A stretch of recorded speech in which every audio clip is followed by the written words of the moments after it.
It's an There's some Finns in amazing the place, Arctic, technically. right? Exactly. A lot of them, and Swedes and Norwegians. So we're not going to count Russians. They don't really count. So everyone joining us in this space, you can do one thing every day. Reach out to your representative. There are a couple great places to do that. You know them. You can be an American and you can see Ryan's past tweets about this. Representatives, senators, you can see wonderful MEPs, MPs, wherever you are. Reach out, touch them. In Ukraine, lines are busy, so don't reach out to them. They know what they're doing now and forever. Let's help them. Let's do this. Let's reach out. Let's touch someone every single day of the week. You gotta. It's the good thing. As far as distillates, why can't Ukrainian grain be converted into what? Vodka? Crazy idea. There are a billion distillers, There's way too much. billion distillers on the way. And so Ukraine creates a quote unquote brand that sells whatever it wants to, wherever it wants to. But it's a Ukrainian label. And it doesn't matter whether it's distilled in Poland, France, Germany, Estonia, Lithuania, Latvia, Finland. If it's made with Ukrainian grain, but it's something that harkens back to the whiskey rebellion of America. And so what do you do with excess commodities? You distill them.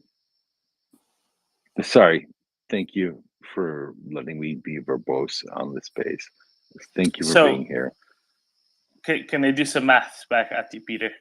So if you want to make, let's say, a bottle of vodka, right? A bottle of vodka is roughly equivalent to 1 kilogram of grain. So the problem is Ukraine should have exported about, thus far in the year, since the invasion began, ships should have taken out of Ukraine something along the lines of 20 million tons of grain. That would be the equivalent of 20 billion bottles of vodka. I had a lot of vodka. That's a lot of vodka on top of what people are already consuming. So just because of that, I don't think it's likely that a very significant proportion of that can reasonably be turned into distillate. However, I'm all up for it. If that's what people want to do with the grain, I'm very happy with that. Honestly, it's not much easier to then move around either, because as we've just noticed, it's about 1-to-1, by mass. So it's just as much of an issue to then ship it around. It doesn't concentrate it or anything. But yeah, it's still, it is what it is. Still, Nina. Hi, Domen. I'm shortly here because I'm going to a meeting. Fireworks on Crimea again. Yes, let's talk about the fireworks. Work of the fireworkers. Yeah, so finance says that it was Atacam's brand cigarettes. Only the finest in Atacam's brand cigarettes. Only the finest. Is it Atacam's Gold? There's only one brand of Atacam's cigarettes. It's just the only kind. But they're just all the finest. The finest Atacam's brand cigarettes. We want to remind you that smoking kills. We only recommend it for Russian soldiers, especially when they're near ammo dumps. Yeah, exactly. So I don't think we know a whole lot about what happened, how it happened. but we're pretty sure that somebody sooner or later is going to come out and say, "Oh yeah, no, it's fine. It was just it was just an accident. Somebody was careless, that sort of thing." It's good. It's good that it's happening. Apparently, they're evacuating a 5-kilometer radius around Azovske, which is pretty good. I'm being told by Aaron, who knows his way around military matters quite a bit. It says that going by the scale of the fire, this is a technical term, that was one massive ammo dump. I'm sure it was, because it's right on the train line that leads from Russia into Crimea, across the Kerch Bridge, and then just before it turns up into occupied Kherson Oblast. So I would argue that it probably was a massive ammo dump, because that's where they would, take stuff off of. Yes. I think there's a bit of a mistake here because actually today is apparently the day of the Romanian Navy. So I think this is a goodwill gesture from the Russian Navy vis-a-vis chain smoking Russian sailor to Romania. I think you're right. What they were really trying to do, is give the Romanian Navy a show. But because it was so far away from the coast, it was the wrong side as well, right? They should have done it farther west, but they did it so far in the east of Crimea. They had to do a really big one so it'd be visible over the horizon. Well, and finance makes a good point. Smoking does kill, but if you're a Russian soldier and you're about to launch yourself into low Earth orbit without a pressure suit, you might as well have a cigarette before you go. Yeah, it calms you down. It's important to be calm for the. I was just gonna say, Ryan hires my assistant spokesman for Atacam's brand cigarettes here. He makes excellent points. Nina? Best to smoke the best kind of cigarette you ever had to celebrate it. Nina, Domen, would you recommend Atacam's brand cigarettes to any Russian soldier, especially any Russian soldier that works in an ammo dump? Absolutely, yes. Just continue chain smoking. Domen, yesterday I read that there was a meeting between prime ministers of. I don't know what the name of the meeting was, but they discussed the visa. It was the Nordic states as well as Germany. So Olaf Scholz and then the prime ministers of, and I think Baltic as well. I think Kaja Kallas there. I know Sanna Marin was there. I know all the other Scandinavians were there, but I'm not sure if Live Sniper. Maybe you know more details. Do you know who was there at the meeting in Oslo yesterday when they opened the Munch Museum? Domen, I know that Olaf Scholz was the one who said no, we shouldn't cancel the visas. Yeah, exactly. He was the unpopular guy around the table that everybody else avoided. Surprise. Yeah, no surprise there, none at all. But basically, Scholz said that he wants only personal sanctions against the top people and not any sanctions against anybody else. But there you go. Yes, and he said it's Putin's war; it's not the Russian people's war. Yeah, he's full of shit. Because if it was just Putin fighting, I think the Ukrainian military could have handled him, in less than 6 months. So something tells me there's some other people involved. Might just be me, but just my suspicion here. Live Sniper, do you know if Kaja Kallas was there as well? No, actually I don't. I just heard about this Scholz comment, and if you wouldn't have said that he's full of shit, I would have said it, because that's basically the cold facts as stated. But regarding these ammo dump guardsmen, I think the positive thing is that they will have a job until the end of their life, and the state-sponsored firework when they retire is included in the deal. I think it's a great sort of gesture from the Russian state to make such a motivation. Really brilliant. Thank you. Yeah, couldn't agree more myself. Sorry? saying couldn't agree more myself. And we shouldn't forget that if the Russian soldier chain smoking is from a distant part of Russia, his family might get a LADA. So there's that as well. But you see, this is important, right? It's important that his family gets to enjoy the fireworks display for his retirement, right? But if they're from far away, again, just like with the Romanian Navy, it has to be really big. Otherwise, it's too low and they can't see it. Do we think this is- that cigarettes are covered by the chemical warfare conventions, right? Because used correctly, they'll probably kill you. So if we deliver cigarettes to Russians, is that a war crime? Well, It's considering, sorry, it's a good gest. It's a just like a kind gesture. But I it's a would good just display, good proof for the generosity of Russian state, because they arrange these huge fireworks constantly. It's brilliant. Why do we keep bashing them? They really care for the people. Sorry. I was just going to Panem say that incidences.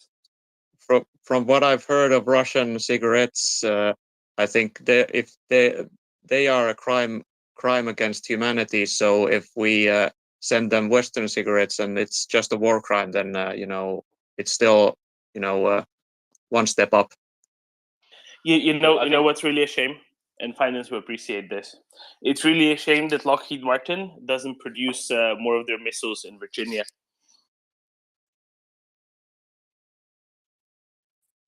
Oh, the Atacams cigarette is very much a fat cigarette. No Virginia Slims here, sir. I would actually like to note, on a slightly more serious note, when I'm not just trolling and being the spokesman for the greatest Russian gifted cigarette ever, the Atacams brand, is with the fact that the Russians find a way to let ammo dumps go boom, whether they're at war or peace, at ridiculously high rates.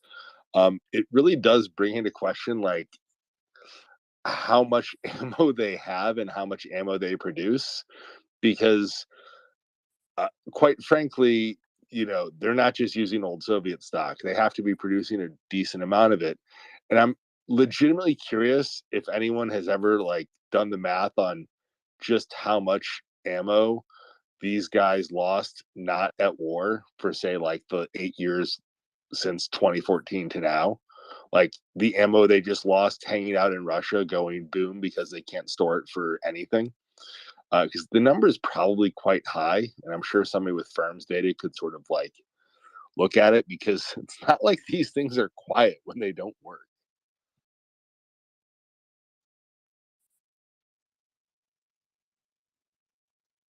Domin, finance. I don't have an answer to that, but actually, when they are blowing up so many ammo depots, Russians have a lot of them, and I don't know if anybody has been counting on satellite images how many depots they really have.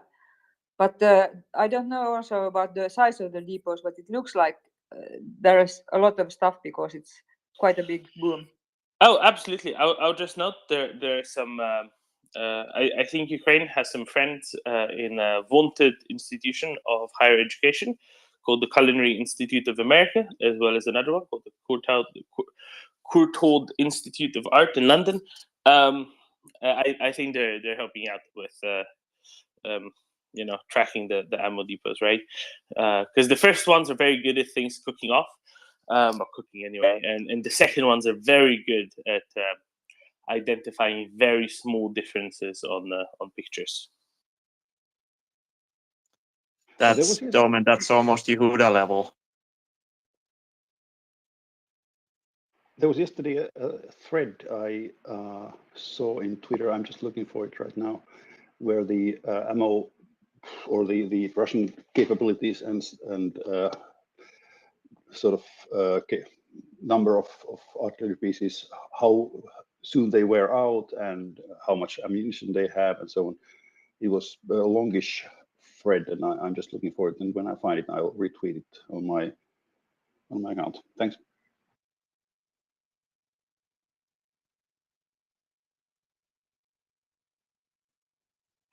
Who wants to hear some good Estonian news? I'd love to hear some good Estonian news. Me too. So yesterday morning, bright and early, there was a deportation from the Republic of Estonia. In Estonia, we have a vaguely terrifying organization called the Kaitsepolitsei, or the security police, who were recognized by their masks and their grey uniforms and their Are they like riot preponderance. No, they're more like SWAT. Kind of SWAT / internal troops type thing. But I mean, officially they're policemen, so that I believe they're technically civilians rather than military.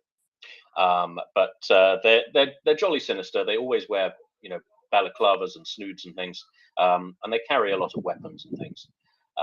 Fortunately, they're on our side, but they are horrible bastards with absolutely no sense of humor.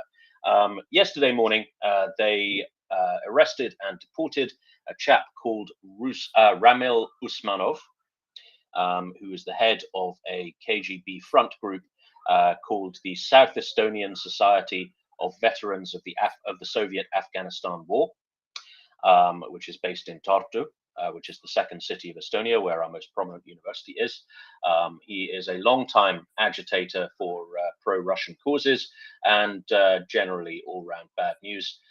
So the Kaitsepolitsei were kind enough to announce on Twitter, accompanied with pictures of Mr. Usmanov looking very, very sad and being deported from what I believe is a railway station in Narva. No, that's the end of him. This is the second high-profile deportation that Estonia has made. Earlier on in the year, I believe in May, they deported another nasty piece of work called Alexei Esakov, another pro-Kremlin provocateur. Both of these people are Russian citizens with multiple entry visas to Estonia. And now they don't have multiple entry visas to Estonia. So when Kaja Kallas, our prime minister, says, you must deny these people access to Europe, she not only talks the talk, but she walks the walk. So another horrible little shit is now back where he belongs in Russia. Ryan. Was this presumably the gentleman who organized the protest yesterday that resulted in multiple arrests of Russian nationals who were given a 72-hour exit window? Yes, that was another particularly hilarious event. The cancellation of Russian visas in Estonia was met by an organized protest of Vatniks in outside, I believe it was outside the Parliament building on Toompea Hill here in Tallinn. And of course, all of these people were Russian agitators with Russian citizenship and visas for Estonia. And so the police arrested them all and gave them 72 hours to leave the country. So they round themselves up. It's really quite amazing. They really are that stupid. I'm not sure if he organized this protest. I believe he is based down south. So he's based in Tartu rather than Tallinn. But he may have had a hand in it. I don't know. But they're cut from the same cloth, put it that way. Yeah, So, I was wondering if there may have been any correlation there. They probably know all of the same people.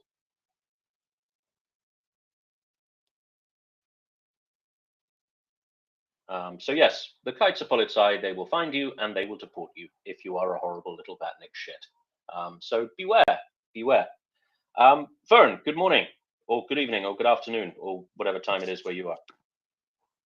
Oh, sorry, I just muted everybody. Vern. Yes, it's very much evening, 6 o'clock, and I'm still on my charity delivery run, which is a bit difficult because not everybody's got visible street numbers, which is really irritating. Anyway, terrible news about that poor Russian fellow who can no longer celebrate the Soviet victories, which fill his dreams. But Soviet victories such as the strategic, tactical, whatever it was, withdrawal from Afghanistan, right? Yes, that one. Yeah, well, you know, they've God knows what victories they're going to be celebrating after this one's over. So that's some good news. I had a thought about the visas, and I raised this elsewhere today because I was inhabiting other forums. Sorry, I am faithful, but I've had a lot of trouble getting through. I've had a lot of trouble getting through. I actually take it really personally, and I sort of think, is it something I said? But no, I know that's not the case. Or perhaps some ideological leaning I have, perhaps, Tim. But I had the idea today that as much as the visa idea is great, what about rescinding residency permits for the little princes and princesses and mistresses and their offspring of the Russian politicians and oligarchs? Because they don't send their kids to school in Russia. They don't get their medical procedures in Russia. They don't go shopping at Russian boutiques for Russian, what are they called? Luxury goods. They do it all in our backyard. And we, I think, turn a bit of a blind eye to it up till now. And I think there's plenty of those people with residency permits who can just bob in and out on their private jets with their corgis and do as they please. Over to you. I think, yeah, I mean, I think this is part of the logic behind the push for a visa ban from the Baltics and Finland and the Czech Republic, and I believe now Poland, is that, you know, the people, you know, Russian people with reasonable amounts of money, they get to enjoy the trappings of civilization by visiting Europe and feel like they're part of the human race in some way. And so the part of the logic behind the visa ban is very much to remove that privilege from these people, for sure. Nina? I really love it, Tim, when you talk about Vatniks. But to make it more street credible, I would kindly suggest that you would get yourself a fella. Thank you. And to Antti, who is listener now. Antti, mä luulen, että sä oot laittanut väärin sen yhden nimen siinä pingissä. Kato se, kiitos. Your Mandarin is really coming along, Nina. I know what that was. I think I know what that was. I'll write to Nina and see if I guessed right.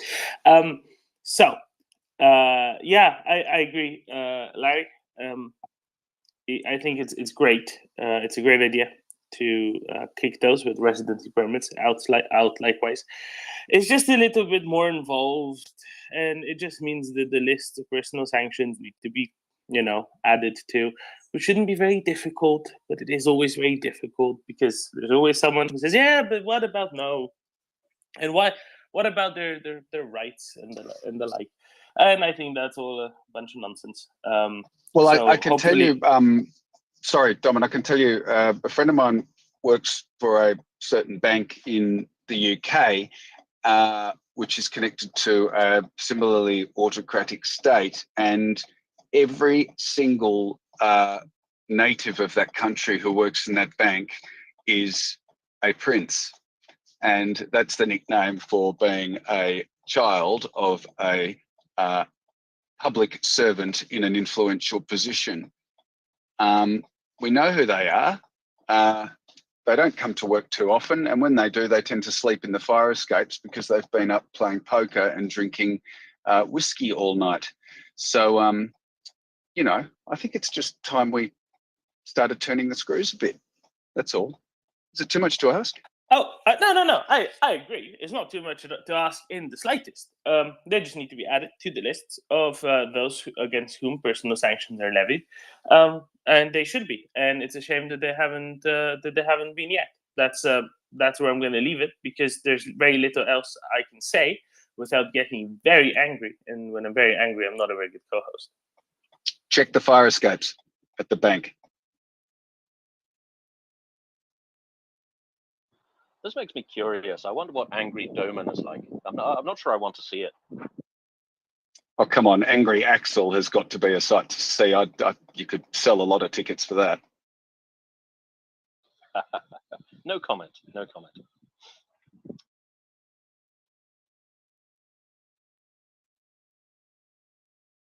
Lee Sniper. Yeah, I just retweeted the thread which concerns from Trent Telenko, and that says that this thread is about how much artillery ammunition the Russian army has left over from the Cold War and what shape it is in. And I don't know if it would be worthy throwing in the how do you say, in the space, but you can find it in my profile right now. It's the most recent tweet. Thank you. Thank you, Lee. This is interesting actually, because there was a rumor going around yesterday that the United Kingdom Ministry of Defense just spent $70 million on a load of Soviet era ammunition from Kazakhstan. So I mean, that's I've seen it written that the Ukrainian army started running out of ammunition for its Soviet era systems back in, when was it, May, June. So I'm wondering whether A, this is going to be delivered on to the Ukrainians, B, whether it's simply to stop the Russians from buying that ammunition because they themselves must be running out by now, or C, both.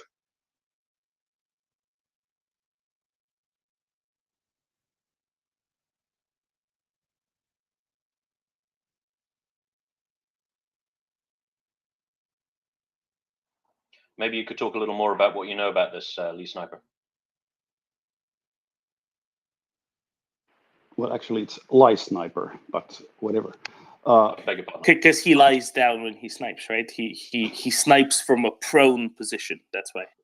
Well. Who's ever heard of a famous Finnish sniper? That's surely not a thing. Yeah, that's actually the my fellow is based on that Simo Häyhä character. So that's, you're spot on. I believe that that's why Mika had to change his avatar, because people thought that his actual when your fellow got confused. Yeah, okay, but just I wanted to say, Nina, everything good to your appointment, which is about to start right now. So Thank up you, the good work. Lie Sniper Häyhä creature. Yeah, and regarding this tweet.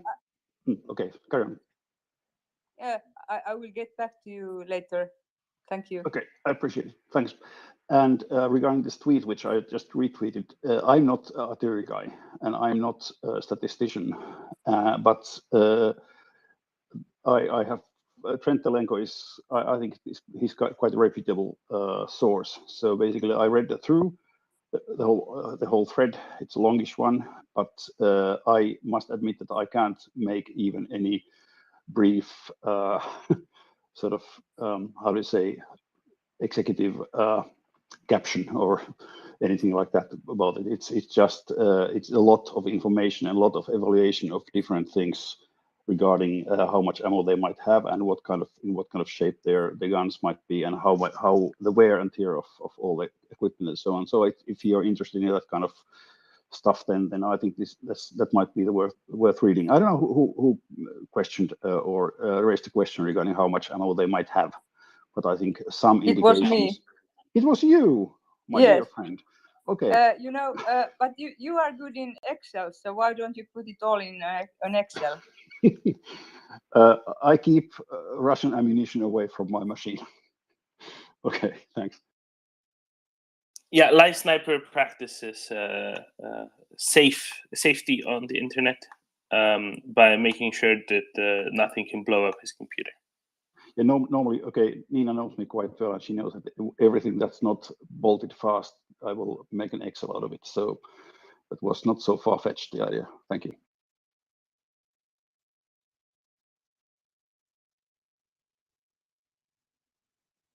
Excellent. Thank you very much, Lie Sniper. I'm just reading through the thread now. I mean, some particularly interesting things that jump out at me is the lack of reliability of this ammunition in wet conditions. Now, that's a known problem with older artillery systems. But what is interesting is that the fuses are apparently unreliable if the round falls in a wet place. So the Ukrainian troops, being clever chaps, have responded to this. Responded to this back in March by flooding areas north of Kiev to make the Russian rounds less effective. As we all know, the Russian armed forces are heavily reliant on artillery. They've always emphasized artillery as a way to compensate for the relatively low quality of their infantry. We had General Pekka Toveri of the Finnish army on the channel last night. Those of you who missed it, check my feed and Doman's feed for a link to the recording. But he was very much saying that one of his points was that the battalion tactical group has maybe two companies of very low quality infantry, and that makes them basically ineffective as an independent combat unit.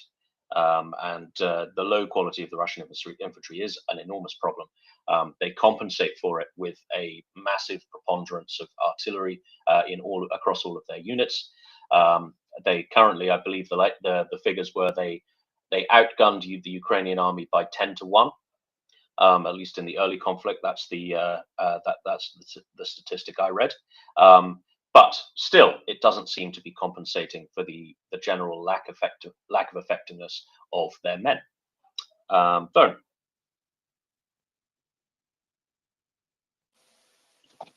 Today I was thinking about that slogan that we've all been so fearful of over the years. Don't poke the bear. Don't poke the Russian bear. Well, now that that's been proven to be absolute horse poop, what do we replace it with? Don't poke the bear. What's the opposite? You can slap the goat. Am I going somewhere with it? Is this working, or am I failing miserably? Poke the shrew, perhaps. Tim's more familiar with sheep than goats. Squeeze the chicken. No, I don't think we should go with that one. That means something quite different. I'm thinking of that bird that's on their flag. Yeah, I think that's an eagle. Although I'm not really sure. Let's just call it a chicken. A bantam. Doman, you just unmuted, but I interrupted you. No, I just said that you're more familiar with sheep than goats. That's all. This is true. Background. Uh-oh. Yes. That went south quickly. Nina, you've got your hand up. Yeah, I don't know about this poking the bear. Why should we not just get rid of the bear? I don't know if that would be an option. I saw a Kherson cat tweet just, and he said told about this ammunition depot explosion in Crimea, and also he said that it was 200 kilometers from the the furthest place where Ukrainians can hit. So of course I'm starting to think about these ATACMs again. They are they are not leaving me, not day or night, the ATACMs. So you dream about them. You dream about ATACMs. Yes, day and night.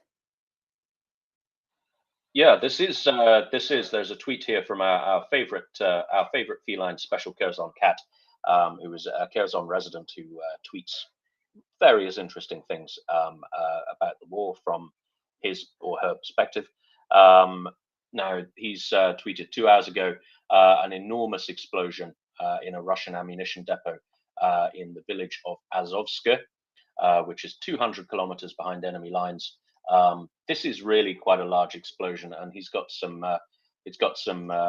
analysis of satellite imagery as well there, which shows I don't know, I'm not really qualified to interpret it, but it does seem to show some damage, shall we say. Yeah, I guess that's another little shot in the arm and another little poke in the eye for the chicken. F Sunflower, you're coming up. Always nice to hear from you.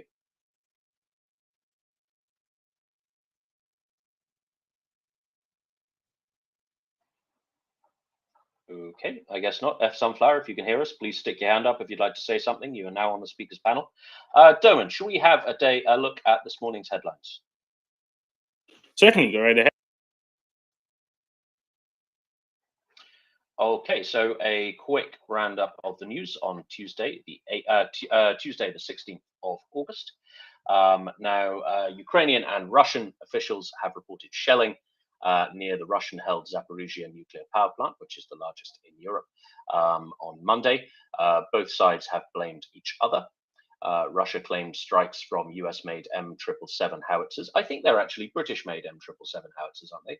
Aren't they made by BAE Systems? I think so, but they made them in right-handed and left-handed fashion. One for the Brits, one for the Americans. I know that much. Maybe they're made under license in the US. I'm not sure. I think the original design is British, though, at least. I think the American one contains more high fructose corn syrup, doesn't it? Okay. Anyway, I'm being silly. So Russians claimed it was claimed 25 artillery strikes from US/British-made M777 howitzers. Ukraine said it was Russian forces that had shelled the city to make it appear like Ukraine was attacking it. It's just so preposterous, this idea. Yeah, this shelling cities you hold so you can blame the enemy for it. It's very, very odd. Who are they trying to convince here? Anyway, Ukraine's president, Volodymyr Zelensky, has called for action on the plant, urging the world not to lose to terrorism and not to give in to nuclear blackmail. He said, if the Russia's actions cause a catastrophe, the consequences will also hit those who remain silent so far. A very, very good point. As we all know, the potential consequences of a catastrophe there would affect all of Europe, not just Ukraine, would also affect Russia. And some of us in this channel, we don't live too far away from Zaporizhia. So yes, a little concerning there. Now, Russia's defense minister and the UN chief have discussed, the UN chief of the IAEA have discussed the security situation at the plant. Russia has said various bullshit about facilitating facilitating an IAEA mission amid warnings from the UN, etc., etc. But no real progress on that. It's just the usual mudslinging. Now, 5 European soldiers in Ukrainian service are facing trial on mercenary charges. This is in the so-called Donetsk People's Republic, where they are accused of being mercenaries, which is a capital offense in the Donetsk People's Republic. What do we know about this? I see, Alex, you've got your hand up. What do we know about these trials? I mean, how realistic is this stuff? So, if a nation has zero regard for the rule of law, then any subsequent legal proceedings it might undertake would likewise have zero regard for any sort of legality, practical or otherwise. Basically, they show trials to prove a point. And I was going to wait till you finish to make this point, but all this talk of the nuclear power plant, these show trials of so-called mercenaries when steps have been taken to ensure that they are not mercenaries. What has happened in the last week to frame this in the proper context? Well, Russia has been dragged thoroughly and comprehensively on the international stage. They've been humiliated. They've had an airbase destroyed. They're on the back foot in Kherson, around Izum. So I would suggest that there is a connection between these sort of off-the-wall imminent nuclear disaster stories that are circulating. The amplification of these stories about show trials and things like that. And it happens every single time that Russia takes a backward step, that they are humiliated, whether it's diplomatically, politically, or on the field of battle. And so it's not a coincidence that these sort of stories are cropping up this week, because they've been just completely and utterly humiliated. So yeah, back to you, Tim. I know that wasn't there. Yeah. Do we think there's a realistic chance of them actually executing these men? Yes. Yeah. Look, I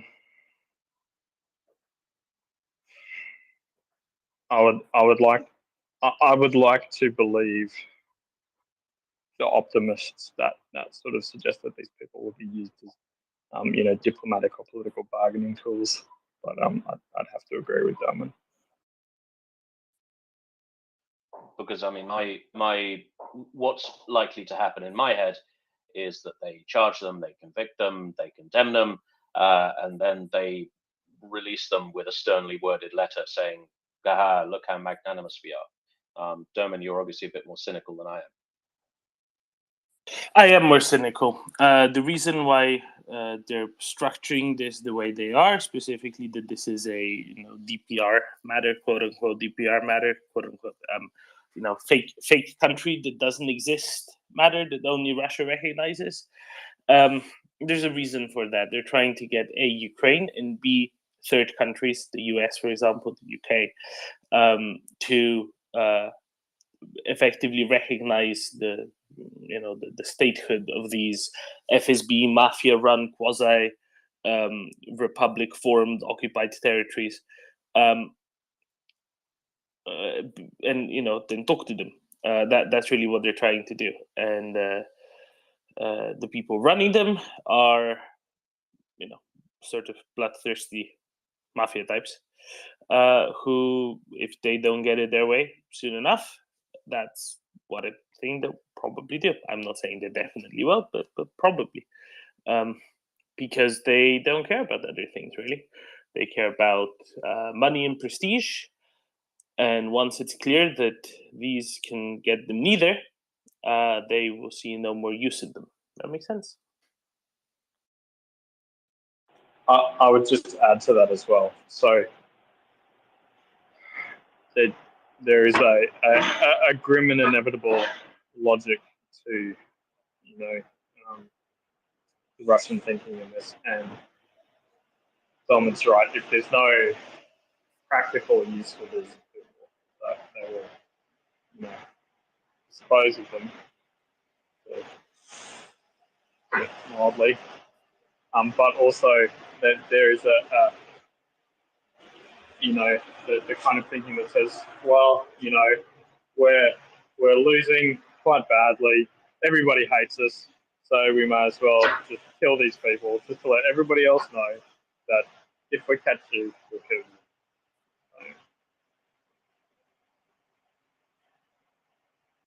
Yeah. Okay. Yeah. Well, thanks for that. I guess we'll find out in the coming weeks what happens to these chaps. But I guess we should very much clarify that these gentlemen, there was one Swede, one Croat, and 3 Britons, were fighting as sworn members of the Ukrainian armed forces, duly constituted under the laws of Ukraine, and therefore as captives they are protected by any number of international conventions, and whatever the DPR and their Russian masters are throwing at them law-wise will be complete bollocks and will be an actual war crime. So let's stay optimistic, but I guess our 2 friends, Doman and Alex, don't share my optimism. So in other news from the UK, we've got F Sunflower coming up. F Sunflower, how are you doing? Yeah, hi, how are you? Fantastic, thank you, fantastic. Yeah, you're all good, What's up? I just wanted to convey that the Indian nationalist media already have a slogan as a replacement for "Don't poke the bear," right? So now they watched for 2-3 days after the Crimean airbase hit. They were expecting a retaliation, and they didn't see any. Of course, they've been just announcing that Pushkin is about to lose his patience, and any time he could use the ultimate weapon, etc. But then after 2-3 days, now they feel that they're now saying that the master strategist probably has a new strategic objective, and that strategic objective is probably a Nobel Peace Prize nomination, right? The benevolent dictator has allowed grains to the African countries, and he is resisting all temptations, to vanquish Ukraine, which he can do in 2 hours. So the new slogan is, Europe, don't be hypocrites. Where is the Nobel Peace Prize nomination? You did it for Obama before he did anything. He did it for Putin's friend Trump. So now why not Putin? So that's a new thing in the national media in India. Thank you. That's very, very amusing. I mean, I've got, shall we say, I've got my issues with the Nobel Committee on this one, because they have given out some very questionable awards in the past. But I think we can be fairly confident that Mr. Putin will not be winning any peace prizes anytime soon, except perhaps the Lenin Peace Prize. Do they still award the Lenin Peace Prize, Damon? No idea. For those who don't know, the Lenin Peace Prize was the Soviet version of the Nobel Peace Prize, largely awarded to communist spies, etc., etc. Okay, thank you very much for that, F. Sunflower. It's good to know that the Indian nationalist media is as sane as ever. So, a couple more headlines. As we have been hearing, the British military training mission continues to cycle Ukrainian recruits through a quick and dirty introduction to the kind of infantry fighting they will be expected to do in the Ukraine. Now, the figure I keep seeing is they're training 10,000 soldiers. Now, is that 10,000 over the course of 4 months? Over the course of 4 months, right? Yes. Okay. It's roughly 200 arriving a day, which is basically one plane load, right? That's 200 is one sort of A321, I guess. How many you can fit, or one of the 737-900s? That's about 200 people, just under 200 people. So that I'm guessing that's how many they're getting in a go every day. I'm sure somebody could find a rotation out of Rzeszów or Krakow or something.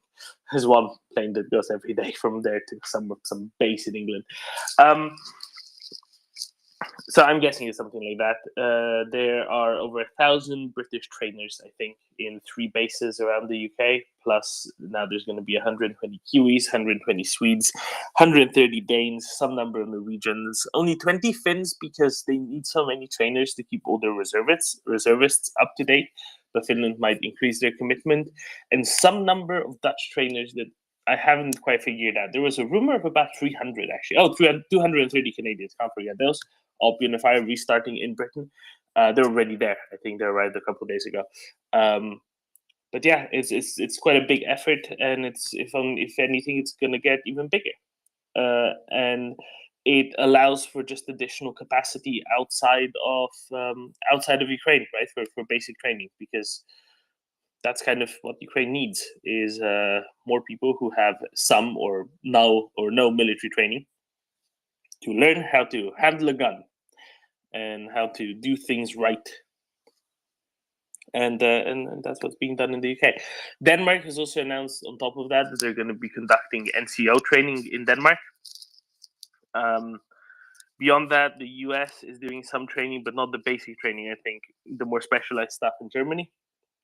There's other cases of Ukrainians being trained in other countries as well. On top of that, so there's quite a bit all in all. I think it's pretty good, really. It's pretty good.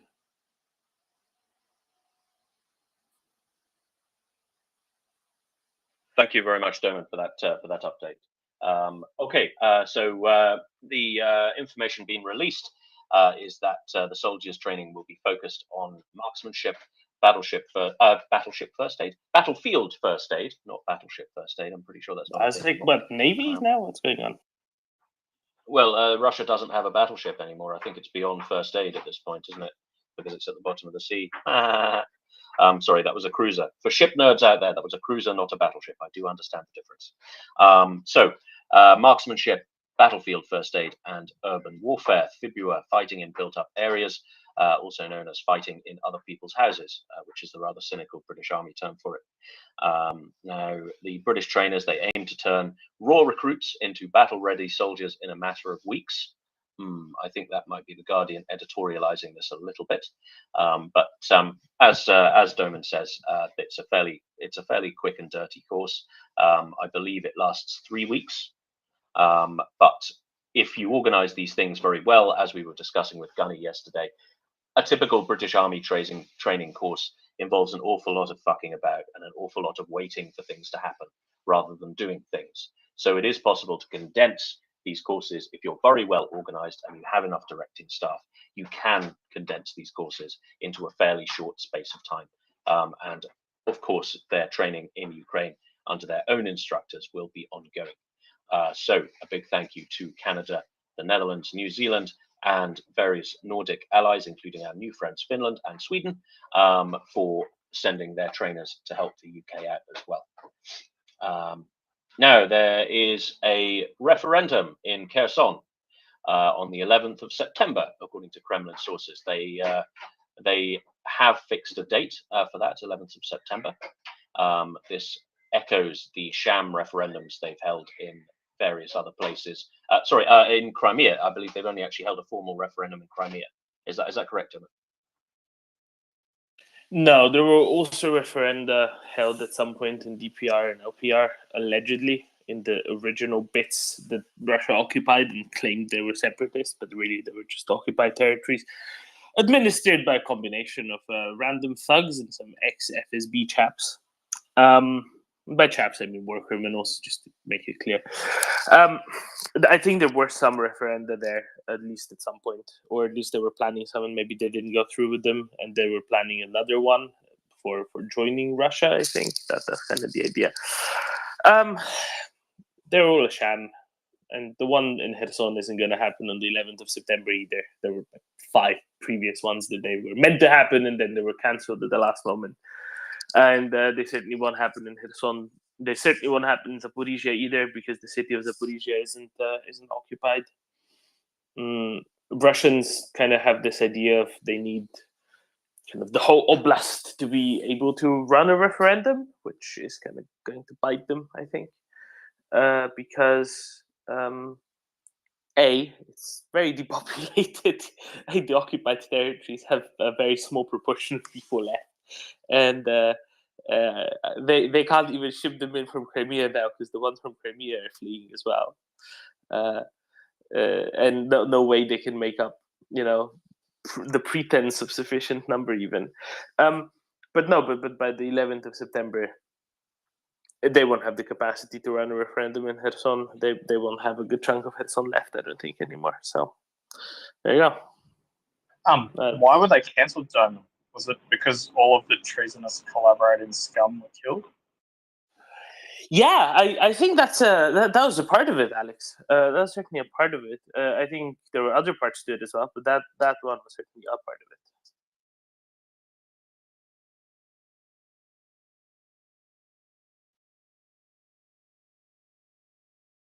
it. Again, I'd just draw a line between how badly Russia is doing compared to its own goals and the resurfacing of these kind of stories.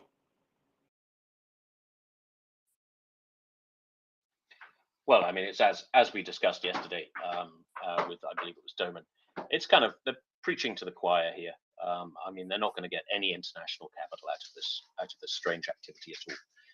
So we look forward to another absolute sham of a referendum on the 11th of September, where a good 112% of the population will, of course, vote to be annexed by Russia.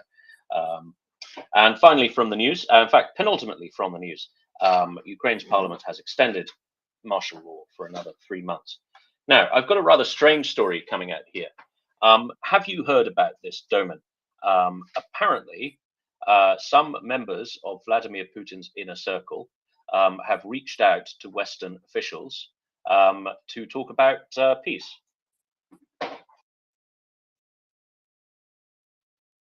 Yes, I have. My first thought was that sounds an awful lot more like Rudolf Hess rather than the two Austrian aristocrats. Yeah, I mean, I was thinking that as well. For those who don't know this rather hilarious story, the deputy Führer of the Third Reich, Rudolf Hess, he decided he wanted to make peace with the British Empire in 1941, and he parachuted into Scotland and landed on the estate of His Grace the Duke of Hamilton. Quite why he chose the Duke of Hamilton, I don't know, because the Duke of Hamilton at that time was not a member of the government. He was a member of the House of Lords by virtue of his title, but he was actually an officer in the Royal Air Force, and I don't think he was in any position to influence the government at all. I think he held one of the token offices of state. I think it was Lord Steward of the Household or something like that. But he was certainly in no position to influence policy. He was not in the cabinet. But nonetheless, Rudolf Hess decided he was the man to talk to about peace and parachuted onto his estate, was immediately arrested and spent the rest of his life in prison, and was also totally mad. So, Doman, you think this is what this is? Well, yeah, I think it's definitely much more that than Sixtus. Right, it's much closer to Hess than Sixtus. Yeah, I think I would probably agree with you there. But the UK Daily Mirror is, I believe, was the progenitor of the story. That is a kind of slightly left-wing tabloid. It's a tabloid, is what matters here, really. Not, they're quick to publish rumors, let's say, as opposed to necessarily verify stories, because rumors sell. Is the Daily Mirror the second largest tabloid in the UK after the Sun? No, I think it's fairly minor, actually. Smaller than that? I think it used to be a big thing. It used to be a big thing. Back when Alistair Campbell stood well for it. Yeah, during the Blair tyranny, it was a big thing, and just slightly before that, it was a big thing. But it has nowhere near the reach of the Sun or the Mail mid-market. It's a rag. Axel was just in here whispering some very vitriolic things about the Daily Mirror, so I don't think he's a big fan.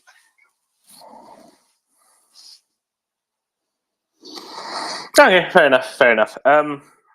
It seems. Do you want to know something interesting? Oh yeah, but yeah, I really think it's not incited from the top, so like the Sixtus situation was. I think it's very much a lower level kind of thing. A self. One fun nugget in the Daily Mirror story. Last night, a senior Ukrainian diplomatic source told the Daily Mirror, if someone close to Putin has made overtures already, it would not come as a surprise. I don't think. It is often the case, as happened in the closing stages of the Second World War, that officials on both sides are concerned about their future and make approaches to ensure their future. The Kremlin's elite are familiar with life in the West. They have children at Western schools and universities, and they know there is a good life to be held away from Putin's grasp. But so far, they have not done anything about it because they're too terrified. So perhaps this is an exaggeration, but it would not surprise me if various people in the kind of mid to senior level of the Russian state were starting to think about how shit the consequences will be for them in the event of a Putin victory, let alone a Putin defeat. Sorry, Doman, I interrupted you. You were saying. No, I think that's the correct interpretation. It's a Hess, not a Sixtus. Right, news from Crimea. Apparently, as a result of the destruction of the ammunition depot in Azovsky, railway services running from Russia across the Kerch Bridge are going to stop at Feodosia. If you look at a map, Feodosia is kind of on that far eastern corner of the diamond, just next to the Kerch Bridge, not right next to it, but before you enter the main body of the diamond. And the only railway line runs through Jankoy, but the explosion was before you reach Jankoy from Feodosia. So it seems as though the railway line is interrupted at Azovskia, where the explosion was, or at least that it cannot currently be used because of the evacuation radius around Azovskia. So Russians clearly think, at the very least, even if the railway line isn't damaged, that ammo depot is going to be cooking off for many more hours. Currently, disrupting logistics. Because at Jankoy, the railway line either goes straight to Armyansk, turns a sharp right towards Chongar, or turns a sharp left towards Simferopol and Sevastopol and Yevpatoria. So it's currently definitely disrupting traffic, and let's see how it will be later on. There is no alternate line from Feodosia straight to Simferopol and Sevastopol and Yevpatoria. So it's very interesting. It is how it is, I guess. But let's see what happens. So while we're on the topic, how reliant are Russia on railway lines for logistics? Very. Tim, how many shells does Russia shoot in a day? You can be qualitative, not quantitative. I believe it's around the 40,000 mark. No? No, it's less than that, but it's a lot, right? And they want to shoot even more because they don't have any accuracy and they only use artillery for area fire.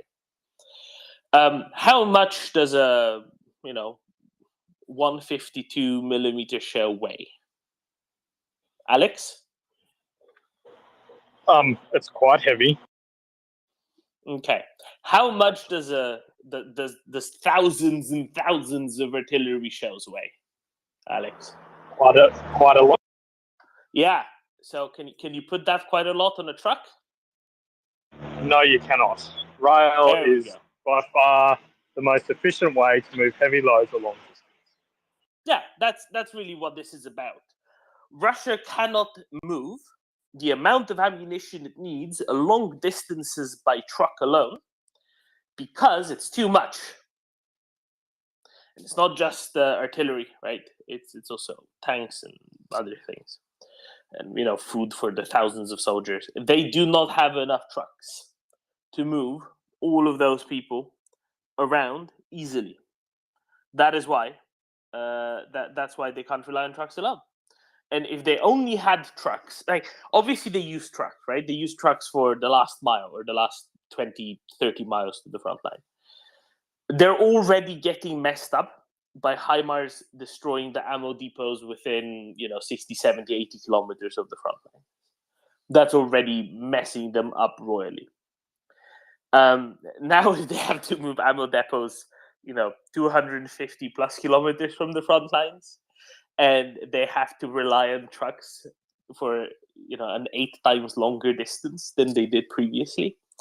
That is going to really mess them up because they do not have enough trucks. I believe Mr. Tolenko, friend of the report, would like us to point out here that almost none of this, as far as we can tell, is palletized. And if you've ever stacked shells in a supermarket, you will know exactly what that means. It means that it is an utter pain in the bottom to move anything anywhere. And especially really heavy things. Or lots of really small things. Or lots of really small things. But especially lots of really heavy things. That's particularly difficult. So that's what they're having quite a bit of a problem with, it seems. And that's good. We are happy about that. That ammo depot is cooking off mightily. And I'm just guessing here. But judging from all the previous Russian ammo depots that went up in flashbang smoke, it's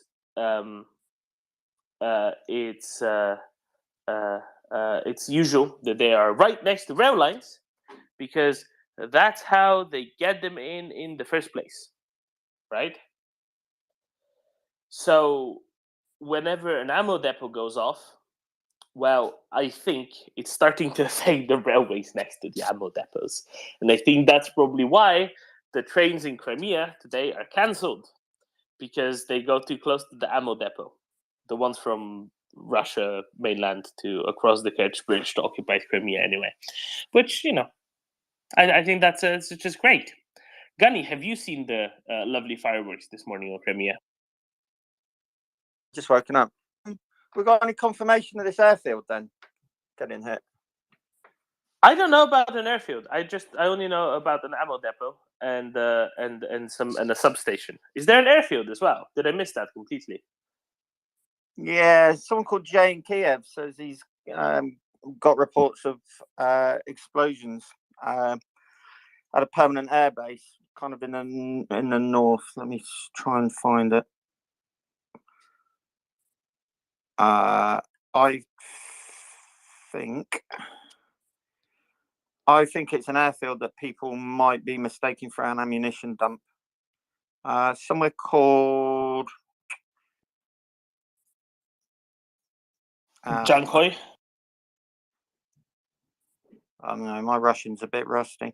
I'll send you the picture, but I'll send you the satellite photograph. I've pulled up an old Google image. It actually looks, in terms of defence, a better airbase than the one that got hit a few days ago. It's got purpose-built revetments. This one. It's just kind of east of a fairly substantial junction, the E105.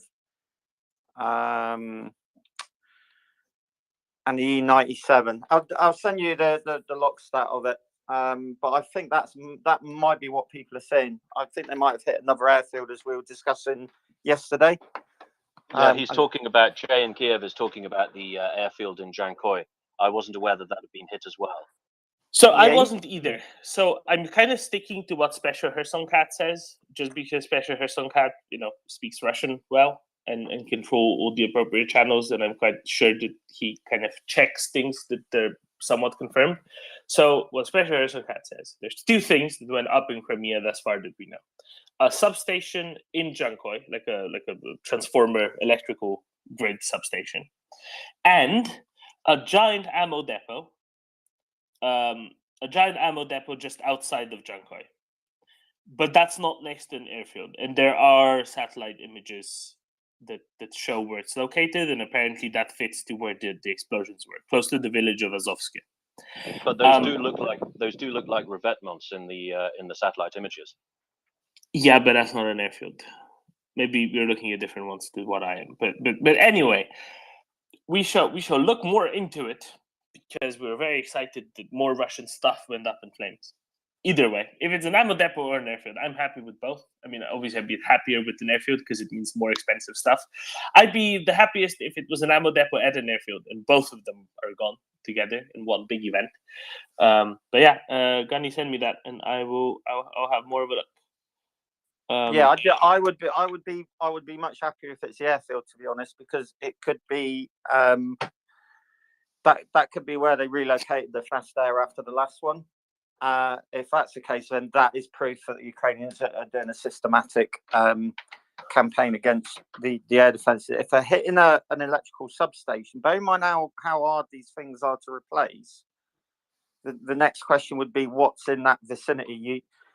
I don't think they'd hit a transformer or something like that to piss off a local population. That means that substation will be probably supplying something permanent, something that's been there a while, maybe an air defense center, maybe the airfield, something like that. So it's quite a big decision. They'll lose that for a long time. So post liberation, that's going to be a bit of a ball ache for the locals. So that means that it was well worth clobbering, and that means it's probably supplying something, and they're thinking they want to force whatever to go onto low power supplies, which, as we know, just makes your logistics even harder, because instead of going off a grid to power all your Gucci terminals and equipment, it means you've now got to go on to generators, which means that you're going to need fuel bringing, all that kind of thing. So yeah, this will be really interesting. I'll keep looking around and see if I can get confirmation, but I reckon it's probably an airfield. I think the most important question we have to be asking at times like this is, what air defense doing? Absolutely. Slava Krini, what do you know? Hello, Slava. Actually, I posted about it. So Chubarov said, and maybe it will be helpful about this information. So he wrote, you can imagine how powerful the ammunition warehouse was laid by the Russian occupiers in the farms of the former livestock complex of the village of the Maiske, which is located near the village of the Azovsky of the Jankoy district. So it's like a, I hope you understood what I said. So it's like a warehouse. Yeah, I get it. So thank you. It's like a cattle farm, right? Like a cow farm. Yes. Next to the village of Azovsky, and yes. and that is what went up, and it doesn't look like an airfield went up, right? Exactly. I have posted pictures. So this like what is happening is that what Russian done, they try to hide like this made. They try to hide all this ammunition. They did use this like a farmer livestock complex to hide all this like ammunition stock and ammunition, and exactly Ukrainians know what they're doing, so they hit it. So it's like how it looks. Thank you. Okay, so let's put it this way. For now, we are sure that two things blew up: the substation in Jankoy, or just outside of Jankoy, and then this giant ammo depot that's next to the railway in a farm that Russians turned into an ammo depot. And that's about 15 miles, maybe 14 miles away from the airfield. Maybe also something happened at the airfield, but right now, the airfield is not confirmed. But the farm made into an ammo depot and the substation are confirmed because we have geolocation and we have videos, right? Yes. Thank you, Slava. Perfect. Okay, good. It's good to know that these are these are the situations here. I like it. I like to be sure of what we know and what we don't know. So, Gunny, that airfield that you're showing, we don't have. There was a speculation, I think, by some people on the internet that it might be there, but I don't think it's been confirmed that it is there. And the big videos of the big explosions, we are pretty sure are in Azovsky, which is about 20-something kilometers away as the crow flies from the airfield. I'm very sorry about the, less good than excellent news, Gunny. Yeah, I've just looked at some footage, and there's multiple sources of fire, and they're well spread out. I mean, it looks like at least a couple of miles. Yeah. Right. These are. Gunny, remember how the Soviets did their farms, right? Yeah, I mean, it could be rounds from the ammunition dump just going off in the air and then setting off smaller fires. But the multiple points of detonation over a large distance kind of reminds me of last week a little bit. Yeah, so I guess we'll have to wait and see. I agree. I think you raised a very good point, and I hope you're right. And I hope 3 things went up, not 2. That's my hope. Because I'm greedy like that. I always want more. So, Gunny, what do you think could have caused whatever it is?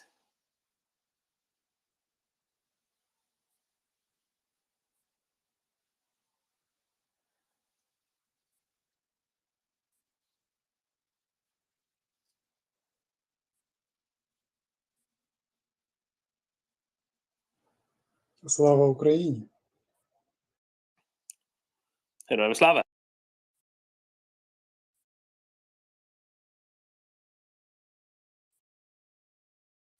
Слава нації! Смерть ворогам! So, Gun is gone?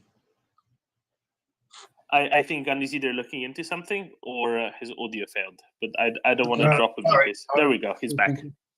Yeah, sorry, I was brushing my teeth. What was that, buddy? What could have possibly caused an explosion 200-something kilometers from the front lines, Gunny? Well, we all know what, don't we? It's just interesting. This is going to be really, really interesting. Once we get confirmation of this, it will probably give us a bit of an insight into what the game plan is. So we discussed it yesterday. I kind of said, well, if they go after another airfield, someone else has just popped up and said a surface-to-air batteries that been hit as well. So this, if that's true, then this screams that the Russian air is completely out of Crimea, and that tells us that Crimea is firmly in the sights now. If it's an ammunition dump, then that's just going to be part of the ongoing campaign that we know about. They just a target comes up if it's sufficiently big. I've just seen one bit of footage of the explosion, and it looks quite emotional if you're within kind of 2 or 3 miles. And the footage was interesting because you see the blast, you can see the visible pressure wave, but then they carry on for a few seconds, and there's no bang from the point of view of whoever's filming, which tells me that they must have been quite a long way away by the time the footage ends. And that makes that explosion even more catastrophic. It looks big, but I'm guessing they were quite a few miles away, which means it's really, really big. I mean, this is a real window shatterer. Anyone who got shares in glazing companies in Crimea the past 3 years is going to be absolutely laughing, I think, because there's going to be a lot of broken windows looking at the size of that blast. Danny, did you know there's a global glass shortage? Well, now you do. And that was before all the broken windows in Crimea. There's like a year ago, there was already a global glass shortage.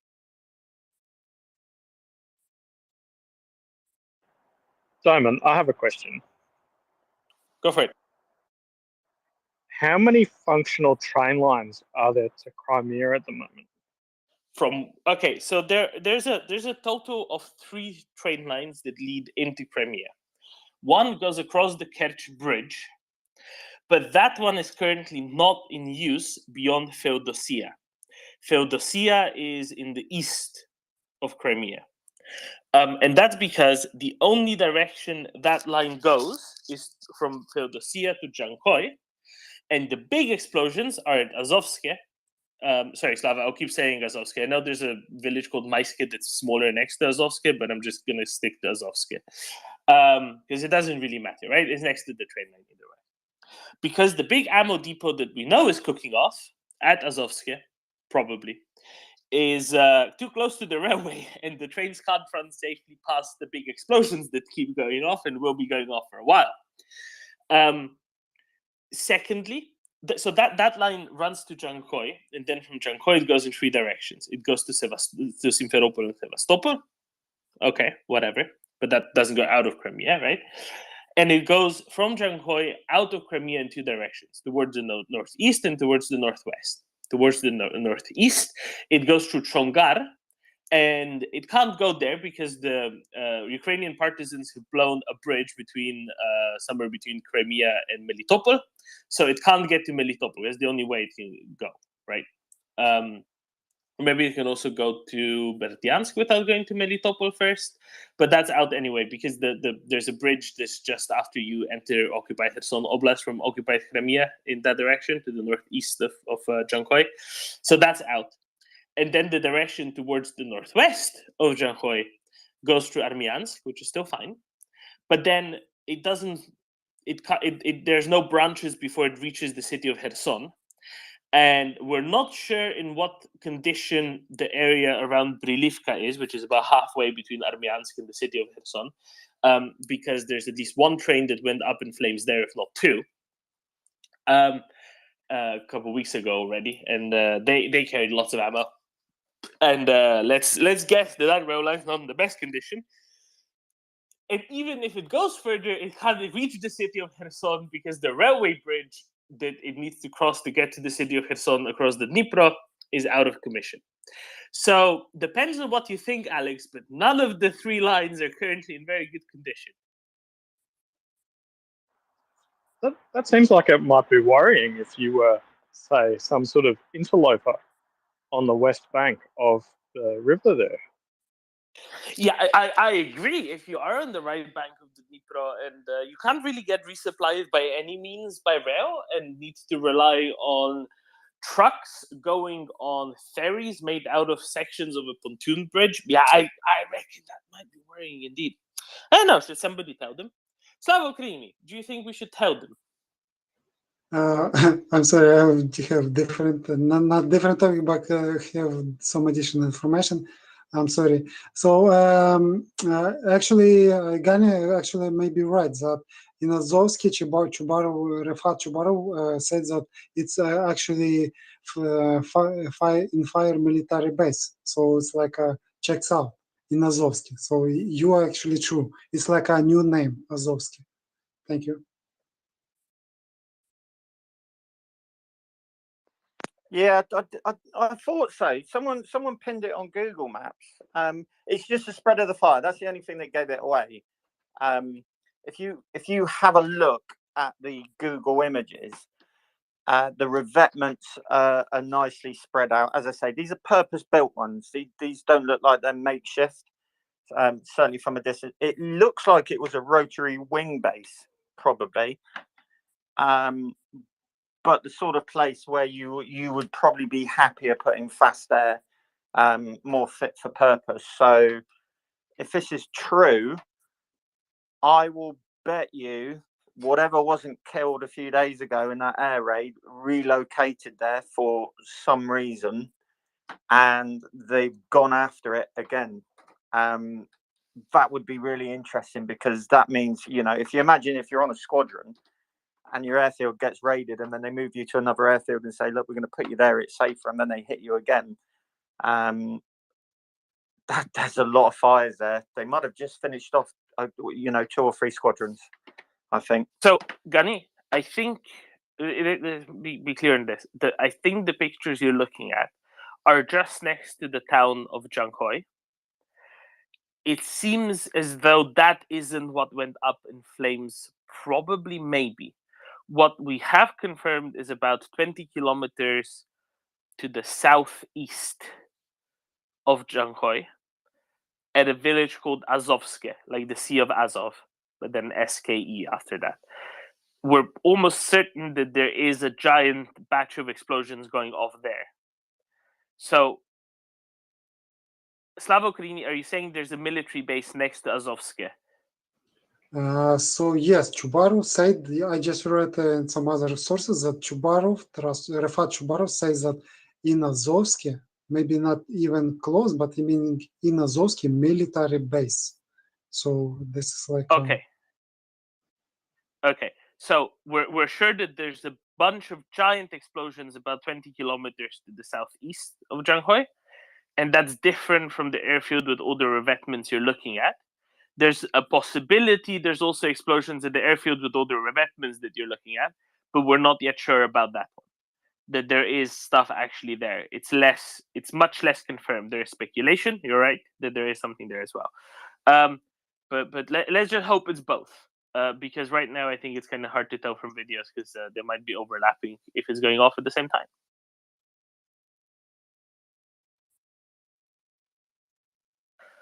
Because I'm just careful about these things. I don't want to get too excited. I've gotten too excited before, and then it was all for none. I'm very happy to get more excited, though. 2 marshmallows. Larry. Domin, I'm surprised you can speak, because you sound like you're grinning so widely that your jaw should be frozen in place. I have a lot of training. Gunny will know, because when the Moskva went down, I was moderating for that section, and that gave me a lot of practice. Those 4.5 hours. Very good. Well, I've just seen the video, and yeah, I heard. I think it was Alex earlier saying it was quite big. There is a difference in English between saying quite big and quite big, with the emphasis being on quite. It's a multiplier of about 10, and that is quite big. Oh yeah, I concur. It is quite big. Definitely is. And I think that's why they cancelled all the rail traffic, because even if it's not right next to the railway, even if it's on a spur a bit further away, that is still going to make it not very safe for anything to be in several mile radius around that, because things are constantly going to be catching on fire. Just remember this as well. It is August on Crimea. Crimea is not the wettest of places at the wettest of times. Crimea is quite a dry place. And whatever vegetation is anywhere remotely nearby to that giant fire, that is likely to be going to be catching on fire as well. So expect some additional fires showing up on firms tomorrow. Do you think this will affect the booking.com price for rooms within the area? Yeah, they're going to go right down.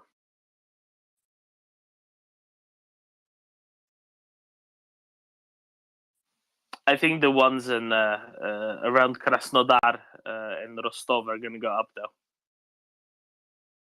Kind of a joke there, Domin. Yeah, I know. It is funny.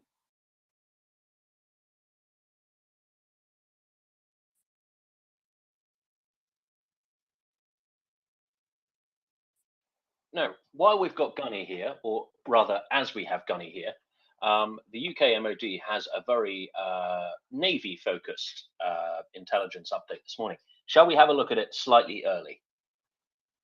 Yeah, go right ahead.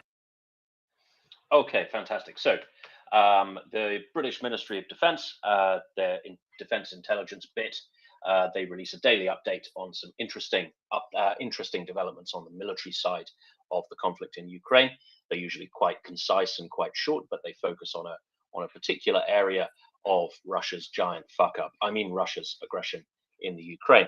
Now, today, the UK MOD is reporting that surface vessels of Russia's Black Sea Fleet continue to pursue an extremely defensive posture, generally, with patrols limited to waters within sight of the Crimean coast.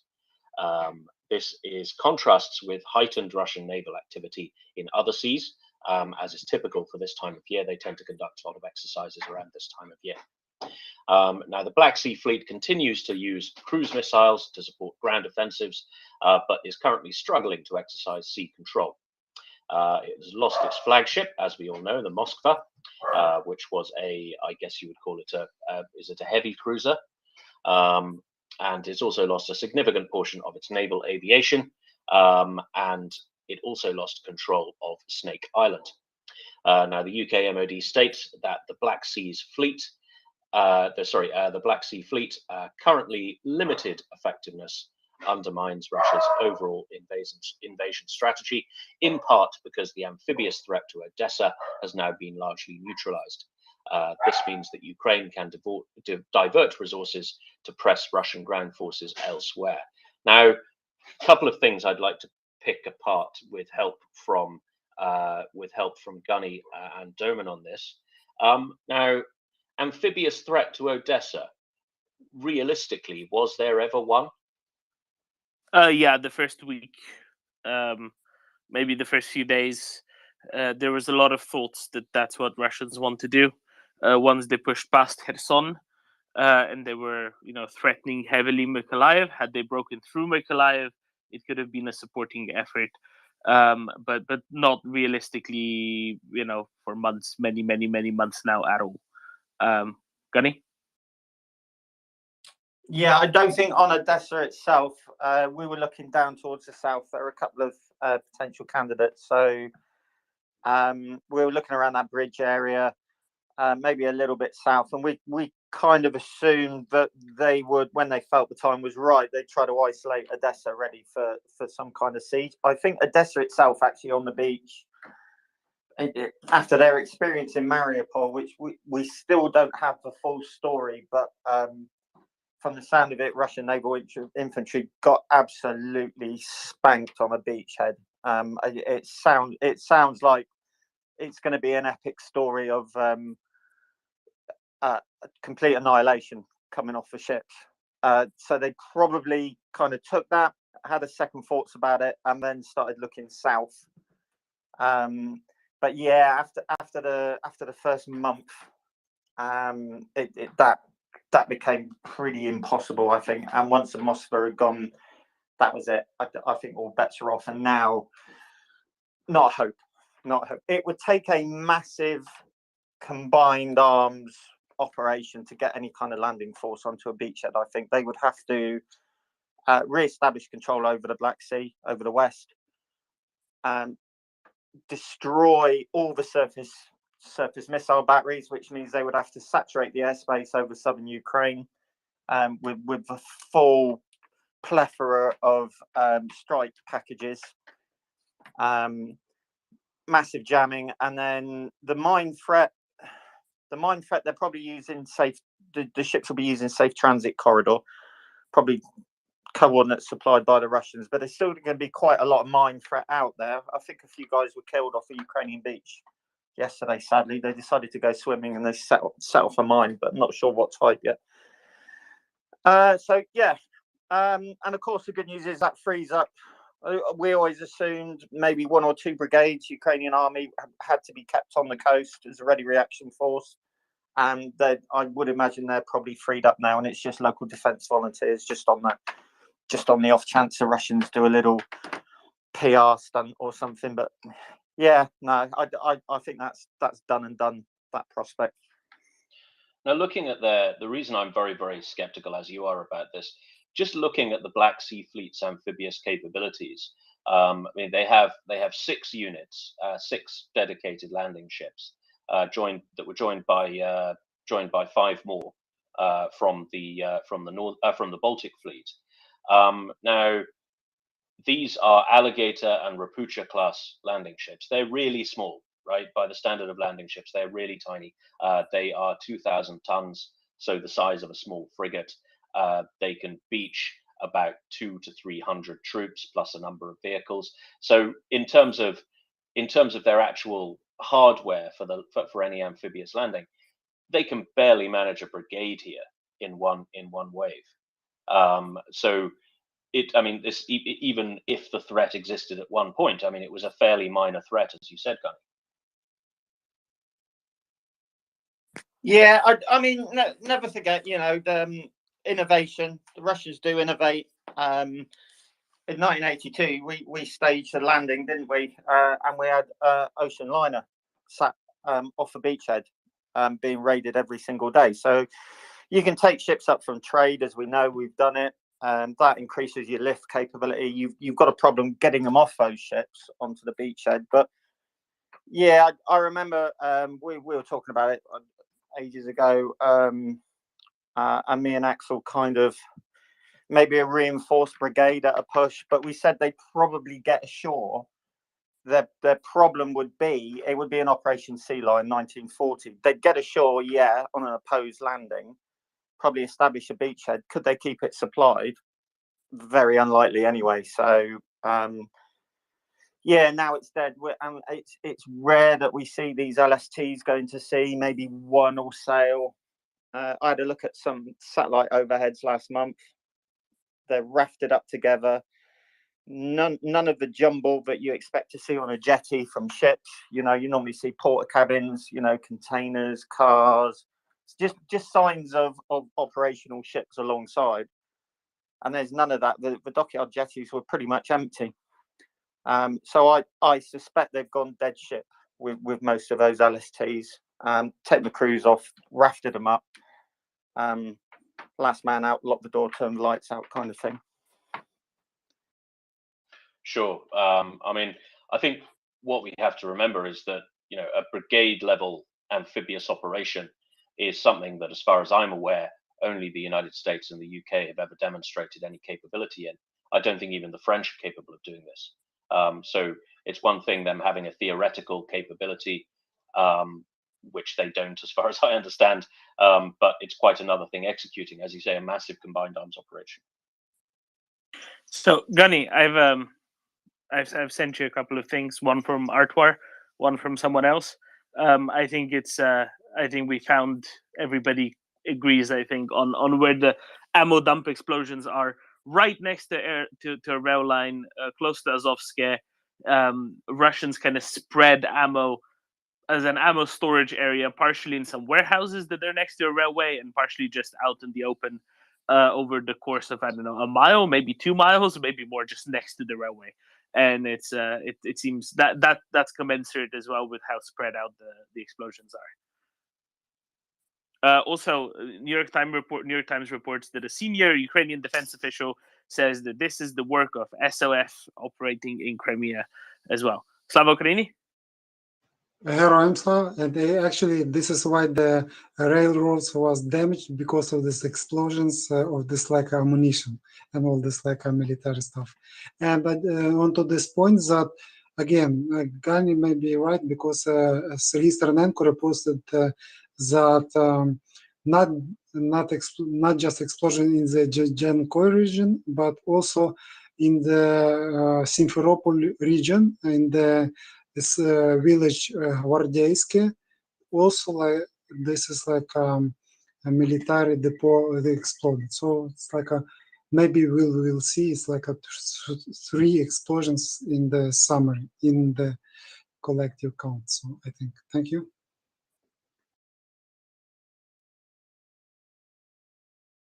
Yeah, and if you check the Nest, Artwar's video is up in the Nest, and I've replied to it with a possible geolocation from someone whom I've never heard of before. Bunker Hunters.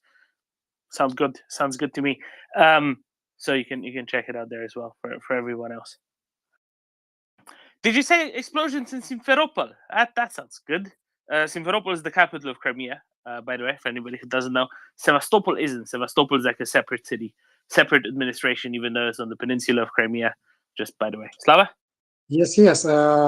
Simferopol region, a village called Gvardeyske.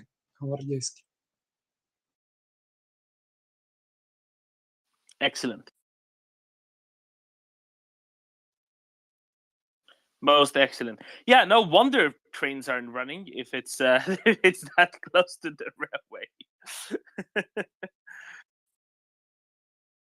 Yeah, best not run trains when literally 3 meters away from the rail line there are giant explosions going off. That's good advice.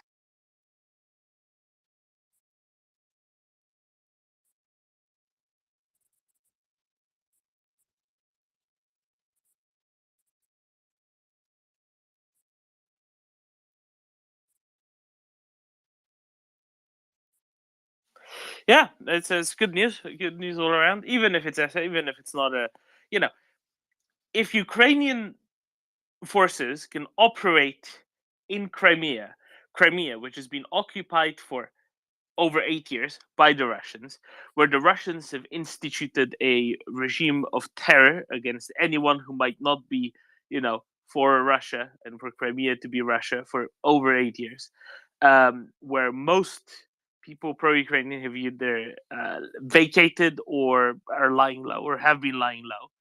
And Crimea, which is almost entirely surrounded by water, and to get to which you need to cross well over 100 kilometers of other occupied territory now, or go through Russia. If Ukrainians can get their people in with equipment to do this much damage, then that's possibly just as bad for Russia as Ukraine having lots of very long distance missiles, possibly Western-made ones, possibly domestic production. Both are equally horrible news for Russia.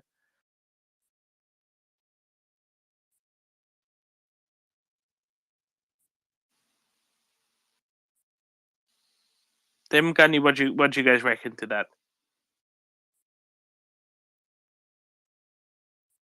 Sorry, could you say again? Yeah, I mean, whatever the Ukrainian armed forces say about the source, just treat it with an enormous amount of circumspection, to be honest with you. Look, they're the good guys, but they use Twitter and Facebook, etc., as a means of disinformation. So when they say SOF, they might be telling the truth, or they might just be messing with Russian heads, because then the Russians think, oh, shit, now we've got an SOF team, at least one, possibly more, running around the Crimean Peninsula, blowing shit up. That means that they've got to reorganize their base defense. It means that they've got to task off teams to do sweeps. It means that they'll probably retask air assets to do low-level flights. And of course, it puts every single orderly officer and every single guard commander and every single Russian base or facility on Crimea on edge, grinding their teeth, because for all they know, some blokes in black kit with black masking tape across their eyes are going to pop out of, you know, the ground and start slitting throats and things. So it's yeah, you're right. It's psychological as much as anything else. It could be a long range rocket strike. But why tell them it's a long-range rocket strike? Tease them, you know. Was it? Well, we don't know. All I know is I've lost 90% of my ammunition. Well, who was it? We don't know. Was it a rocket attack? I don't know, boss. I don't know what happened. All I know is I've lost all this shit. What are we going to do? You see what I mean? So it's just genuinely messing with people's minds, because in the military, when you even get a hint of a potential threat, you reorientate yourself to deal with it. And if it's special forces, you think there's special forces running around, it means you've got to increase your guard force. It means you've got to increase your local patrols. You know, you've got to push out the envelope, the base defense envelope, and that takes up people. It takes up people. It takes up fuel. It takes up time, and it just disrupts the operating tempo of that base somewhat. So yeah, just treat everything Ukrainians say just with you know, healthy circumspection. Put it that way, because we are, after all, part of, on social media, the PR campaign and the disinformation campaign, which I think is something that we tend to forget every now and again. So in our own way, we're helping the Ukrainian military just by propagating myths and legends. So I heard that the Ukrainians have some kind of transformer robot that's got an invisibility cloak, and that's stomping around Crimea, hence the enormous footprints. Maybe we could spread that out. Yeah, people think those are revetments. No, those are footprints. I think, though, Gunny, I think two things to add there. Number one, we don't deal in myths and legends here on the Maria Report. We deal in stone cold facts and dad jokes. But also, I think you got the conversation between in the Russian chain of command slightly wrong. Of course, Colonel Fucknut has lost 80% of his ammunition, but the conversation with Brigadier Twatface will be, "Oh, I've lost 10% of my ammunition." Oh yeah. I forgot, because we always mark down failure, don't we, in the Russian military? Because otherwise you end up guard commander in on an island in the Aleutians or something like that.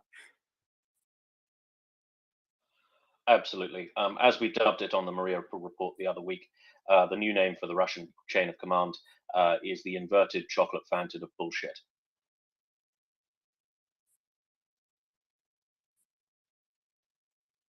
So what I was getting at, right? Both scenarios suck really badly for the Russians. If they have at least one, if not more, Ukrainian special forces teams running about Crimea, which they thought they had cleared years ago, and is 100 plus kilometers from the front lines where the Ukrainians are anyway, right? Or if Ukrainians have either ATACMS or ATACMS like domestically produced capabilities, both of those situations are really bad news for Russians. Doesn't matter which one it is. Both of them are really bad news for Russians, or whatever third option it might be. Still, really bad news for Russians. So just in that sense, I think it doesn't maybe matter that much which one it is. Either way, really bad news. And now they have to prepare, Gunny, like you said. They have to now kind of think of all of those. They have to think that all of those are likely, and they have to work against all of those simultaneously. Yeah, because the military rumor mill. Lots of things are inefficient about the military, but the military rumor mill is usually phenomenally efficient. So if you're, you can be 400 miles away in a completely different operating area, but as a senior officer, you'll be getting briefed by your intelligence guy daily morning prayers. But Crimea, that really well defended occupied area, is coming under either missile attack, and there's nothing they can do about it, or there are SF running around, and there's nothing they can do about it. Now, it's outside your theatre of ops, but what happens is you then look to your own area of responsibility, and you start, if you're professional, you start thinking, what if? So you pull your air defence bloke in and you say, look, have you heard what's going on in Crimea? Yeah. What can we do about it? Fuck all, and then it starts to degrade morale. You start thinking about your own HQ. Well, if they've got SF running around Crimea, might my HQ be hit next? Do I need to start thinking about upping the security around my HQ, or do I start moving my HQ? They're probably having to do that anyway, because the Ukrainians are DF direction finding them and hitting HQs. But so you see what I mean? It's just degrading their confidence in themselves. And if you're in the military, I mean, those of us have been in confidence in yourselves, your abilities, the abilities of the men and women next to you, the organization, but it will be all right. We'll get fucking through it somehow.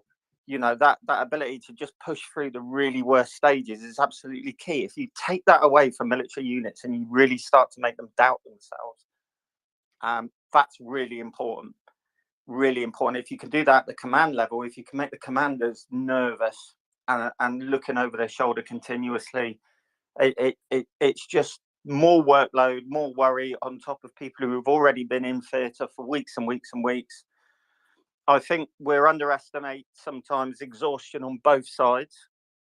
This is a long campaign. Exhaustion is going to be a problem, but more so for the Russians, because exhaustion when you're winning isn't so much of a problem, because you're on high clouds and you are winning, you're smashing them, and you can put exhaustion a little bit back. If you're losing or you're stuck and you just keep this drip of bad news, it will impact at the highest levels. And then rumor mill, a command briefing, what's said in a command briefing doesn't go outside the tent. Fuck me, the privates and the lance jacks will know probably within 48 hours, because that's kind of how it works in the military. So yeah, I think things like this, we underestimate the morale value of these strikes as well, and how it will seep down all the way to the lowest ranks eventually, and fuck up morale badly. Not that your average Russian NCO probably knows where Crimea is, because they're pig ignorant, but maybe some of the senior NCOs have basic knowledge of geography, so maybe not.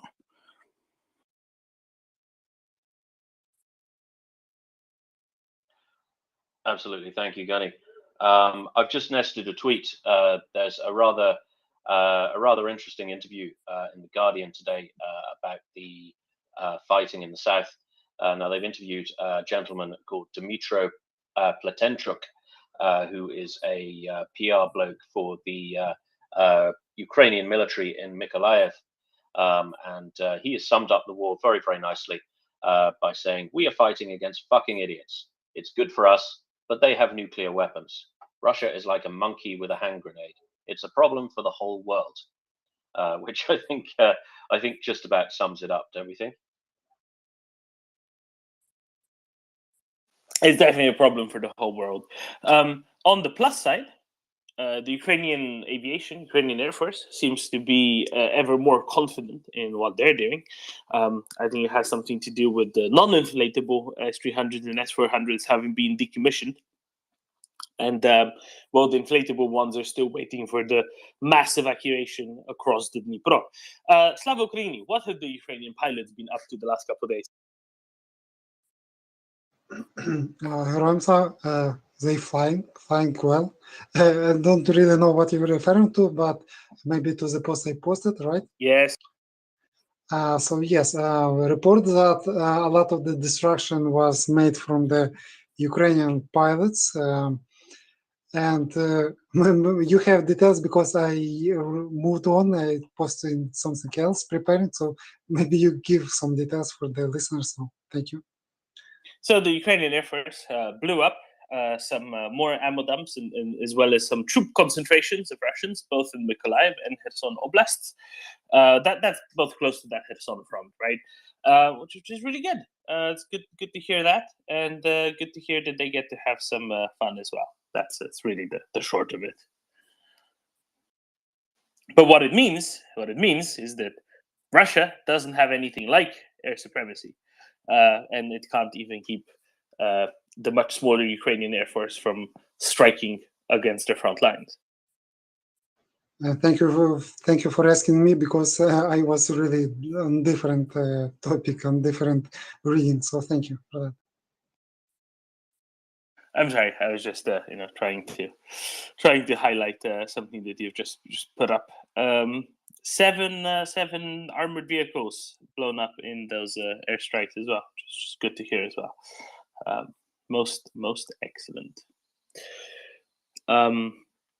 So right. it's just right away that points out that's happening. It's not just in Crimea. It's not just somewhere one place. It's like happening everywhere. So just for the listeners, that you should understand that I reading a lot of news, that news are everywhere. So it's all happening like simultaneously. Something happened in the night, something happening every hour. So it's like all is running all the way. But in some all this news, I suspect that some news that we are reading, it's like maybe small part, because it's like visible. You cannot hide it. But a lot of different small things that no one really knows until they openly disclose to the world. So thank you.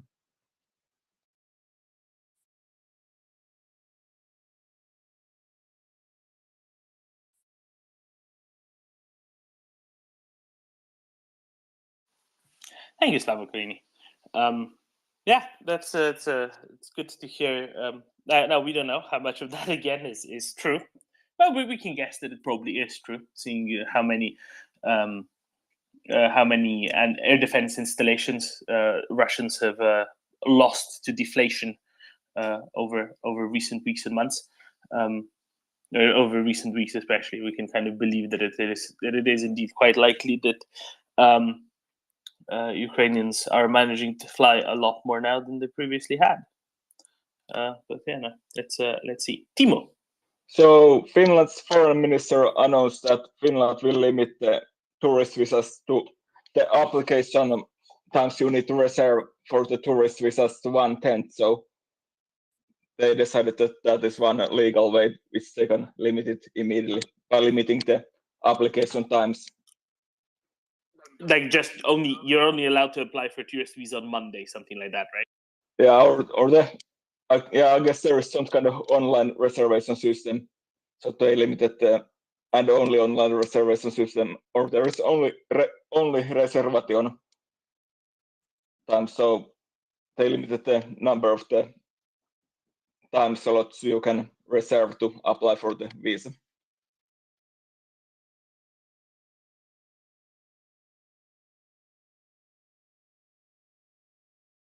Yeah, it's the easiest bureaucratic way. You don't need to do any parliamentary procedures. You don't need to ask the government. It's just something that some bureaucrats can kind of arbitrarily decide that they're going to do. And I think that's probably easiest. Yep. Because they can just do it. They don't need to ask anyone. It's just go ahead. No, that's it. Easy. Okay, I am behind on my messages. Puppy, go ahead.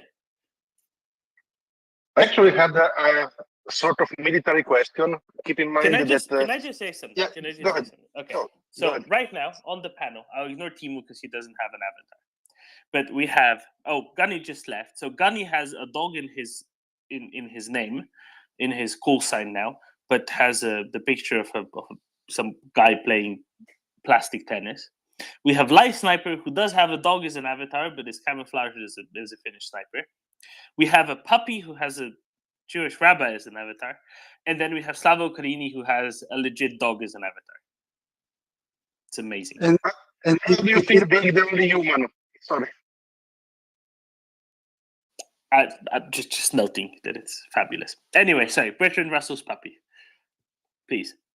So actually, I have a sort of a military question. Keep in mind that I cannot tell who is a shell from a potato, so be merciful, please. The dumb or idiot question is the following. I would understand Can you just that wait having for just puppy? Sorry, just wait a second, because Axel's coming up. Let's wait for him to connect fully, and then okay, now go ahead.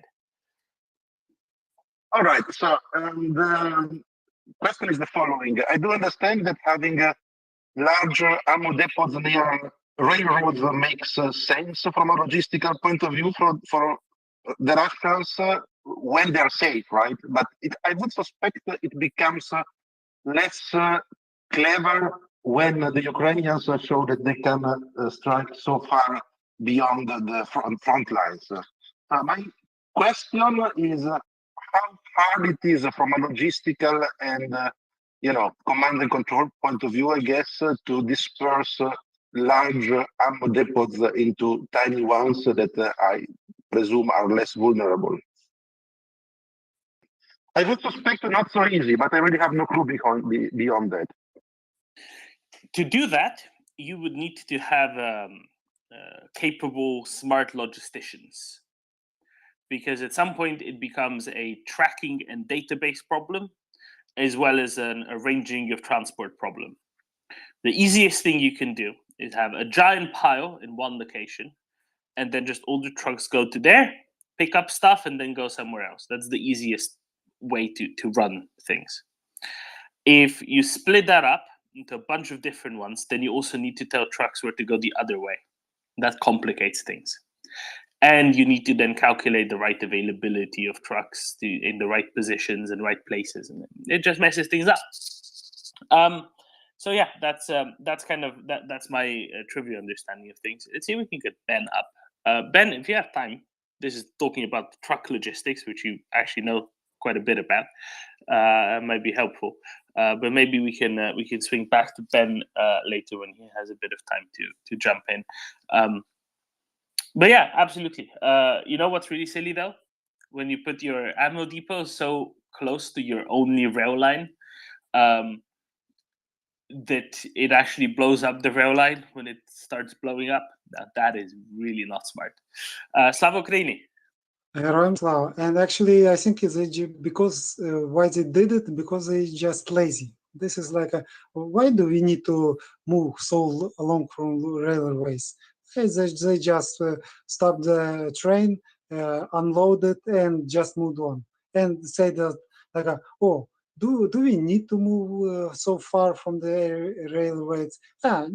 Just let it sit, and maybe in the future we move this farther. But as we see, one video solves the problem, so no need to move anywhere, not anything. So it's good. So problem solved. Thank you.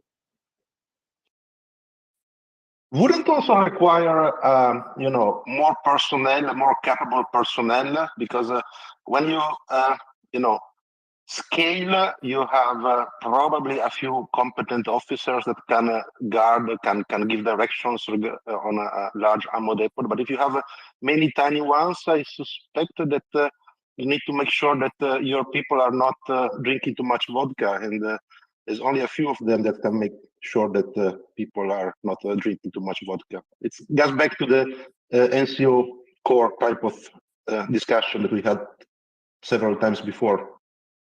When you use word competent, it's like sometimes do not fit applying to the Russian soldiers. So it's like sometimes it's like a competent, not really in the right place. So it's maybe this is where is the problem exists. Thank you. I think Slava's onto something there. Competence in the Russian logistic corps is it's a flexible term. Light Sniper. Yeah, there were interesting attempts to get competent and Russia in the same sentence, but I appreciate the effort to do that.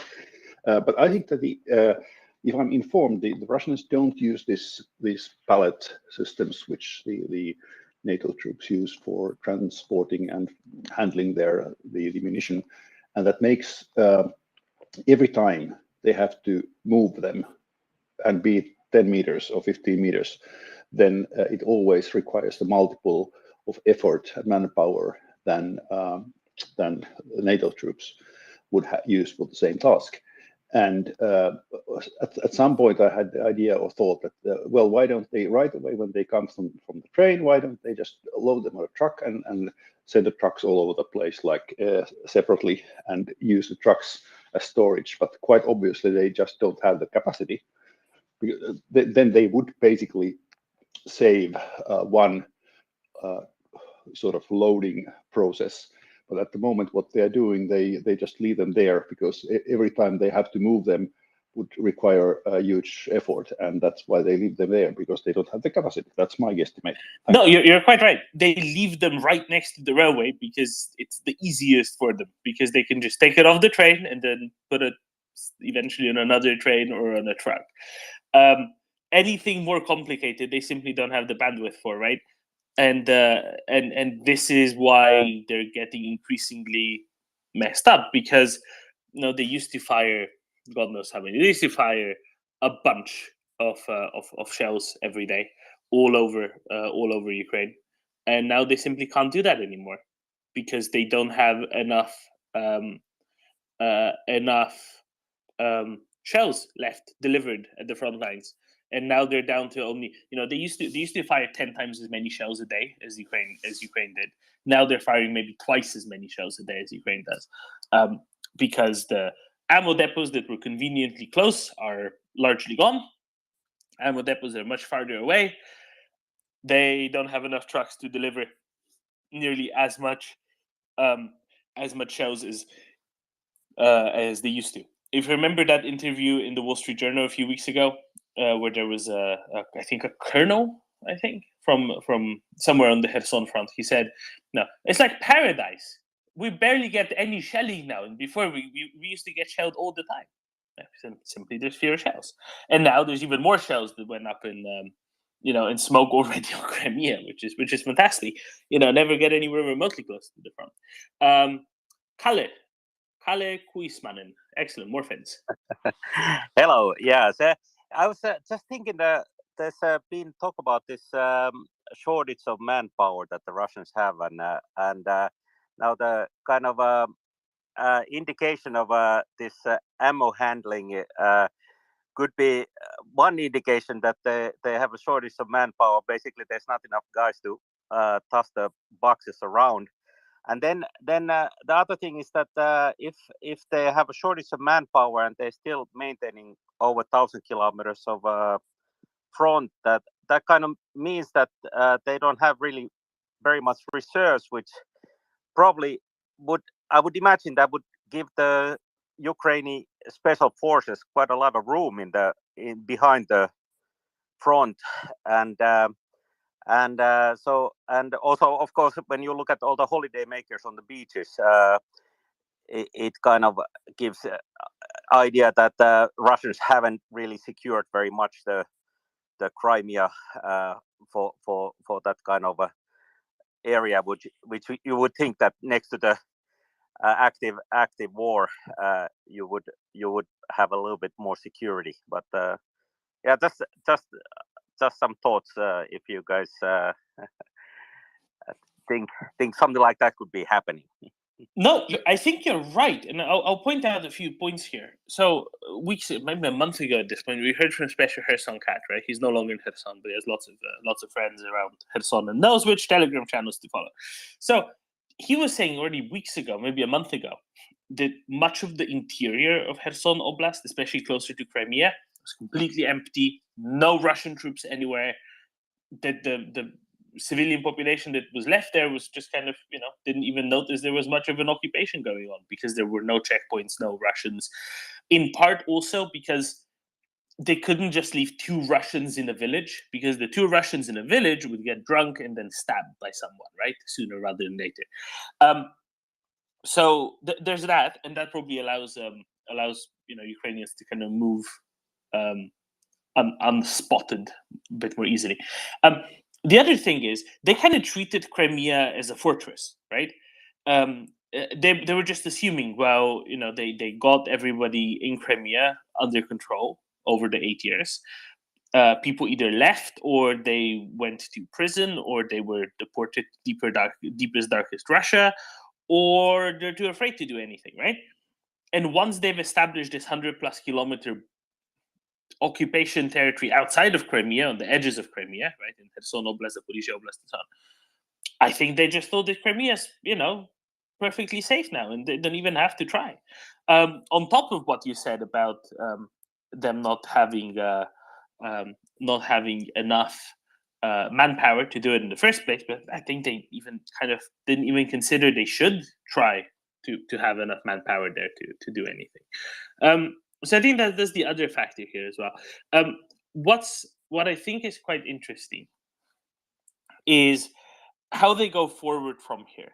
Now, they might be able to just get some extra Rosgvardia from somewhere in to do some more of the logistics on Crimea, but I mean, at this point, they must be deathly afraid about everything, because they thought Crimea was safe, and now either they're getting hit by missiles from a very long range, or there's Ukrainian partisans and or special forces squads operating on Crimea. Either way, really bad news for Russia. Either way, really bad news for Russia, and they have to think about both, because they probably don't know what hit them either. So they'll say it's been another smoking accident, but we all know it wasn't. We all know that it wasn't another smoking accident. Yeah, so we can think of the that maybe the Russian war effort is starting to resemble a balloon, that the pressure keeping up the front is maybe the collapse is closer than we hope. That maybe we actually is never as close as we hope, but yeah, I sure hope so. Closer than we think. I sure hope so. Sorry, all right. Thank you. Everyone's talking about the cigarettes, but don't forget that the most recent new excuse was that it was the ammo dump exploded why it was so hot because of the sunshine. Wasn't that the case? Oh, was it? Oh, I'm sorry, I missed that one. Yeah, who would have thought Crimea in August that there'd be sunshine? No way. That's new. Yeah, fantastic situation awareness there. Axel, are you around? I have an interesting suggestion from a listener that we should probably consider in future guests. You have an interesting suggestion, Domin. So what is it? I do. The suggestion is the following. We have all of these military experts on, right? Last week we had General Ben Hodges. Yesterday we had General Pekka Toveri. The problem is they're too competent. And to be able to really understand what Russians are up to, we need some much more incompetent officers.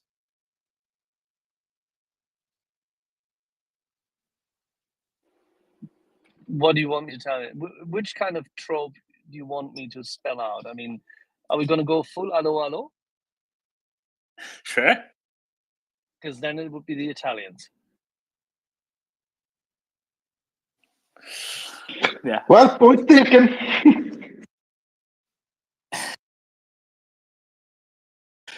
Yeah, just nothing. Yeah. Anyway, Do you have any Slovenian admirals which we can ask?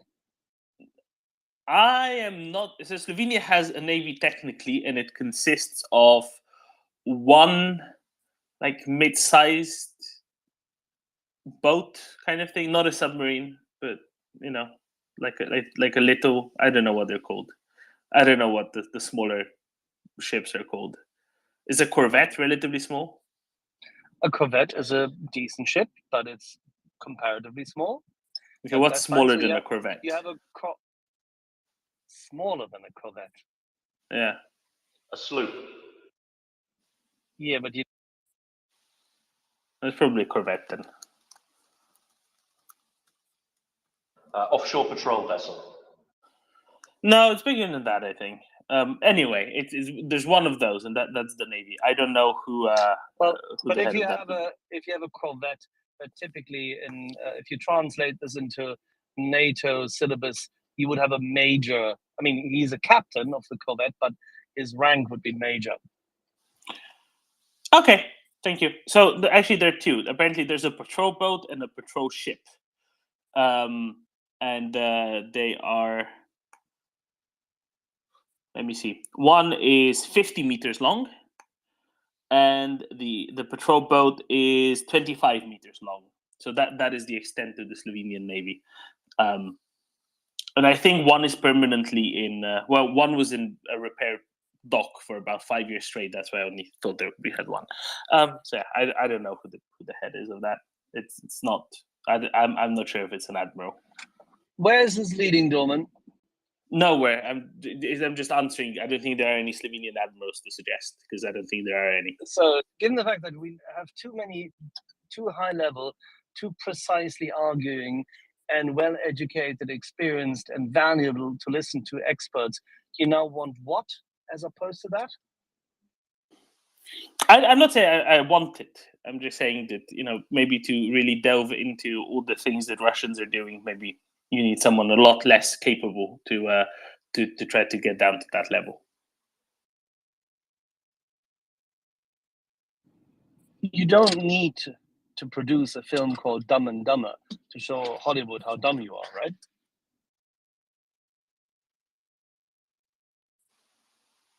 No, you're probably right. Isn't Dumb and Dumber English anyway? Anyway, doesn't matter. Doesn't matter. I thought it was a funny suggestion. Let's go to Larry. Just talking about Russian logistics, I'm not sure whether I heard it here because everything I've been listening to in the past few months is sort of all melded into one. But I think the Dedovshchina plays a part in the appalling Russian logistics, whereby the senior officers like to direct the junior privates and so forth to unload everything by hand. And of course, all of their MLRSs are loaded by hand. Am I right? I certainly heard that somewhere. Yeah. Do you get where I'm going? Missile by missile. Well, and also unloading trucks and everything like that. It sort of goes back to this sort of like Dedovshchina authority thing, where it's like it's fun to watch the privates unload the trucks by hand, sort of thing. Do you get where I'm going? I think I do, but I think you're wrong on this one, to be honest. If there were a better system implemented top down, then they would be implementing and using the better system. It is because there is not a better system having been implemented top down. That's why they're using the shitty system. And I'm sure they're having a good laugh because of it, on the basis of it, but it doesn't mean that that's why it is the shitty system. The laugh is the consequence of the shitty system. Okay. Yeah. Who's coming up? One of my my absolute favorite speakers here.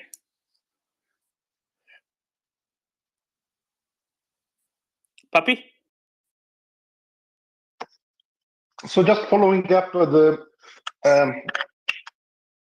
questions about or comments about the fact that they are not using modern logistic systems like pallets and the like, and that they just go using their bare hands. So the question that I keep asking myself is why? Meaning, it is obvious to anyone that has done an internship at Amazon or the like that there are better ways to do it. So you could see incompetence at every level, but this seems to be quite an obvious thing. So it was just hard to integrate in the existing system. They did not focus on that. What is the reason why they did not think, to get some Amazon-minded type of people to help with that? It's kind of mind-boggling to me, but maybe there is a good reason that I'm not aware of. The reason is because it's difficult to change things, and we've always done it this way, therefore this is the way to do it. I think it's really as simple as that. But we have with us my favorite Kartvelian, Alex Karteli. Alex, why do you think they're still unloading and loading up everything by hand? Hello, everybody. Why they are loading and unloading by hand? Excellent question. It's not just this particular thing, but almost anywhere you look, Russians will be behind 50 years at least. And in this case, maybe more over 100 years. Why by hand? Probably they never felt shortage of slave power. Traditionally, like 90% of Russian population were slaves. They formally belonged to their slave masters. And that same thing was working also in the army. People were recruited for 25 years and nobody really felt compelled to take care of the they were always used as cannon fodder, so to speak, even before cannons were invented. So that's kind of tradition, Russian tradition. They still behave like human resource is not an issue for them. That's not the case for the last 2 or 3 decades, but it takes, I guess, 5 to 10 decades for Russians to realize that things have changed and they need to change themselves. Actually, a funny thing, I listened. There is one opposition guy from Russia.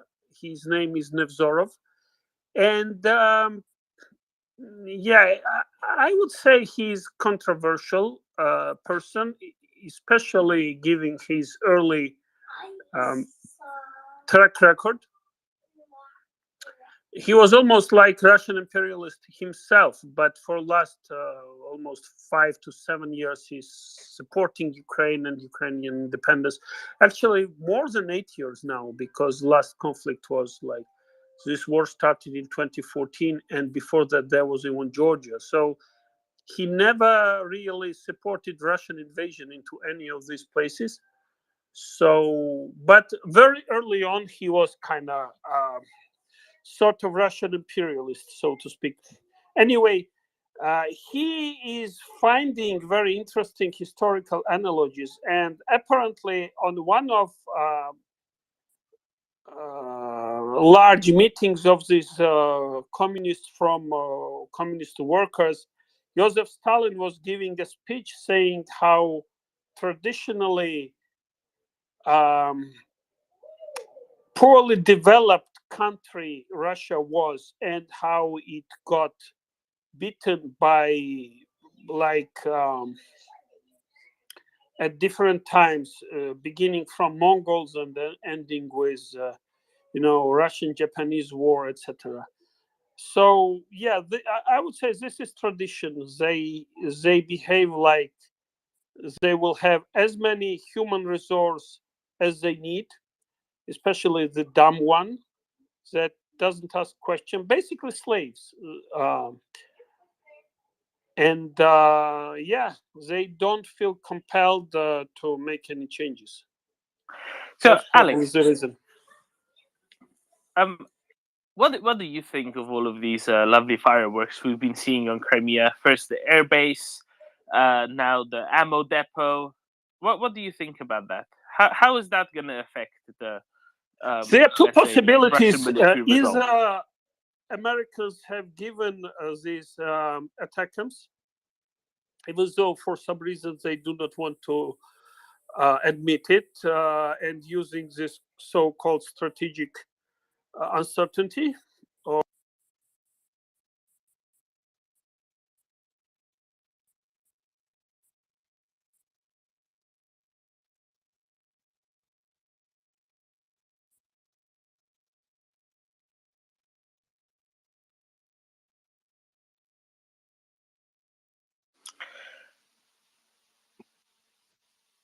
Mic check.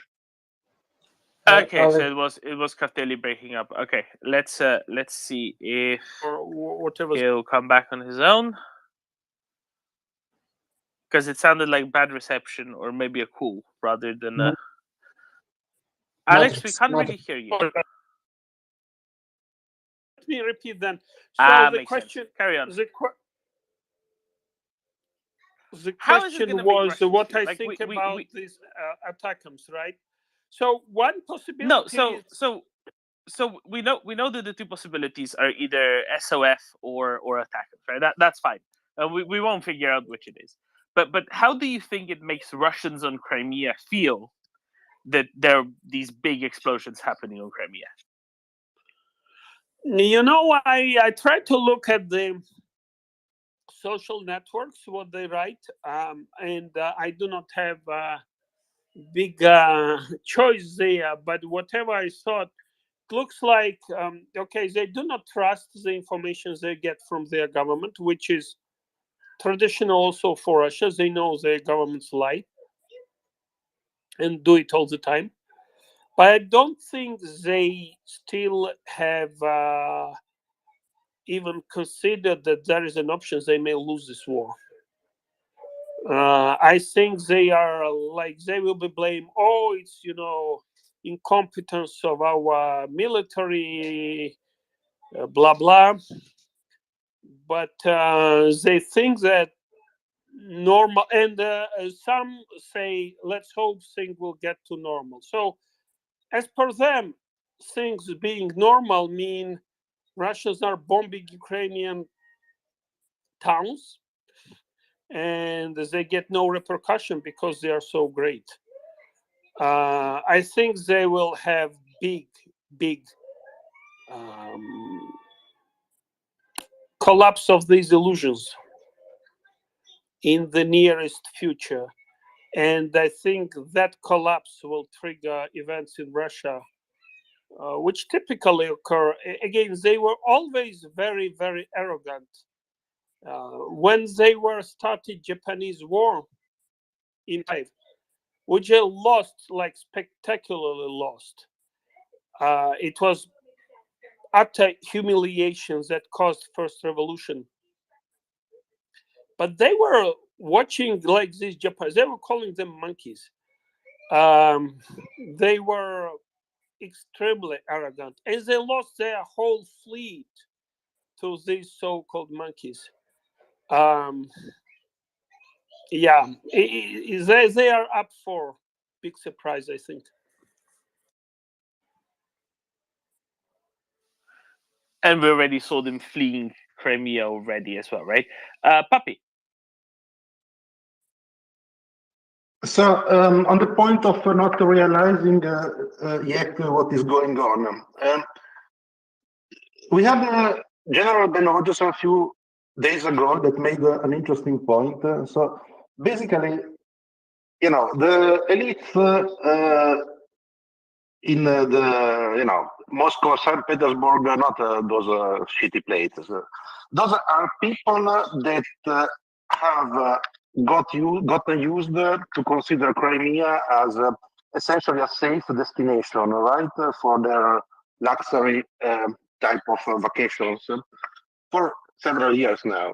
And the fact that all of a sudden Crimea is not an option anymore, even if the official propaganda is, saying that everything is going on great and whatnot, kind of feels like could be an eye-opener for quite a few people, not the Buryatia one that, see the mutilated soldiers coming back, but nobody cares too much about those people, apparently, in Moscow, but the ones that are likely to realize what is going on now might have aha moment. That is, I guess, my interpretation of what General Benoges was saying. Does it make sense, Alex? I would like to hear your take on this.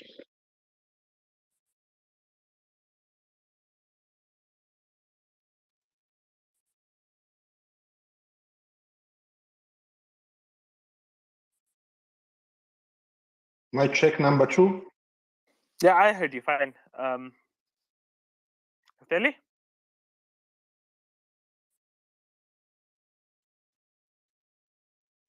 Maybe we lost Alex. I hope he comes back. In the meantime, good morning, CJ. I'm sure that you've been greeted by the fireworks when you woke up. Can you hear that, Dylan? Oh, yes, I can. Yeah, that ticking, that constant ticking, it just won't stop, you know? How awful it must be. How awful for it must be for this to be some more evidence towards the TACMs, no? Or have we already debunked it and said it was special operations yet again? Again, not diminishing the bravery of the Ukrainians, of course. So, do you know what? Hear me out on this one. This is a very silly suggestion, and I know this isn't what happened, but it'd be hilarious if it did. This ammo dump was right next to the railway, right? You saw Artwar's video, I bet. It was literally what? 3 feet from the nearest railway line? 5 feet, maybe? And imagine hypothetically, a train had to brake in an emergency. Say the train line up ahead was broken or disrupted somehow. Right, something that would be easy to be done. What happens when a train brakes hard, CJ? Are you trying to say sparks fly? Lots of sparks. And it's hot and it's dry. Wouldn't it be hilarious if somebody just took a bit of a rail line out and the train suddenly had to brake hard while passing piles and piles of ammunition everywhere, and all you needed was a little bit of a fire to set it all off? I like it. Let's go with it. Screw attackums. This sounds much better. I mean, much cheaper to get a guy to slightly damage a rail line and force a train to stop. Now, I don't think it was that. I think somebody actually started with some booms and bangs. But if it were attackums, we would be expecting tomorrow to see a gigantic crater somewhere next to where that ammo depot was, right? Well, it'll be hard to say, in the case of the Saki Air Base, which I still think is attackums, those ones, or at least those explosions that hit the airfield, they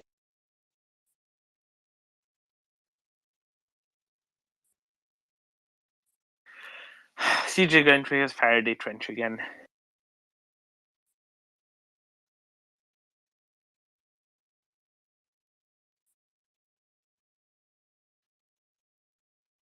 CJ?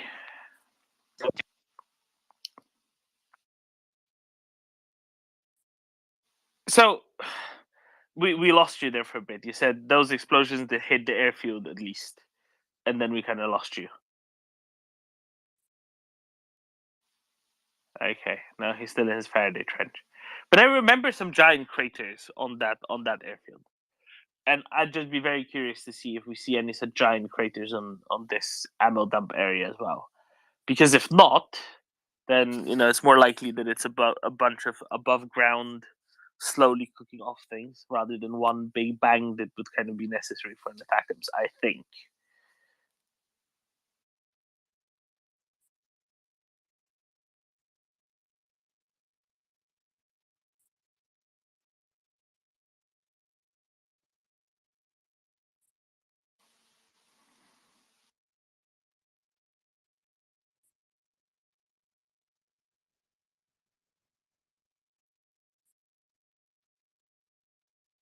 Tim? Tim? Hello, Dermot. Sorry, I was on mute.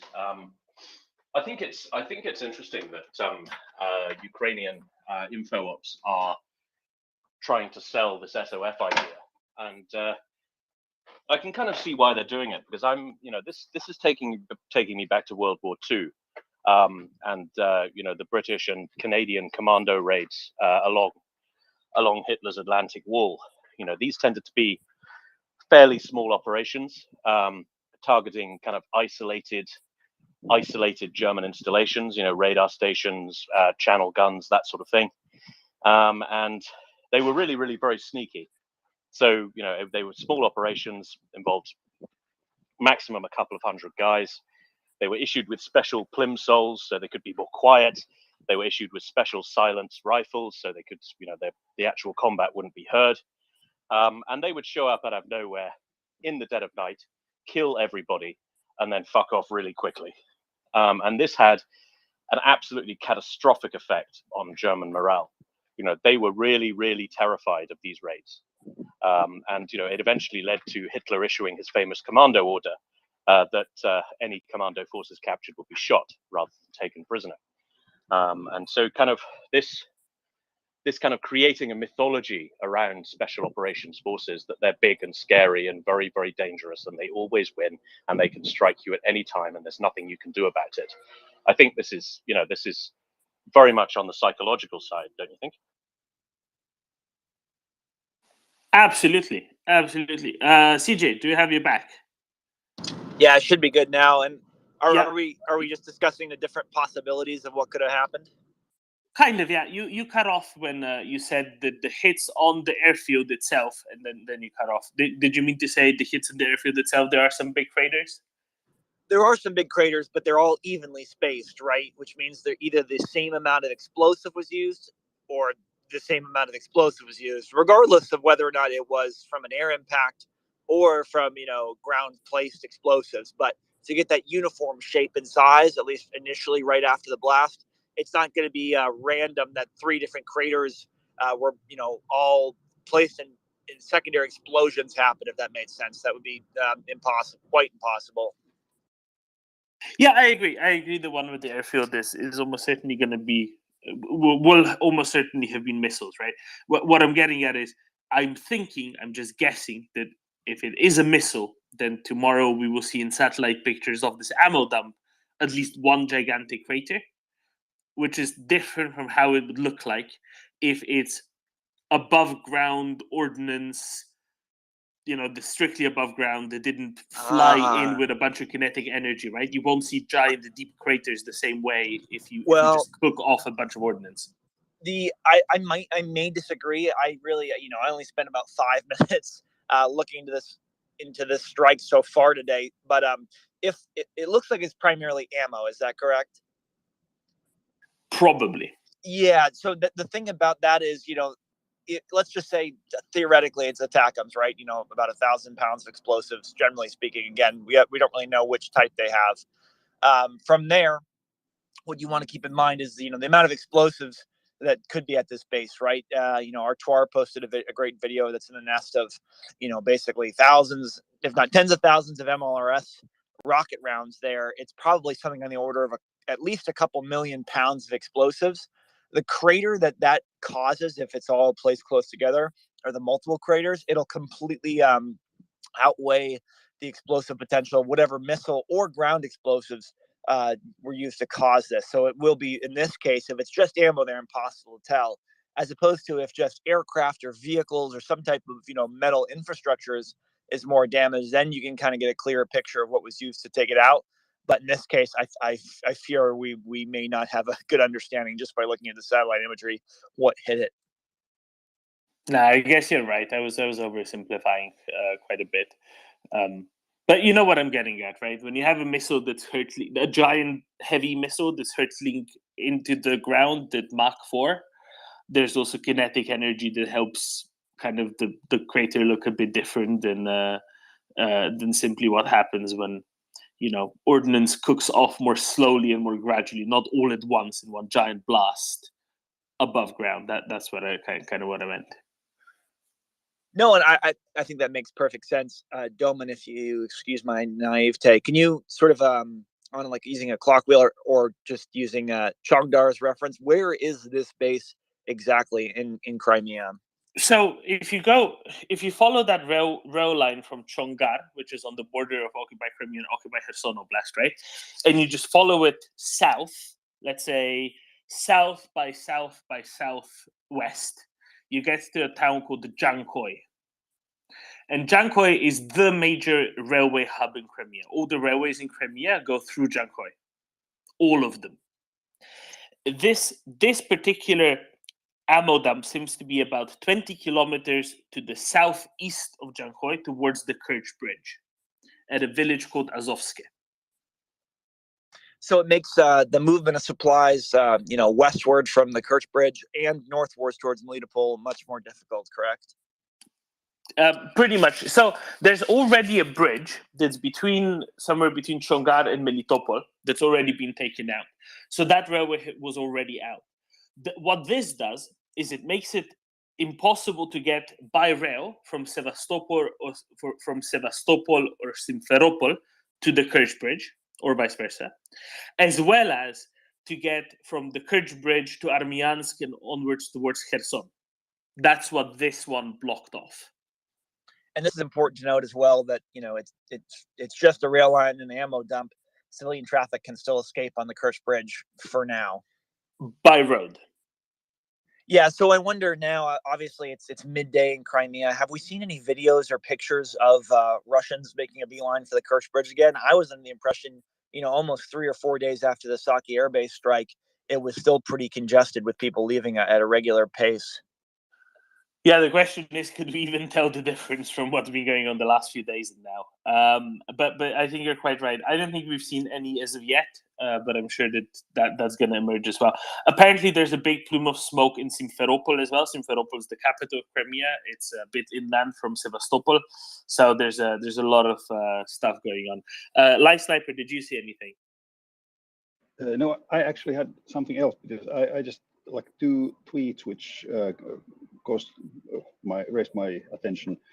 The Christoph Grosev reports that Kommersat just a few minutes ago reported that there's a new strike or clubs of black smoke are coming from an airfield in the village of Kvardeskoye in Simferopol region of Nice. Crimea. And that sounds, nice indeed. And it says, the tweet says it housed 12 Su-24M and 12 Su-25 STM planes and was integrated with the Russian Navy. So that's, I don't think there's no further information yet, but that's just came in a few minutes ago. And then another thing, I don't know, Mirror might not be the most reliable news source in general, but they have an article which I just retweeted, that Vladimir Putin's panic-stricken official in secret bid to end bloody war in Ukraine. And that the subline is that senior officials and members of President Vladimir Putin's elite are said to be panicking and want to negotiate in a bid to end the bloody war in Ukraine. Experts claim there's some leaked information, and that's also, should it happen to have any grain of truth in it, that would be an interesting development if the lines of Putin are breaking in the top on the top level. Just wanted to share that. Thank you. So I think you're in a way right on the last one. Let's put it this way. I reckon that this stuff that was in the Daily Mirror is a lot more similar to Rudolf Hess than Sixtus of Bourbon Parma, if that makes sense as a historical reference. I don't think this is a sanctioned attempt, if true. As to the first one, let's turn to CJ. CJ, what would you say if it is true indeed that this air base next to Simferopol has lots of smoke and explosions going on there?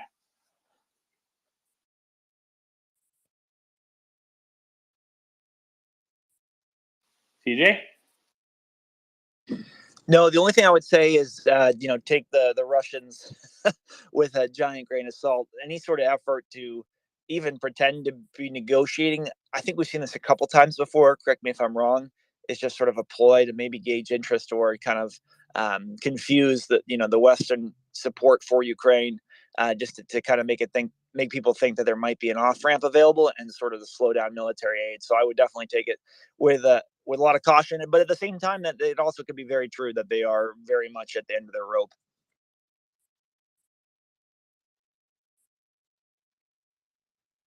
And what about the airfield, CJ? Airfield just north of Simferopol, about, let's call this 40, 50, 60 kilometers due east of Saki. Yeah, I mean, how many air bases are they going to have left after this is done? The one at Saki was primarily a naval air base, right, for support for defending not only the Navy, but, sort of the limited ability Russia has to force project with their naval air regiment. And so with this one, I'd have to look into more of the details of what forces comprised it. But I have a feeling, there was only, I believe, 2 other air bases other than Saki that were used regularly. And the one you're describing sounds like the main one. So they're running out of air bases. Isn't that just awful? Isn't that just absolutely awful? Apparently, 24 ground attack Sukhois based there. That's what it is. Sorry, Dylan. Yeah, the one other thing I would say about that is, as Gunny was talking about yesterday, the ability to take out the Russian Black Sea Fleet is just, it's so difficult to do.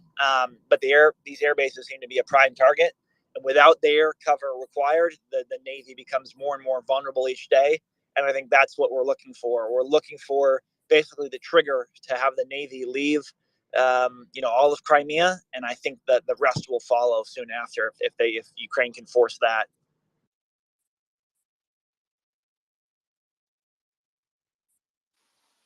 Wouldn't that be just awful? Alex Cartelli, welcome back. Thanks. I just had a comment about this urge from Russians to negotiate. I think one reason they keep saying negotiations and asking for negotiations is, well, first thing you do when you start negotiating is ceasefire, right? And they are not dumb. They figured out that this is the best time for them to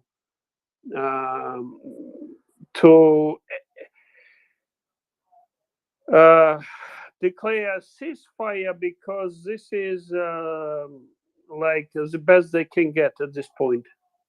And they just want to lock their gains. They realize that things are changing not in their favor. And that's why they're so adamant and I would even say desperate, because they know they cannot sustain a lengthy war. So that's kind of the whole logic behind this thing. And they can skillfully, another thing with the ceasefire is they will try to, so if they reach ceasefire at this point, then they will try to lock down their gains, territorial gains including, and they will try to reactivate or re-energize the base of supporters in the West, so that the West puts pressure on Ukraine to accept territorial losses.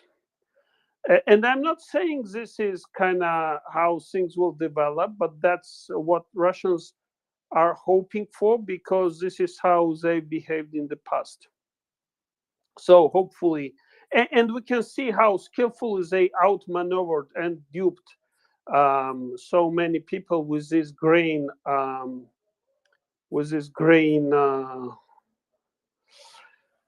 agreement.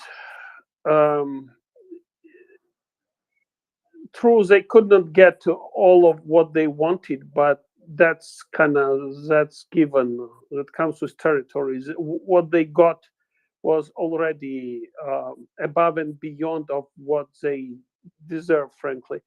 So that's why they try to, move now things to negotiating table. But I think it would be a mistake, probably a fatal one, to let them fool everybody else once again. You you can't keep these people. You can't be fooled by these people over and over again. We need to stop somewhere. Thank you. I think you raise an excellent point there. You're right. Maybe it isn't just an unsanctioned attempt. Maybe it is kind of an attempt to instill some ideas of a bad ceasefire. CJ? Well, I think, even if the deal in the short term certainly seems like a mistake, like the pieces are moving across the chessboard, right?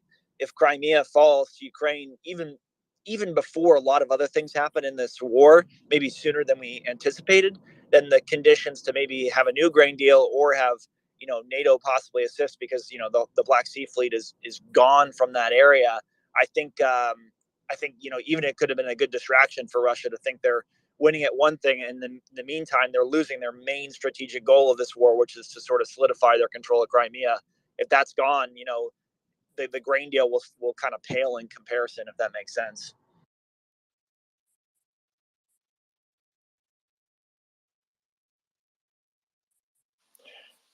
Morning, Darrow. Go ahead. Hey, good morning, guys. Good afternoon, your time. I was just wondering, what's the traffic like going across the Kerch Strait at this point? The reason I'm asking is they're losing their support line, their support lines as far as getting material in and out. They're going to be losing that, real soon, considering the Ukrainians are reaching further and further into Crimea. And I'm just wondering if they are looking for a ceasefire, is that the military commanders are starting to see something that they can't hold.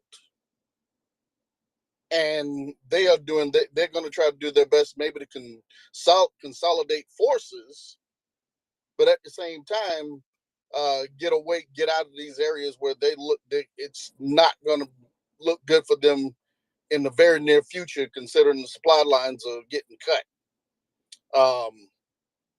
The other thing is, what about what's going on in Belarus with the buildup of forces there? Is there something that the Russians are doing? They want to, kind of move the chess pieces around a little bit. And that could be another reason for a ceasefire if they're trying to do that. But I wouldn't take it as it being something that's going to lead to peace in the near term, though. Certainly not peace, Darrow. Absolutely not. It's not clear to me exactly what's going on in Belarus, but apparently there's an airfield in southern Belarus that has a lot more missiles than it used to have. Let's put it that way. I think Iskandar mostly, and more air defenses as well. So it seems to me like there's a good chance that Russians are trying to prepare some sort of an assault on Ukraine from that airfield, possibly missile strike. There haven't been any missiles launched on Ukraine from Belarus in quite a while. It's been 3 weeks now, 2.5 weeks, something like that. Was that the volley that they had after they got pissed about Sevastopol? I mean, no. Oh, you mean the just before Russian Navy Day? Maybe you're right. Maybe it is right after that one. But there hasn't been anything after Saki and the like as well. So well, yeah, could be. You're probably right. I think it is. I think it is after that one. I think we'll just have to wait and see what happens. But you're right, and we should certainly be worried about that particular one. CJ, do you think Russia is going to, blow their lid again about accidents that their backline soldiers keep having? It's I posted a video to the Nest of the same Crimean official announcing that there was an accident and that there's a 5-kilometer cordon, so basically no entry zone, and that everything was fine. And what we saw at the Saki Air Base was a very weak military response to the strike or explosion. Right, it was just, I believe, 4 caliber missiles, and that might have already been pre-planned before the Saki Air Base hit. So there's a delicate balance here between them, reacting strongly to these things or claiming that they are not, occurring, of course, and they're just accidents. So it's a very fine line. What I would ask, though, kind of as a follow-up to Daryl in terms of the Kerch Strait Bridge, I was under the impression, Doman, that there was only between 400 and 600,000 Russians that had been, moved into Crimea since 2014. And, 4 or 5 days of traffic, I feel like they could, a decent amount of them could get out. Do we have any sort of sense of how many Russians have moved in or stolen property or in Crimea currently, or at least before all these strikes started happening?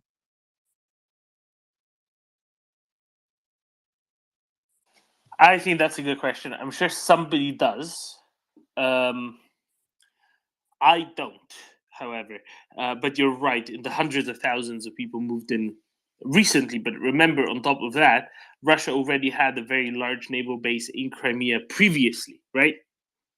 And I think there's additional soldiers and associated personnel on top of that as well that were moved in later that probably don't fall under that number. Possibly even families of soldiers don't fall under that number.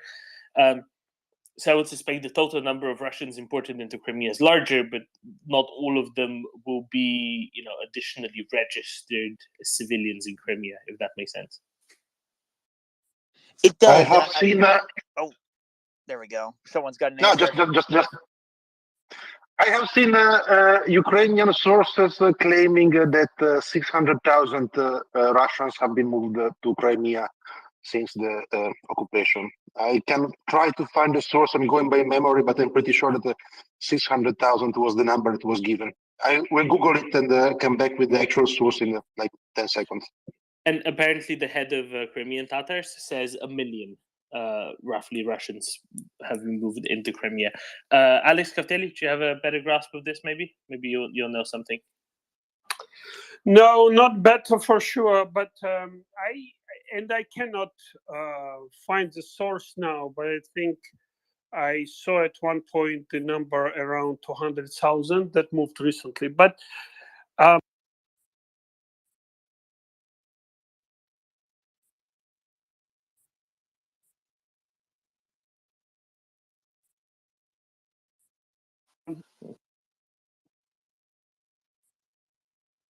Alex, did you get a call again?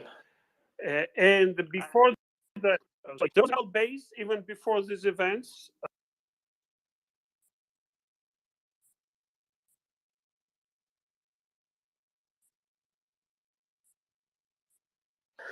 I think we've lost Alex. Yeah, he was breaking up for you too, right, Tim? Yes, he was. Okay. While we're waiting for Alex to come back up, to come back on, I have looked at the traffic situation on the Russian side of the Kerch Strait. Looks to be fairly normal. I mean, in the aftermath of the big strike on the airfield in Crimea, all of these roads on the Russian side on Google Traffic were pretty choked up. Now they look to be basically okay, with some congestion in the main roads leading into Krasnodar, which is a significant city. All of these roads are in pretty poor condition, so it may be a reflection of A, local speed limits, and B, the actual usability of the roads themselves. But I think this, fairly safe to say, this mass exodus seems to have slowed down or stopped, judging by Google Traffic data on the Russian side. Or alternatively completed. Or completed. Maybe it's been totally de-orged. One thing I would be looking at is if that was just holiday traffic, vice actual inhabitants, not knowing where they would have to go back to, being that they had been there, moved in for so long, would they have a place to go back to? And some people may, like here, when hurricanes are striking, people just say, I'm hunkering down, I got nowhere to go. I think that's a really good point, Daryl. Yeah, people who are there very temporarily would be the first ones to go, right?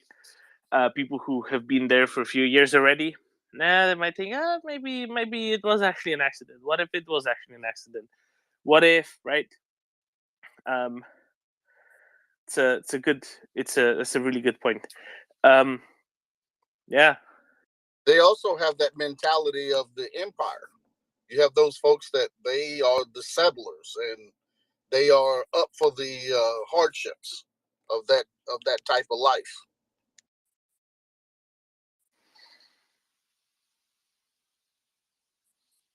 Yeah, no, I think Daryl, I really think you're onto something here, and that's why it's so much more important that we focus more on these additional explosions going off. Right, so 3 explosions seemingly roughly simultaneously. The one with the ammo dump to the southeast of Zhanghui. There's the substation right by Zhanghui on the railway, and that's important as well because it additionally disrupts railway traffic, because that's an electrified railway, I think. It additionally disrupts railway traffic even on the bits that didn't just go up in flames. And the airbase close to Simferopol, so kind of southern central Crimea. All of those simultaneously, that should have quite a bit of an effect, right? And if nothing else, it brings, let's say, it brings the war quite viscerally into the minds of Russians in Crimea, in different parts of Crimea, all at the same time. And one can only hope that a lot more of those keep on happening, and maybe that's for the best.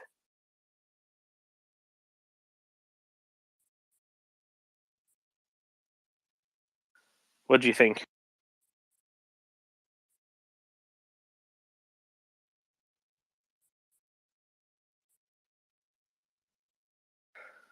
I'll take that as a yes.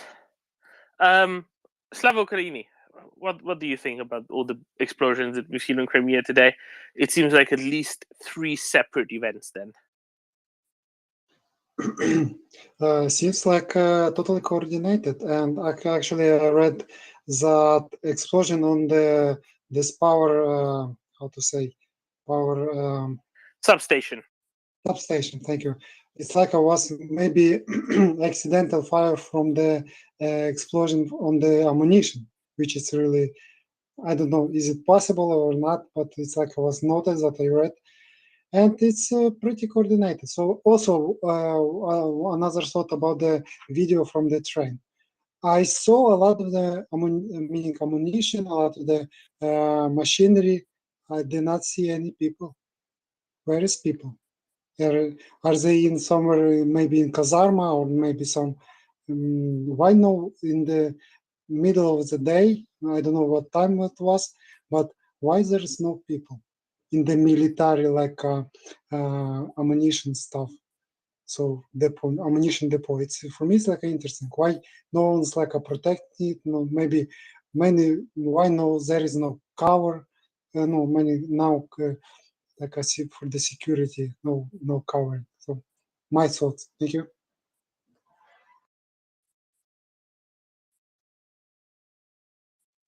Well, I mean, I think it probably speaks to Russia's military posture in Ukraine. This is considered a bit of a Russian redoubt, right?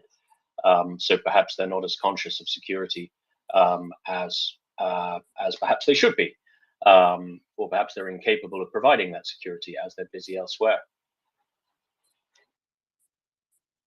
And I saw damage of the railroads. It's like a not too big of the damage, so they can, I think, easily repair it. But I'm not railroad also specialist. It's like a small break on the railroads, but it's good. Some still damage is good. Thank you. This is in Zhanghui. The substation, yeah. All right. Okay. Or maybe it's just outside the city, but basically in Zhanghui, yeah. All right. Bertrand Russell's puppy, you've got your hand up. So just looked up the previous question regarding how many Russians have been, moved to Crimea since the initial invasion in 2014. So the figure that I mentioned, 600,000, actually is coming from estimate from the Defense Council of Ukraine a few months ago. So, but while looking for that, I found out that also the figure 600,000 might be conservative, as some sources say, and the total number might be up to 1 million infected. So that's the figures that are, being circulated by reputable sources. So yes, I can confirm it. It's around 1 million Russians came into Crimea since 2014. They was imported. They pretty well feel themselves like at home, as we saw a lot of the Russians not really happy to have to leave rapidly Crimea. Yes, 1 million of the Russian was in the Crimea, so I hope it's now less. Thank you.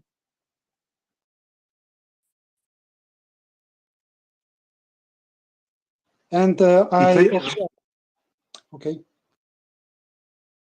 Go ahead, Slava. Go ahead. Thank you. And also, I was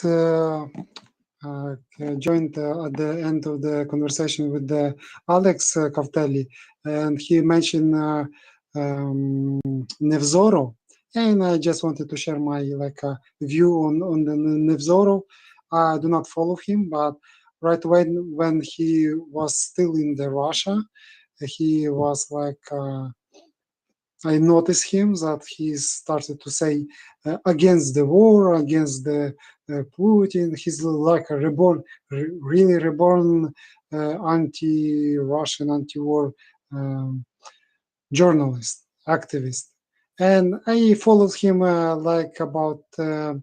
I'm Ukrainian on the west of Ukraine. This is my view as Ukrainian view on this now anti-war, anti-Putin Russian activist journalist. So I follow him around maybe 2 weeks, and I notice how he's good with his words, how he's preparing all this sayings. He's doing very good stuff, but he's completely boring. He's complete Russian bore.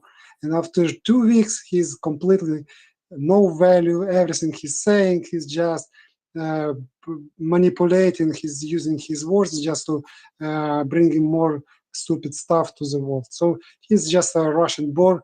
Maybe some good use from him will be for the Ukrainians, but it's another stupid Russians who just do nothing.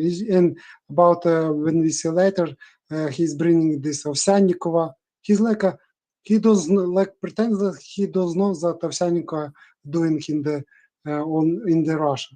This is a real face of the Nevzorov and other Russians who pretend to be against the war. So this is my opinion. I just wanted to share it. So I'm sorry I was missed the beginning of the Alex Kavteli conversation. Thank you.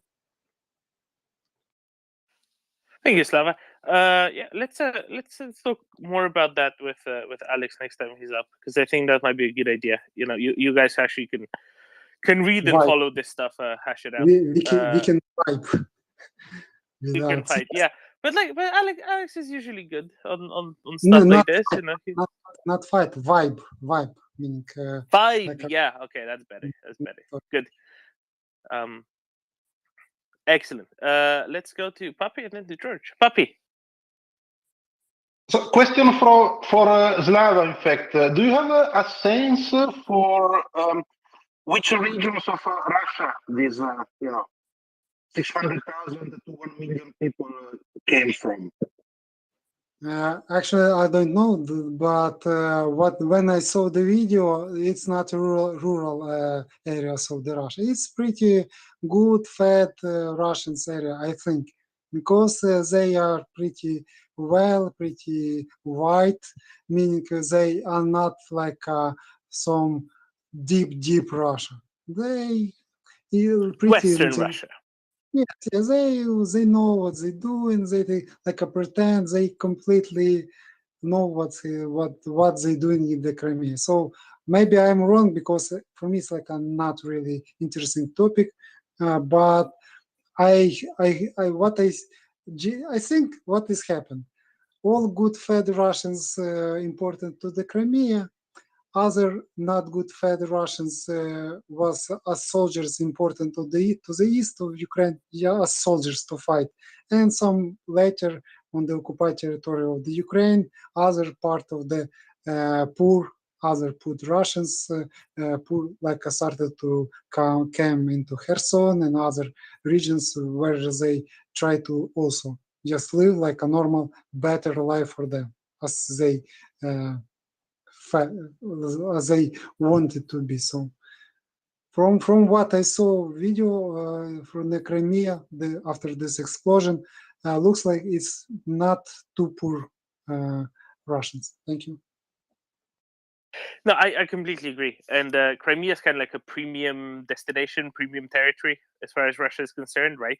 They always sent people that were kind of high up in the hierarchy that the Kremlin regime could trust. That's who got stationed in Crimea, right, Slava?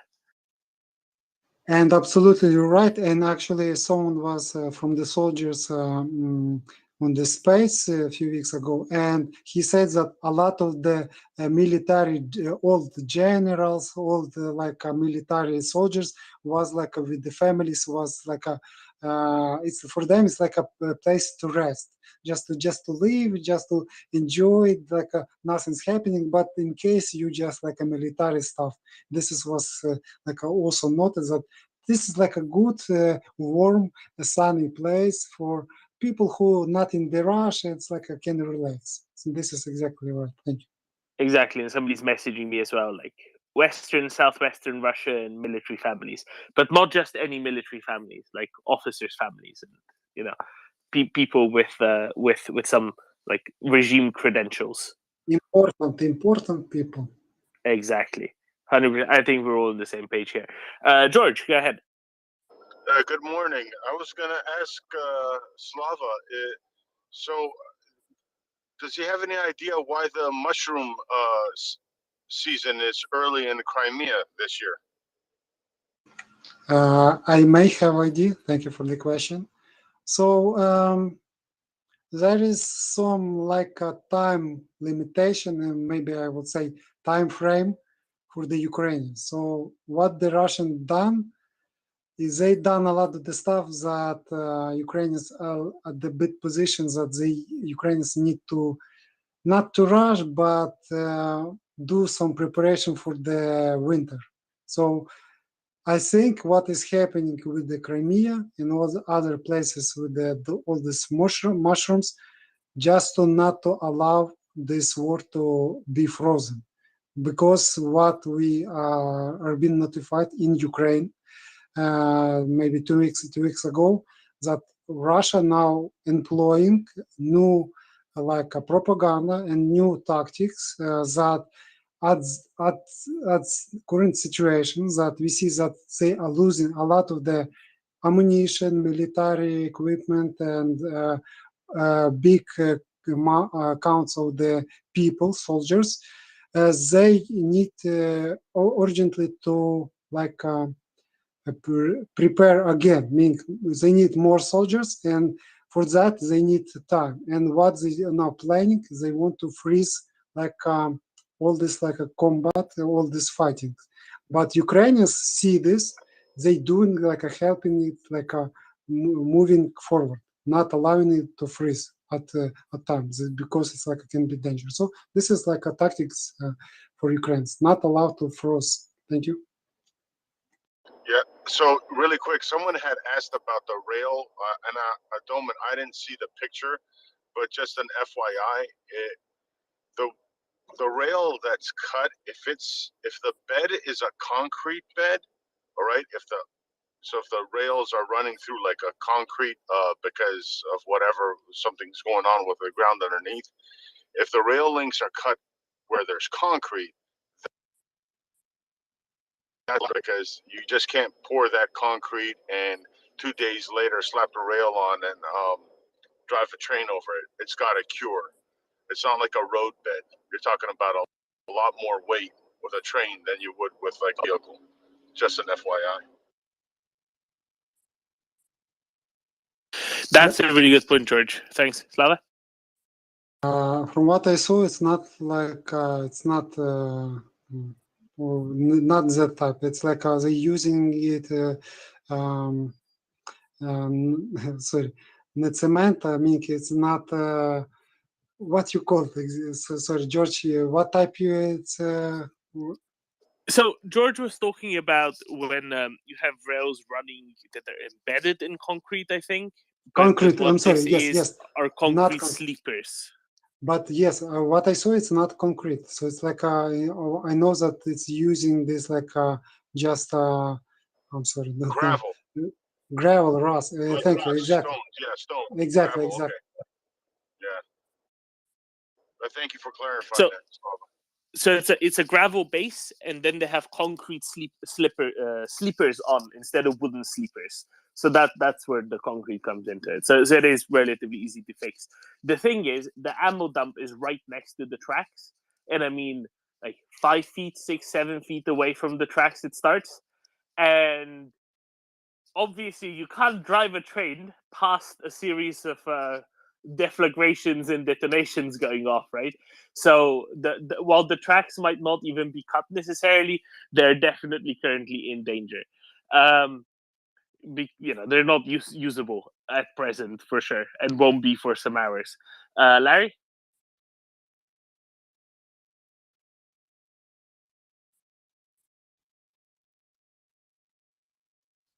Okay, Papi? I just wanted to say that Dan John DM did the following. Let's cancel all the visas for the Russians in Crimea, which I think it is perfect.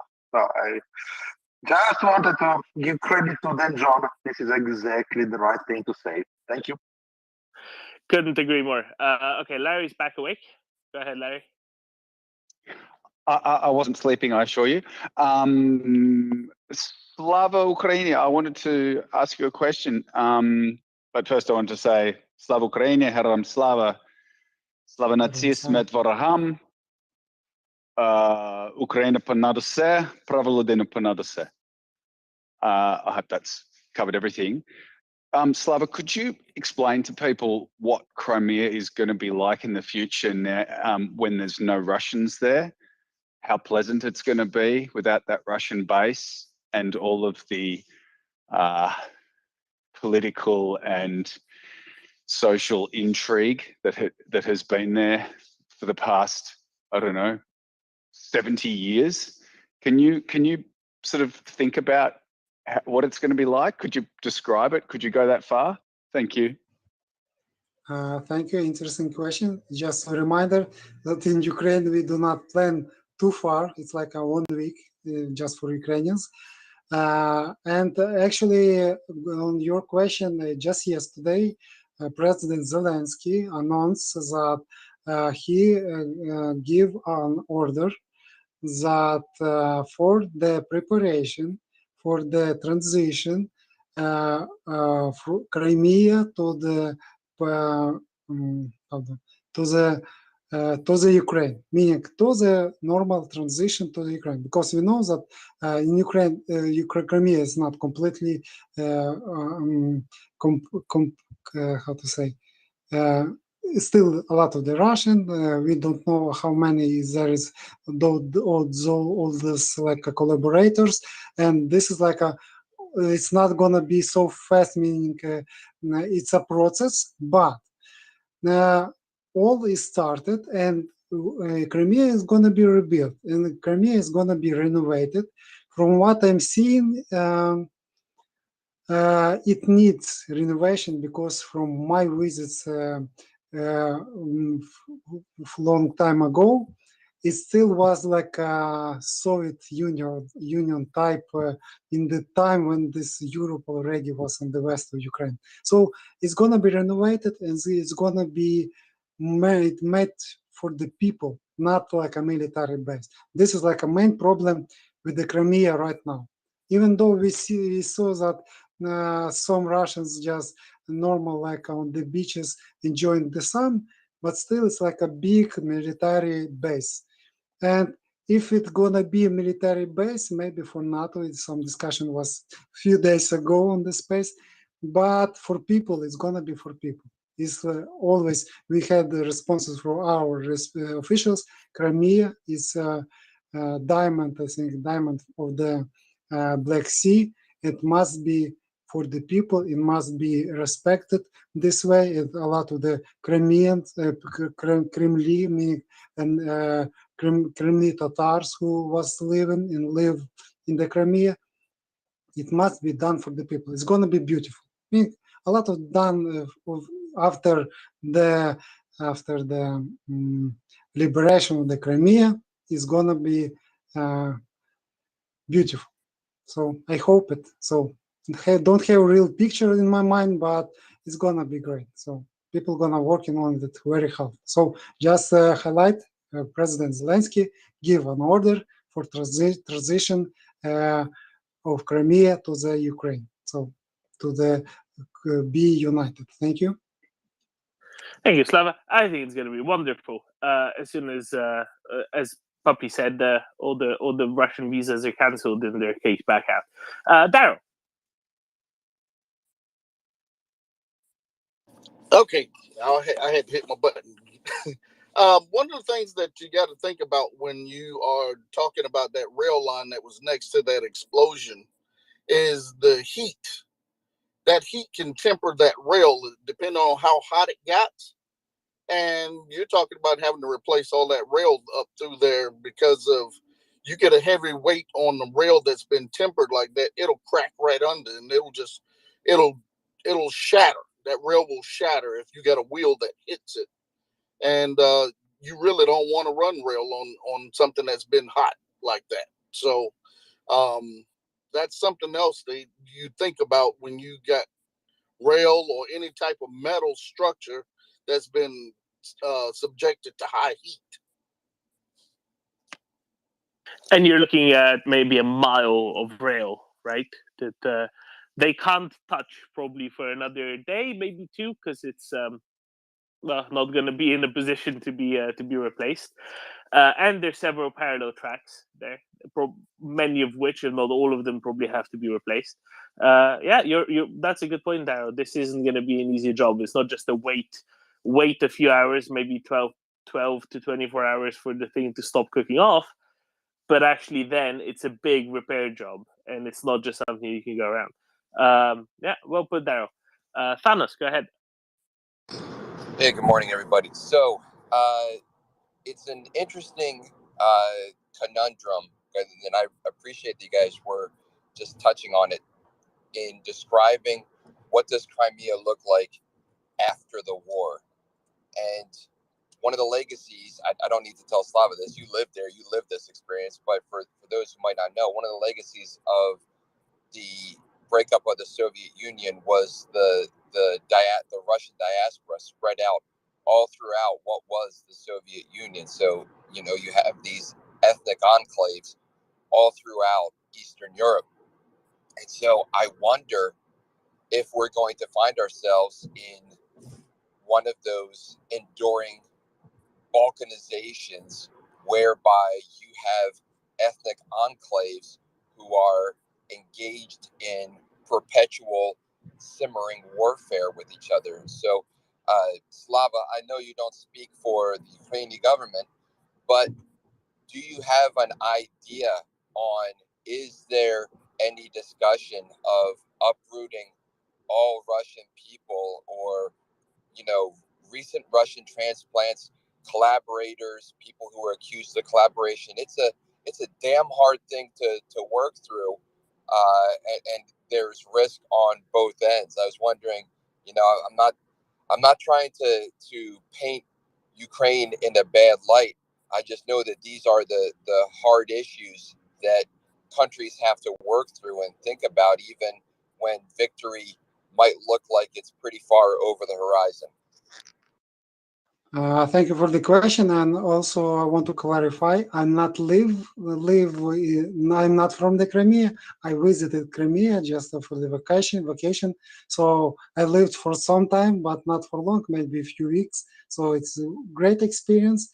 And just to say, yes, absolutely. So there is will be there is preparation already on the move. So meaning it will gonna be, because we know that we had even now have problems with the all collaborators, and this is some, even in some city like a Kherson, it's like a big problem because people, why the Kherson was took so fast, because we know that some people, it's still in the investigation, but really helped Russian fascists to took over this part of the Kherson from all these collaborators. So same thing with the Crimea. So we learn from it, and it's gonna be how to say, very extensive, but really how to say, gonna be really, I'm sorry, can't find the proper word. It's gonna be looked very well to all people. So not to be get wrong, because we know that all these like collaborators, they know what they do. And as also was mentioned that in Ukraine, we know a lot of the names who helped before and still helping Russian or Russian side. So it's gonna be deal in the proper manner with the civilized way. So it's like not like in Russia, but we don't want to have all these people in the future that can betray Ukrainians and Ukrainian Ukraine and Ukrainians people. So it's really important for us like make this transition to from the current state of the Crimea to the complete like a Ukraine. So it's gonna be looked very well. So service is already forming, so it's gonna be helping me. Thank you. I appreciate what you said about doing it deliberately, being humane in a civilized manner.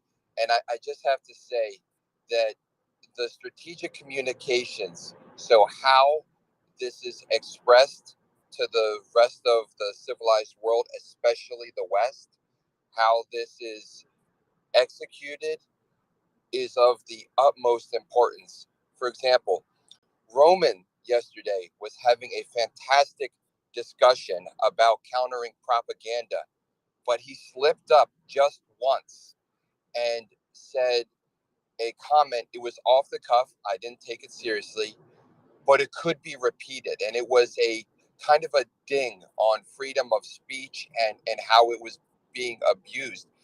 And while the broad sentiment about countering propaganda and all the different things we can do to counter propaganda was right on, it was that one slip up about talking about freedom of speech that to Western ears, that just, it's like nails on a chalkboard. It immediately diverts all of our attention away from one thing, and now we're focused on that other thing.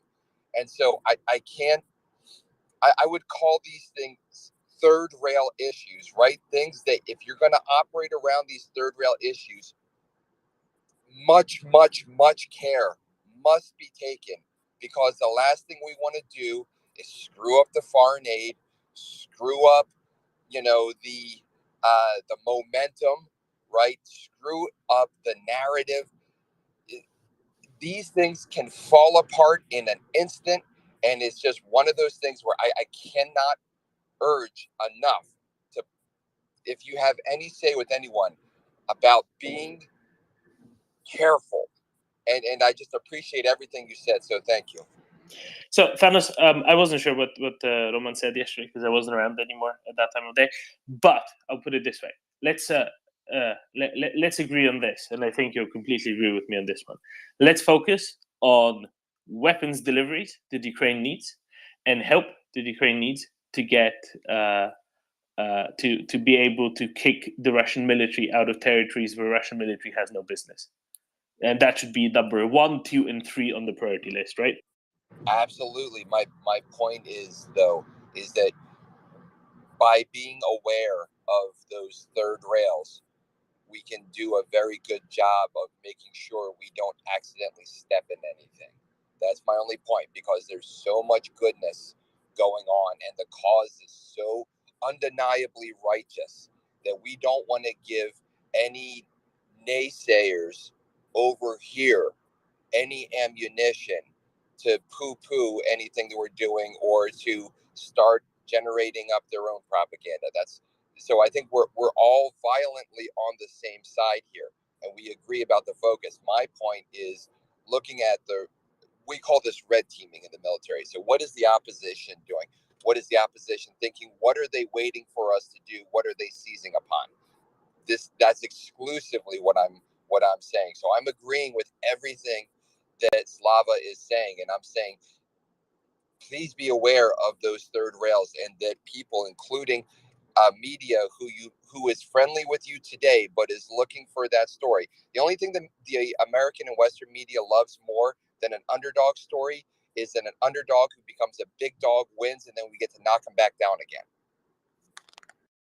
And this is the reason, Thanos, that all the services are carefully created, and all the proper people are using in this all this services. So it's completely gonna be civil. We know how Ukrainians do not try to agitate anyone. It's gonna be completely civil and completely on human rights. In respectful to anyone. So its main purpose is just to not allow in the future any collaborators who can help again Russians to fight Ukraine. So it's gonna be really careful. So don't worry about it. So right on. Thank you.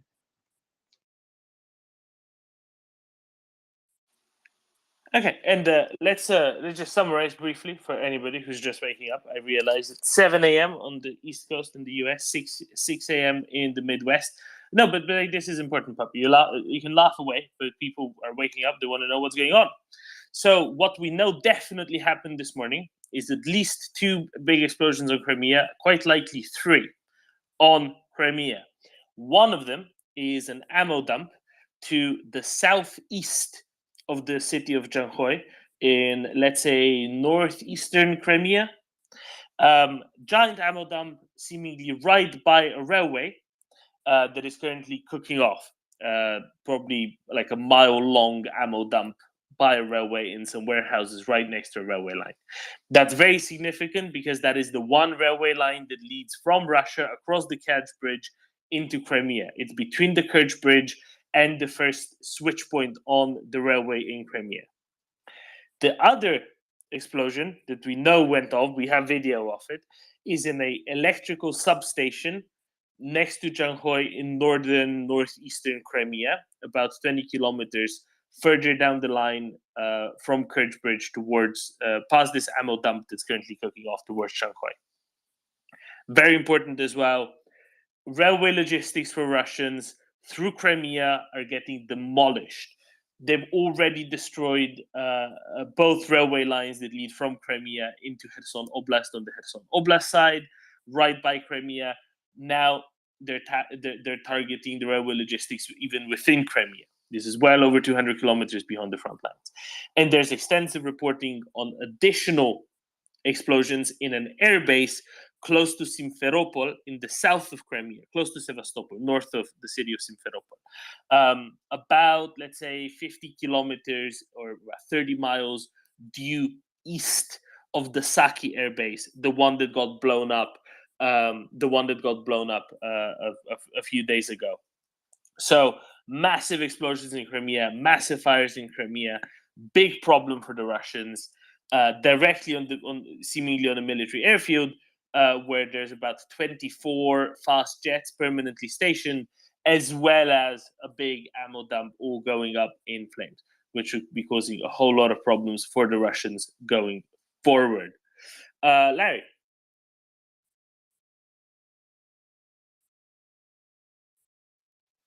Larry?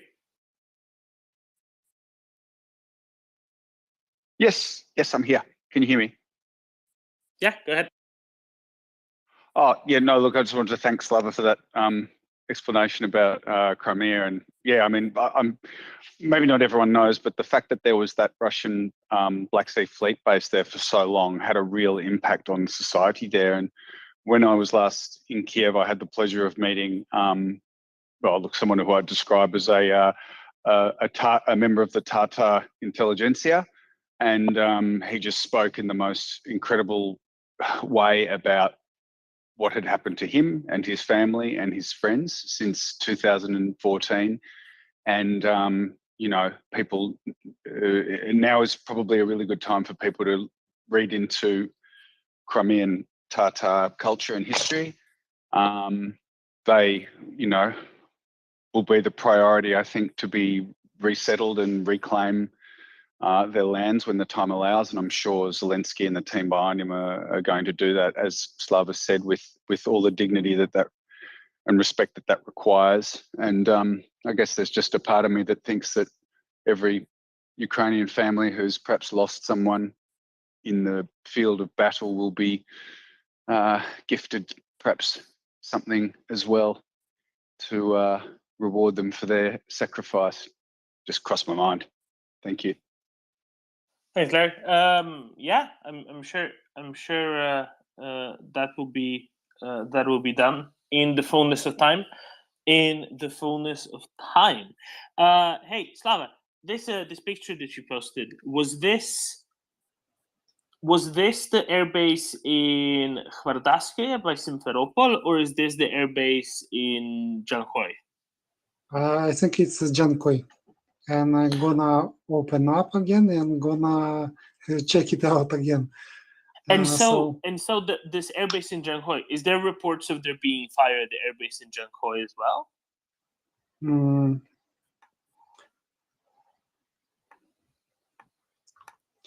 Okay, I'm reading, so I'm sorry. Yes, it says that it's just it is Jankoy. This is what was keeping on this base. Okay, but are there explosions in Jankoy as well, or is it? Because I know there's explosions in Azovsky, right, by the railway. Yes. There's explosions in the Khvardaskoye air base by Simferopol. What do we know about this air base by Jankoy? What's currently going on there? So this is exactly two-part article. So this is top part is exactly about Jankoy, and another part is about the Azovsky. So this is how this like I see. If you open article, so this is I will say okay. How to say? This is about two explosions. So this is what I posted about two different explosions in Jankoy and in the Azovsk. So I hope it helps. Oh, I see. Okay, so there might be actually the one in Jankoy as well. Interesting. Yeah. Excellent. It actually, I think it was started with this Jankoy. Right. My first post was about the Jankoy. And you actually you stumbled me about this because I know you know about this all. No, it's sorry. It's so many things going on at the same time that okay, I confuse myself. Yes. See. So for first part it's like 8 ZRC C400, C3 ZRK C300 and 5 ZRK Panzer S1 It's like a close to Jankoy. And other part is about the Azovsk. So it's like a two-part explosion. It's like in one article. So I'm sorry, it was a bit confusing, but very good. So I'm sorry. No worries, no worries, no worries. Excellent. Okay, well that's good. I'm very excited that there's more stuff going up in flames than I even thought. Let's go to Tim and Puppy and Ben. Tim. Now I've just got related to explosions. I've got a tweet coming from the Flash account on Twitter, which is a news aggregator. I'm not sure how reliable, but apparently, Defense Minister of Russia, General Shoigu, has said that HIMARS has not had any significant impact on their special military operation. So from that, we can gather that HIMARS has had a very significant military impact on their special military operation. Yeah, I think that's a correct assessment.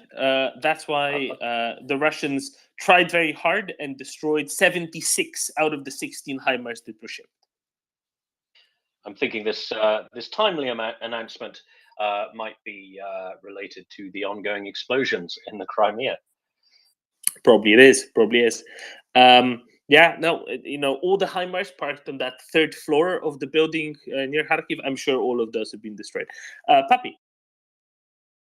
So just on a topic that was mentioned earlier, which is how to deal with liberated Crimea, I just wanted to point out that 8 years, it's not a very long time. So yes, there will be issues to be sorted, but these things are to a large extent time dependent, and frankly, the Baltics managed fine after several decades of occupation. So I would dare say that a transition back from an occupation of 8 years will be managed fine.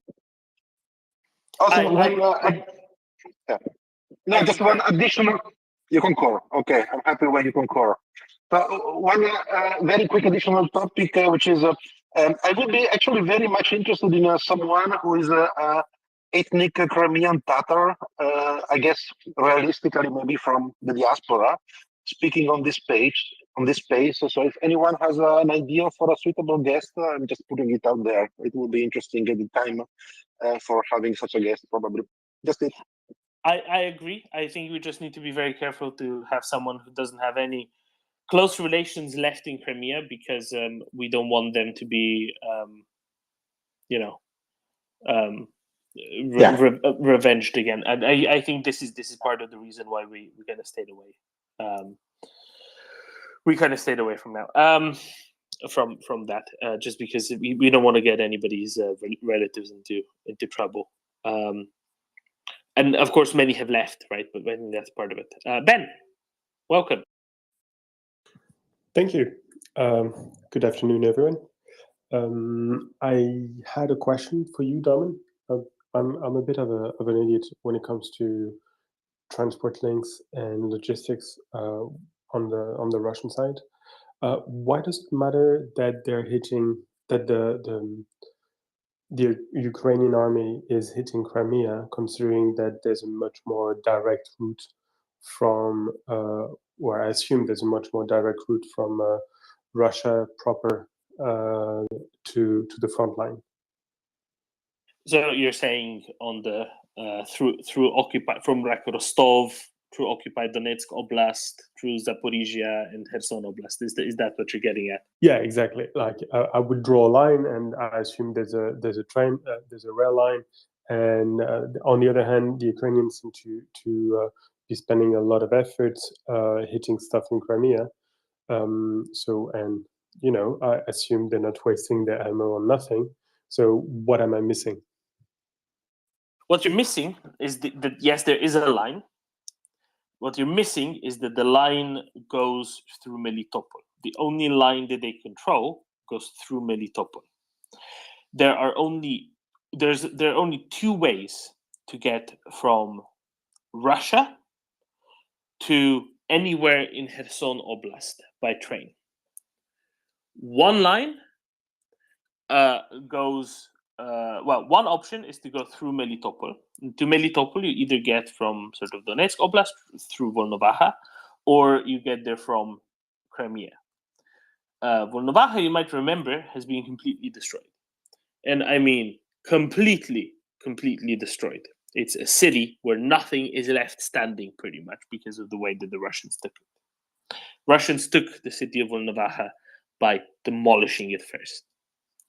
And the other one is to get from Crimea to Melitopol and then from Melitopol to Nova Kakhovka, or from Crimea through Armyansk towards Kherson. Those are the only rail lines. It is not a very rail line dense part of Ukraine. Let's put it that way. The other ways, you need to get up through the city of Zaporizhia, which obviously they can't because that's still Ukrainian controlled, and there's no way for them to do that, right? There's just not that many options. That's it. It's just not that many options for them. It's also, right, Crimea is relatively close to the front in Kherson by road. So it would benefit them to have okay, first, Melitopol. There's lots of partisan activity around the city of Melitopol. They've been taking out all sorts of rail connections around Melitopol. North of Melitopol, there's a railway hub of sorts at Novo something. I forget. Novo Alexandrivka, maybe. I forget what it's called. It's so many Alexandrivkas around. But anyway, there's a railway hub there. That's been kind of taken out to a large degree by partisan activity. To the south of that, at Novo Alexievka, this is the Novo Alexievka, there is, at Chongar, close to Chongar, there's been a bridge taken out. There's these additional railway lines now deep in Crimea that have been limited. Basically, what the Ukrainians are doing, is they're moving the farthest point, the point closest to the front that a train can get, further and further away from the front. And so the rest of it has to be done by road transport. The longer your road transport has to get, unless you somehow magic up way more trucks, the longer it takes and the less stuff gets delivered. That's really what this is about. So again, there's just not that many rail lines. The rail lines aren't that well interconnected, and there aren't any ways to bypass some junctions that are now being taken out one by one. Does that kind of make sense? Well, now that you say it like this, it makes a lot of sense. But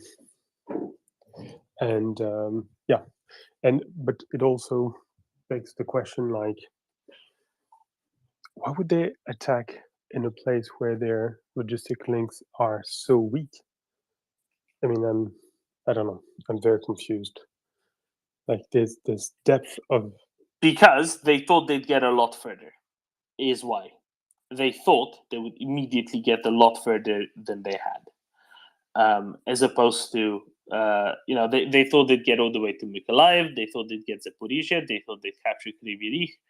They didn't do any of those. They assumed that they were going to get all of those parts of Ukraine very quickly, but they didn't, because they assumed wrong. And that's it, really. Yeah, and on top of that, there's another aspect I've forgotten. I'm sure they were thinking, and worse comes to worse, we can always rely on the Black Sea and get goodies straight from the, from Sebastopol to Kherson from the Black Sea, and well, it's a big no-no now.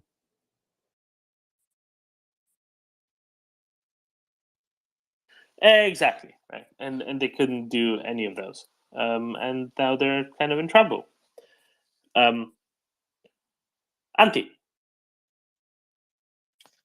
Yes. So, did you already discuss the news emanating from Finland about the visa restriction? No, we have not. Is Sanna Marin very disappointed with Olaf Scholz, or do you mean the one where they're only going to allow Russians to apply for a tourist visa 1 day a week? Oh, well, but the one that they're gonna restrict the issuance of tourist visas to 10% of the current rate. Yes. By severely restricting the number of slots allowed. Yeah. Right. Yeah. We touched upon this a little bit. Basically, what I concluded was that this is a very convenient thing for them to do, because this is an administrative thing and not a legislative thing. So this is an administrative action which can be done by instruction from a minister to a civil servant, and that's it. Done. Easy.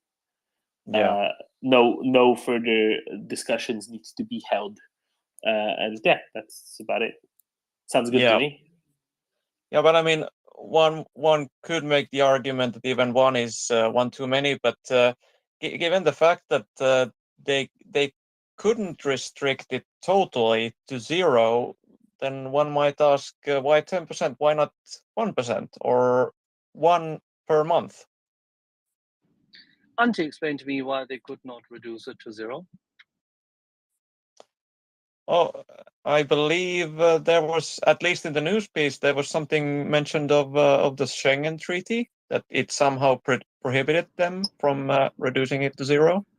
Oh, sorry. So President Niinistö said, you know what, I'm not going to follow the advice of my security services. I will not induce the Prime Minister to convey a notion to the Parliament to, without exception, vote on Russia and all its government-related entities being named terrorist organizations / a terrorist state, and therefore can immediately call for the emergency protocols under the Schengen Treaty to enforce border controls on anyone coming into Finland who could be a Russian agent, a collaborator, or facilitator of genocide. That minister, that prime minister, that failed action. Oh, sorry, thank you. Oh, Axel, how well you know our president? I think he's a very decent man. Yeah. Actually, it's good that you're here, because I wanted to ask you something. The last time I was on, is it true that Germans, in fact, cannot say the word squirrel? We can say the word squirrel, but how would you want me to fail? How would you want me to fail the word squirrel? Well, the version I heard was something akin to Scooby Boy. Yeah, I think the problem is that the urban legends projected by those people who, after the war, tried to find ways in the Pinewood studios to compete with the people who actually had the money in Hollywood, these stories are a bit out of date, but it's fine. Well, you know, I was. It was just, you know. Tails. Sorry, Tim. Sorry. You could even call them big tails. Oh, big tails. There you go. Squirrel That's joke. wonderful. Are there some bushy tails with that? That seems a bit out of the date, don't you think? Jolly good, Joe. Well done, you. I believe Yehuda would be proud if he were present. He would. He would. Yehuda is ever present. Yeah, he's Ever on the and ever panel, and don't you ever. see? He just renamed himself to Bertrand Russell's puppy. So No comment. did we now find out what kind of officer from which nation we really do not want to have leading the troops in Ukraine? A 16th century Spanish admiral. No, he needs to go to Sochi to command the Lada Armada.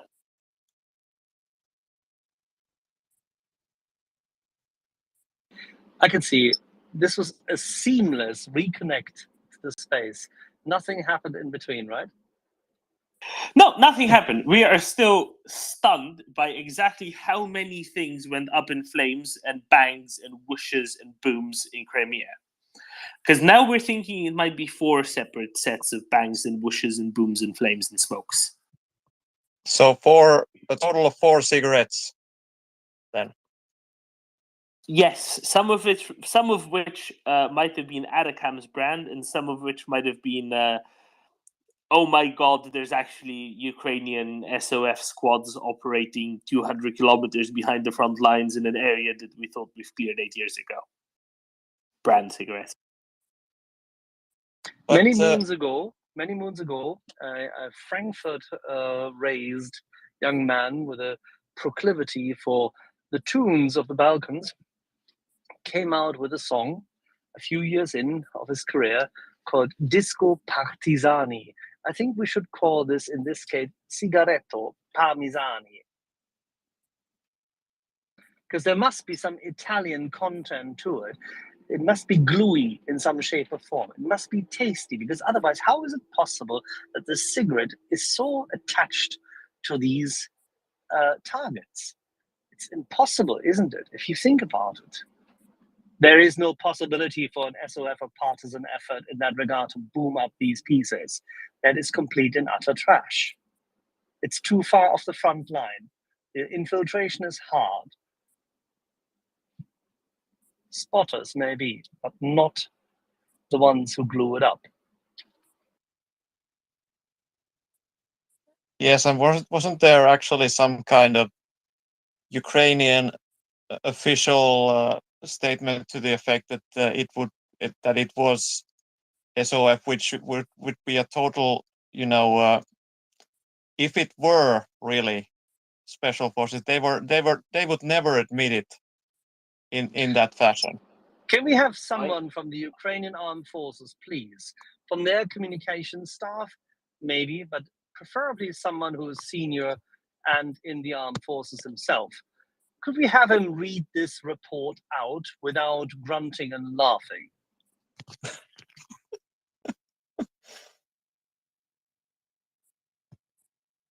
It is a load of tosh. Everybody knows it. So let's please call a fucking spade a spade.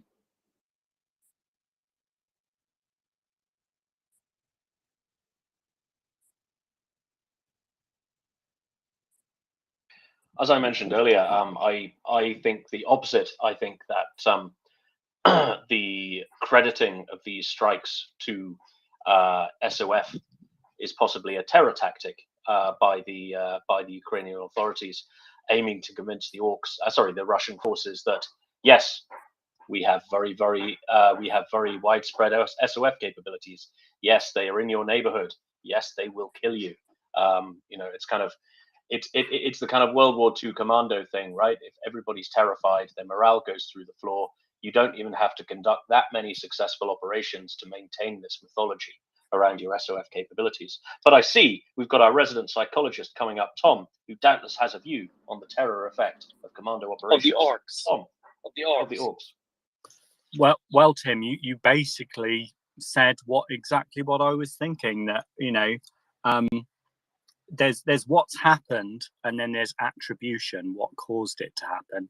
And attribution is something where it's quite easy to make mistakes, and so you obviously want to capitalize on that. So if you have got HIMARS or ATACMS, you don't really want them to know when you used it. So that's why in the airbase attack that was last week, didn't they try to say this was some homemade Ukrainian weapon? Is that right, or have they admitted that it's ATACMS? Yeah, it is a sour cream fueled Borscht rocket. Yeah, and then obviously then they attributed it to the dangers of smoking next to flammable materials, which is obviously really important as well. There's been things catching fire in Russia as well. Just every so often I see them in my feed, as well as a lot more things in Crimea. And so, they're not always going to want to attribute it to the weapons that they have got. They're going to want to attribute it to other things. And Tim's point about special forces is exactly on point, I think. Yeah, that was basically what I was going to say, Tim. I wonder, did we manage to get any further with our idea of combining a food delivery app or a vodka delivery app with HIMARS? I've got 50 Russian soldiers here. I'd really like some vodka. Yep, here's my address. And then 15 minutes later, the delivery arrives. Did we get any further with that? I think John Commander Howard is doing the job working on for it. us. I think John Howard is working on it. He's trying to find ways to make this attributable and logistically feasible. But having said this, I've heard that a couple of people on Crimea are currently a little bit afraid of mixing bromium and magnesium. Maybe that's what it is. John. No solutions here. There's a room temperature IQ in this room and very little else. What I was going to say was one of the benefits of the Ukrainians not claiming this as an ATACMS strike, or any of them as ATACMS strike, and putting it down to SOF or SF as we would say, the Russians are not then forced to confront the ugly truth that anything within sort of 300 to 400 kilometers of the front line is now intensely vulnerable, which means that they're not actually going to move stuff beyond that line and rework their logistics. It's a horrible, reworking their logistics to cope with ATACMS is a horrendous problem to have. And as long as they can deny to themselves that they have that problem, they will continue to leave equipment within range, important equipment that can then continue being destroyed and claimed as, SF raids. So, I mean, that's potentially one element of it. Why force the Russians to reckon with reality when it's easy for them not to do so?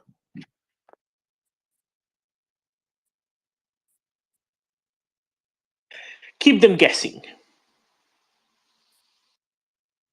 Well, look, I mean, Dermot, I've got absolutely no doubt that there are plenty of people in the Russian military who understand exactly what is happening to them. That doesn't mean that the chain of command at its highest level, on the military side or on the political side, is ready to deal with the consequences of this new information. So if you don't force them to do so, fantastic. They keep leaving things within range for easy destruction at the time of Ukraine's convenience.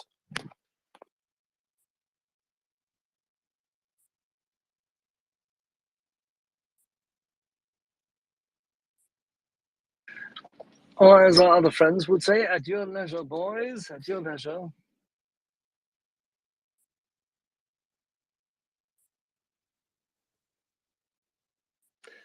Ben, you know a thing or two about logistics.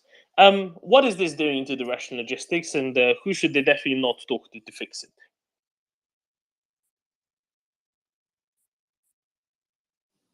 Well, I'm not exactly sure what you're referring to. If some routes are entirely closed and they don't have routes anymore, they don't have logistics anymore, so they don't have a logistic problem anymore. They have a starvation problem. If what's happening is that they're losing trains, then I'm not going to try. I'm going to try to do my best Craig impression. They're going to need tons and tons upon tons of trucks. Quick back of the envelope calculation is that with for a single carriage on a train, you need 5 large trucks, which they may or may not have. And the problem is that those trucks then have drivers. Those drivers need to eat, and the trucks themselves need a hell lot of spare parts and gasoline, which itself creates its own problems because they simply may not be the structures in Crimea to manage them. So I mean, you could imagine a situation in which the Russians have to have a carousel of ladders going from Kherson to mainland Russia through the Kerch Bridge on a constant basis, and whenever one of them breaks, they just have to push the ladder into the side of the road because they cannot fix it. It's going to be the Great Ladder Massacre. The Großladdermord, for some reason, I think it sounds better in German. That's the way I would see it. There's also another thing which is amusing, is that the worst thing that can happen in a civilian logistics system at the moment is to make a mistake. Because imagine you've got one restaurant ordering French fries and the other restaurant ordering bread, and you send French fries to the one asking for bread and the country. This costs you, just this mistake, and I'm actually using real numbers, on good days will cost you 2,000 euros to fix. 2,000 euros to take one box to one place and then back again. And that's good days. I've seen this sort of mistake costing 10,000 euros whenever there was a shortage of drivers, or for any other issue along those lines, carrying 2 boxes. can you imagine what happens if your unit, if you got a Russian unit which has needs 2 or 3 ammunitions, and you bring it 152s, a whole truckload of 152s. If you're unlucky, you only realize that your mistake once you've unloaded the damn thing. This is a catastrophe of this will cost you days and the equivalent of probably millions of euros. This is the sort of things I would love to be reading, because this is just comedy at a level that only British TV in the late 70s could really capture.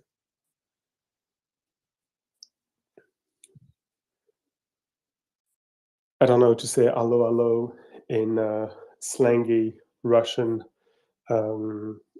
military parlance, but that's the way I would call it. Iviet.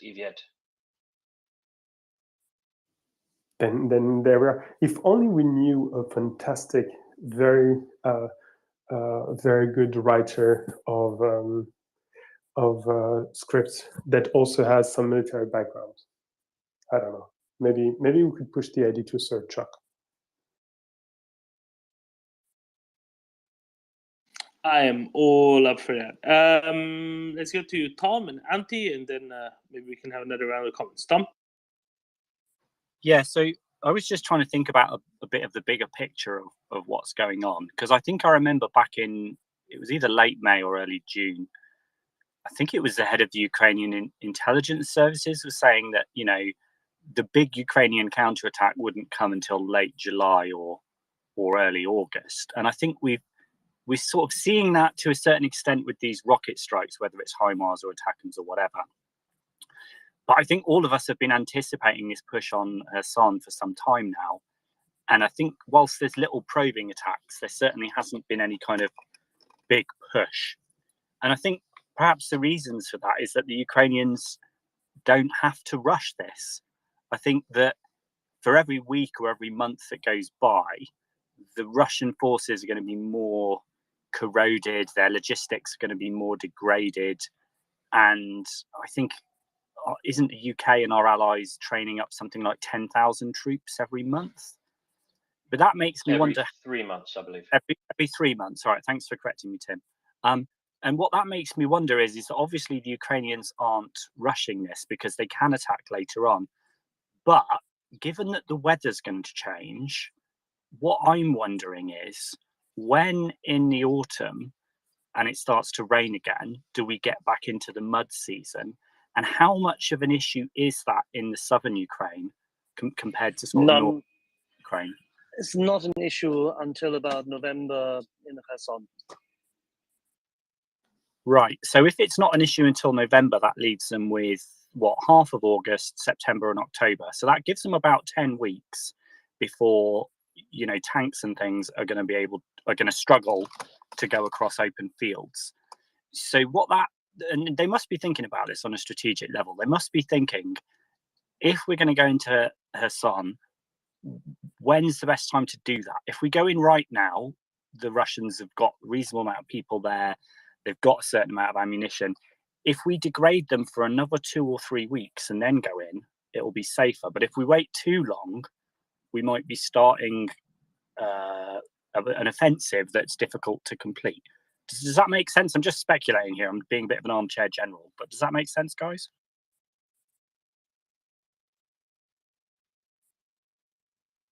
I can see CJ's clapping. Everyone else is quiet. No, so I would say I think you're right.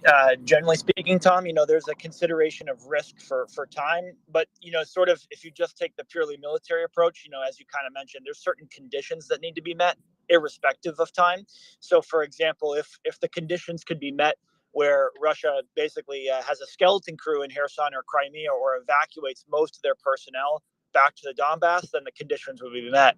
And fighting against, 5 to 10,000 Russians in December might be much preferable to, 30,000 right now. So I think you're on the money there in larger terms. Yeah, and that just makes me wonder, do they do they want the Russians to withdraw so they can do exactly what CJ just said, or would they rather fight them on more favorable ground? Because, you know, supposing they withdrew back to Crimea and had more people in Crimea, that would make Crimea harder to take. Would they rather try to fight some of them before then? What do you think, Axel? Well, CJ, is it fair to say that attrited, exhausted, undersupplied, and at risk is good? Yes, definitely. And I think also what we, sort of can't forget is we're still not sure exactly what Russia's end game is, specifically with Kherson and Crimea, right? I think Ukraine is trying to force Russia to make a decision, right? Basically one or the other. And these, not only the strikes on the bridge are kind of forcing Russia to expose their hand, but the strikes in Crimea as well. I personally was quite surprised that Russia let so many of these people that they kind of brought in go back to Russia, right? It's in the hundreds of thousands of people that may have left, and there wasn't that many there. So I think just like Ukraine, did some testing shots on the bridges to kind of see how Russia would respond and build pontoons and what their tactics would be. I think a similar thing is going on in Crimea right now, where they're trying to test how strongly they'll defend Crimea, because the reality is, if and it's a pretty big if Russia's going to defend it like a piece of Russian territory and move, tens of thousands of people there, that would be important to know before you get pretty much fully engaged there or committed there, as we would say. And that's hard to tell unless you can really threaten it in a major way. And one way you can majorly threaten it is to basically knock out a decent amount of the air forces guarding it in these air bases, even if you can't really sink the Navy. So I think this testing is important, and it might end up in unfavorable weather conditions, but that's a risk I think they have to take so they don't get involved with, halfway down Crimea, Russia brings another 50,000 people in because they do treat it as their own territory. And then that's a very different ball game. Yeah, that was the only reason I was thinking that they might want to try and engage and destroy more Russian forces before they pull back there, because even if they're exhausted and demoralized, another 10,000 guys in Crimea is another 10,000 guys you've got to fight on presumably harder territory than, say, other southern parts of Ukraine. I suppose people just mentioned, like, what's the end game? And, like, really briefly, I think, given that the Russian generals keep getting fired, whatever end game they had has gone out the window. I think Putin's end game is simply to stay in power and hope that he can somehow squeeze a victory out of this. But it's becoming more and more impossible by the day. And if I may, Tom, add on to your point, I think it's really important to note just how much Ukraine cares about their soldiers, right? In this terrible war that's gone on almost 6 months now, they've lost, and we don't like to talk about losses here, but I think it's important. They've lost maybe 25,000 killed in action, right? A staggering number. But in the grand scheme of things, in a country with 44 million people, perhaps 500 to 700,000 people being trained or in reserves, it's sustainable. And so I think, that's going to drive a lot of Ukrainian decisions, whether it be, it's going to take longer, even it may risk, some other things in the long term, like, Russia blocking grain shipments. I think they will have, the risk to force or the protection of Ukrainian soldiers be a much higher priority than I think maybe others looking in would like them to be. But at the end of the day, of course, that's their decision. So I think we can't forget that as well, just to add on to your point. Might I interject a bit? Yeah. So there is also one point to consider is that even though it might be preferable to deal with the forces before they get to retreat to Crimea, there's also the consideration that if they withdraw to Crimea and there is some sort of cohesion within the force that's set to defend Crimea, mixing those two would actually lower the cohesion and willingness to fight overall, because then the message that that would be sort of disseminated to the cohesive defensive forces as well would be that, we're all going to be screwed now. You realize that, right? So that's, I think, a point to consider as well, if there is indeed any sort of cohesion in the forces in Crimea right now. That makes sense. That's good thinking. As long as they still have Sevastopol and they haven't left Sevastopol, the panic is not big enough.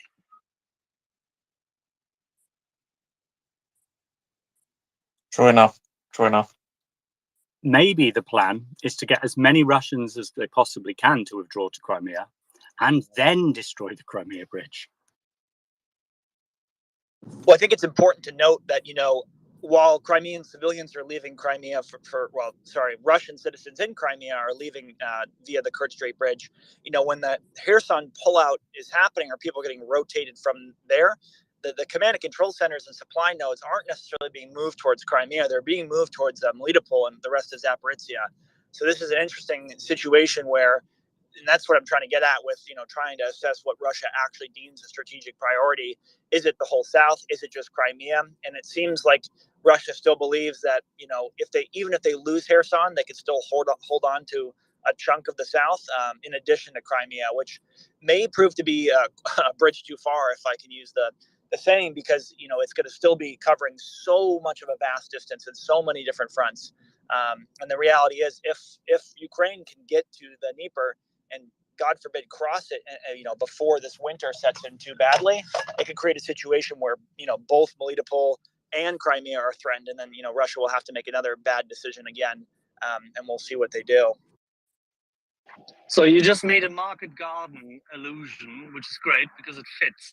Because the utter, complete, and bereft of any sense planning of this Russian army trying to find a way to still mount an offensive, albeit that they do not have the supplies for it, they do not have air superiority, and they do have Ukrainian armed forces with HIMARS and other weapons in play. That is nuts. I mean, that's as nuts as banking on one road. And I think the most nuts part about it is just the simple fact that they can't choose between an offense and a defense, right? I brought this up about the certain parts of the Donbass, I think months ago now. There's just, you need different supplies when you're doing a defense than you do, when you're doing an offense. For an offense, you need fuel and you need a lot of ammo. For defense, you need concrete fortifications, you need water, you need food. And you can't really do both things at once. And you, as you pointed out, I think quite correctly, Axel, you can't do both things at once when your supply lines are so threatened. You know, partisans blowing up your trains, HIMARS and maybe ATACMS blowing up your trains. You have no way. Your stockyards are 200 to 300 kilometers back. I mean, it wasn't going well for them trying to decide between these two simple military decisions before, and that's only going to get worse from here. CJ, do you remember a few weeks ago when we discussed it, there was this one night where the Ukrainian armed forces, in a absolutely meticulous, nearly mathematical precision pattern, bombed the whole front line in Kherson Oblast. Just imagine if they were to do this now with the South. Yeah, and I think things like harms we know for sure. ATACMS are still a maybe. You know, their ability to strike multiple things at once. It's kind of, it seems simple, right? You know, when you lose a lot of, but if you're already stretched thin, it becomes the effects are greatly amplified to a point that, you know, you become very unable to plan anything moving forward if you know that the enemy can hit you at multiple places at once.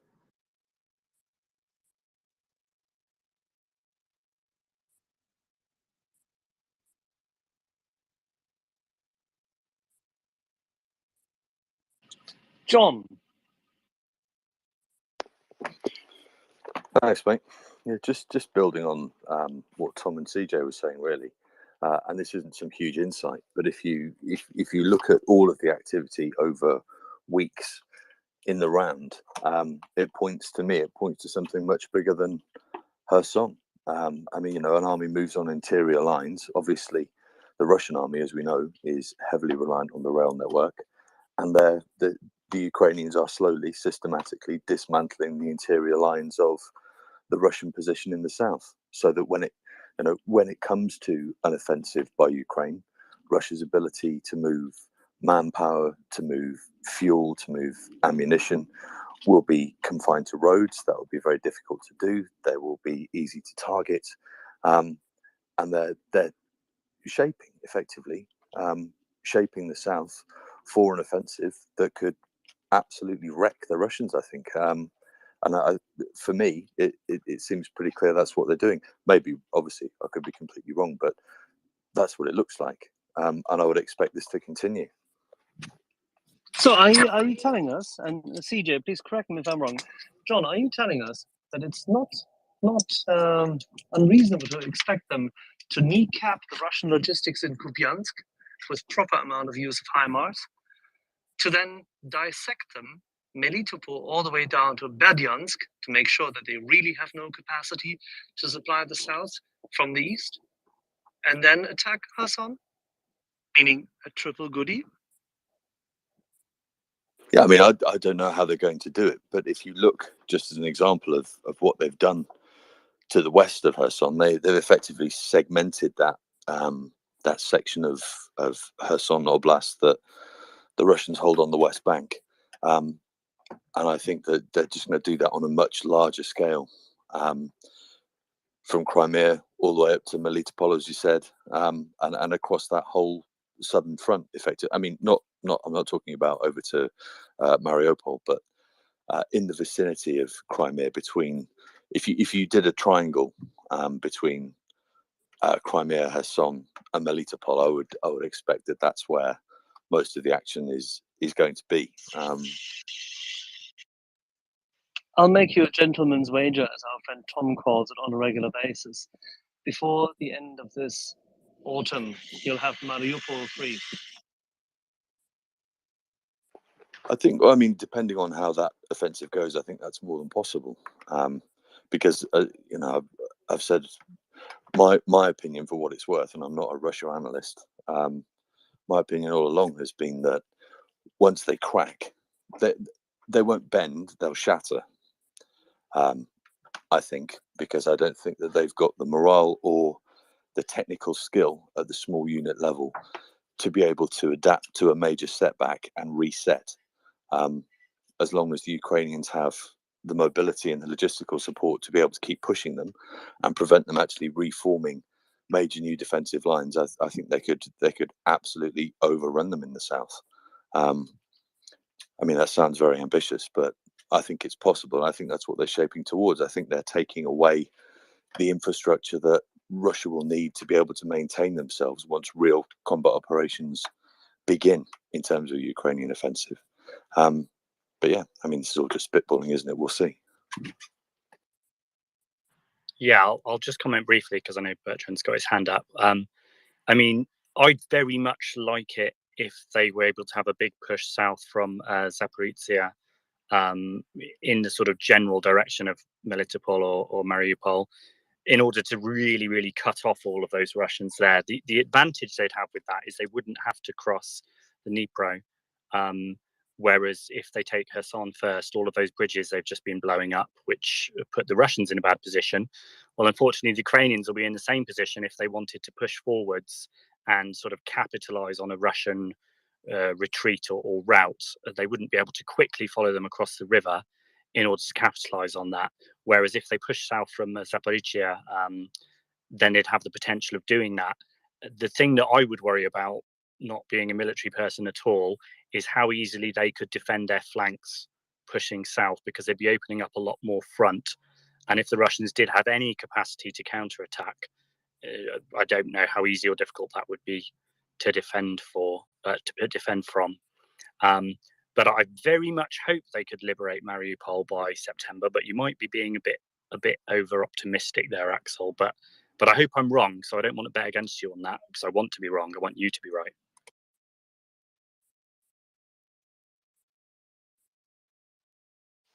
Puppy. So just a quick thought on this. Historically, it seems to me that a lot of such things, frankly, boil down to gap of information, gap of skill set and priorities between the military personnel on the ground and the political leaders, right? So that's especially true in critical moments. And I don't see why it should be so different in this instance. So the simplest explanation would seem to me, for the apparent masochistic approach of some of the Russian behavior right now would be that, the political optics seem to be driving a lot of the decisions in Moscow. And this does not work well for the situation on the ground, and it frankly has a disastrous set of consequences from a military perspective. And I'm not sure if we needed to look much further than that. That is the impression that I get from non-military guy perspective. It looks like there is a gap between the military-wise decisions and the political optics that drive the most of those decisions from far away in Moscow. Yeah, but that's the inherent fault in autocratic regimes. You know, when the government is used to Correct. a government is used to being able to bend everyone and everything internally to its will, and it tries to apply that same formula to war, which is effectively a multiplayer game, and it doesn't work. And there is if you just take the Second World War, there are so many examples where the militaries, either in the Soviet Union or in Nazi Germany at the time, were advising one course of action, and the leader insisted on their vision. And the results in both cases were fairly catastrophic for the military forces on the ground. So, I mean, this is not a new thing, but it's one certainly that I think the Ukrainians can actually use to their advantage.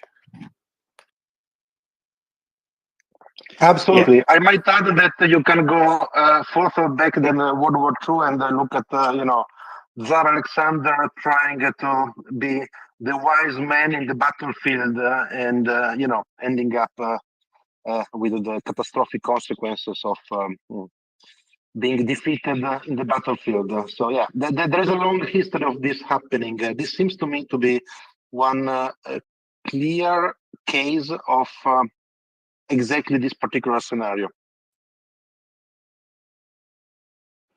Yeah, I think to add to what Bertrand's saying there, I think, dictatorship countries, I think probably find it a lot easier politically to engage in really foolish military adventurism. I mean, obviously the West would not be involved in such a stupid conflict in the first place, but I think one of the reasons for that is, imagine if a Western country had started a war like this and was in the position Russia was right now. I mean, that government would be gone.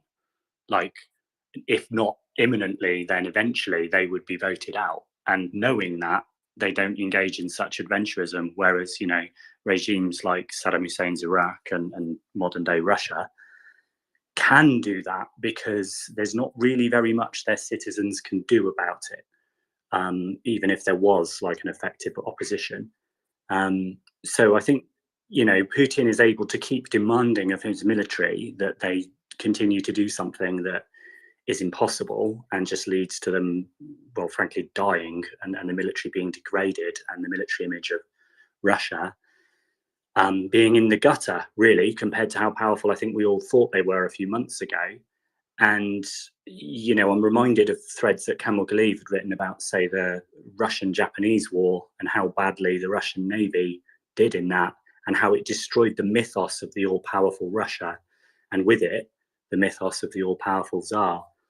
And so, Putin will be aware of this in some way and will be aware that if he loses, he may lose power. And when dictators lose power, as we've seen with Gaddafi, with Saddam Hussein, with Ceausescu, it ends very, very badly for them. And so I think Putin's number one objective strategy is to maintain power. I think he fears that if he loses, that he'll lose power. And so he's desperately hoping for a win. He's sort of doubling down, just one more roll of the dice to see if he can win.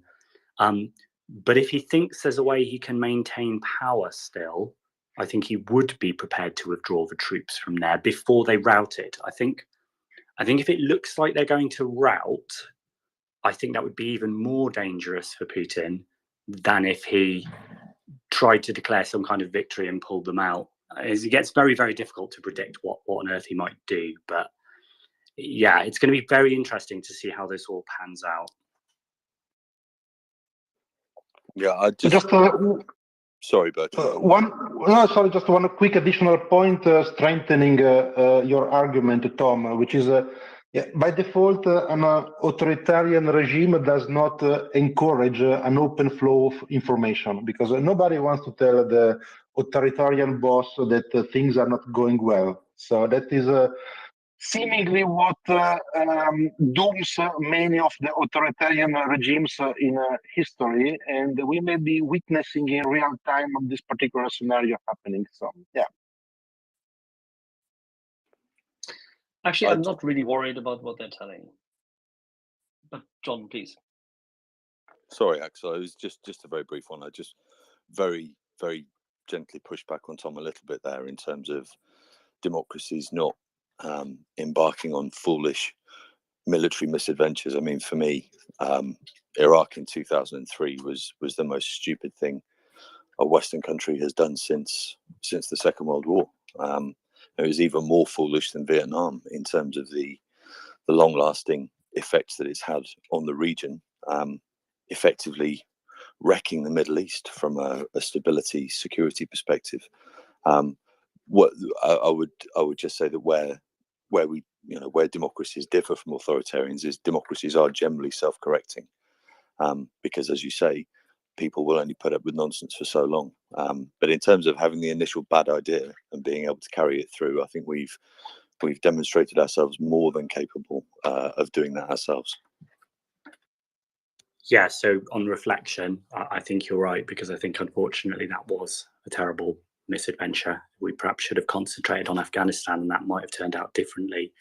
So perhaps I should change what I said in reflection of your good point to be that democracies cannot as frequently engage in military misadventure as dictatorships can, because every so often when they do it, it puts people off of these things for a decade or more.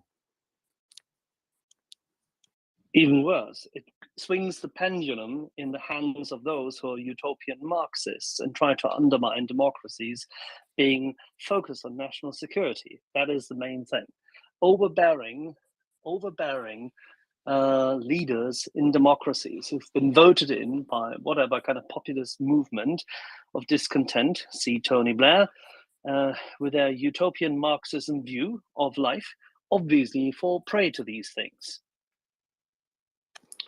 Well, yeah, although, Tony Blair was part of going into Iraq, but I guess the swing back of the pendulum that I think was disastrous for the West was after us going into Iraq because of weapons of mass destruction that subsequently were not found. When Assad used chemical weapons against his own people, and we saw it on television, children dying in hospital of chemical weapons, we didn't bomb the hell out of Syria. And I just realized this is a disaster, because now not only does the West look stupid for starting wars that we probably shouldn't have started, but we also look too weak or too afraid now because of that to start a war that arguably we should have done. And I think that emboldened people like Putin not taking action against Assad in Syria when he used those chemical weapons. True in itself, but then again, the original sin of this is that unfortunately, the initial coalition didn't finish the job.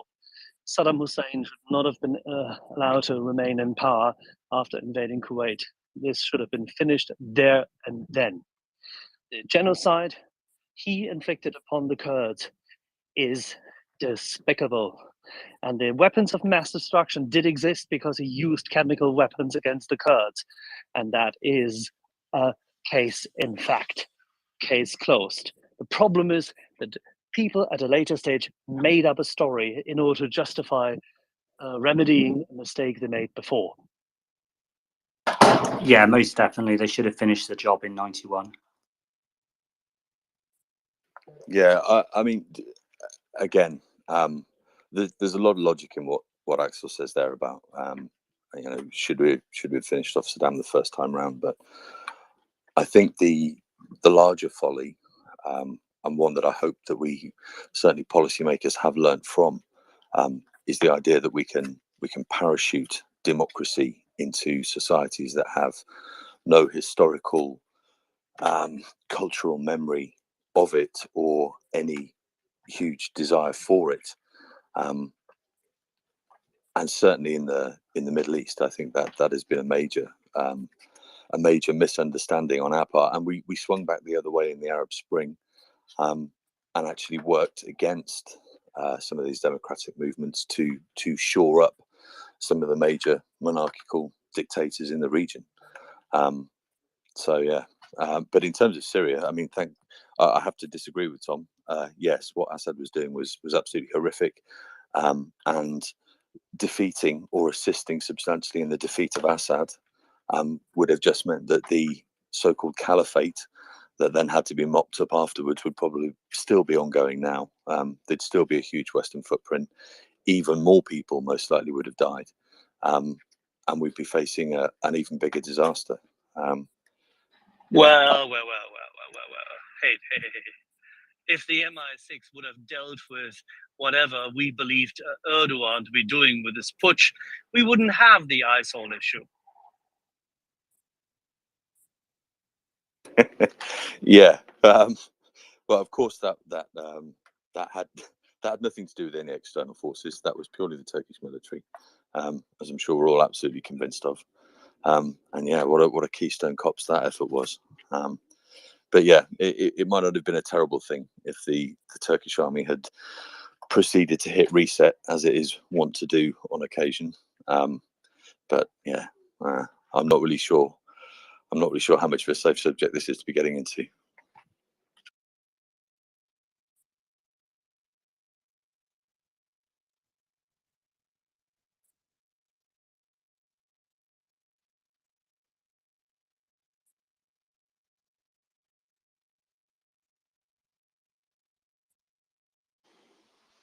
Antti? Yeah, I guess not, that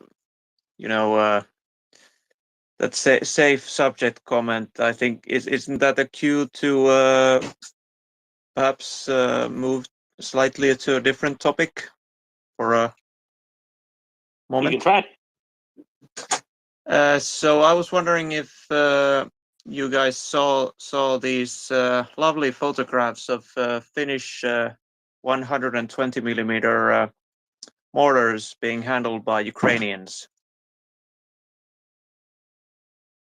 I've not, but I don't always see everything anyway. So can you tell us more about these lovely 120 millimeter mortars? Yeah, so I think it's really positive news, especially nicely coming after the visit of General Tovary to this base. That we find there was a series of 4 photographs.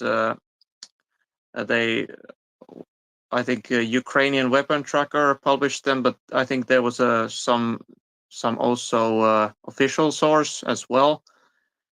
So I think it's really good that we see a small, at least a small fraction, and but a substantial one of Finnish military aid in Ukraine. I mean, these weapons, even though they're not sexy in the way HIMARS are, but they are important weapons to support company and battalion level forces in the field.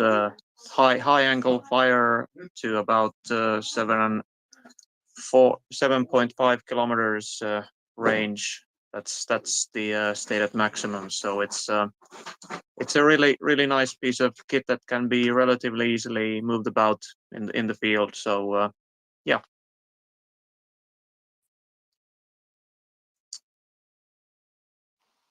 Nice. Is that a long range for mortar? I know nothing about mortars. I think Tim knows more about mortars.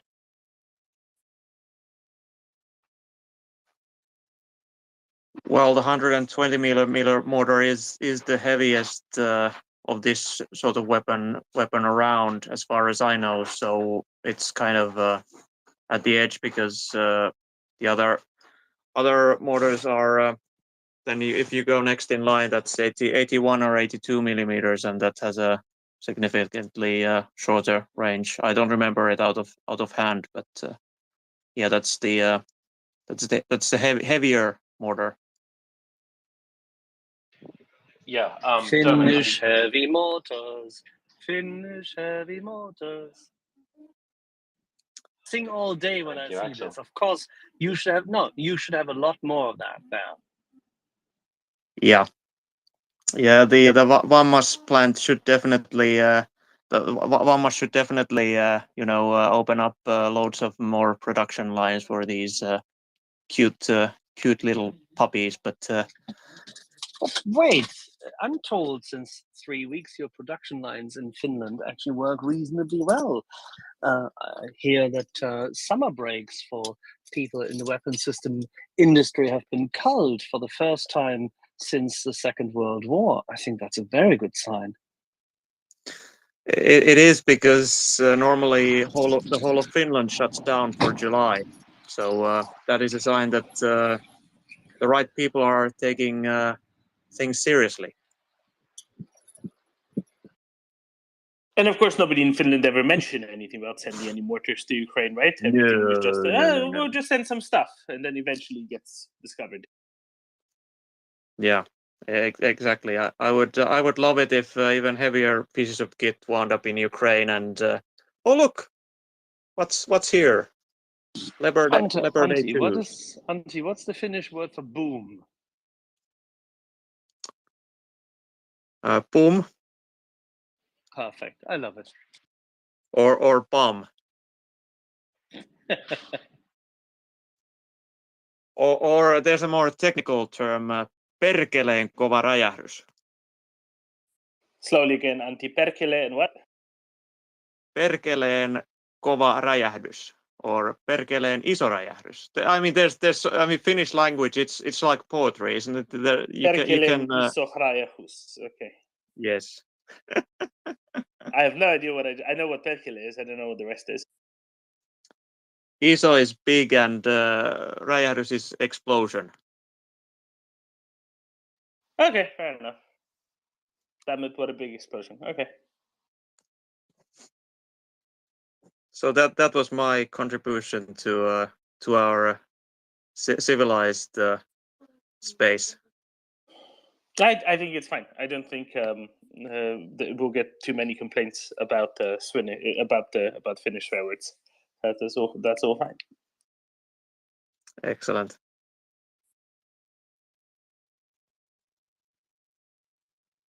Yeah, maybe we should all retrain to Finnish curse words only. Ben? Yeah, I've got a question for Antti. There was the Jeke, I think yesterday, the Finnish general, who mentioned the fact that back in the Winter War, it was very difficult for the Finnish light infantry to, well, I'm sorry for the pun, but to finish off the Motti.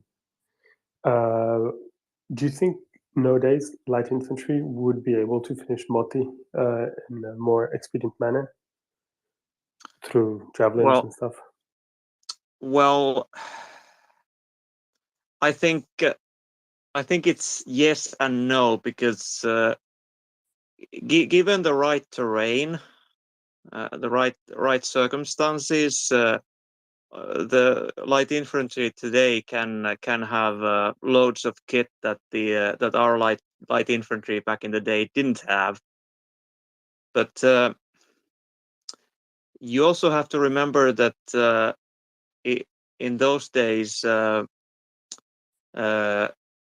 Russians or the Soviet forces entrenched in those Mottis, they were there to stay. They were there to fight to the death. So it's just they had armor that was basically fortified. That even if it couldn't move, they dug it slightly underground as much as they could in the frosted soil.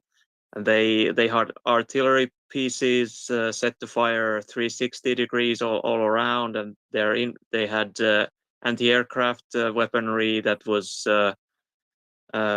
trained on land targets, and they had an awesome amount of firepower, especially in comparison to what our soldiers had then.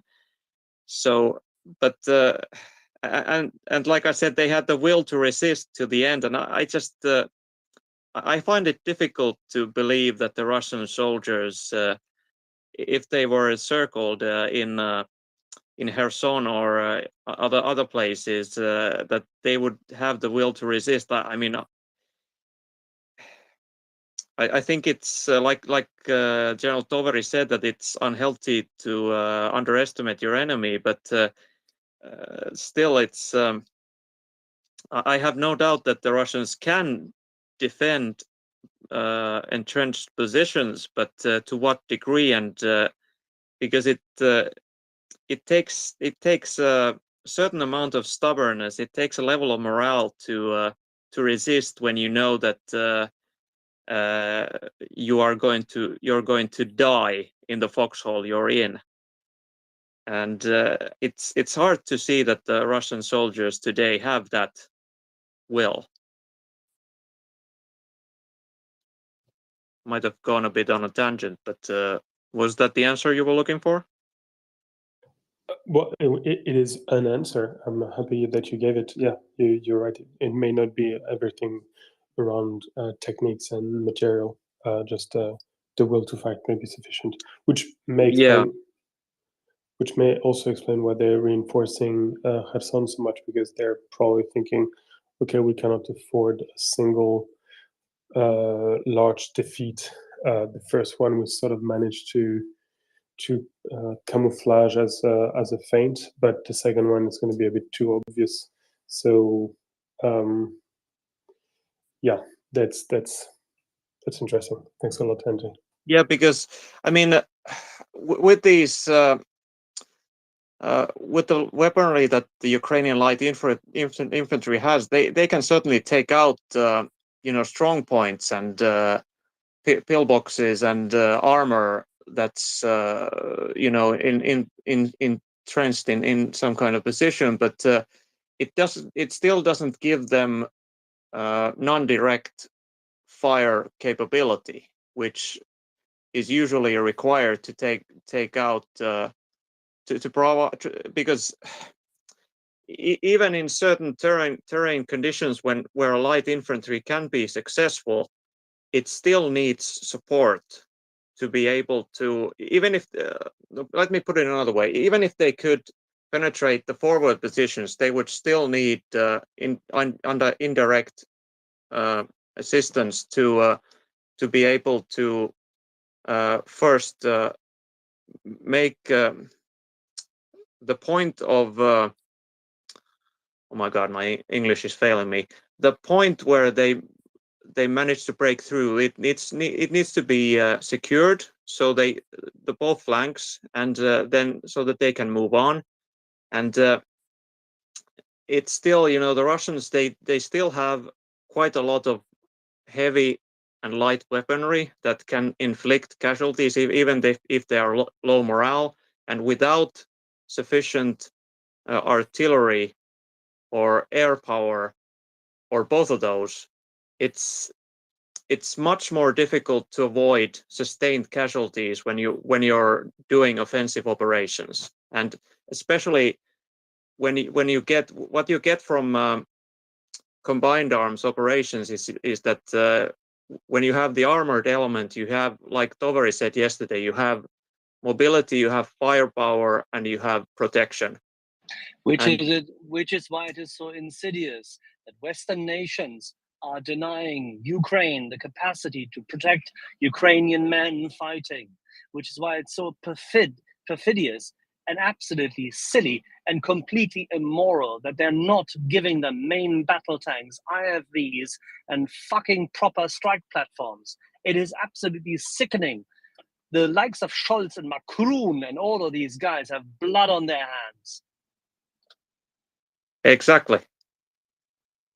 Axel, as always, puts it much better than I ever could. But that's basically the point. even though the Ukrainian light infantry can advance and they can achieve success, they shouldn't have to. They should have the combined arms capabilities provided by the West to a degree that they would be able to advance with mobility, with firepower, and with protection that they need and deserve, because they're fighting for all of us. Yeah. So what do? You talk to your elected officials, you talk to your journalists, you talk to everybody in the world, and you talk to the people who can influence Macron and influence people who can influence Scholz. You technically advocate with the White House as long as it takes until they fucking get it. And yes, I'm looking at you, Ben. Talk to anyone in Paris. I'm talking to 3 MPs. Like, there's only so many MPs I can reach. Good. Talk to 4. I commend you for it. I love you for it. Talk to 4. Talk to 5. Don't stop talking, because otherwise there's more Ukrainian women and children and elderly being killed and raped. There's more Ukrainian men being sacrificed on the altar of Western European appeasement behavior, on the stupidity of the socialist parties of Europe, on the complacency of the happy, wonderful August vacationers of Europe. I'm so fucking sick of you all. Not you in this community, but of all you who are not doing their fair share. Everybody, get out there. Talk to someone you don't know today. Okay, I will send 5 personalized emails to MPs today. Good man. But I wanted to also say that yesterday's speaker was extremely clear, and it was very interesting to hear the comparison between the Northern War and the war in Ukraine, because he showed clearly that in both cases the Moscow's troops tried to go the northern route, were humiliated and stopped, and then reverted to their basic ruthless strategy, which was to just use artillery until there's nothing left in front. And he pointed out how HIMARS came in precisely at this point to completely disrupt this reversion to the mean by the Russian army, and how disruptive it was. And I have to say, I never truly appreciated it, but what the HIMARS did, and what he explained that the HIMARS did, was to disrupt the playbook that the Russians know best, and the result is that they don't have a fallback position. They have to either collapse or reinvent something from scratch, which, as we all know, is quasi impossible. But the chronology of the arrival of the HIMARS was very well presented, and truly epic, I would say, in the way it was talking about it. I thought that was a great interview. Thank you, Axel, for leading it.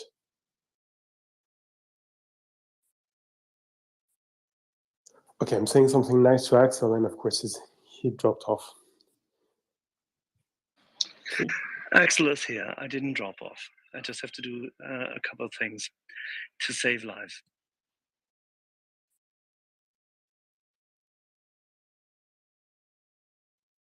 All right. Domin, do you want to go to something that goes bzz, bzz? Yeah, let's go from boom and bush to bzz, bzz. Yeah, we're changing sound, but we're not changing location. There was an article in... Oh, sorry, Antti wanted to add something. Maybe the bzz, bzz can wait a second. No, actually, the one thing I wanted to ask is that do we have a lineup for today, tomorrow, the day after, or you can continue? I'll tell you for today. 8 p.m. Kiev, 7 p.m. Central Europe, 6 p.m. London, 5 p.m. UTC. That's 1 p.m. New York, 10 a.m. Los Angeles. We have Tom Much, who's a New Zealand journalist, war reporter, currently in Ukraine, and has spent a lot of time in Ukraine over the recent months. And we're talking to him. He also has a very interesting piece out about just how badly and in what way Amnesty screwed up in that report. So we'll be talking about that, among others, with him today. Then tomorrow, Ben, help me out. What time is it? 2 o'clock Central Europe? It's 2 o'clock Central, midday UTC. UTC. We have Vincent Touré. How is that, Ben? Vincent, not Vincent, but otherwise Vincent. absolutely perfect. Vincent Touré, who's a French researcher into Russian strategic culture, who was supposed to be with us last week, but then he couldn't make it for personal reasons at the last moment, so we rescheduled him for tomorrow. So we'll be talking to him at 3 p.m. Kiev, 2 p.m. Central Europe, 1 p.m. London, noon UTC, that is to say 8 a.m. East Coast, 5 a.m. West Coast time. And we'll be with him for an hour and a half, 2 hours maybe. And then after that, Ben, who do we have after that? Ben Moll, German microeconomist from the LSE, the London School of Economics, sorry, who has been working a lot over the past few weeks on the German winter, how the Germans are going to manage to lower their consumption of electricity and gas, and how they're going to be able to find new resources in order to overcome the challenge.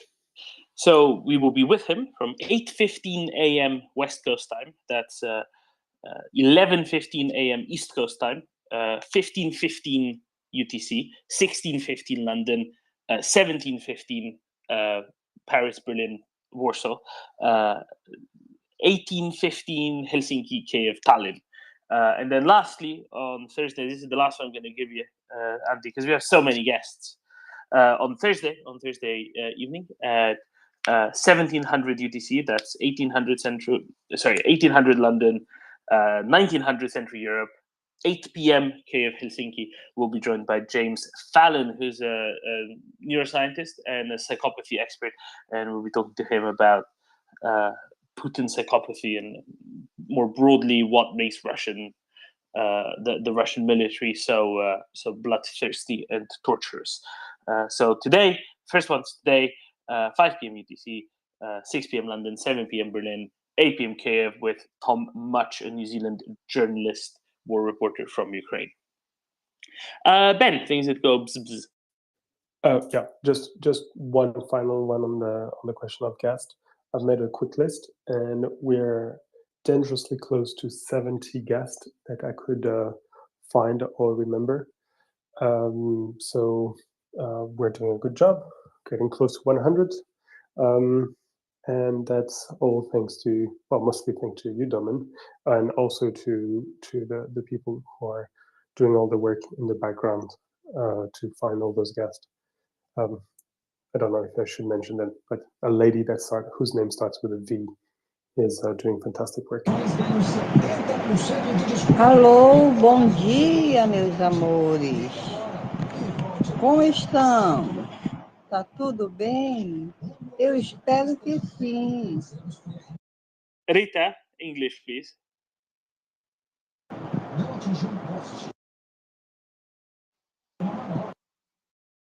Okay, very well. It is how it is. Right. Things happen sometimes. Hope we don't get DMCA'd or anything like that on some on royalties for whatever music that was. Right, Ben, let's turn to electricity. And no, we're not going to be talking about the... Bom dia, meus amores. Tudo Ben, bem? we will not be talking about the substation by Shanghai. We're going to be talking about something else, electric, aren't we? Something bigger. Yeah, something that creates a lot of business.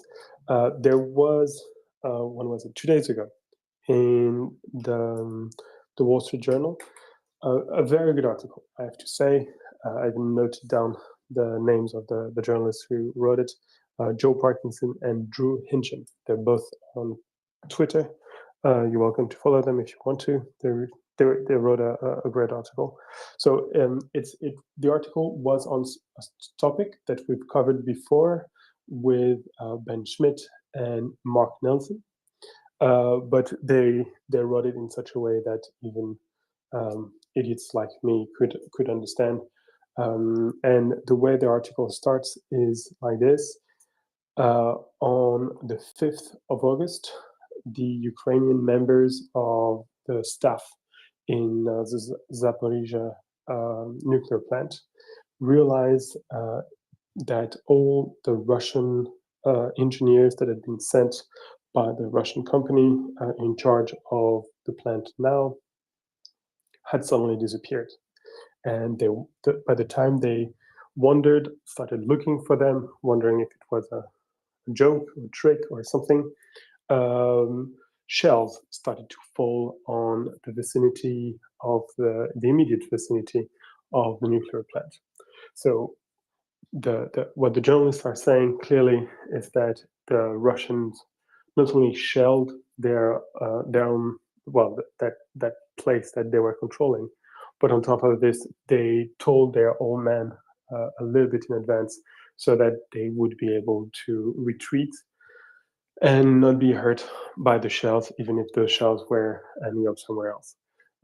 This is something that we've seen quite a few times. False flag and no Russian losses because they're withdrawing their guys away from this. So this is how the article starts, and the hook of the article is, why did they do that? What's happening? And the true journalist's argument is that what the Russians are trying to do is to block the export of the Zaporizhia nuclear plant electricity to Ukraine. What they want to do is to disconnect it from the electricity pool of Ukraine, from the grid, from the Ukrainian grid, and redirect it towards Russian-occupied Ukraine, as well as, more precisely, the Crimean Peninsula. And for them, there's two. It's interesting in two ways. First of all, cheaper energy is always good. We know that a lot of the Russian industry is relying on cheap energy, and we also know that that's a way of keeping the people happy and supporting of the Russian current government is by keeping their energy bills, utility bills, as low as possible. So it's a double win. But on top of this, there's also sort of more aggressive part of the agenda, because if Ukraine loses access to the Zaporizhia nuclear plant, they will have to find the electricity somewhere else. As Roman was telling us yesterday, the Ukraine is a rather energy-intensive society and economy as well. They use a lot of heating during the day, during the winter, use a lot of lights because all this tended to be quite cheap. And as a result, if they lose the output from the main nuclear plant in Europe, they will have to revert to the European grid. And first of all, Ukraine won't be able to export its electricity, which means less money into the Ukrainian coffers, into the Ukrainian economy, less taxes for the state. So that's a win for the Russians. And on top of that, this is something that the European electricity system will have to match, both matching whatever will not be exported, as well as helping Ukraine power itself during the winter. So all that together sort of explains why, for the Russians, it would be a fantastic opportunity to do that. And the true journalists go into some detail to explain the Russian narratives on well, we didn't want to do anything that went against the rules of the IAEA, the International Organization for Energy. But since the Ukrainians are bombing us, because of course the shelling in the Russian narrative comes from Ukraine, since the Ukrainians are shelling us, we can go for the force majeure and disconnect Ukraine. So they're not saying it out loud yet, but they're implying very strongly that this is what's happening. One American civil servant that was asked about the subject mentioned that he considered that as, quote, a utility annexation. So I thought that was a good summary of this of the situation, utility annexation. But the journalists were saying that there's a few reasons why this may not happen so easily and not right now. The first one is that the Russians don't have the personnel to do it. In particular, if the Ukrainian personnel was to move out of the nuclear plant, because they would refuse to do this, or because they would be ordered by the Ukrainian the Ukrainian organization in charge of the nuclear plant, the Russians probably would not find the hundreds of workers, very skilled, very specialized workers that are necessary to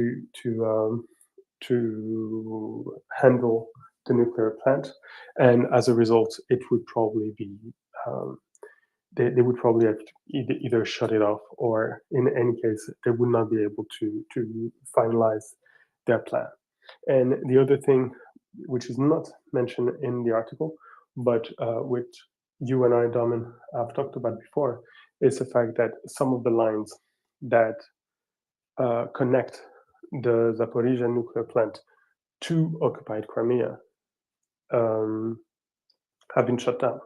So even if they wanted to, they probably don't have they don't have the connections. They're losing the connections that are necessary to send that electricity to Crimea. So their grid basically is breaking down as a network. The hedges are being broken, and the nodes don't connect with one another. So they have terrible plans, but it's absolutely not like well, they may not be able to fulfill them. So yeah, again, great article in the Wall Street Journal. And if you have any thoughts or questions about it, that's a subject I find fascinating. Yeah, I'd love to talk about it a bit more. So they're really trying to get electricity to Crimea as well, right? That's one of the factors here. Russia really wants to disconnect the Zaporizhzhia nuclear power plant from delivering energy anywhere to the north and west, and only to the occupied territories, including Crimea, right?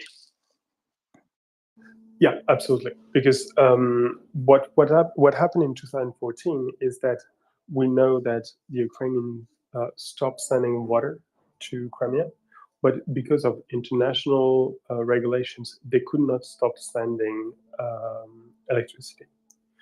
There were apparently some partisan activity that limited the amount of electricity that was sent to Crimea, but to this day, and up until February 24th, a large part of the Crimean electricity came from Zaporizhzhia and came from the Ukrainian grid directly. Even though the Russians apparently have drawn a line across the Kerch Strait. But okay, I'm going to stop here because I'm not a grid specialist. But what seems to be the case is that that line is not sufficient to feed the whole of Crimea. And also it leads to an important question from the point of view of the military. We know today that they're using massive amounts of electricity for a lot of their activities, and it would be interesting to see what the Russian Navy and the Russian army would be able to accomplish under a much more restricted access to electricity in Crimea? Would their radars still work? Would their cranes that bring the missiles into that load the missile in the submarines, would they still work? Would take what you will this work? And it's not entirely certain. So it could be the secret Achilles heel of the Russian army in Crimea, and that's one of the ways through which this energy question arcs back towards the military, because there's not even any point destroying the Russian radars if they cannot work anymore. Because one thing our friend Gunny could tell us is that radars consume a truckload of electricity per minute. It's absolutely ridiculous, and I'm willing to bet my last ruble that the Russian radars are not among the most economical in the world. So, see, the thing is, Ben, it looks like there'll just be a lot less demand for electricity in Crimea going forward. So if you check the Nest, I put a tweet from a few minutes ago from Special Kherson Cat in, and there's just going to be ever fewer people wanting to be in Crimea, and I think that's really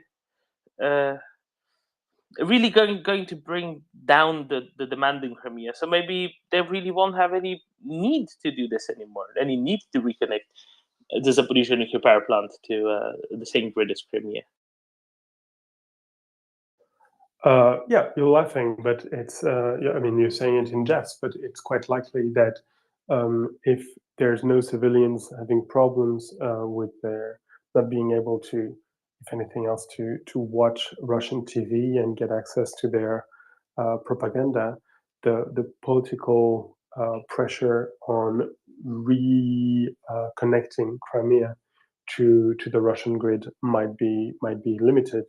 And as a result, they might let the soldiers handle it the way they can, because the soldiers, their meat, they don't really matter to their higher ups. So it could be that by the time the Ukrainian army rolls into Crimea, the whole peninsula has been repurposed by the Russian Federation into a natural preserve, like Yellowstone, something like that.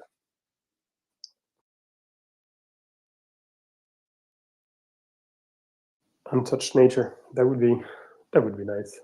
I'm sure the people who have been kicked out of Crimea in 2014 will be delighted to return to houses surrounded by picturesque natural sites.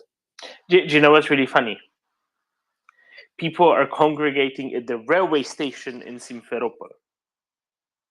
There is currently no rail connection from Simferopol to anywhere in Russia, because you can't get through to mainland Ukraine by rail, unless you're going towards Kherson. But you can't go through mainland Ukraine to Russia because you can't even get to Melitopol because that bridge is blown.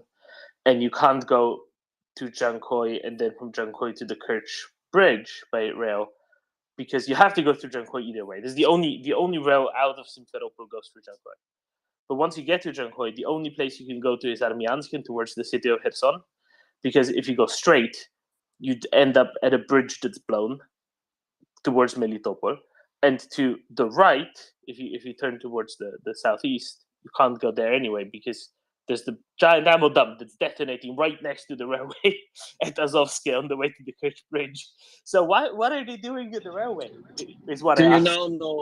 Do you now know why, when you asked last week the question as to why on earth they would be blowing the Eastern Bridge, why that was important?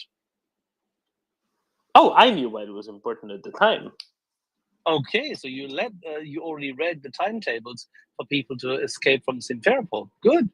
No, I didn't know this component of it, but I already knew it was very important because it was the only way to get anything and I mean anything, from Russia to Melitopol at this point. Well, at that point. And Okay, now since go then, one it's been step. just Doman, yeah, additionally that's fine. destroyed. That's fine. That's fine. Go one step further. Now, if anybody of those wonderful Western peaceniks and governments now comes up with the idea why they should not target the rail section of the Kerch Bridge, because oh my god, as already happened in Western media, they would hit the rail carriages full of people fleeing from the war. I'm just waiting for Donatella Donatella, the imbecile, Donatella of Amnesty fucking Travesty International coming out saying, oh my god, they're bombing civil passenger trains. No, they're not. They're going to make a spaghetti junction out of the rail yards and the rail on and off ramps of that bloody Kerch Bridge, so that no further genocidally compliant and compatible ammunitions and kit can go across from Krasnodar onto Crimea to be offloaded in places which are far away from Simferopol, but close enough in order to be working for the purposes of that genocidal thuggish regime.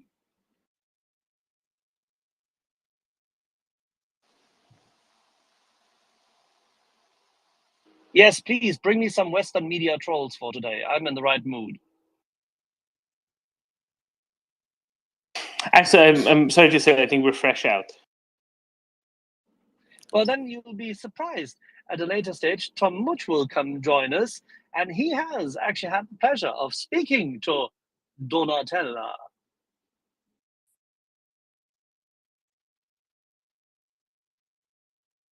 I'm sorry, I'm just laughing for something else, but I just realized that I didn't know how to say air defense in Russian. And I realized that it was only one letter away from beer. And it is making me giggle.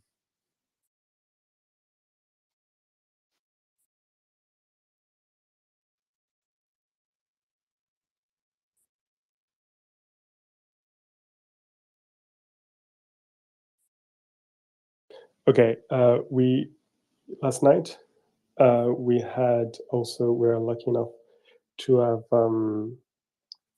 I'm sorry, I'm blanking on his family name. If you give me a quarter a second. Ekatoveri? Yeah, Roman Ketatoveri coming to speak to us as an impromptu. That was quite nice. He was really upset about this whole visa thing. He went on, he opened by a 20-minute rant on it. Just the sheer energy coming out of it was could have replaced the Zaporizhia nuclear station for about 6 or 7 hours. And then we moved on to more economics questions, and he's very good. I didn't know that he was a specialist of damn it, I'm blanking, psychology, economics, and so he had a lot to say about what the Ukrainian psyche is. And what was very interesting as well was that he wasn't trying to paint a perfect picture of the country. He was saying that for him, there were two cultural aspects that needed to be worked a little bit. The first one was mutual trust, that the Ukrainians up until now did not trust each other a hell of a lot. He was assigning it to, well, first of all, the Soviet period and the catastrophic early years of independence, where a lot of crooks took advantage of normal people. So trust is inter-societal trust is fairly low. And the second thing he thought that he would like to work on was the trust in the market. Also, a little bit for the same reasons.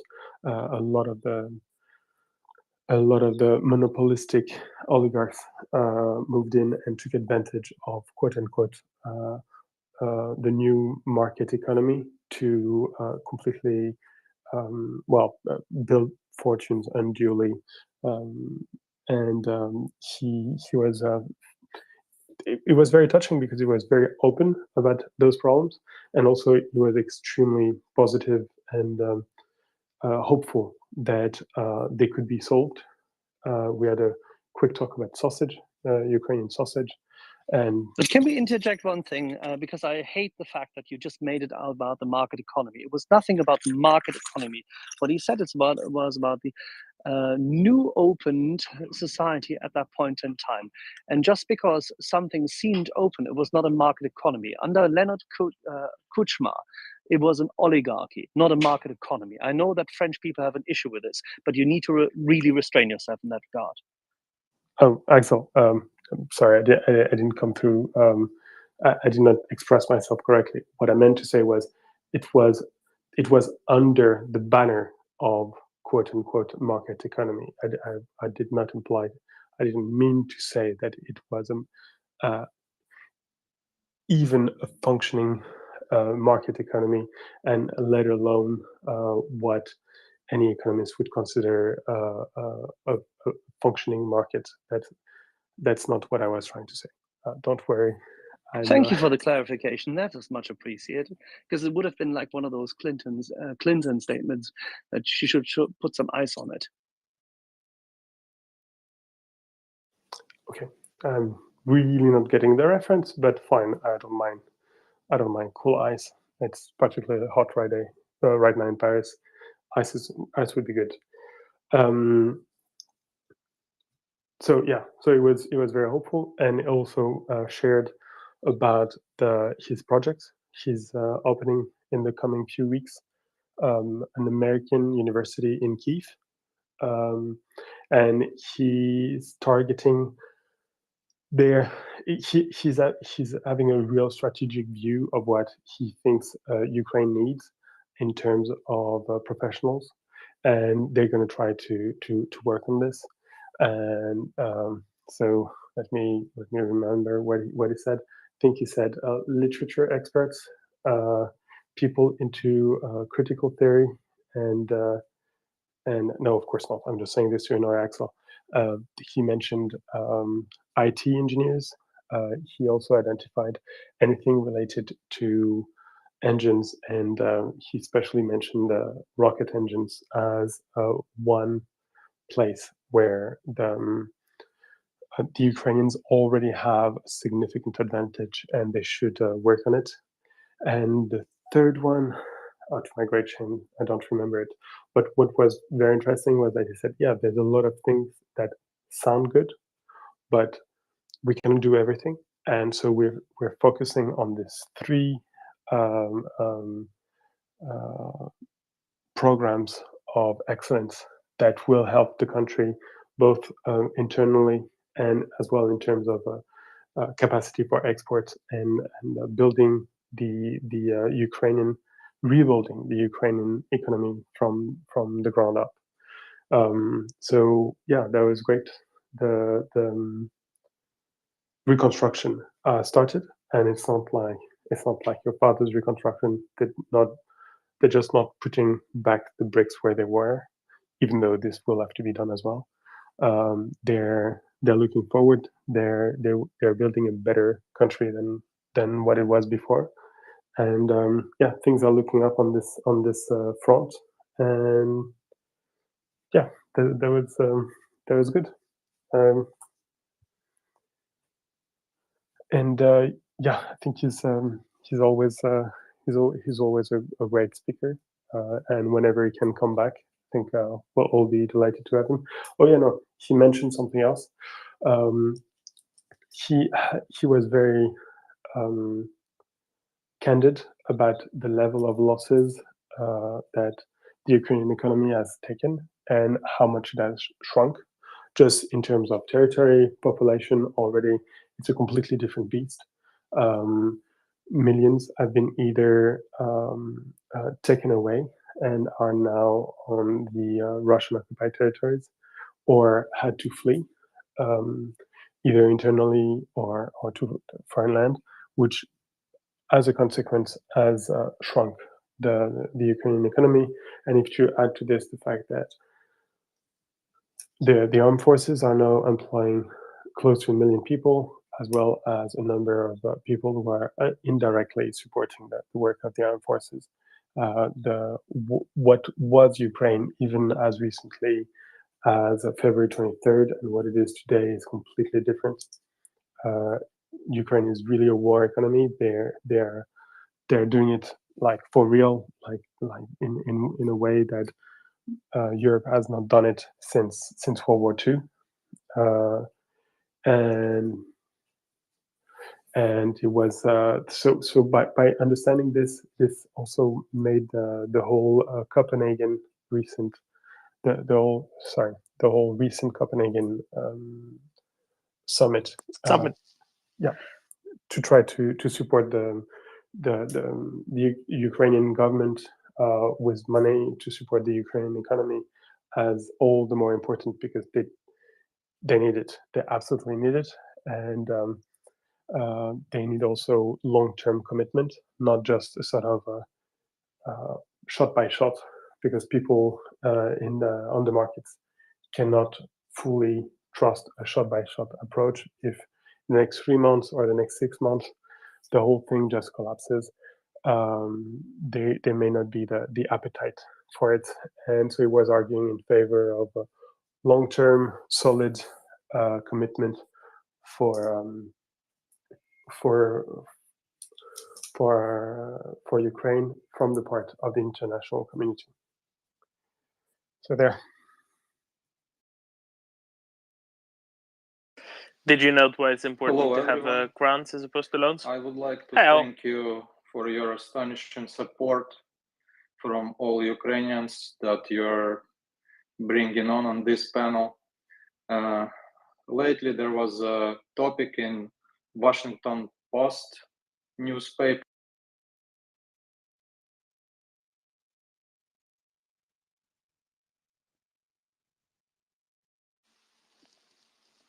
Ow.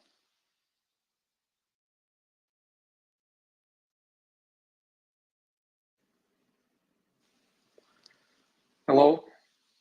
Hi, you got as far as Washington. Yeah. You got as far as Washington Post.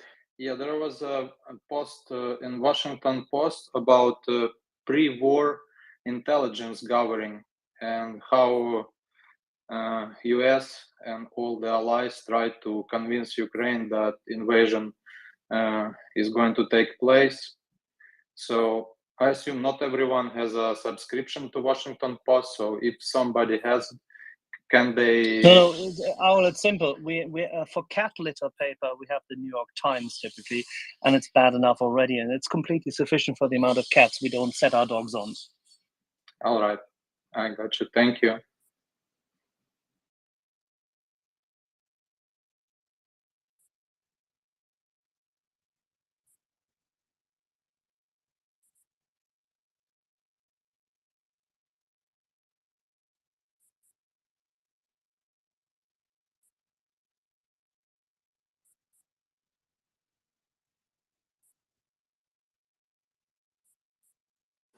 Domin, on a completely different topic, I've been looking at joint ventures between Western European companies and Turkish ones that may or may not be active in Russia at the moment. And I'm afraid that the model that InBev represents with its alliance with Ethos is not a single shot. There's actually probably more. I've found one for sure and a couple others likely, and I've only looked into it for barely an hour. So there's there could be quite a lot of other ways through which the European companies are still working with Russia while at the same time looking like they don't. I haven't found actual cases yet of a European company selling its shares in a Russian venture to a partner that it owns in whole or in part, as we've seen with InBev. But everything short of this is reproduced by other companies. I'm trying to make a beginning of a list so we can talk about it a bit further as soon as possible.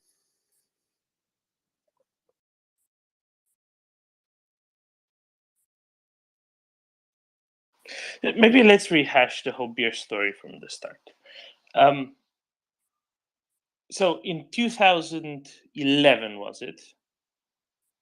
Actually, yes. Ben, you tell us what happened in 2011. In 2011, I was still in the Netherlands. Oh yeah, okay, that doesn't matter. No, in 2011, I think it's an English company, SAB Miller, had invested relatively heavily in new markets. So Africa, Asia, and Russia and Ukraine. It's a brewery. It specializes in beer and other such stuff. Even though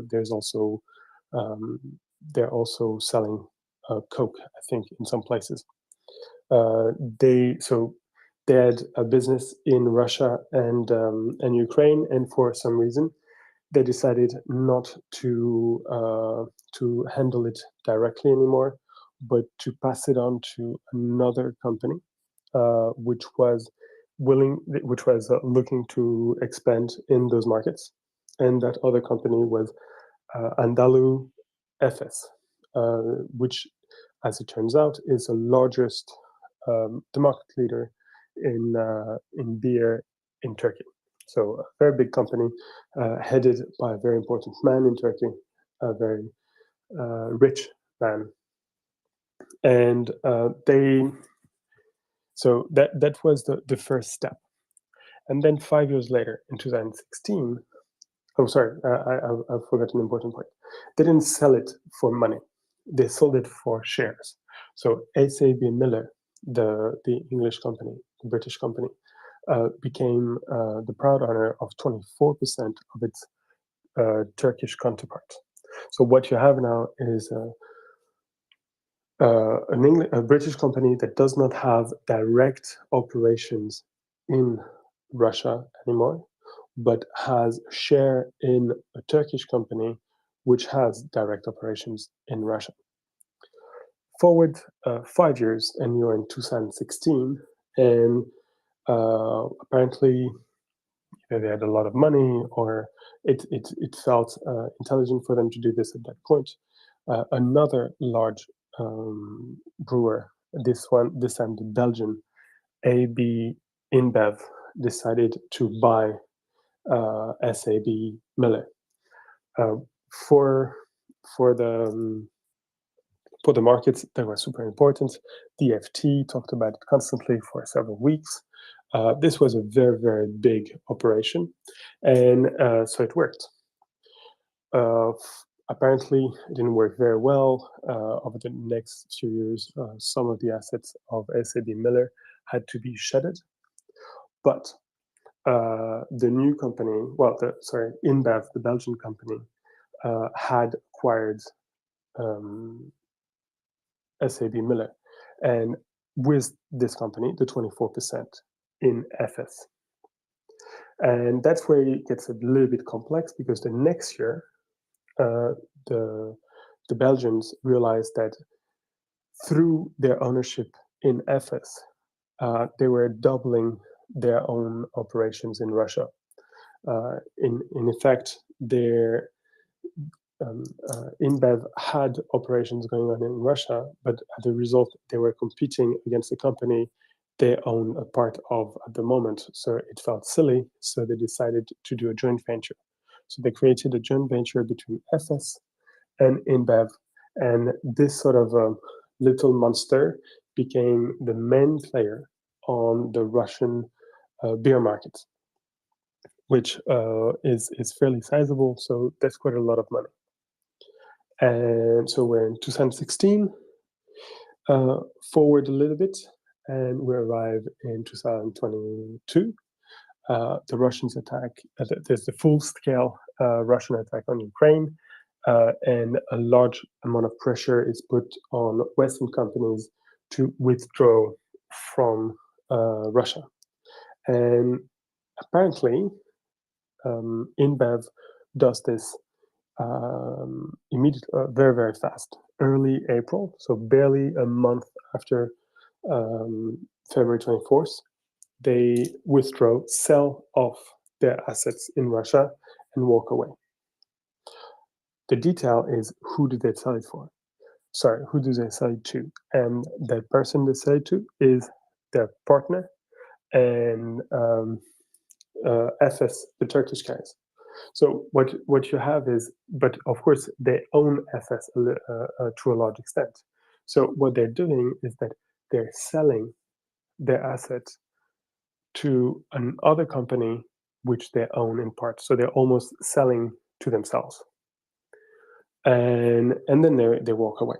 So there's already a bit of a magic trick there, which makes them look good, and at the same time allows them to keep a foot in the Russian market. But then it gets worse, because comes August, instead of quietly running the operations that they already have, FS decides to double down and to invest a large amount of money in a new brewery, a new factory in Kubela, in south of Moscow. So what you have now is indirectly a Belgian company, a European company, investing millions of dollars at the moment in a new venture in Russia, which is, well, a travesty. And our friends at Yale are looking into it, and are they don't seem to be very amused by this sort of operations. Did I make myself vaguely understandable, or did I lose everyone? Brewery A sells Russian operations to, so an English brewer sells Russian operations to a Turkish brewer in exchange for a stake in the Turkish brewer. Then a Belgian-American conglomerate buys the English brewer that has a large stake in the Turkish brewer. War breaks out, sanctions get imposed. The Belgian brewer has to then quit and check in the Russian market, and writes over all of the Russian operations onto the Turkish brewer, in which it owns a large stake, so it can pretend that its hands are clean, but nevertheless they are selling lots of stuff in Russia. Something like that. Exactly. I'm sorry for I've delayed it so long. You should have said it in the first place. No. It's good to have a proper explanation first, and then a dumbed down second, rather than start with a dumbed down version and then have a proper one. Or we could speak at the same time, so no one understands anything. Yeah, but the result is that there's a lot of there's the Europeans and don't have clean hands, and it's quite certain that a lot of people are aware of this and are letting this happen. I don't know exactly how sanctions regarding this could work. One thing for certain is that Turkey is absolutely crucial in this whole process of sanctions courting, and I don't know how to do it. Either include Turkey in the sanctions one way or the other. So either you sanction Turkey or you convince Turkey to join sanctions, but one of the two needs to happen. Otherwise, there will be too many problems, because Turkey is the main entry door and has deep connections with the rest of Europe, whereas no country in the region is even remotely comparable when it comes to this. Like, I don't know how many joint ventures there are between German, Italian, or French companies and Georgian companies, but there cannot be that many. Not compared to Turkish ones, no. And yeah, and on top of this, while I was looking, there's a number of Turkish companies that are more or less directly owned by European conglomerates, So it might look like Turkish companies. It's written in Turkish and everything you want, but these are not Turkish companies. These are shells that are used, puppets that are used by French or Italian. I'm mostly seeing French and Italians at the moment, companies that, well, I don't know what they're doing. Some of them may be perfectly fine, but some of them may also have extremely nefarious activities, and it includes the automotive industry and even some even more strategic industries such as armament. There seems to be a few armament, in this case French armament companies, that have joint ventures with Turkey. And I don't know yet what they're doing. I'm not sure I will ever be able to find out, but I wouldn't be entirely surprised if some of the unfortunately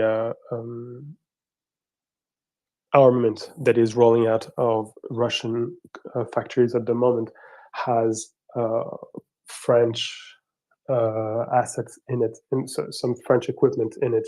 And if this French equipment arrived there via Turkey and via subsidiaries and joint ventures and what's not, that can be easily, or more or less easily, traced. So yeah, it's worrisome to say the least. So which French companies which French defense industry companies have joint ventures in Turkey or subsidiaries in Turkey? There's okay, so Steel Extent, there's Thales that has a joint venture, a subsidiary in Turkey called Yalis, and in the same page, but I could not determine which one was doing what. They mention exports to Russia of a slew of equipment. So that's the one I'm trying to find about, but my searching skills in Turkish are not excellent, so I'm not coming up with a lot at the moment. And in the automotive industry, there's a subsidiary called Tafos, a Turkish company called Tafos, which seems to have a sort of strategic agreement with at least 3 European companies: Seat, Fiat, and Renault. Again, cannot exactly confirm that they're currently active in Russia, but they, back in the early 2010s, they had sizable exports. So it may have stopped, or it may be continuing. So in this case, there are big question marks.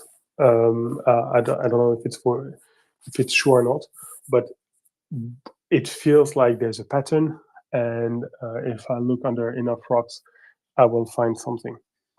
So yeah, writing letters and checking under rocks at the moment. That's my activity.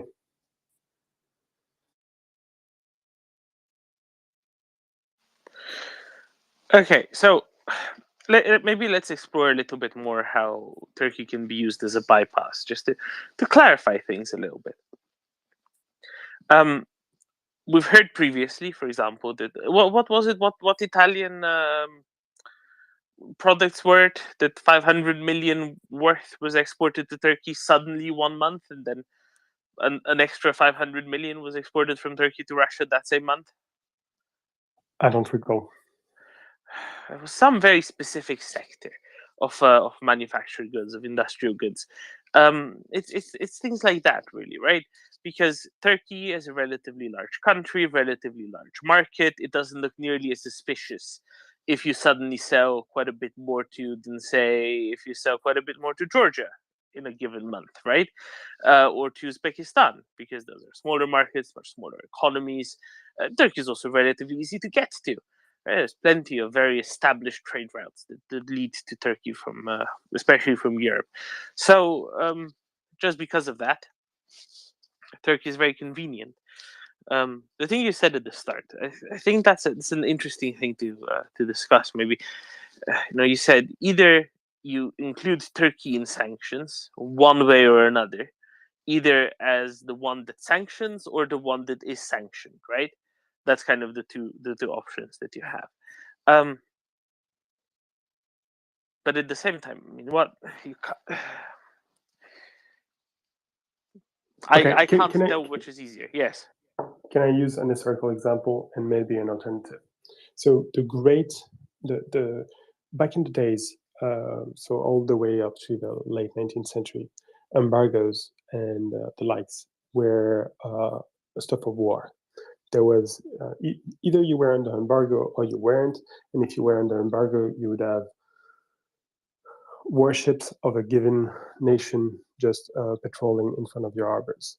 This was every bit as much of an act of war as bombardment was.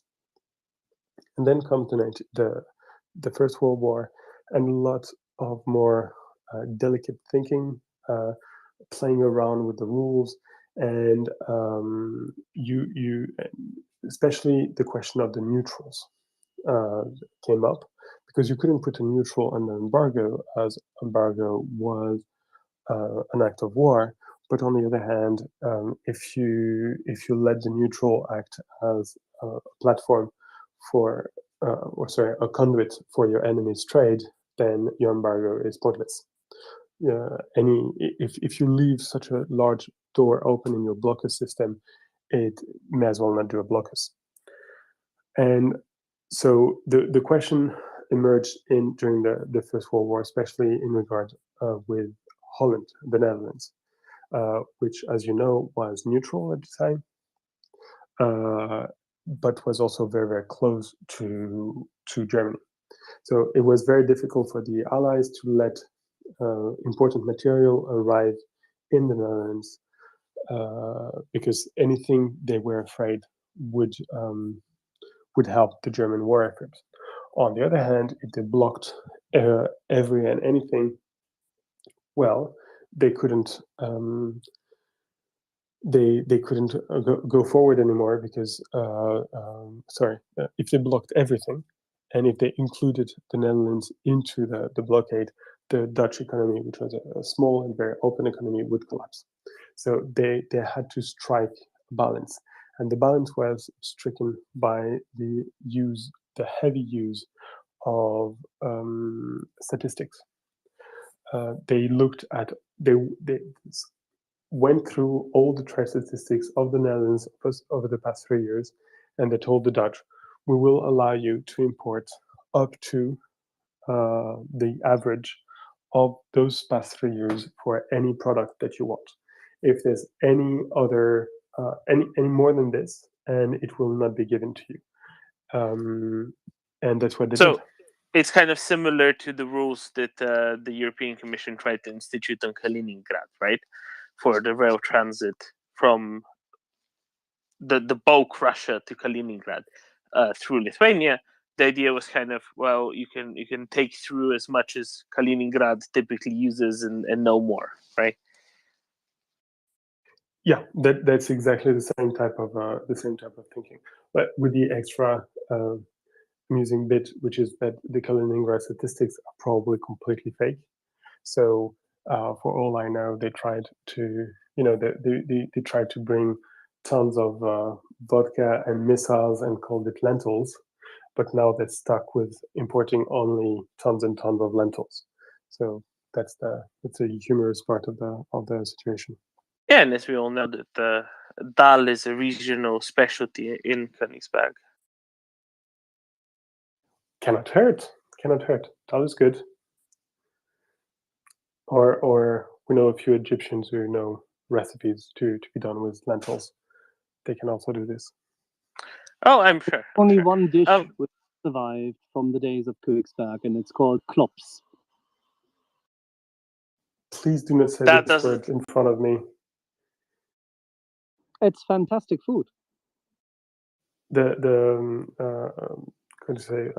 Meat cake, meat bread. Look it up. Dr. Google helps. Königsberger Klops.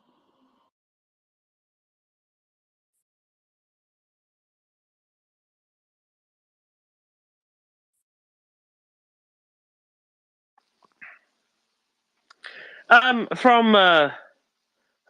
economic sanctions to something a little bit more explosive. There's quite a lot of videos now emerging from Crimea, from around Mayske and Azovske, of artillery shells scattered across roadways and courtyards, coming from that large ammo dump, disassembling itself rather rapidly and furiously. I don't think I've seen that before in previous cases of ammo dumps being struck with just like scatterings of artillery shells across roadways.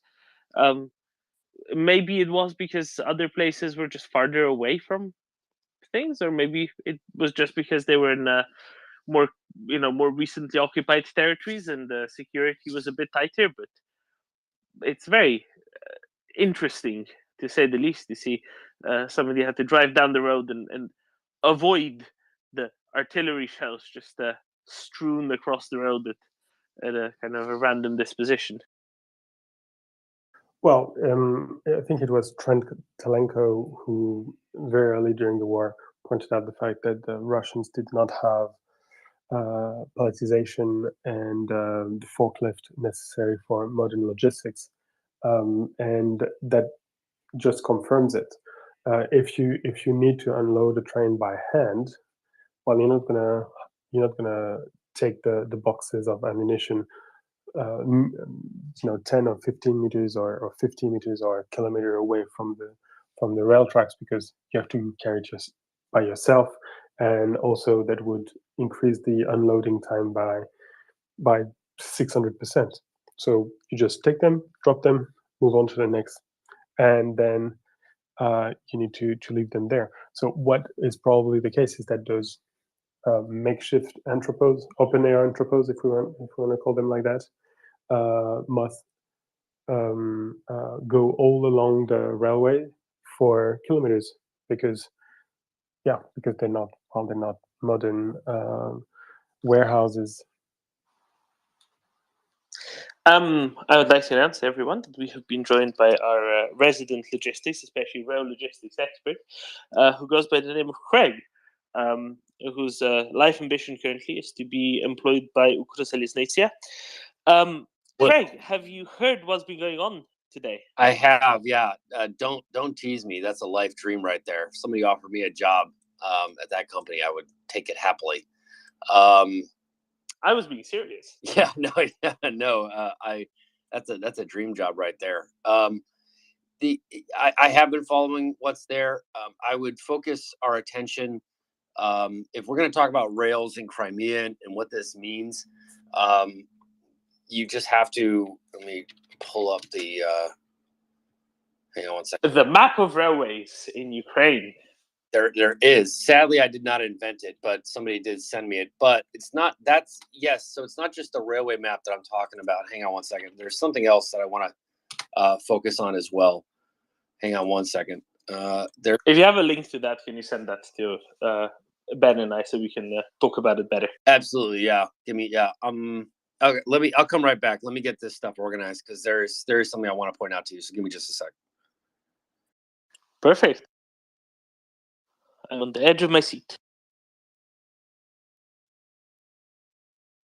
And I realized that sounded sarcastic as well. It's not. I literally am. Literally am.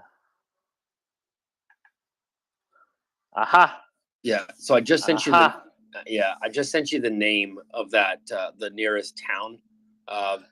Krasnoperekopsk. There you go. That is where the main switching yard is before you hit Crimea. So just north of that town that Doman just mentioned, there is a major rail switch yard that runs north. It peels off just before it hits that land bridge into Crimea. That is probably the last, to my knowledge, that has not been struck in any large degree yet. Now, I'm not saying it has to be struck, but that is a major, it's a major industrial site. It has lots of storage capacity, easy access to rail, easy access to road. It's just on that little sliver of land bridge, if you will, as you head north out of Crimea following the E97 highway north and south. That is the major rail switch yard. That is the last major one in Crimea. Probably one that I've seen most likely that's been used by Russia to store a lot of their logistical capacity as they run towards Kherson. Lots of storage for containers, warehouses. I mean, you name it, it's got everything you need. What I find to be interesting is that from what I understand, that area has been abandoned. It is not in heavy use by civilians or anybody else. Probably because of HIMARS, if you want me to be quite honest with you. They've probably taken all that stuff out and repositioned it elsewhere throughout Crimea.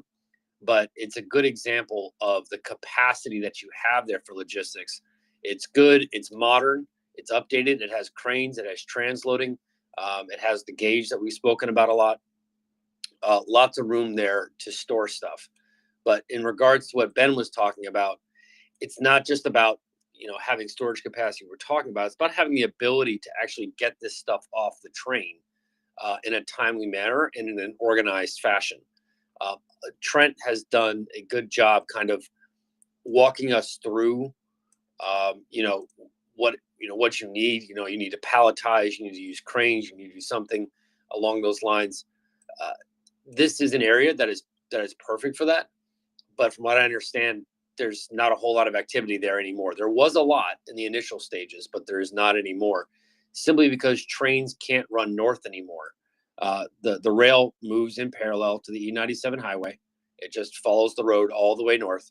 And then there's a little bit of a spur that comes off just north of that land bridge. But that rail traffic has all but disappeared.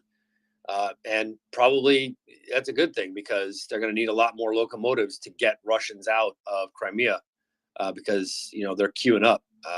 They want to get out. So let's talk about the way that railways in Crimea are designed. There is effectively a railway cross in Crimea. All the rail in Crimea goes through one town, and that one town is called Jankoy. Right? It's in the north of Crimea, kind of in the center. There's a cross that goes through there. There's a line that goes from sort of Sevastopol and Simferopol in the southwest through Jankoy north to across Chongar towards Novo-Alexeyevka and towards Melitopol. The other line goes from the southeast, from the Kerch Bridge, through Jankoy towards Krasnoperekopsk, the place that Craig was describing, Armyansk, onward to Berlievka and the city of Kherson.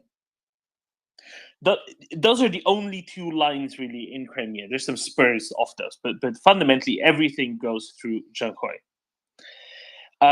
There's a giant explosion currently going on about 20 kilometers next to the rail line, about 20 kilometers to the southeast of Jankoy towards the Kerch Bridge. So that line is currently out of service. One of those four spurs is currently out of service. The line going from Jankoy towards the northeast is also out of service, because there's a bridge that's blown on that one, and they can't even get anywhere close to Melitopol on that one. The line towards Kherson only goes towards Kherson and can't even get to the city of Kherson, because the railway bridge across the Dnipro before Kherson is broken. So the only bit of the railway in Crimea that currently really functions is getting people from Russia across the Kerch Bridge into Crimea, and then they have to take road transport from there on. And the little segment between Jankoy and Simferopol and Sevastopol. That's about it. This is pretty useless as far as railway logistics goes, is it not, Craig? It is, but you can still take the highway, to my understanding. You can still take the highway. Hang on one second. You can still take the P23. You can still drive from Sevastopol following the P23 all the way east. There is another rail junction further to the east. It kind of creates a little bit of the letter Y, the English letter Y, where you have one running northeast, you have one running directly east, and you have looks like a commuter train running south. Also probably a logistics train running south. But what we're talking about is that Russians can still get out. What I find to be interesting, and this is what I'm trying to look at right now. I don't know if you can hear my mouse clicking, but I'm trying to understand where everybody is queuing up to get out, because it looks like. Hang on one second.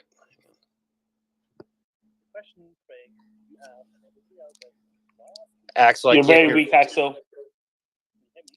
Can't hear a word you're saying, brother. It's like you're in the other end of the stadium. Is he in the iron lung again? Can you hear me now? Barely, incredibly weak. You're clear, but you are very, very weak.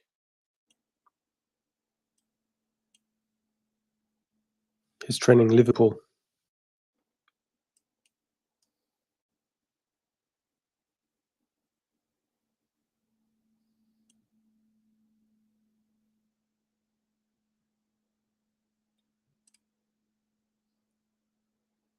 Well, we're waiting for Axel. What I find to be interesting is, hang on, somebody sent me I wish somebody would send me a train schedule, for crying out loud. Give me just a second here. So this looks. Is there an app you can download? Yeah, right. Yeah. Well, how do you pronounce this, Doman? Help me out here. It's Simferopol. Simferopol. Okay. To my knowledge, that is to the northeast, right, of Sevastopol, correct? Yes, Simferopol is on the train line between Sevastopol and Jankoy. So to the northeast, yeah. So obviously, if they're queuing up there, then they have to be able to find a way north, right? They can get to Jankoy, but they can't get anywhere from Jankoy. They'd have to go by road from Jankoy to Feodosia. Yeah, and that's kind of where I'm getting at. Like, taxi business along that P23 is a growth industry right now. Yep. The road from Simferopol to Feodosia, that's where people are going to be going out on. Yes. Yeah, I find it. Now, I'm not. Some people don't have cars. I understand that, but what I find to be interesting is that there's no. Call me a little bit of a logistical nerd here, but as I'm looking around and Are you surprised that there's no bus service? There you go. Oh, you stole it. Yes. You stole it right out of my mouth. Yes. I'm absolutely shocked that there are no buses that are running. But yeah, you took the words right out of my mouth. So they didn't come prepared, Craig, when they genocided people? It would appear not.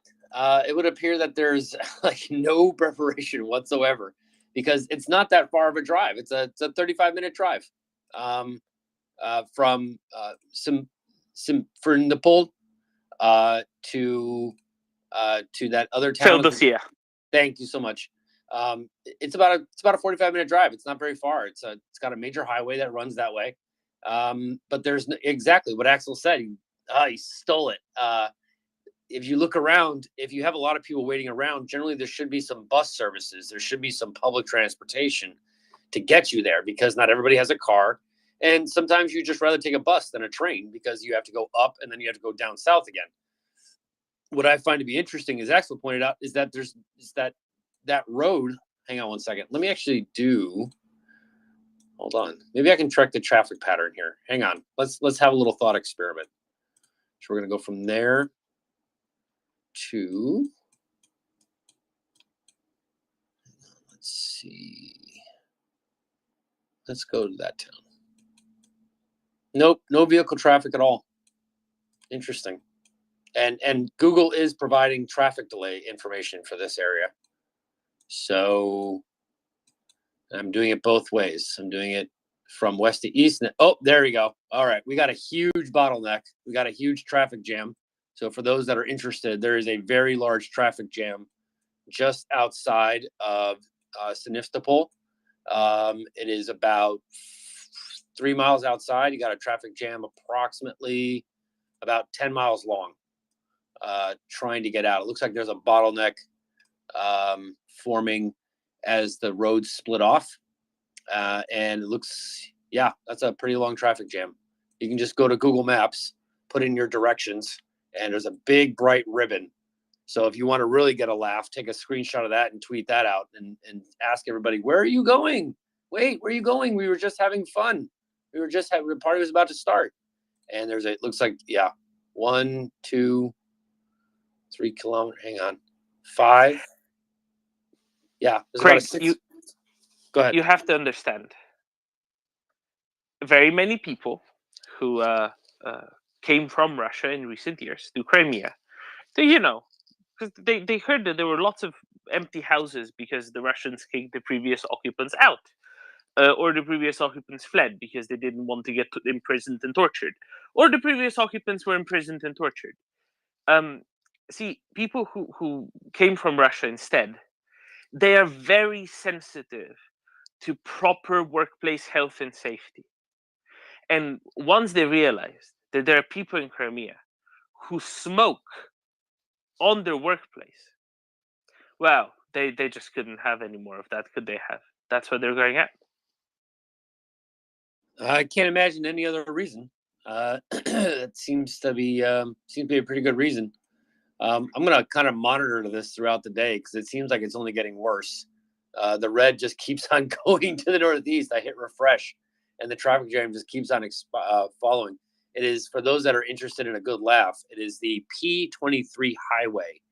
P23, it runs northeast towards the Kerch Strait. We got another traffic jam about 19 miles from the city that is starting to form, and then another bottleneck by the exit ramp. This is where buses would come in handy if you had any kind of sense. But yeah, this is gonna be humorous to follow this throughout the day. You're watching mass panic in real time, trying to get out, and you can just follow it on Google. It's quite humorous. Is there also a traffic jam on the P whatever it is that leads due east of Simferopol? That's what I'm talking about. Yeah, that's exactly what I'm talking about. So because you said northeast. I thought you meant from Simferopol towards Jankoy. No. I'm sorry, directly east. Forgive me. Yeah, the road kind of deviates northeast and then it turns gently east. So yeah, I should say it is running directly to the Kerch Strait. That's the road that we're talking about. It's the P23. And yeah, it goes all the way to the traffic jam extends. This is actually quite fun. Gosh, I wish somebody would take a picture of this. Because you're watching buyer's remorse in real time, people. This is buyer's remorse in real time.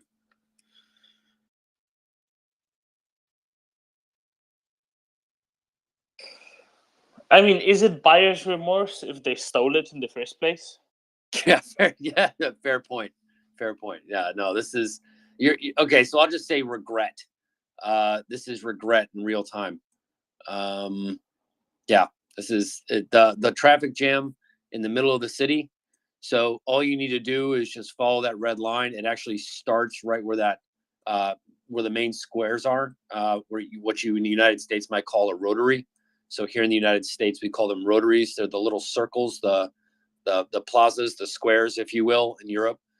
But in the United States, we call them rotaries. They're the little circles that you drive around when you come to the middle of a city, so people can just kind of keep on driving. You don't have a traffic light. There's 2 of them in that area, and it is a complete log jam from the center all the way running to the northeast. It's stop and go traffic all the way out. And then once you get to the city, oh my gosh, that's bad. That's worse than the 405 in LA. It's just one big bright red ribbon all the way from the center all the way running east.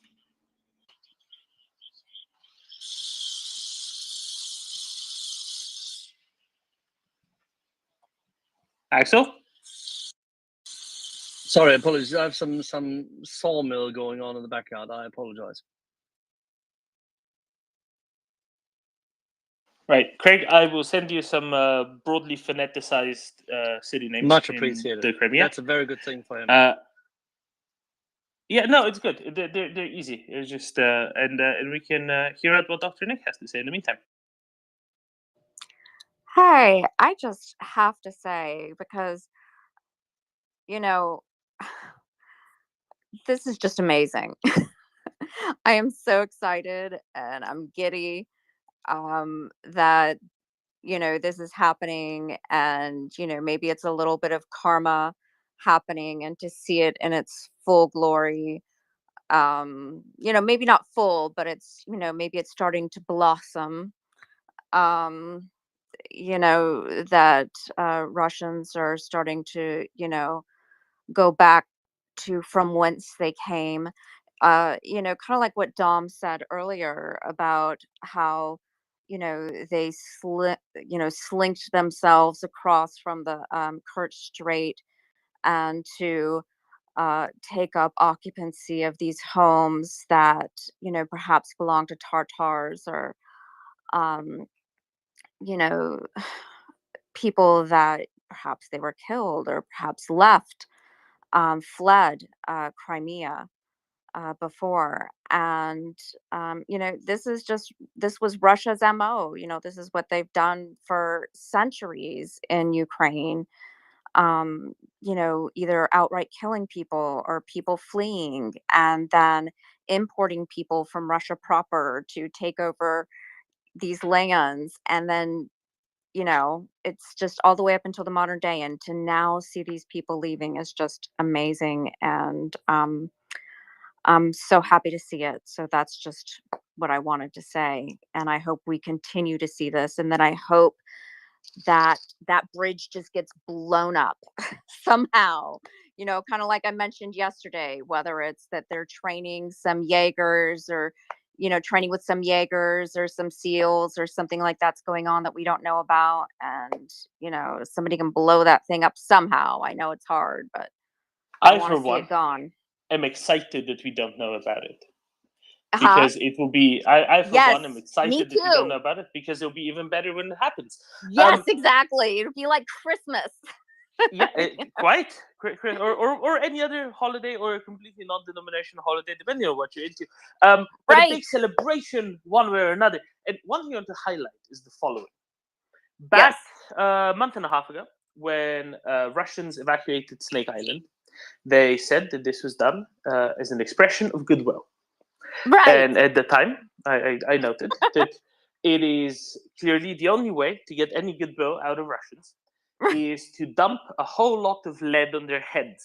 And then Right. suddenly they realize that they have some goodwill to give to others.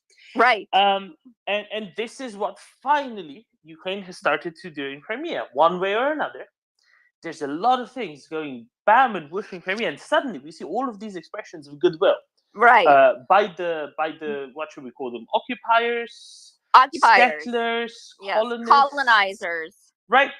Of Crimea, and they're expressing a lot of goodwill and making their way out, albeit quite slowly, because they're stuck in the traffic jam, as Craig has so vividly Right. described, with all those red ribbons of Google Maps. But Right. this is that's what's needed, right? And all that Ukraine needs is a whole lot more capacity to drop a whole lot more lead and explosives on Russians' heads, Right. because otherwise they don't remember to express any goodwill to anyone ever. Right. Well, and of course, the goodwill is the official line, right? Because we see lots of coping from ordinary Russians who don't seem to understand, and who are quite upset that this is happening, because they really liked Ukraine. I mean, they really liked Crimea. You know, I'm particularly thinking of that one video. I've been out of the country and all of that, so I've kind of missed some of the stuff that's been happening. But and I'm sure that there's been others, and there will be more to come. So, but look, it's not their land, and they need to get out. So, and they all need to leave. Every single one of them need to get the hell out. And I'm very excited to see this, and more needs to come. And you know, I'm just so excited to see. It's like I'm giddy, just like you, Dom. I'm giddy. I'm just so giddy about it. It's very hard not to be. I think Right. even for an Austrian, it's very hard not to be. Right. Vishniakovsky, are you giddy as well? I'm not giddy. Absolutely not. I'm just very curious for the big Kerch Bridge firework on 24th of August. I'm super Yes. curious. On 24th of August, That's where I place my bet. The Kerch Bridge will go boom. And I'm instilling fear on all my social channels, fear, uncertainty, and doubt in Russians that on 24th of August, their fucking bridge, excuse my French, will blow up. Let's keep spreading that date. And I hope it becomes truth. You know, it's like in Austria, we believe in the Christkind, which is the alternative to Santa Claus. And children write their wishes to Christkind. And my wish is 24th of August that the Kerch Bridge blows up. Thank you. It's like baby Jesus. Baby Jesus it is. I think baby Jesus will take a dump in the size of Atacams on the Kerch Bridge.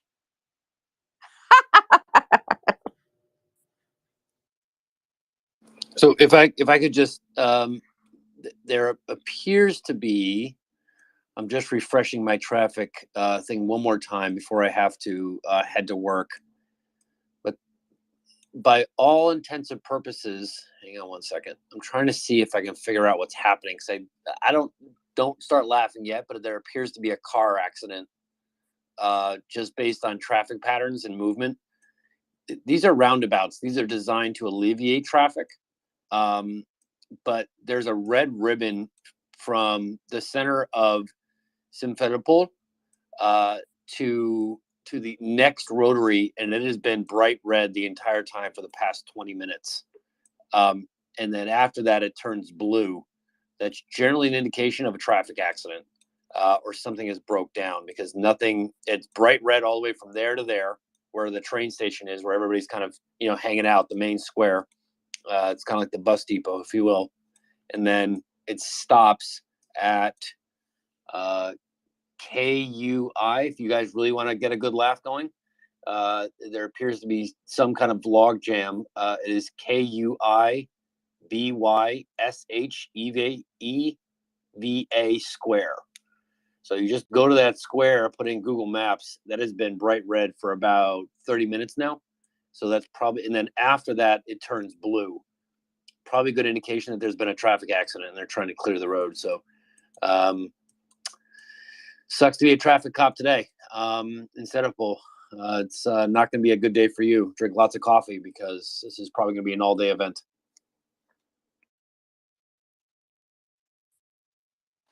Sounds like a good plan.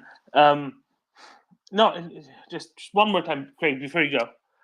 How big a problem is this for Russian resupply of their Zaporizhia and Kherson fronts? Well, Zaporizhia that's a little different. So it's important to separate these two, because here's the thing. In the Zaporizhia area, they still have access to shipping. If you really want to be creative, if you really want to do this the right way, you wouldn't be transporting your goods over land. You would actually just take your shipping from Rostov-on-Don and then find a place to dock it. Most likely Berdyansk, which is right on the coast of the Sea of Azov. That's where you would want to handle your logistics. Those land routes are not safe from special forces or otherwise. So I would separate Zaporizhia from that if you had a brain. I'm not saying they do, but if you had a brain. But Kherson, I'll say it succinctly. Kherson is lost. Kherson is lost if you're Russians. It is over. The game is over. It is time to get out. Me and John Ridge did some exercises last night in regards to how you would get out. If you guys really want to get really micro into this, focus on Palada Kherson. That is Pallada. That is Palada Kherson. That is the main barge embarkation point on the western bank of the Dnipro. That is where you're going to go. Everything else, there's no dock area, not unless you want to take a tour. There's like a little tour ship that kind of pedals out there. But that's going to be your escape route out of Kherson if you're a Russian trying to get out, or an S-24 that needs to float across the river. But yeah, Kherson's lost. It's gone. It's over. Best advice, get out now while you can, because you're either going to starve to death, get shot, drown, or hell, I would just take off my uniform, throw on some civilian clothes, hide out in a house, and wait for the Ukrainians to come. I mean, quite honestly, it's over. Kherson's, it's done. Yeah, but you're easily detectable because they can get your accent clear. Fair enough. Good point. Shield and Freund, as they say, as Axel's people would say. Get out now is my best advice. Get out now. I'm unsure if we covered this. I think we touched on it a couple of days ago. Is there any basis to these rumors that the Russian officers in Kherson have abandoned their troops? That's correct. The command. So that was actually confirmed last night. The high command has gone to the eastern bank of the river. CJ just threw his hand up, but he might have some more detail. But that's been reported by numerous outlets. The high command, the headquarters, has repositioned all the way to the eastern bank. Yeah, I would just add on, this is due to the supply issues that are being caused. When we're creating these supply convoys, they have to get made, basically outside of HIMARS range. So it really didn't make sense for the command to be on that side anyways, in my opinion. So it solves one problem of coordinating logistics and causes another, which is lower morale since they're further away.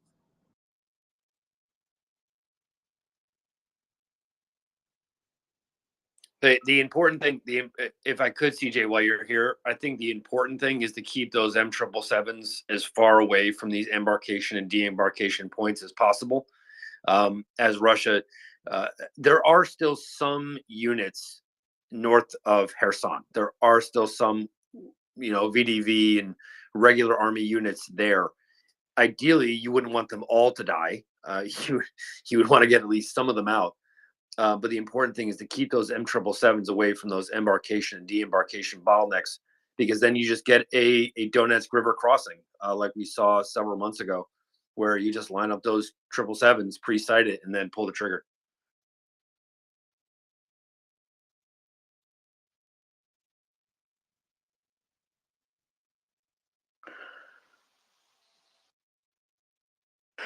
Note, Craig, as well, that my understanding is those VDV and the like, they're in the north of occupied Kherson Oblast on the right bank, towards Kryvyi Rih. They are not around the city of Kherson, if I remember correctly. Someone, feel free to correct me. But the bridges across the Inhulets are likewise mostly not functioning either. So, what should we say? It's not the best. It's not the easiest thing to try to get them out as well, right, CJ? Well, yeah, and to be fair, I don't even know if Craig said it today, but today was the record high for Russians shooting artillery in Kherson. In terms of number of artillery rounds they launched at Ukraine. They are trying to keep Ukraine back. And even if we don't see rolling columns of tanks, rolling into the area, Russia's trying everything they can, either to build time and space for a delay action to kind of retrograde or something else. But it kind of got lost in the news of Crimea today, but Russia is firing actually more artillery shells in Kherson than ever before. But the real question is, can they keep that up for a while? And I don't think so. Do we have a location of where that artillery is firing, or is that across the entire front, would you say? Depending on the range where the batteries are, of course. It's a combination of the classic Mykolaiv strikes, but actually more in the central portion near the Ingulets and where most of the Russian forces are concentrated. Something's going on. It's very difficult to say just because all we have is FIRMS data and reports of pretty much an insane volume of artillery fire from the Russian side. I mean, it could be a last gasp. It could be covering fire, or they could have, I don't know. It doesn't seem possible that they found more ammo or found a way to fix their logistics trains. So I don't know. If you saw that happening, Craig, what would you make of it? That's good. That's got it. If you're talking about, so what time is it right now? It's 5.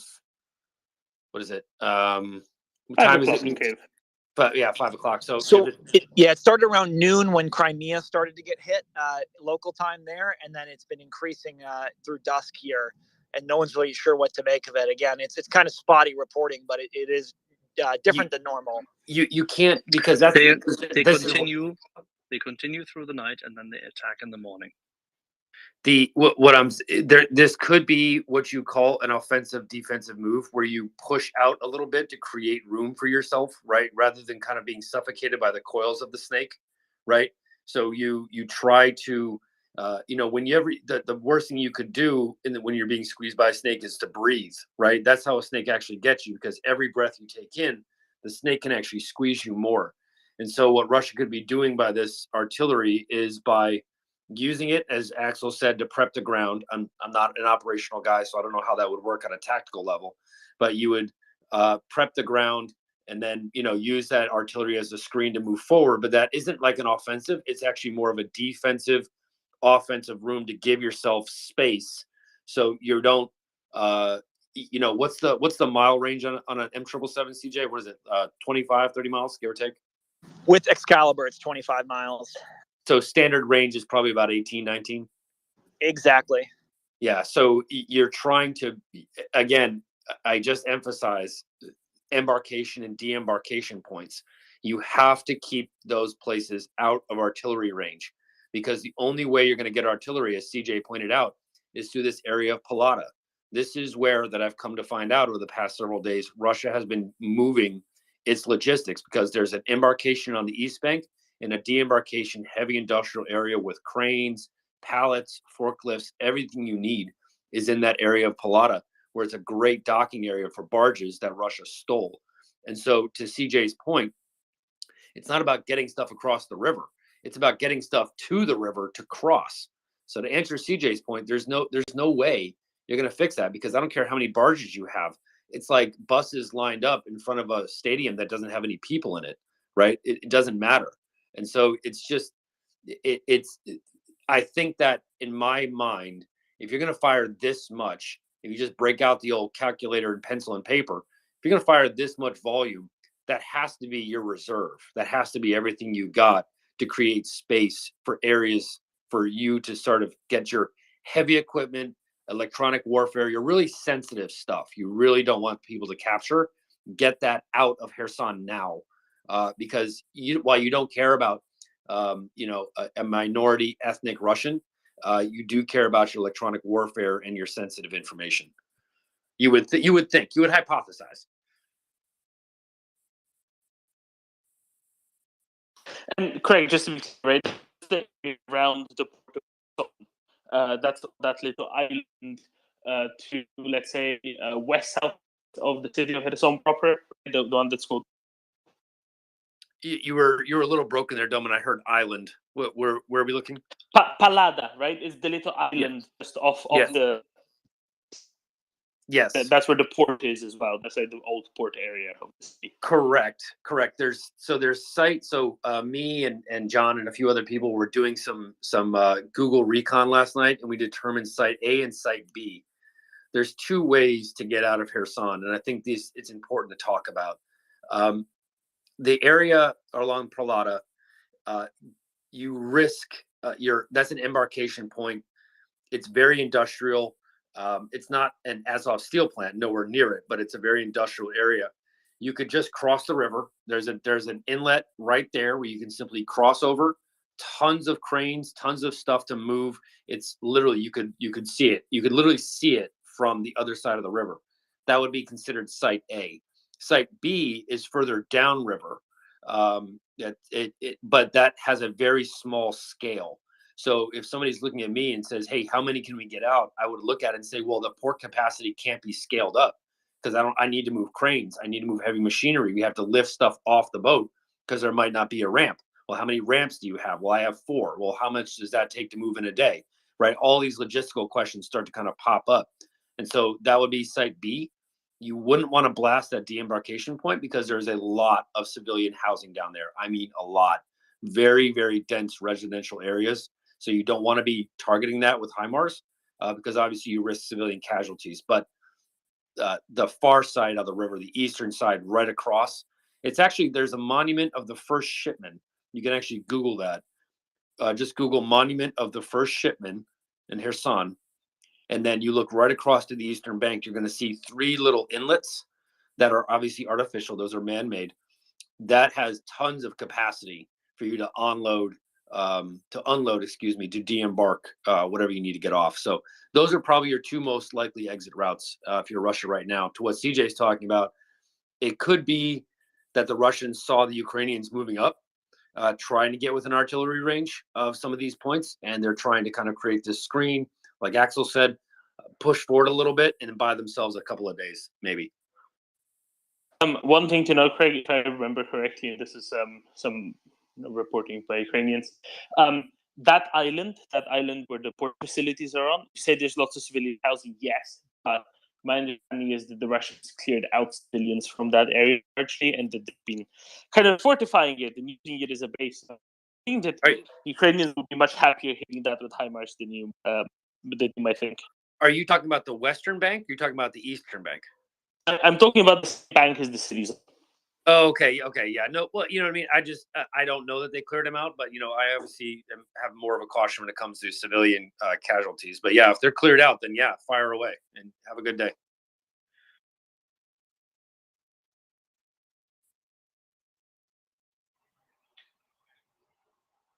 Raver. Hey, everybody. So, a couple of things. One, the firm's data doesn't necessarily have to indicate a Russian counterstrike, even if it's just localized counterattack. It could actually indicate a major move by the Ukrainians the Russians are reacting to. Just going to put that out there. I'm not saying it is or it isn't. On the river and getting across it.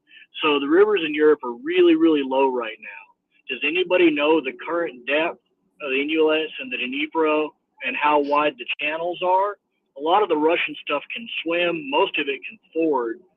So at what point does the river get low enough that the Russians can steal a move from the Ukrainians and throw down a bunch of culverts to allow water flow and then cover them with gravel like the Ukrainians did at Irpin to create some little quick one-lane bridges to get people out? That might be something to start looking for. You can't do that on the Dnipro. The Dnipro is, I think at its deepest is about 100 feet deep, maybe more. The Dnipro is enormous. The Dnipro is an enormous river. It's enormous. Absolutely. It's not like the Mississippi, like a mile wide, but it is a very large river. Mississippi, by where I'm at, is almost a mile wide. The Arkansas is like half mile wide. But the reason I brought that up is because I heard something about hunger stones in the Rhine, and apparently there's places on the Rhine now where a tank can drive across without snorkeling. Okay, so the Hunger Stones tweet was about, I think, the Elbe.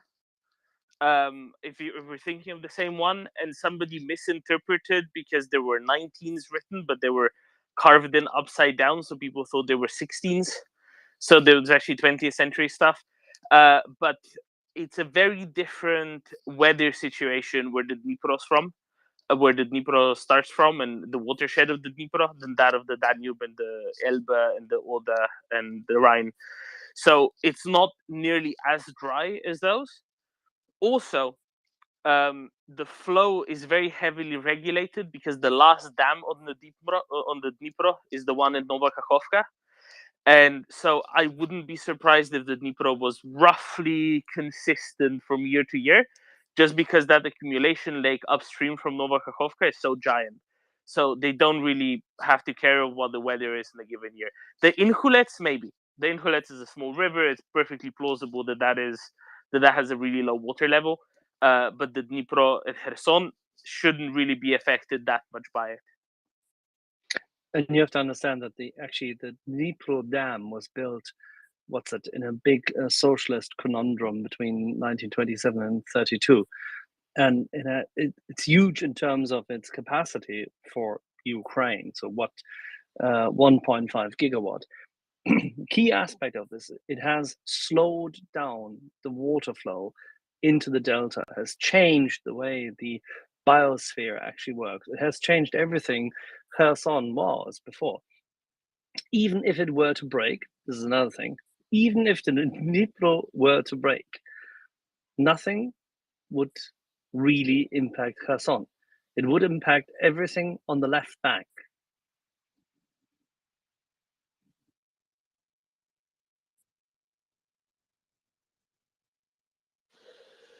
But yeah, Raver, there's no way that the Dnipro would get shallow enough for it to affect anything, or narrow enough for it to affect anything. That's not happening on the Dnipro. Can we also highlight that the New York Times and its communists, including Walter Duranty, were instrumental to allowing the Soviet Union having the experts who were working on the Hoover Dam from General Electric going there to help the Soviets, right bang in the middle of killing all the Ukrainians to build that dam, so that they could power more Russified harbors and places from where they could then allow themselves to later requisition and export the grain. Very nicely done, New York Times. Thank you for your Pulitzer Prizes. Would you mind returning them?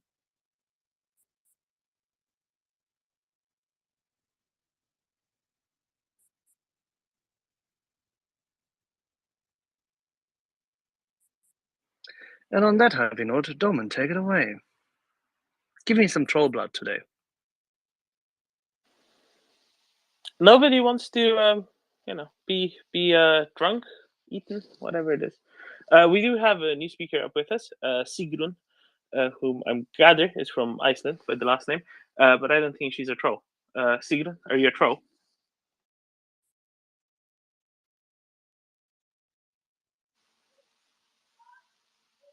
Then again, maybe Sigrun just requested by accident. That happens sometimes as well. There we go. No worries about that. Some request buttons sometimes just turn on. Doman, shall we talk about what the Royal Air Force has been up to? What has the Royal Air Force been up to?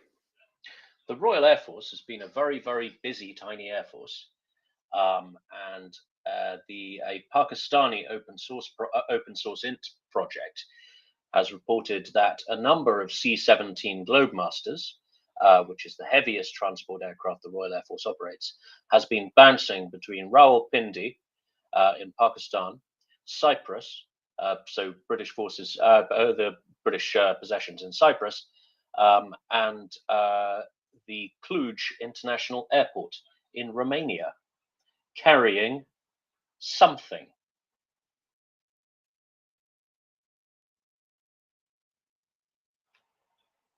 Does anybody have any theories about what they might be up to? Given that, Oh, Raver, you go. Given that it's Pakistan, who will play all sides against all sides while they try to sit in the middle, could be 152 millimeter artillery shells. That's what I was thinking, but Pakistan operates a Chinese-made 152 millimeter system. Can anybody tell me if those ammunition, while they are the same caliber, are actually compatible? Pakistan has operated Chinese systems since the war, basically. I don't think it's ever had Soviet artillery.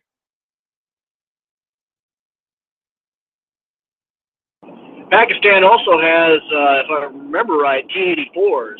So are they selling them back to Ukraine? Yes, indeed. They do have about 300 Ukrainian T-80s. And Pakistan also has their own maintenance and spare parts capabilities as well for those T-80s. So they're able to operate those tanks without any external support at all. And also they are quite a significant manufacturer of small arms and small arms ammunition. So it is be interesting to see what's going on there, because these flights are happening with startling regularity. They're turning around 1-2 flights a day at this point. Presuming that the older Chinese systems that Pakistan has are based on like the D-30s, and assuming the ammunition is compatible, that's what Ukraine needs the most of to rebalance the artillery situation. Western systems can only be delivered so fast, whereas if you could find a reliable source of 152 millimeter ammunition, that allows a tube for tube parity with the Russians. So that would be my first guess, would be artillery ammunition, then tanks or tank parts, and then other arms and ammunition.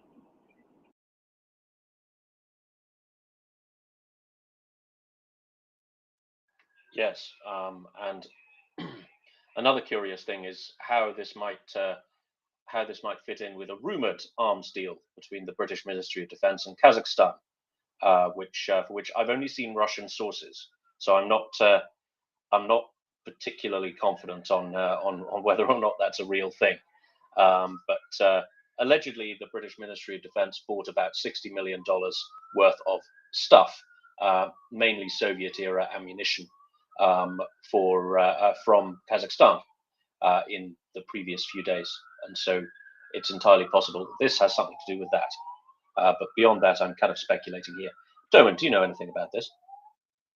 I know nothing about this at all. I know that the British MOD has been seeking out various sources of 152 ammunition specifically, but also 122 ammunition, because obviously Britain doesn't really manufacture those, or it never really has. However, my understanding was that they found those sources primarily in places like Bulgaria and Romania, and didn't have to venture further afield. But I guess that this flying pattern maybe suggests that just maybe they did indeed find somewhat further afield. So I know Pakistan's got C-130s. I don't know what Kazakhstan has. Is there any news on flights between those two countries, shuttling ammunition from the stands to Pakistan to Ukraine?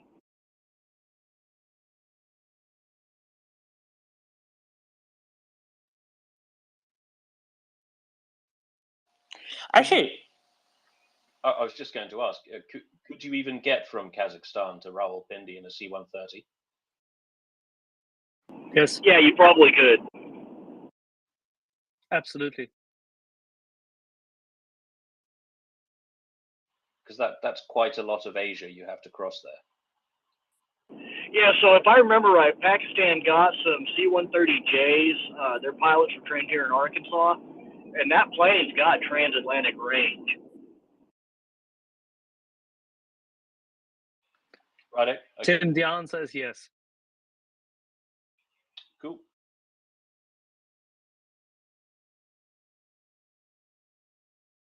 I mean, I guess this does make a great deal of sense if you consider that you're basically going in a U shape around all of the horrible ones, and then kind of tucking into Romania, whereas it would otherwise be a fairly direct flight. So yeah, I mean, I think it's entirely plausible that this is Kazakh stuff landing in Pakistan, being picked up by the Royal Air Force, flying to Cyprus, and then flying on to Romania. I understand Romania is quite a significant logistics point for the efforts in Ukraine. Yeah, second only to Poland. I guess it makes sense. My previous understanding was that the things going from Kazakhstan were supposed to somehow be transited through Jordan, but I guess they could have changed their minds, found an alternate route. That's perfectly reasonable as well. So the Cyprus stop, is that meant to be as a pit stop or refueling stop, and would one be necessary? I guess due to the circuitous route and not flying over Iran, but for a C-17, I don't think that would be necessary. No. Then why are they stopping in Cyprus? Dropping stuff up, picking stuff up. As one of the things about the Royal Air Force is they fly everywhere all the time. So if you're a member of the British Armed Forces, you can get very, very cheap flights to strange places at very short notice. So presumably they're not just doing whatever is going on in Pakistan; they're doing other things as well, which would. But somebody who knows more about the range of a C-17 perhaps can correct me. I just thought, because why else would they be? I mean, unless they're very heavily loaded, right? But I was just thinking, why else would they be stopping off in Cyprus as a midpoint? Why not fly, Pakistan to Romania to Pakistan to Romania? That's kind of what I was getting at. Sure, maybe it's the fact that they have to go around the nasty bits. But I haven't done the maths, so I don't really know. Cyprus is nice though, so maybe they just stop there because it's nice. How many Russian money laundering actions are ongoing currently with British banks acting through their correspondents in Cyprus? Oh, sorry. All of them. If only the sun would set on Somerset, and the guns of 4 were to be silent at gun 4.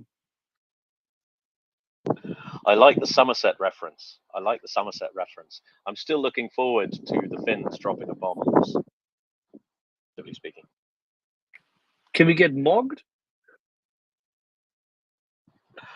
Nah, I don't want to get a nasty letter from a lawyer. I'm going to wait for the dirty laundry to come out, I think.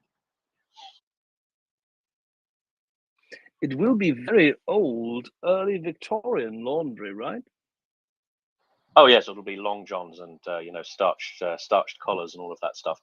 Sorry, for the sake of people who are listening, this is the rumor that a certain prominent British politician is up to his scrotum in dirty Russian money, and the Finns have the dirt on him.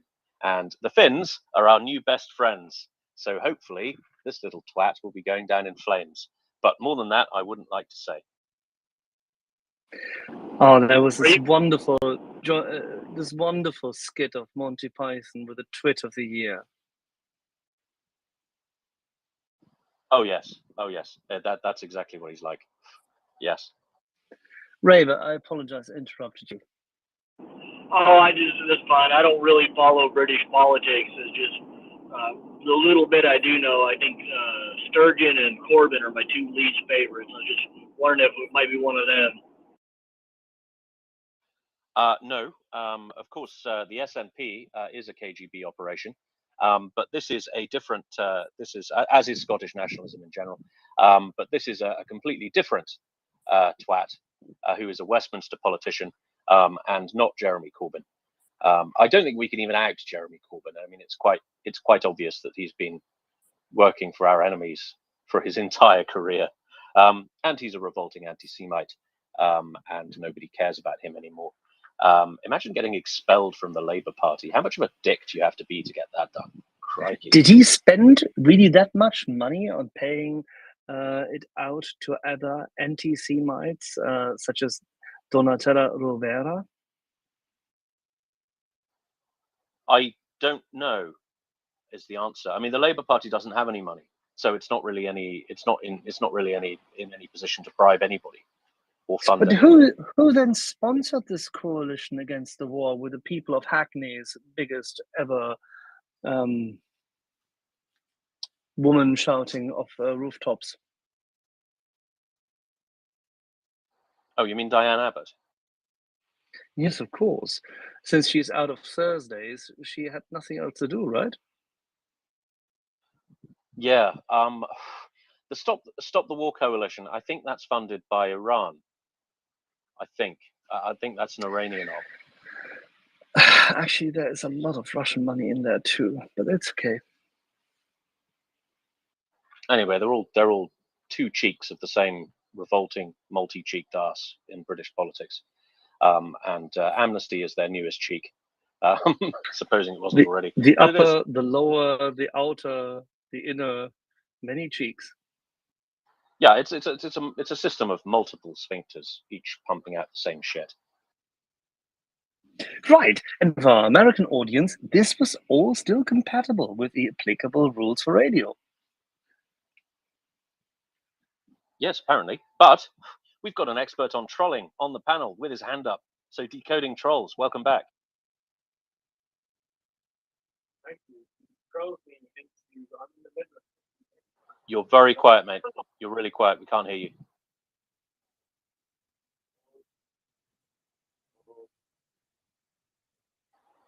Decode your phone or decode your phone, your headset, or your automotive system employing your phone. It's done. Can you hear me? Fantastic. Perfect. Oh, that is just as if you're sitting next to me. I'm in the middle of 64 different things, but I cannot for 1 second stand here while Tim libels the English state. Scottish nationalism was born centuries before England appropriated the island of Britain for its own. And to impugn Scottish nationalism by identifying it with the Russian state, I'm afraid, is exactly a great example of why English people, and I don't know if you're English or not, Tim, but you're channeling Englishness there. It is exactly why Scotland will become free, wants to become free. And whether or not there is any connection with the Russia state, I have no knowledge. What I can tell our international audience here is that 99.9% of Scottish nationalism is a positive expression of national self-identity, which, in the same way that Muscovy has crushed national self-identity in Ukraine through hook by crook disinformation, violence, lies, libel, all of the rest of it since 1700, Scotland has been suppressed by England. And by English people, and by these dismissive attitudes. Stephen, yes. Stephen, quick question: do you prefer sturgeon or salmon when you look at Russia today? Again, I will not have the whole of Scottish nationalism being denigrated or collapsed into particular leaders. Nicola Sturgeon, I believe, the fish stings from the head, right? I think Nicola Sturgeon is a fantastic leader, and I have never heard anything credible good against her.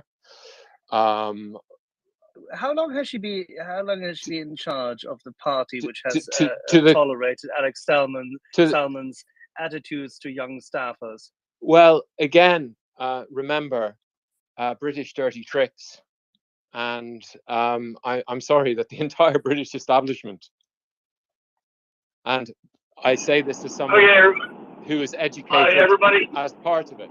But anyway, all I want to say is, Tim, that cannot stand. That is absolute libel. It's not correct. And for our international audience, please respect the national self-determination of Scottish people.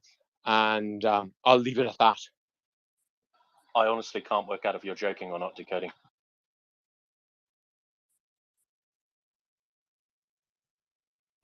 My deepest apologies for mentioning the name. Can we go back to Ukraine, please? I think that's a grand idea. Let's go back to Ukraine, and let's make sure that Mr. Salmond doesn't get his payment from Russia today in order to advance and see discord further in the north of the Union, because the Union contributes massively to the support of Ukraine. And there have been fantastic soldiers of the Black Watch training people in Ukraine. John.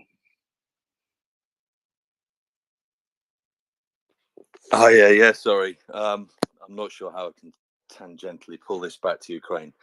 The training regime of these experts of the Black Watch and other regiments who are involved in helping the Ukrainians. I think that's a perfect angle, isn't it? Rather than, neutrality.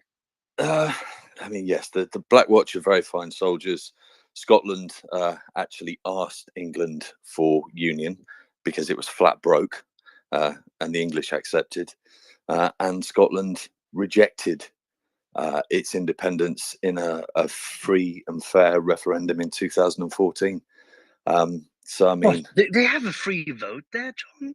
Well, what we did was the English took our boots off their neck for about 30 seconds, so they could all vote for that boot to be reapplied. And funnily enough, they did, because the English are so bloody awful and terrible and mean and nasty. So the union is a good one, because the Welsh can make fun of the English, the Scots can be rampageous about the English. The English are happy with everybody else, and everybody drinks Scotch whiskey. Yeah, we fight each other like cats and dogs, but that's our prerogative. And yeah. All right. Well, can you keep your fighting to yourself then on your island and support Ukraine, please? Oh, well, we absolutely do. We absolutely do. That is a point of agreement across the UK. It's just sometimes people from south of the border on the other island really feel the need to get on their high horse and start trying to wail on our country like they have some kind of moral authority, which is just laughable. But anyway, back to it. Thanks. So, gentle people, let's try to get a Okay. focus on Ukraine. Yeah. So, speaking of Ukraine, although it's not actually in Ukraine, it's in Crimea. Well, actually, it is Ukraine. Do we know what type of arms and ammunition were stored at that depot that got hit that is still apparently going boom boom?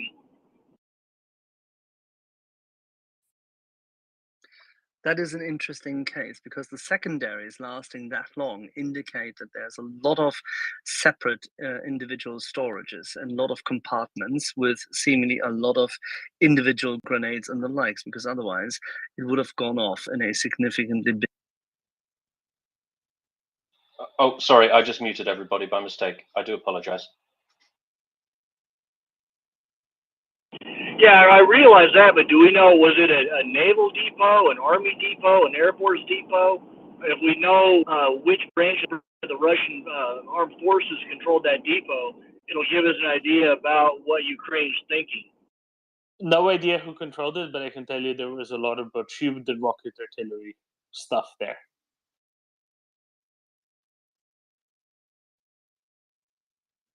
There are literally artillery shells littering a nearby road now because they have kind of blown away from the main depot and fell onto the road some hundreds of meters away. If there's pictures of those shells, are there any remaining identifiable characteristics? Like, does it say, 100, 130, 122, 152? Give us any type of indication if these are Army or naval shells? Pretty sure all of this is Army, just because the Navy's not been doing a whole lot. And so this is an ammo depot with seemingly quite some vehicles as well, probably as to a recent video, which is disposed parallel to rail tracks for quite a significant length. So some hundreds of meters at the very least, possibly up to something like a mile. And it's just next to the railway line. It's just to the side of the railway line. There's some warehouses and there's some open air storage, so to speak. And it's all. I mean, I'm pretty sure that it's all meant to be Army. There were some grad launchers, maybe something along those lines, parked in a video next to there as well. Previously, not a necessarily very recent video, but in the recent days and weeks. Though, of course, why would the Russians changed? Why would the Russians have changed the way they use it recently, right? Because they wouldn't have thought that they'd need to implement any changes.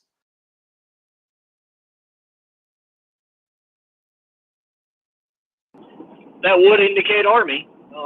So Ukraine's still going after Russian artillery munitions, which is a good thing, especially if the Russians are expending a lot of them in Kherson, doing whatever they're doing there.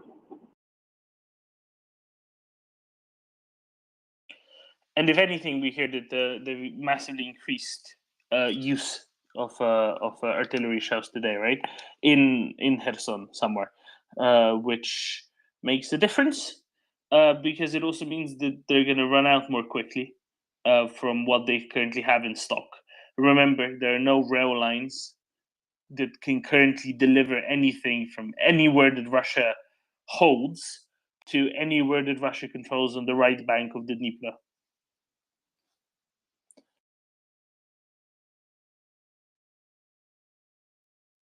I just had to read through an old piece of narrative here. Very interesting, actually. If anybody believes that the Russians won't blow the dam, you have to think what they did on August 18, 1941. They blew the then dam, the biggest, most spectacular ever project they had in their first 5-year plan, which would not have been realized without a massive amount of help from America, which they only got because communist Democrats, well, the New York Times and their associates were pushing and wheeling and humming and working very hard through the end of the 1920s and then the early 30s to make sure that this was actually opened. But as one journalist once wrote down, and I shall quote, "A film of the dam's destruction shows the central position of the dam erupting and water from the reservoir behind the dam flowing through the gap like a raging river.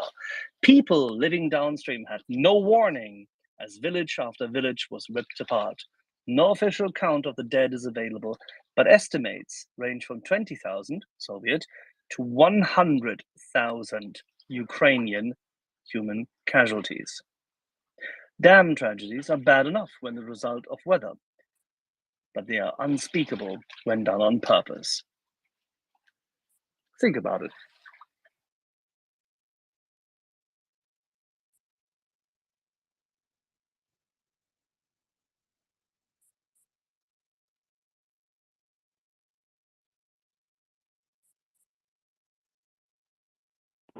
Aren't you a cheery one, Alex?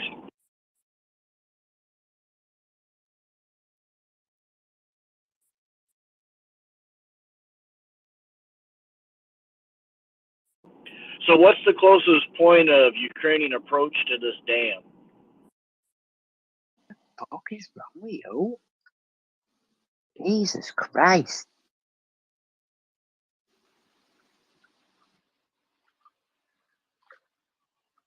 I don't know what Jesus has to do with it, but it seems about 41 kilometers.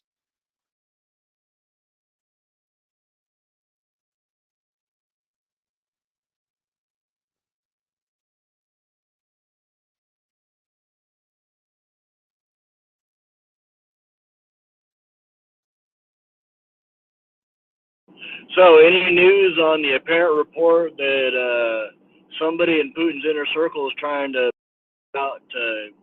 get some sort of a peace deal? I think this is more of a distraction topic. I think it's something we discussed a bit earlier on. We think it's more, as Doman put it, it's more of a Rudolf Hess thing. It's more of a Rudolf Hess thing than a Blessed Karl thing. It's a few people trying to get off a sinking ship, possibly, if the rumors are even true.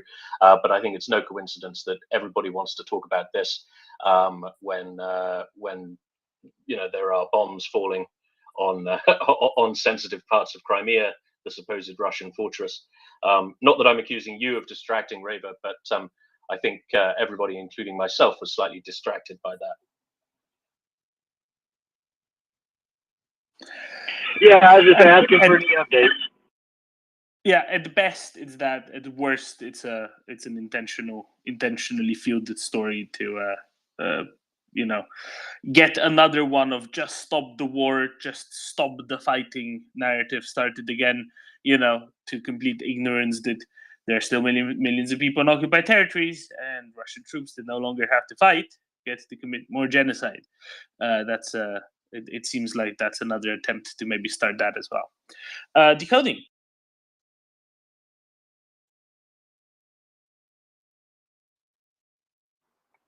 Thank you for remembering the dam. I've just posted a picture of dictator Putin at Zaporozhye Dam, and I think it's 2002. And behind him is his future puppet Medvedchuk, who's now in prison, awaiting hopefully terrible things.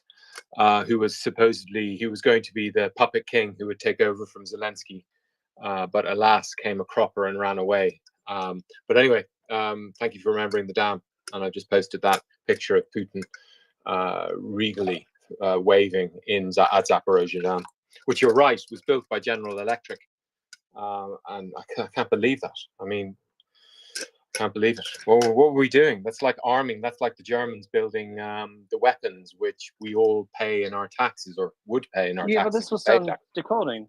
This was done between 1927 and 1932. The turbine deal was struck at a point in time when, unfortunately, Calvin Coolidge was on the way out of government, and therefore an utter destruction of economic sentiment was taking place. So what shall I say? Durante. Uh-huh.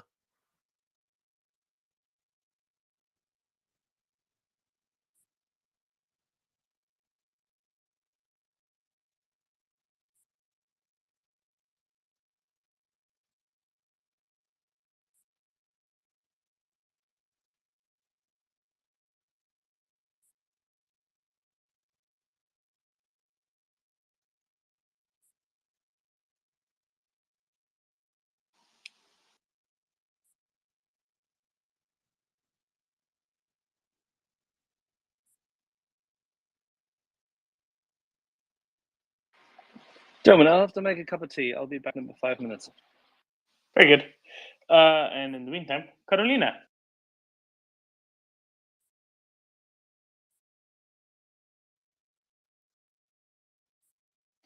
Okay, there's a chance Carolina speaking in a muted phone. Yes. There we go. Okay. Hi to all. Good afternoon in Europe. Good morning in the States.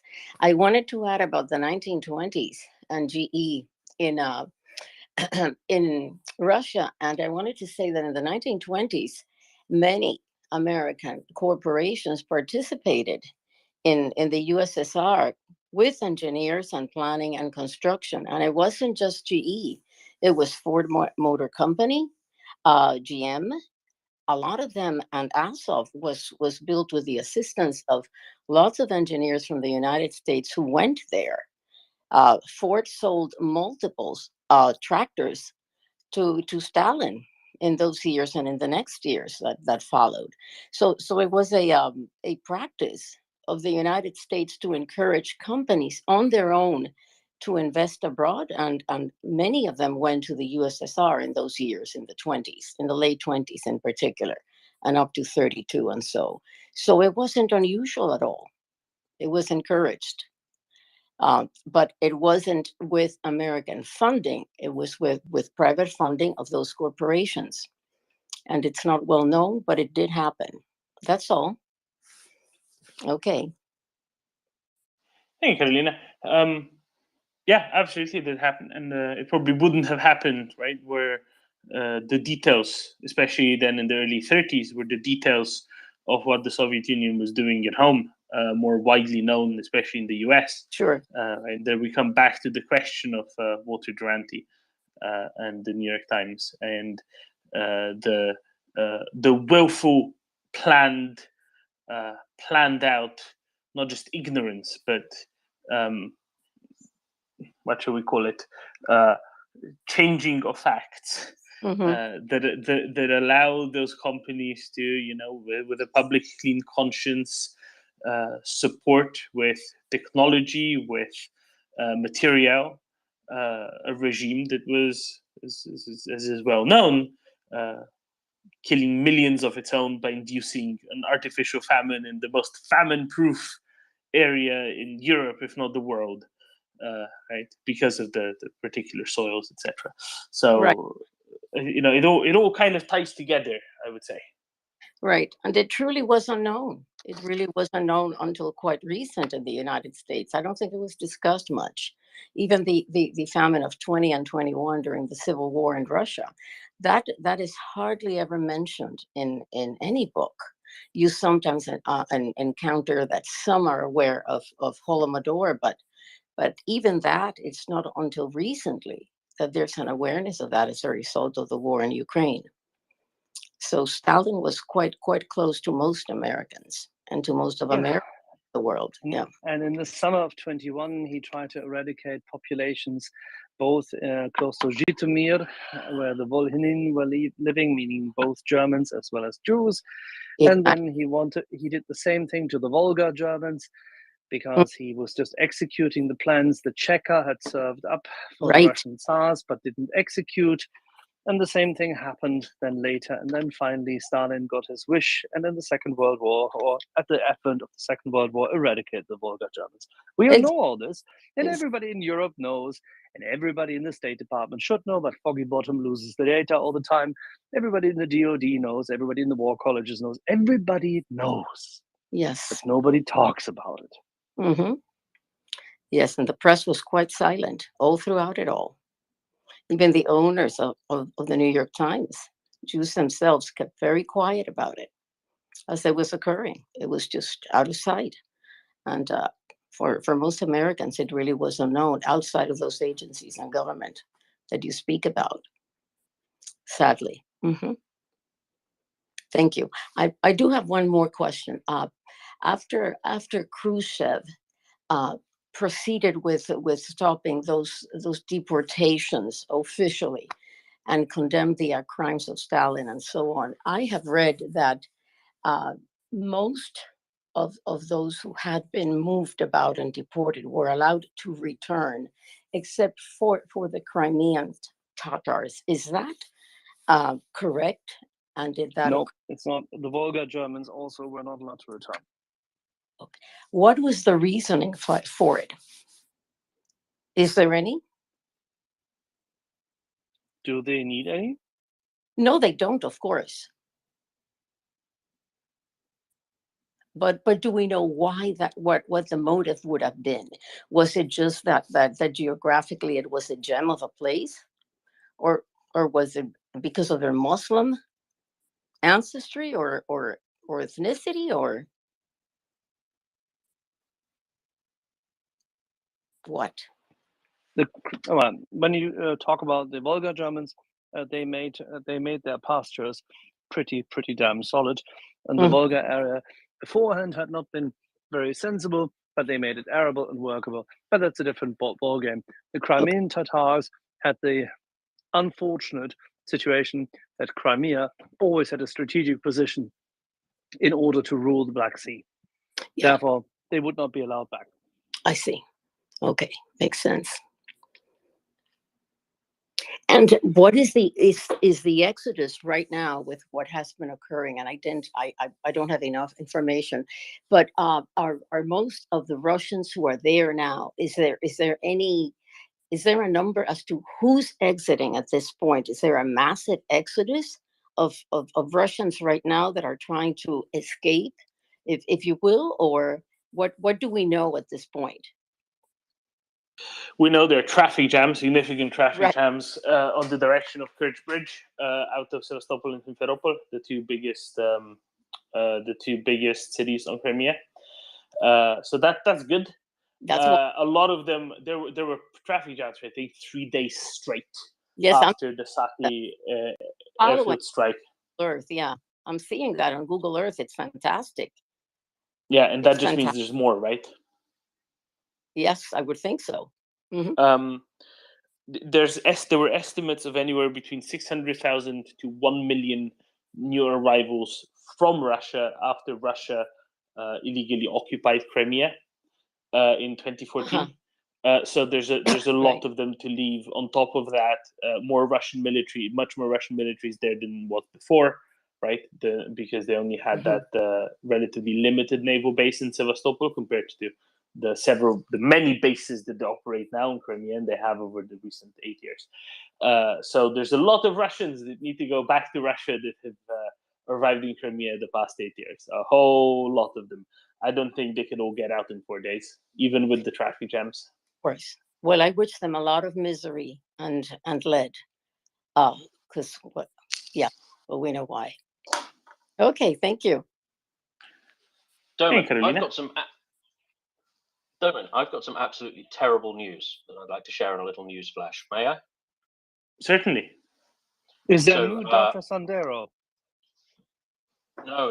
It's more serious than that. Now, Russian Minister of Defense Sergei Shoigu has announced the list of names that are friendly to Russia, and I think we're going to be in trouble because there's some really big hitters on here, as well as North Korea and Iran. Korea and Iran, Syria, and Venezuela, who we already know about.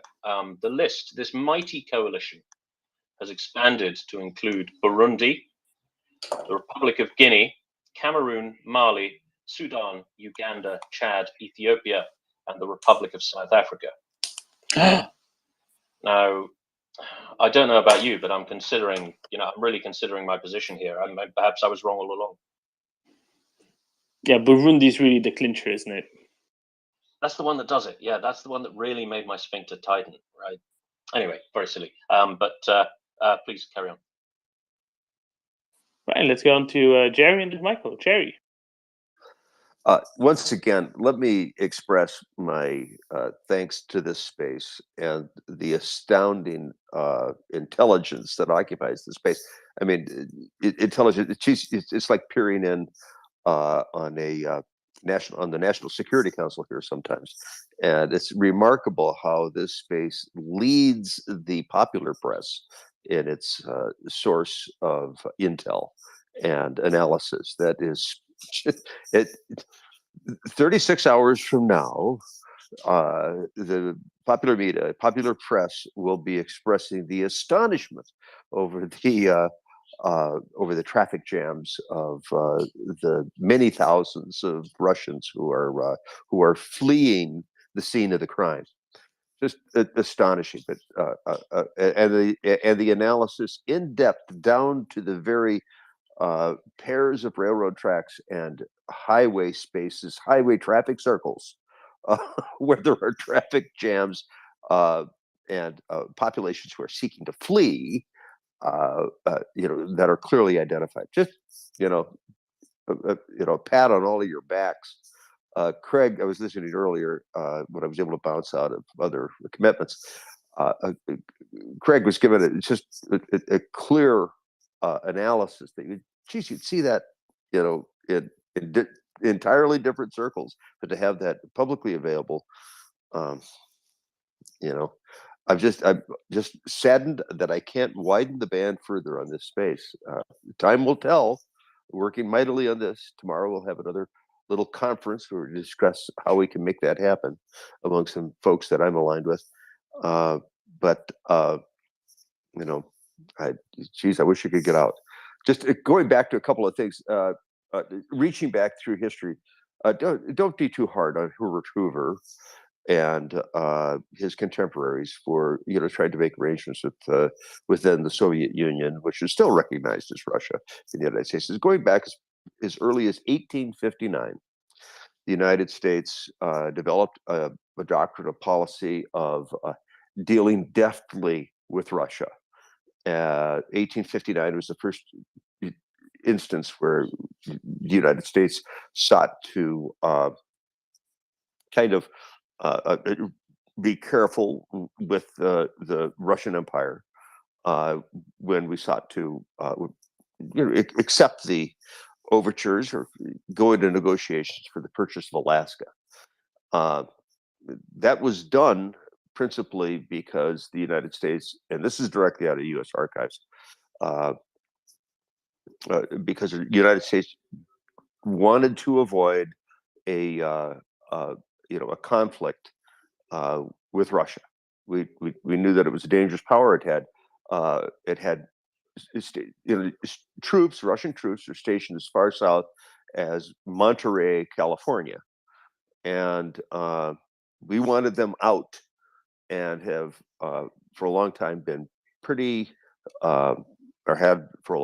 pretty careful about getting entangled there. There's a large Russian population, a large Russian influence in the Pacific Northwest to this day, and into the western side of British Columbia, Canada. So, and there's still a fairly large Russian population, Russian speakers, even in Alaska. And there's at this stage a fairly robust criminal network stretching from Sitka to Vancouver, and down into other regions within the Pacific Northwest, and in the interior of Canada and northwestern interior of the United States. So there's issues. Dislike the Sea, Jerry. I always dislike the Seahawks. Seriously. Oh, you. Well, I used to be a Raiders fan until they kept moving around, and then I dropped American football altogether. But sports in general. But it just be recognize that there's a long history. It stretches back quite a ways. So the actions of Herbert Hoover and the Brown brothers, Prescott Bush of all people, and such, was following in line with the American policy that had been held for over at that time over 70 years. So don't be too hard on us for trying to balance the equation, especially in that era when the United States had not yet emerged as one of the great powers. It's merely one of the regional powers is recognized by the Crown. So going forward, back into Ukraine and Crimea, I'm just astonished. Axel, I'll just speak to this. Some time back, when Inuit's bridgehead was first established, it was we had a conversation, you and I and M, respective to what the strategy of Ukraine would be. And I said at the time, I think it's going to be more like a kill box. And then I shifted my opinion a little bit and said, oh, it's going to be a little bit more like something Ukrainian. And as I see this emerge, it's apparent to me it is more like a Ukrainian kill box.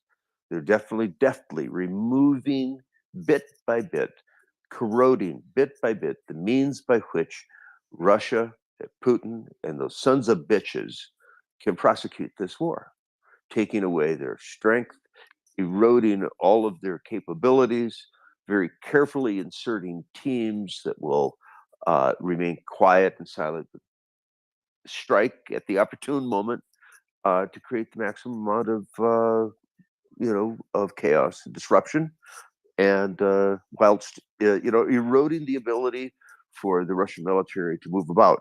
That's what I see, kind of a modified kill box, bit by bit by bit, taking away the means by which they can get anything done, strangling, slowly strangling, and acting, as I would say, from my background, like farmers, carefully, effectively preparing the soil for harvest.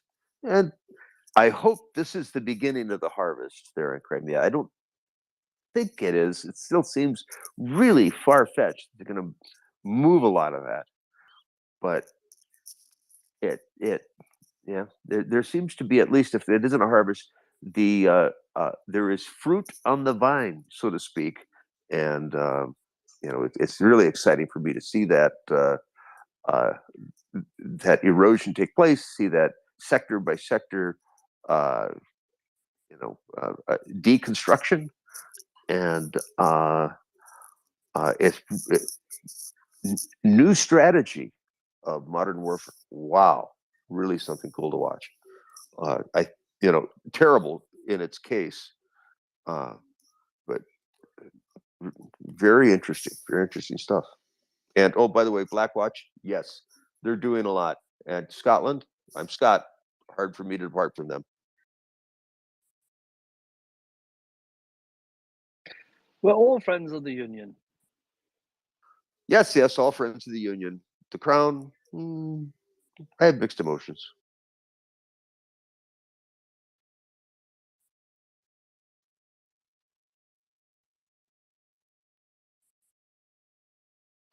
Tim Dolman, shall we move over to Michael? Sure, let's. Michael. Well, hello there, gentlemen. So I'll give a slightly different history lesson than what Jerry had, but we'll have fun. The last couple times I've done this, I felt like this has been a fun activity to get an answer from Axel. So Axel, I'll give you another. I'm going to drop another name and see if it means anything to you. George Gershwin. And does that name ring a bell? The pianist.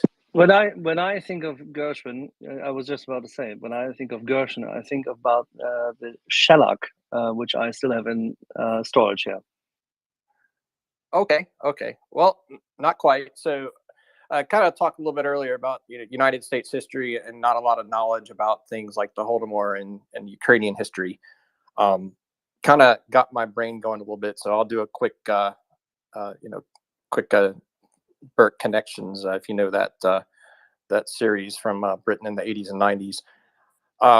So George Gershwin, the kind of penultimate composer of the United States, Rhapsody in Blue, American in Paris. So we are on my shellac. Yep.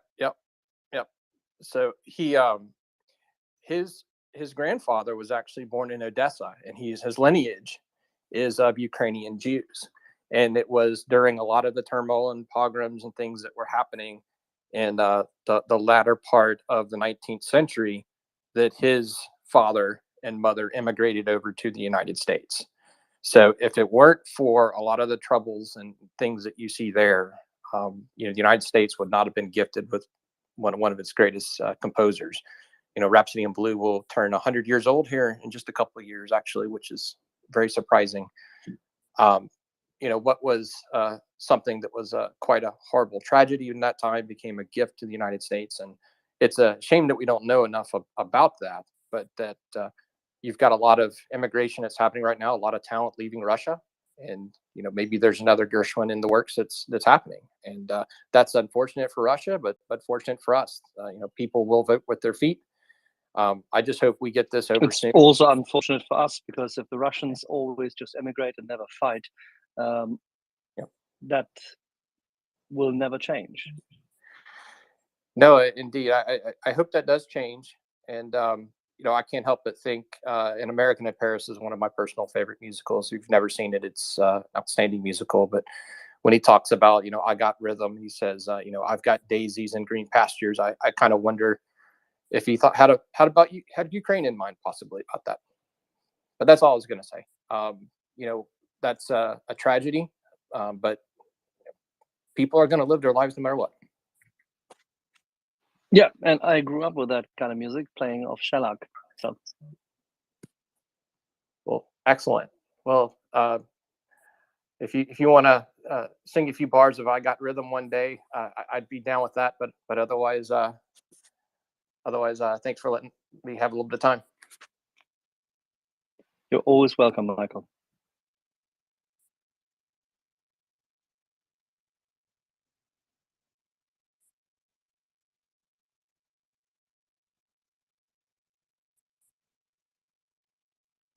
Can I interrupt? Go right ahead, Jerry. Thank you. Well, Michael, what was the departure from my narrative of American history, respective to the Buchanan administration, their intentions with the Tsarist Russia, and their efforts, their initial efforts to purchase Alaska?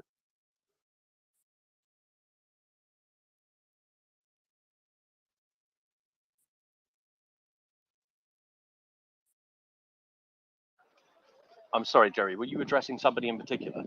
But yeah, I thought I heard that Michael said that I want to depart a little bit from Jerry's narrative, and I was like, well, wait a minute, this is directly out of National Archives. That Buchanan administration began those negotiations, and it failed principally because the Buchanan administration was so corrupt. I didn't have the trust of the American people. I was just departing in a different area subject. Was all. I was pivoting a little bit to the human natures. No, you're exactly right, Jerry. I love those lessons, and the United States, especially in that period of time, the freedom of action was something that was pretty important to us. I mean, even like during World War I, we weren't considered an ally; we considered ourselves like an associated power, right?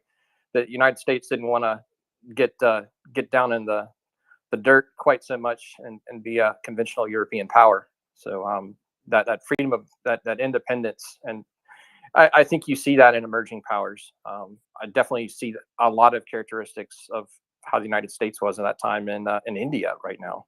I think the India's detriment, unfortunately, but neither here nor there. Yeah, the United States has principally offered operated off of the authorship of the Monroe Doctrine, and had taken some good advice from George Washington, the first president, to beware of foreign entanglements, and has traditionally sought for itself, and during that period was in a position to invite immigration because we wanted to recognize the necessity to grow a population in order to be able to defend itself. The principal adversary in that time was still, of all people and all persons, England. It was, and there was a great wariness in the United States of England, of the crown. Fun fact: one of the very first nations to recognize the independence of the United States was Russia. So there was a little bit of, handiness going on there. And that policy kind of remained for quite a while. And it provided some fertile ground for communists to, reveal themselves. They're a very strong communist party, strong communist sentiment in the 20s and the early 30s, and it absolutely was wrong-headed and blind, and it was supported, in fact, by to folks at the New York Times, by a willful blindness to atrocity. So there were some features of the United States posture that supported all that, both Republican and Democrat, and both were allied against the emergence of the Communist Party then, and it remained so, right up until 2016, when one of them jumped. But my sentiments here, I'll just reveal here, I hate one of those parties just a little bit less than the other. The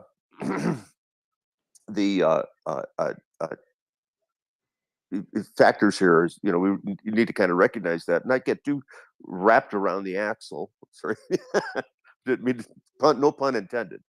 About former alignments, former postures, former supports, right? And bring ourselves to the present day, 2022, August 16th, where hopefully we see the departure and maybe finally the beginnings of the end. I don't know how long this will take long, but beginnings of the ends of a very cruel and incompassionate and backward primitive culture that is infected, in fact, been a party to every major conflict in the past 150 years, and has been it always seeks to fish in troubled waters. And it's just it's time we recognize who the adversary of mankind is at this point. The adversary of mankind sits in the Kremlin. We should recognize that and say, this is fact. This is fact. No longer is there a time to be able to meander about, play games and footsie with these people. They're clearly the adversaries of mankind and seek to dominate. That is their sole purpose, and use tools of constant disinformation and constant sowing of distrust in every deal as a method of forwarding their mission as a culture of dominating and destroying everything about them. I hope at long last, we can shrink them to the point where they are no longer relevant even within their own home. Well, so much for me. That's very interesting, Jerry, and I think you don't have to go far back as far back as Buchanan to see this kind of Anglophobic streak in American politics, and even in the American military. I mean, I think thinking of Admiral Ernest J. King of the U.S. Navy, who actively detested his Royal Navy counterparts and made, shall we say, was rather less than cooperative with the Royal Navy in the Pacific War. Thinking as well about America's worst president, Dwight D. Eisenhower, and also any number of Kennedys, although not the greatest one. They had this kind of this rather cynical and dated Anglophobic streak, which, looking at it from the perspective of today's close relationships, is really quite bizarre. Well, not so bizarre when you consider the immigrants to the United States, though the second largest behind the Germans population of immigrants to the United States are Irish. And those Irish who did emigrate held no love for the crown. So understand from the perspective of the United States that we are anti-monarchical. In other words, we don't appreciate the monarch. As a matter of fact, we revel in the idea of the destruction of the tyrant. Each generation dreams of their participation in the destruction of monarchy. That is the mood of the United States. That is the core. That is our purpose. That has been educated in our population, and it is our national understanding that democracy is our ideal. It is what we bring and what we grow to the world. And we recognize in the United States that the challenge of all democracy is at least the abatement of its tendency to vote in a tyrant. Gunny. Yeah, sorry, I'm just going to jump in here. Deep breaths, Gunny. First of all, mate, you say that you're Scottish. Unless you were born in Scotland, you ain't Scottish. All right. Technically, I'm Swedish. I'm descended from Swedish lace makers who came across in about the 12th century. Don't make me a bloody Swede. All right. Now we know why. Yeah, exactly. So, look, this is a space about Ukraine. If you want to come on and have a pop at the monarchy, shit, mate. All right. You know, I would suggest there's probably better places. I'd also remind you there are people here who signed the oath of allegiance to the Queen and served alongside US, Canadian, French, German, Italian, etc., in operational theatres. So don't be popping up, the odd mucker, right, and having a crack at our form of government and then dropping words like when the English, okay? It's Great Britain or the UK. Do us the courtesy of addressing British listeners here, addressing our nation as its actual name. It's not the English, right? The English didn't decide. The government of the United Kingdom, Great Britain, which is a democracy, and has been for a very long time, okay? We didn't have people burning crosses in people's gardens in the 60s. We didn't make black people drink from separate fountains. So don't be coming up here and say that we live in some kind of insane dictatorship with a royal family sat at the top directing and pulling strings. All right, stick to the topic, which is Ukraine. If you want to start space, have a crack at the British. By all means, fill your boots. This probably is not the right place to be doing it, and expect a flashback. And finally, if you keep saying the English, I'll start addressing the US as Texas and Canada as Newfoundland, and we'll all get very bored of that, won't we? So that phone, Google, they are your friend. Have a look at a map, see what Great Britain is. Very well.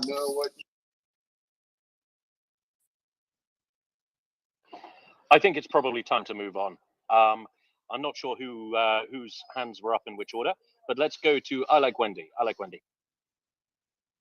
Oh, thank you, Tim. I just wanted to chime in because I tuned in with I think it was Jerry with the excellent analogy about Crimea being a place where Ukrainian farmers will soon harvest, and I think that's a very fitting analogy.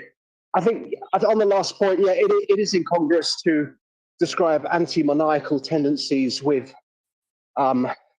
anti-tyrannical opposition to tyranny, because it doesn't quite, it's a little bit incongruent with the idea of a constitutional monarchy. And as the previous caller identified as a democrat, that of a democratic state. But hey ho, I was just wondering, for those of us who've been at work in the last couple of days or today and missed some of the events going on, would it be possible to find out how many fireworks events have been happening round about Crimea? And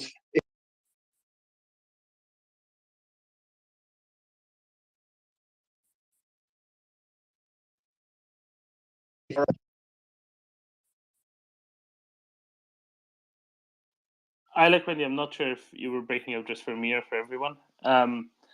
sorry, should I be more concise in that question? No. I got the question, but I think the connection's a bit bad. It's not about the length. It's about the reception quality. Can you hear me well? I like Wendy. Can you hear me all right? Well, I got the question, but I'm just making sure that you can hear my answer. Okay, so we don't know exactly how many fireworks went off in Crimea today. At the very least, it seems like 3 at the very least, possibly 4, possibly more. But at the very least, there were 3. There was at least 1 big ammo dump. There was 1 airbase, seemingly most probably, and one electrical substation. The ammo dump was next to the rail line between the Kerch Bridge and Jonkar, right? No, Jankoi, and then Jongar is further up from there. And yes, and that rail line is certainly out of service now, and a lot of ammunition has cooked off since. The airbase strikes are less clear exactly as to what happened there. That sounds very exciting, Doman. Great news. It is. So I guess it's fantastic. I guess they've been backing up those ammunition stockpiles with the bridges knocked out. Is there any news on is it the airbase? Were they? I mean, surely that was evacuated following Saki, but maybe they made the same mistake for the 200th time. Seems not. To the best I can tell, there seems to have been activity at two different air bases, one close to Simferopol, one close to Jankoi. At least one of those seems to have been hit. For the other one, there are suggestions, but it's less clear, or at least there's fewer evidence that I had seen that suggests it happened. Awesome. Cheers, mate. Just one more thing before I drop down. The great chat you had on Gershwin earlier. Another Ukrainian who moved to the States was Prokofiev. He was born in the Donbass somewhere. People in the States and the UK will know a little bit of his music. It's the theme tune to The Apprentice. I'm not sure how far that tripe has been broadcast worldwide, but that famous theme tune was Prokofiev, Dance of the Nights. So just one of the many cultural gems Ukraine's given to the world. Thanks for this space. Thank you.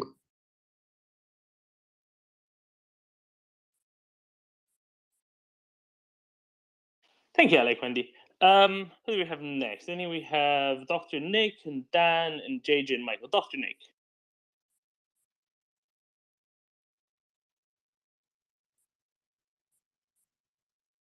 Dr. Nick. Sorry about that. I was in the middle of tweeting something. And it's been so long, I completely forgot exactly what I was going to say. And I think we've moved so far past the topic that maybe we'll just come back around to it at some point. So I'll just sort of hang out for now. Fair enough. Dan. Can you hear me? Yeah, go ahead. So you were talking earlier about the possibility of the Russians blowing the Novokahova Dam. I fully agree that they're mean enough to do it, but they're not going to do it right now because currently their entire army is parked in the flood zone. Yeah, I agree. They definitely won't do it while there's any there's lots of Russian troops downstream on the Dnieper, especially because it's already hard enough to move them across and resupply them across. It'd be even much worse if they tried to do that. Which actually brings up my next point, which is that it would be an incredibly ruthless thing to do, but if the Ukrainians did it, I think it did it right now, I think it wins the war in a day. Because I'm having I can't find a good hydrological map of that part of the world. But as I understand it, the west/north bank is much higher than the east-south. And what elevation data I can find, it looks like you admire 20 or 30,000 Russian troops, and to the point where tanks would be sunk in mud to the turret rings. They would close themselves the last way out they have at this point. Plausibly, if Russians were pushed out of the right bank of the Dnieper altogether, maybe, or at least of the right bank of the Inhulets River on the right bank of the Dnieper, maybe, but certainly not until then, because they'd, as you noted, not just cut their own troops off, but just make it an already untenable situation untenable even for the most optimistic Russian planner. And correct me if I'm wrong here on the basic military logic, but I mean, Ukraine is not going to cross the Dnipro under, against Russian opposition at Kherson. I mean, the minute they've closed up with the river there, they'll just start shifting forces around through Zaporizhia, and probably, given among other things the aforementioned risk of the Russians blowing the dam, probably counterattack along the whatever the high ground is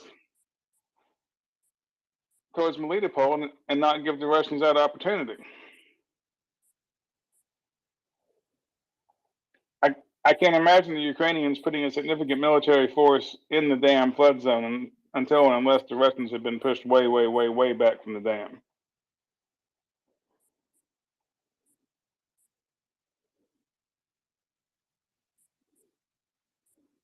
Did that come through? Makes sense to me. Axel? Yeah, Any thoughts? we are waiting for the Ukrainians to meticulously and methodically prosecuting their approach, and yeah, I don't Okay. disagree. There's no need for them. There's no need for them to advance much further at the moment, because they can very, very calmly attrit the Russians further. The only thing which is hard for them is to ascertain as to how to deal with the civilians who are waiting and who are waiting to fight back. And there's a trade-off, and it's very tragic. So, yeah, at some point in time, a decision about the dam will have to be made. Thank you very much. That's what I want to say. I'll step down. Yeah, and by the way, the dam can be fixed. I mean, the Germans fixed it after the Soviets exploded it on the 18th of August 1941. The Germans pontooned over, starting on the 29th of August till the 2nd of September under heavy fire with the 43rd. And yeah, so they managed to get across. It's all doable. Probably HIMARS is a slightly different item for the Russians to pontoon, but Ukraine can certainly set over if they need to. And it's not unlikely that one or the other side will flood the zone.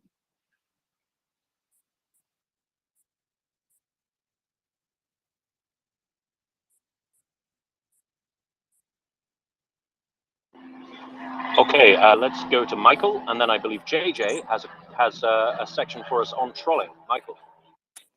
All right, thanks again, Pat. So, yeah, I mean, actually, you're exactly right.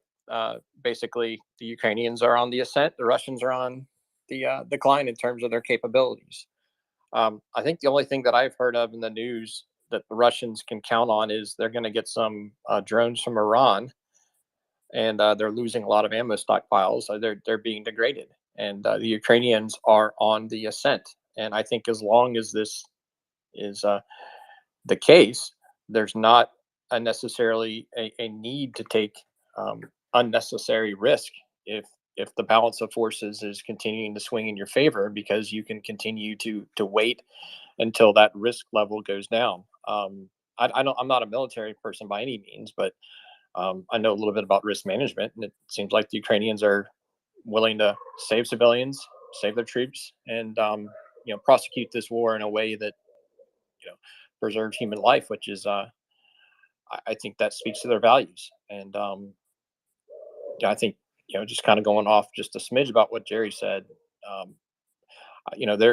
I wouldn't say that the evil of humanity sits in the Kremlin. I would say that there is evil in the world, and the evil definitely exists there.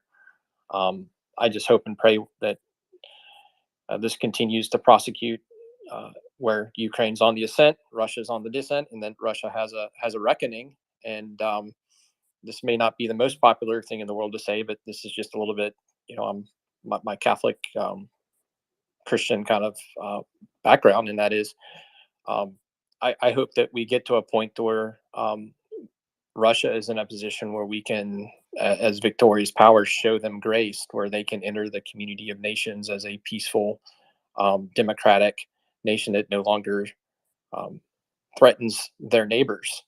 And I don't think that that's don't think that's by any means an unreasonable ask. I don't know what that would look like by any means, but it's something I definitely pray for. 30 years after containment.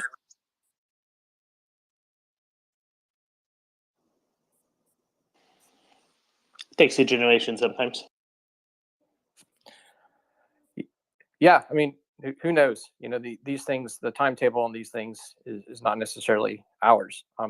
But I do know that there is evil in the world. I think there's evil in China, in terms of what their leadership wants. There's evil in parts of the Middle East, I would say, in terms of Iran. I'd say there's even evil in my own nation here in the United States. It may not manifest itself in certain ways, but evil exists out there, and I think we have to be aware of it and just make sure that we don't ignore it, and that we choose the harder right and not accept the lesser evil. Absolutely. I mean, I know it's not fashionable to believe in an actual Satan these days, but sometimes I do struggle to see what could be motivating these people sometimes. JJ, is there a way to deal with Satan on the internet? Sorry, with evil on the internet? Well, I think there is actually. If I may lighten the mood slightly here, there's a Ukrainian-American journalist whose name is Natalie Anatova. I love following her on Twitter. She has this handy guide that I needed to bring your attention to. She wrote it on July 11th, and it's all about trolling Russians. And I'm not going to be able to keep it together throughout this. I want to warn you all right now. She is excellent. You mean laughing? Yes. See, it's happening already. Okay. Whew. Keep it together, Jay. Keep it together, Jay. Sorry. Okay. So she says that, first of all, consider joining NAFO, which a lot of the people at MryiaReport already have. So that's great. But she has suggestions like use superstitions to troll the Russians. And she says, feel free to tell them things like, hellfire is getting closer. You are cursed and you know it. And then she says, you can also do, remind them of the superiority of Americans and other Westerners. And you can say things like, hey, can you please tell me why there's never been a Russian Elon Musk? Oh dear, I tweeted you guys this. It is so funny.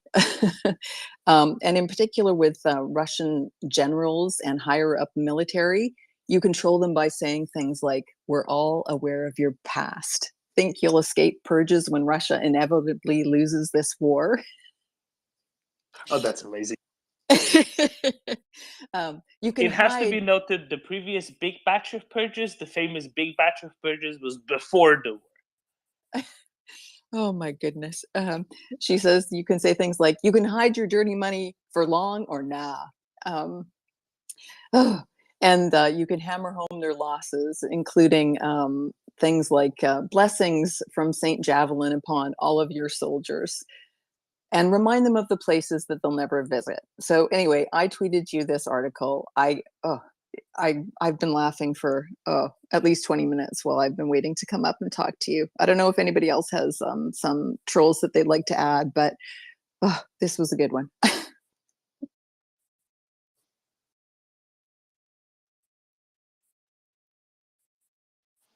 I think it's an excellent approach to dealing with Russians on the internet. No, it's great. It gives you English and Russian versions of everything, and you can just copy paste and fire away at the Vatniks on the internet. Why not? Why not?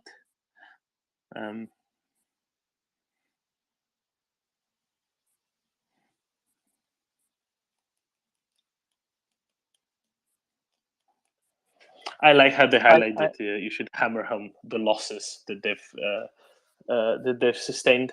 Axel? I just like the wonderful German machinery which was used in order to disaggregate, unmount, and then transport off this Russian occupation monument in Narva.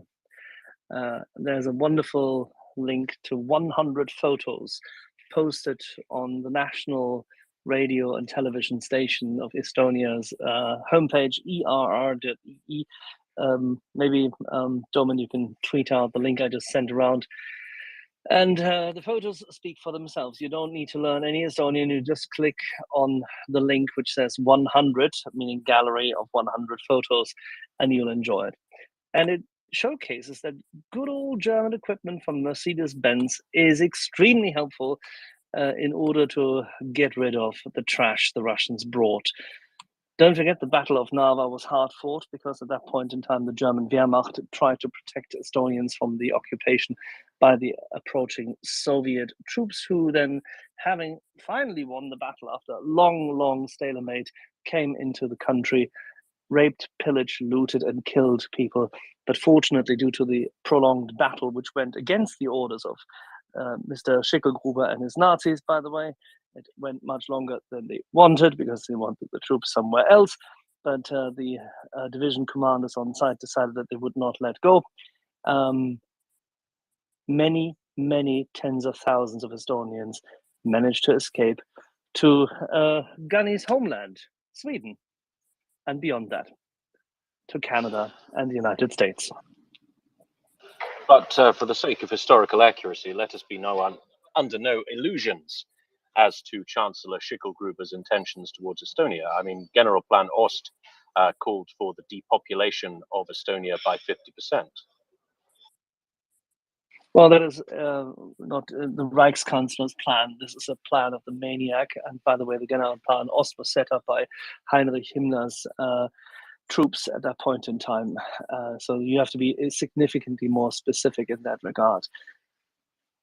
It's absolutely terrifying. They never executed any of such plan because they needed the Estonians to fight for them, which they did, by the way.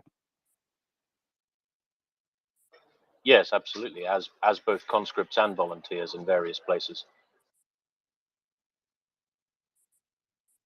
And then I'm looking at the trucks currently and how they unmounted the whole damn thing.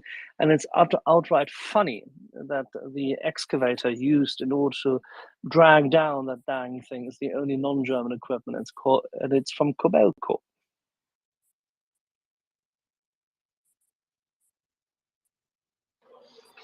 Decoding.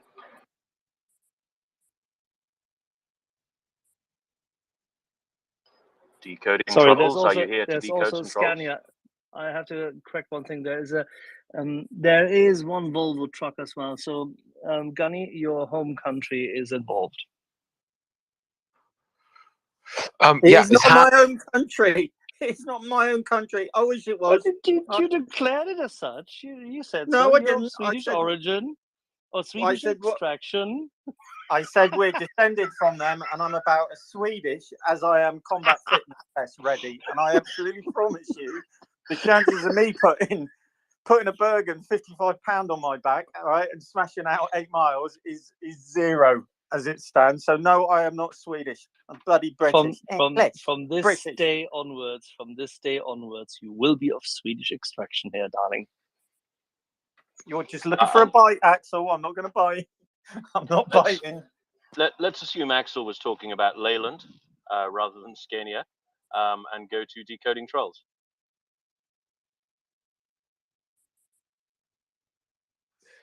Does Hans want to speak? I see his hands up, but I'll just say quickly, maybe this is of no interest to anyone, but it is related to something I was talking about the other day, which bears a lot more talking. I just looked at the last as a post in the Wagner Telegram channel, which was noted on Twitter. I just saw someone noting that the Grey Zone Telegram channel for Wagner has gone silent, coincidentally enough, since the Popasna base went pop. And pity. Why would that be decoding trolls? Well, indeed. And did they hit their audio-video team? Well, this is the precise message, and this is what has provoked me into just coming on. So the precise message is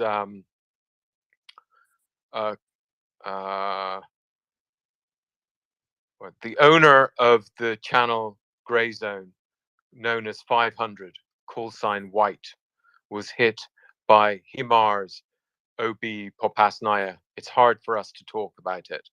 But after a day of fighting for life, our dear friend and brother went to Odin's army. And so this is what just jumped out at me, because Odin is the same god as Woden and Wodenaz and Mercury. It's the Lord of Death. It's cognate with the Indic god Yama, the ancient Irish god Dawn, and the ancient Iranian god Ymer. They're all lords of death. They're all the magical priest-like aspect of sovereignty. They're the first sacrificed twin at the beginning of all of these cultures. And this is something that crops up again and again across Indo-European culture. And as I mentioned before, the days of the week and the gods they represent in the different cultures are all cognates. And it's really interesting to me that they use these references. So in Germanic culture, you have Woden, Odin, and Wednesday in English is named after Wodenaz, and they're all the same god with slightly different aspects to them as they evolved from ancient Ukraine through Germanic culture into Iranian culture. And in Indic culture, Lord Yama was the first brother of the first man, Manu, who died and sacrificed himself and leads all of the people after them to death. So I'm not saying that these guys are very erudite, but they really are touching on an extremely ancient theme. And what they're literally saying is this propagandist has lit the way to the other world for the rest of the Wagnerites. So basically, it was great, although we might think it's actually a good idea to stay alive and be the lawgiver, Manu in India, Manannan in Ireland, Manawydan in Wales, Manus in Germany, in ancient German culture. Actually, the star rating goes to the first sacrificed king, Jesus Christ in Christianity, who sacrifices themselves. Odin did it on a tree beside the royal mounds in Uppsala. And so basically what they're saying is this guy has martyred himself, and he will show who. This is the propagandist who ran the Grey Zone channel, which showed the picture of that idiot with the beard smiling with his camera as a tourist, where before the HIMARS, which we've all seen. So I just wanted to throw that in there in case people think this is irrelevant, because these tropes, these images, these concepts are very clearly very embodied. I would claim they're very embodied in all of our minds, but we're just not quite aware of them until people release what their meanings, like the days of the week or whatever. But clearly on these Wagner people, this guy is really emotional when he's saying he's gone to Odin's army. So there you go. That's just my. So he believes that Mr. 500 has finally made his way through Asgard into Valhalla. That's about the long and short of it. And of course, the joke here is they use Saxons. That's in the Germanic strand, which branched off from the Yamnaya in Western Ukraine, around the top of the Dniester and the Bug rivers. And so these Wagner, some of the Russian propagandists are always going on about Saxons, and they use Saxon as a proxy for Westerner. Yeah. But they themselves are so Saxon that in their moment of greatest sadness, they're appealing to this Norse, which of course is Germanic. I don't know how much they know of this stuff and its trajectory, which was all grounded in ancient Ukraine. God, there's a long-standing tradition, I think, as you know, from the 1980s in the say rather right-wing skinhead scene of Moscow, which has veered towards these. It's an amalgam of completely historiographic Germanic old cultural tropes, and they like this kind of stuff. but they could never really make heads or tails of it because there's no real consistency. The only thing they are showing is the consistency of their beliefs, and it's good to see that they project this, but what is even better to see is that we don't see them any further. Well, we certainly won't be seeing this chap who went to Odin's army any further. Yeah, totally not. 500. Oh yeah, and this particular exchange, which someone highlighted on Twitter, basically someone's complaining about a blowing up of an armored car in Popasna, and so then this guy, very sentimentally and emotionally, OK Roo, has come back and say, "What the hell are you mourning an armored car for? We've lost our friend and brother who's gone to Odin's army." So the armored car and our friend who's gone to Odin's army. They're so sentimental. God. Anyway, I just thought I'd pop that in there in a little hi Mars.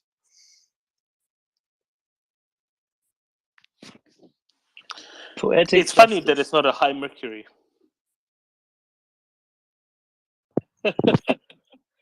High Mercury. Yeah, well, there my head would have just been spinning, if that kind of coincidence. That couldn't have been a coincidence. Alrighty, so now that we've seen the success that one part of the media arm of the Wagner atrocious ones is now killed off, just like a few others of that ilk, and which is sensationally positive, and we should move on. Tim, Doman, take it away. Unless you want I believe we've got a hand up. Our young Swedish mariner.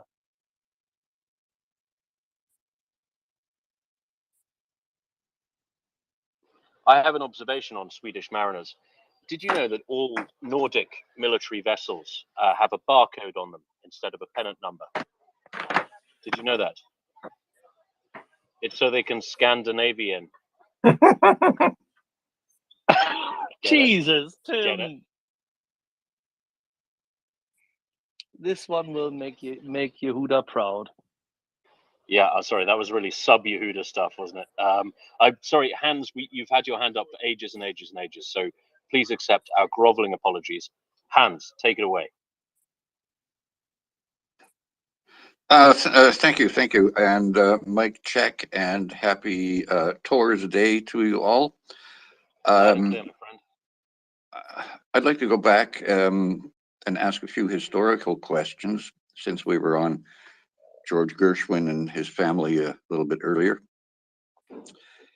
I was freelancing for CBC Radio for some time a few years ago, and in the small city where I lived, there was because it was a small canvas, they stood out quite more conspicuously than would be the case, I think, in a larger location. But there was a substantial Jewish community, all of whose ancestors had come from, quote unquote, Russia in about the late 19th century, very, very early 20th century, fleeing persecution, pogroms, and had made their way across the Atlantic, etc., the usual sort of story.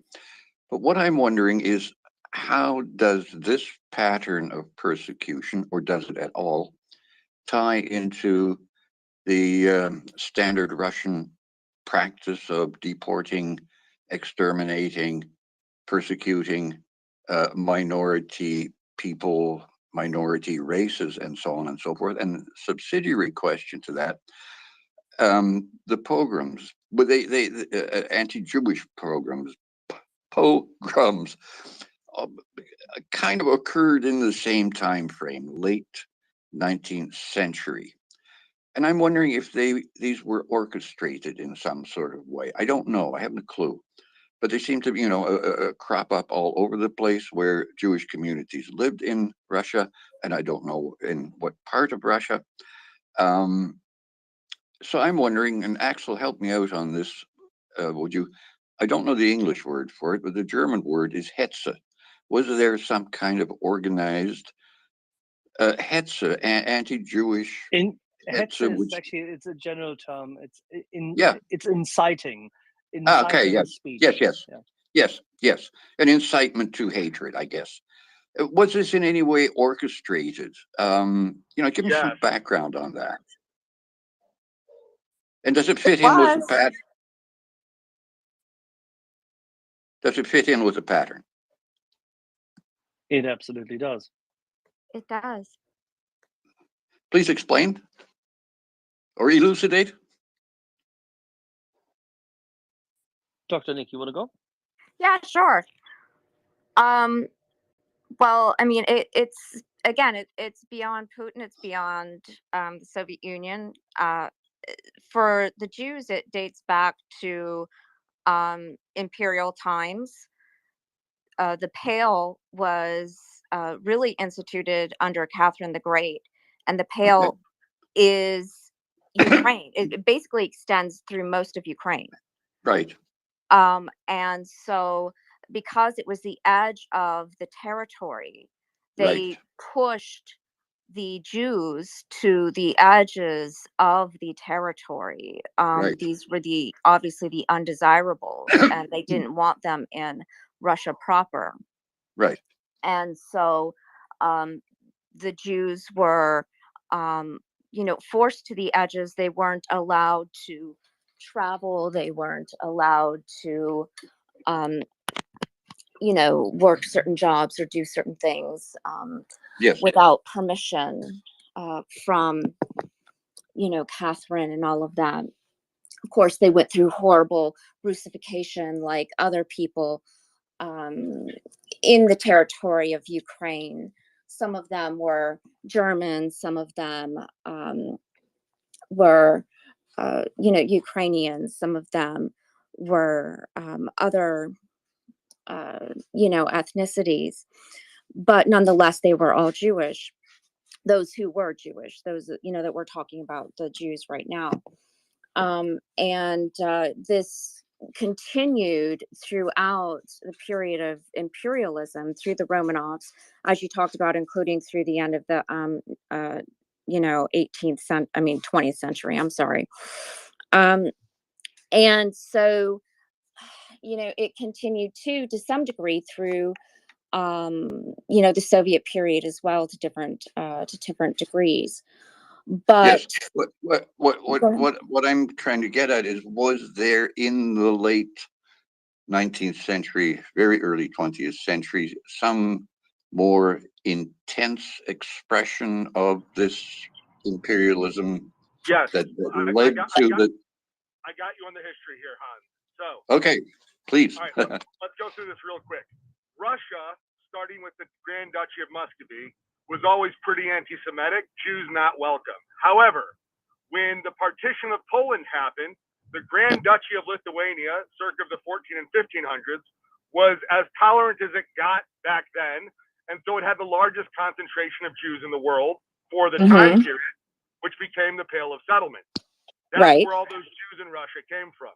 Right. Now, bring that forward to the 1800s, and you have some really, really anti-Semitic czars, more so than even before. You already had laws that forced the Jews into the shtetls, into their own little areas. You were barred from owning land, right? Yes. You had broadly anti-Semitic laws for a while already.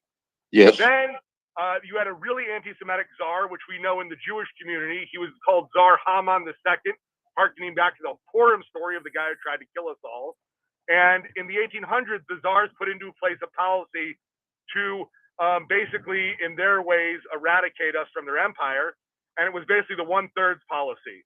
They wanted 1/3 of us to convert, 1/3 of us to be killed, and 1/3 of us to just run away into exile.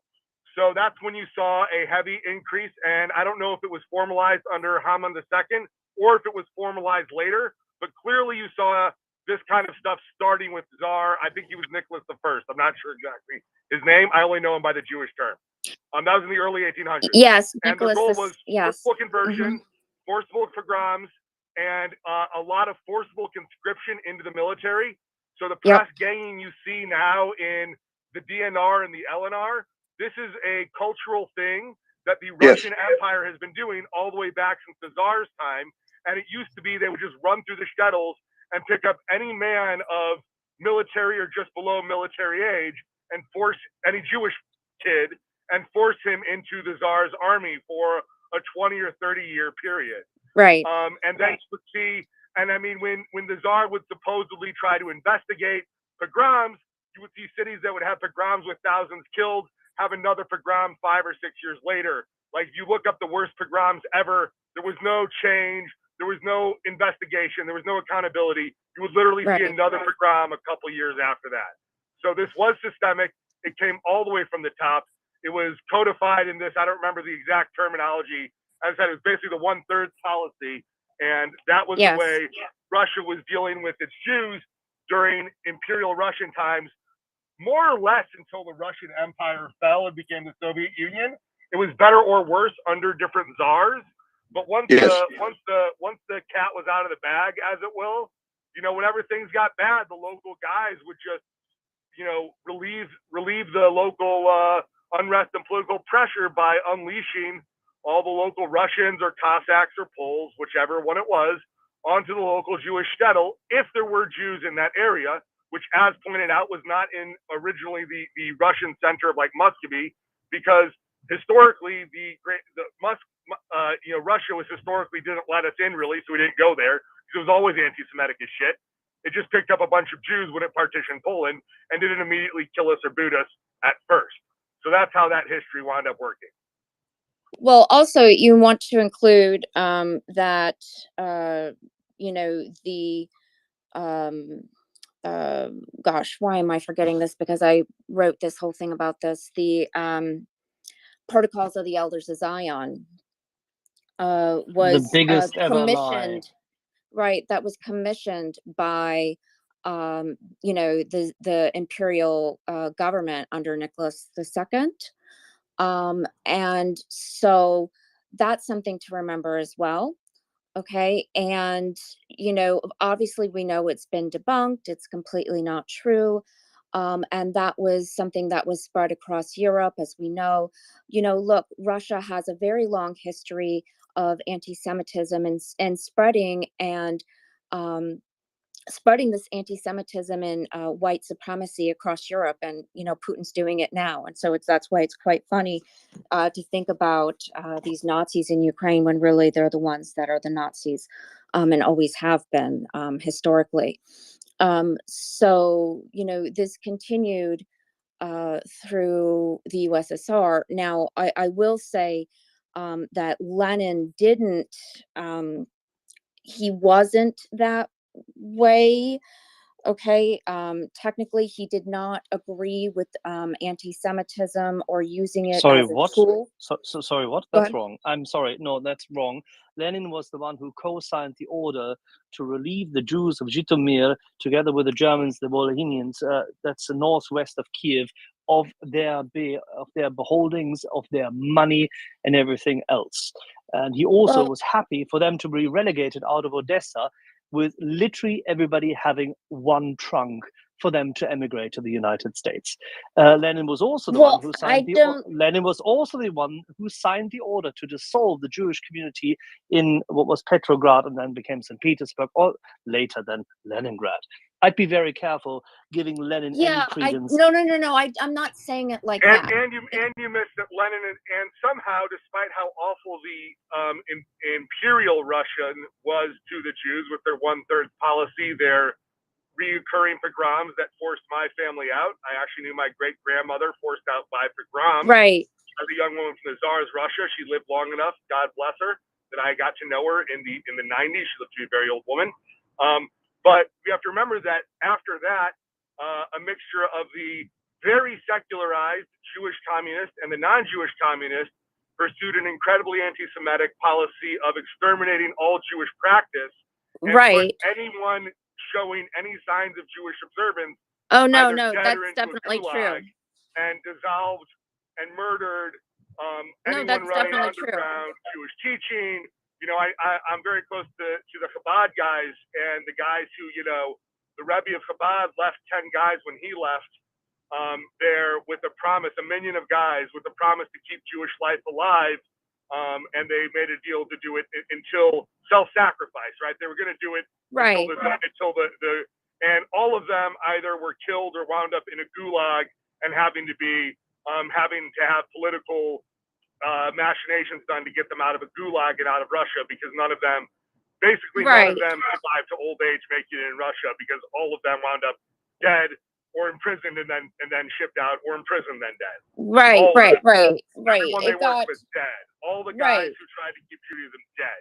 So Soviet era was every bit as No. bad. That's what I said. That's what I said And then the Jewish initially. communists It's themselves got turned on, right? They actually had the Right. Jewish communists be the ones who shot the Tsar and his family, because they knew they could boycott them if they lost. Right. No.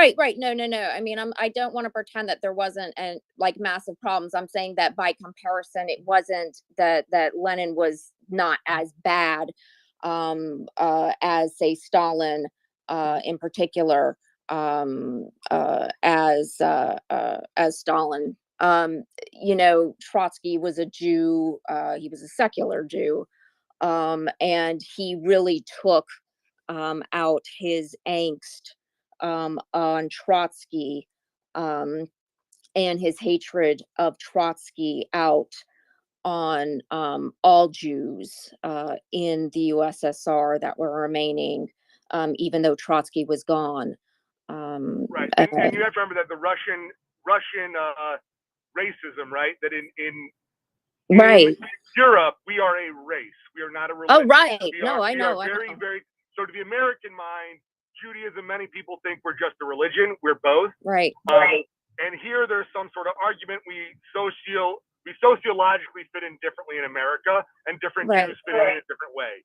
In Europe, it doesn't matter how long your family's been somewhere. It doesn't matter pretty much anything. If you have been a Jewish family, if your ancestors are Jewish, you are a Jew. You're not a Russian. You're not a Pole. You're not whatever. You are considered Jewish. You are a different people. And so for the racist areas, for the Russians, that's exterminating a non-Russian, right? So that needs to be explicitly stated when we're talking about, this is how it works. Anyways, I need to drop. Thank you, Dr. Nick. Thank you, Tim. Thank you, Axel. I got to run for a bit. I'll catch y'all later. I know we have a great speaker coming up today. And, for all our friends in Ukraine, I hope you're as safe as possible. Right. I mean, that's one thing that going to what Hans was saying too, because he was asking about not just the Jews, but like other people as well. It definitely was systematic, thinking about the protocols of the Elders of Zion. It's important to realize that not just in Russia that this was a problem. It was a problem in Europe too, but it was definitely very systematic in Russia, right? That they, wanted to exterminate the Jews as well as much as possible, and that they had this plan in mind. I mean, how before Hitler, obviously, right? This sort of way that they thought that they could sort of plot against Jews and get people to turn against them through these protocols. And it's so insidious that people still believe it today, even though we know it's debunked. There's always crazies that still believe these things. George Soros, people talk about George Soros, and make no mistake, that's just another plot. That is just another turn of phrase to just talk about Jewishness. That's all it is. But and then, sorry to interrupt, Dr. Nick. And then there's Marxism itself. Who do you think Marx was talking about when he spoke of rootless cosmopolitans?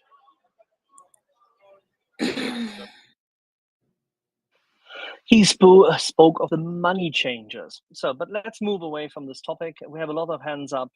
Antti. Thank you. So I was wondering if is our Swedish friend Gunny still here? Yeah, no, our Swedish mariner is listening. I'm sure we can cycle him up if you need him. Yeah, because one of the things that I haven't yet heard much talked of on this space is when Finland and Sweden do ascend to NATO membership, and then the Baltic Sea will become a NATO lake. One thing we haven't really talked about is what kind of capabilities the Finnish and Swedish navies possess. I'm actually a little bit working on getting a Finnish naval officer here to talk about the Finnish Navy, but fingers crossed if it happens or not. But in any case, it's a topic I don't think we've much discussed on this space.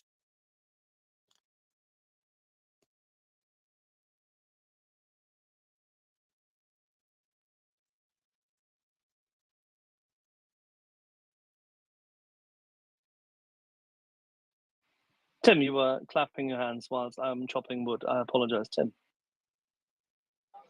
No, I was just agreeing that we haven't really discussed Finnish naval policy.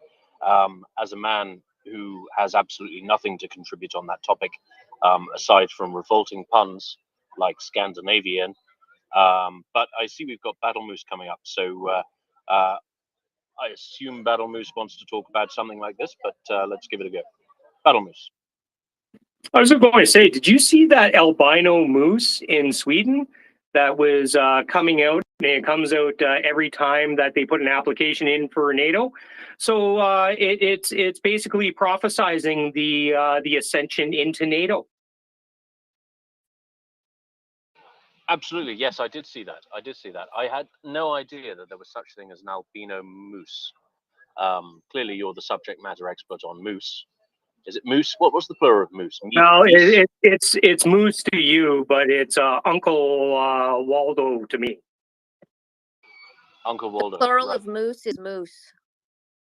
It's just moose, not meese, not like goose. No. So there's no measly meese? It's just measly moose? It's just moose. But moose can swim though, so Swedish Navy. I actually literally prefer elk. Nicely, properly cut, hung, a bit salted, dried out, 6 to 8 weeks. Very nice. You're a fucking monster. Is an elk not Monster, just I a agree. European moose? All What is the I gotta difference say between an is elk and a moose? that albino moose was a big boy. But I actually wanted to ask about and there's been some talk about it in the social media realm about this this leaked information from the highest circles of the Kremlin to Western intelligence agencies that they're in a bit of a pickle there. They're under a little bit of stress.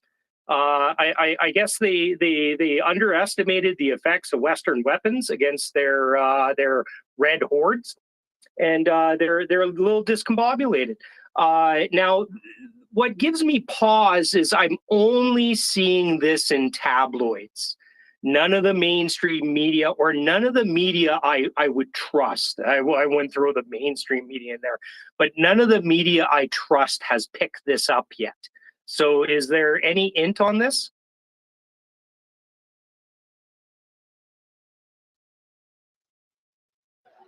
So, sorry, just to boil that down a bit, Battle Moose, we're talking about the effectiveness of Western supplied weapons, or? No, there was an article in several, and I'm just going to call them tabloids because they're kind of sensational quasi news realms that said a member of the Kremlin, and it's somebody in the inner circle, has approached Western intelligence and said that the Kremlin, basically the Politburo is in panic.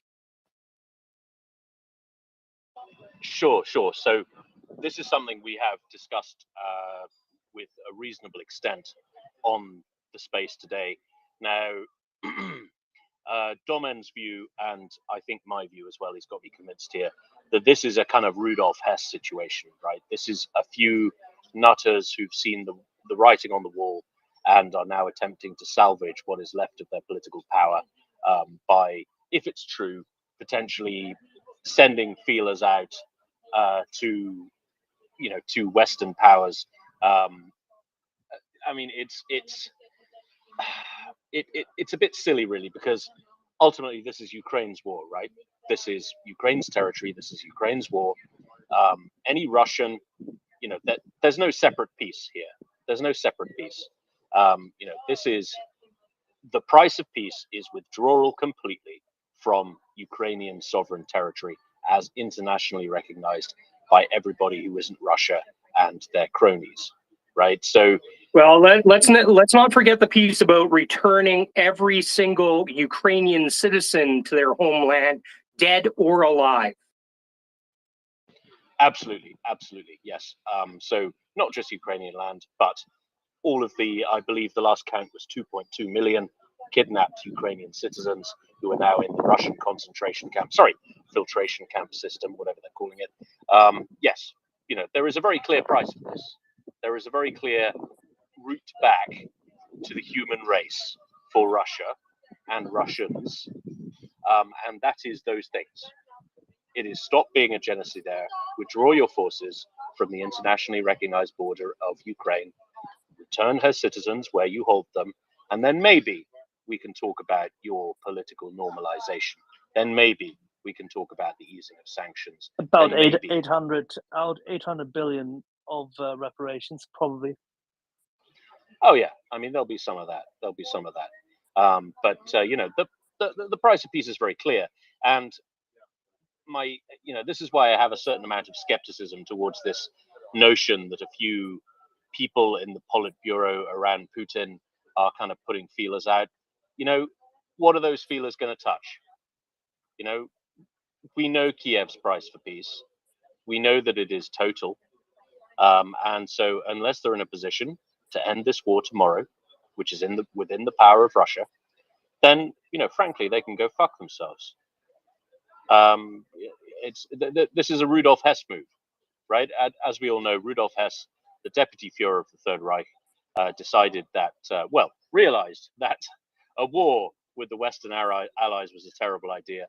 And so he took a plane and parachuted onto the lawn of the fourth Duke of Hamilton, who was not a politician particularly. He was Lord Steward of the Household or something like that. He had some honorary position befitting his rank in the British government, but he was an RAF officer, right? He wasn't a politician.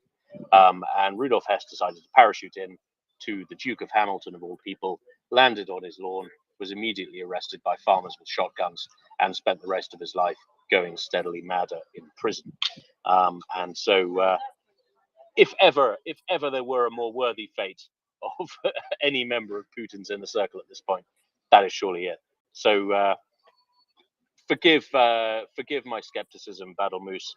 I think it's absolutely no coincidence that this stuff has come out at a time when Ukraine has apparently executed 3 more effective strikes on Crimea, the so-called sovereign territory of Russia. And Russia is scrambling around in the dirt in the information war, trying to reverse the fact that everybody is talking about that. It's like it smells like an info op to me. It smells like them giving us something else to talk about. What do you? No doubt, and I agree. Especially the inner circle, because he's been purging people at that level, especially recently. I forget the most recent numbers. He's into his 5th purge of high level legislators and information officers at that level. But it gives me a little macabre sense of gratification knowing that these people with a very, very deep sense of self-preservation are attempting to do this now, and I think we should do exactly what we did to Rudolf Hess. With anybody that comes out and says, unless you're to quote the motto of the Special Air Service, deeds not words.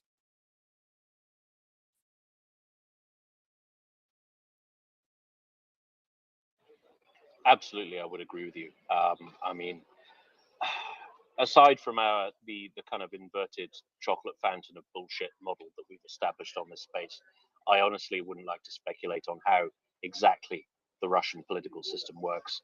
But my eternal and consistent view on this is that Putin is a symptom. He is not the disease. Whatever replaces Putin, the disease is Russia. Whatever replaces Putin at this point may well be very much worse than Putin. Imagine a more organized and less bullshit heavy version of Putin. It may be it may be worse. The problem is Russia. His lieutenants, his cronies around him, they can reach out via Switzerland or whatever. But ultimately, what good is that going to do anybody? They're looking after their own. They're doing a Rudolf Hess. They may be slightly less mad than Rudolf Hess, but ultimately, it's all bullshit. It's all sideshow, and it smells like an info op. Doman, you're back up. How's your phone? So I am much better. It's the summer, and even lying on an ice pack, it overheats after a while. After 9 hours, I think it held up for 9.5. So what I wanted to highlight here is, no, I just put it in the fridge. It wasn't even that hot. I don't know why it's still doing this, but if it's sort of 9 hours, that's an acceptable timeline, I think. If it's doing every other hour, that'd be a problem. Anyway, it's all that crypto mining you're doing. Yes, that's also the crypto mining that my phone is doing for it. It's a Transnistrian phone. Very seriously, what your phone is doing? Your phone is doing Bitcoin farming, and therefore it's overheating instead of the space. Yes, that is why. That is exactly why. There's only 2 applications running. It's some weird Chinese Bitcoin mining thing and the space. Anyway, so the whole thing is a distraction. It is there to either implement another round of let's just have a ceasefire, let's just end the fighting, because that will certainly not harm any of the people in the occupied territories. Oh no, having all these Russian troops, which are even more criminal than when they started out, free from fighting, that would definitely not harm the civilians in occupied territories, because whatsoever would these Russian soldiers that would still be sticking about after a ceasefire but not having to fight or guard the front or run away from shelling or HIMARS have to do? Whatsoever would they be up to? So no, it's that at worst, and at the best, it's a Rudolf Hess. So let's ignore it, and let's hope everybody else does likewise. In positive news, there are images of a Finnish .338 caliber sniper rifle in the hands of a Georgian volunteer making the rounds on the internet. Antti, can you tell us a little bit about the Finnish .338 caliber sniper rifle? Oh, I wish I could put words on the airwaves about the piece of kit in the loving embrace of the Georgian volunteer, but sadly, sniper rifles aren't my primary field of expertise. But I can tell you that Saku has been making rifles for a long time already, so it'll be let's say a very reliable and good piece of kit.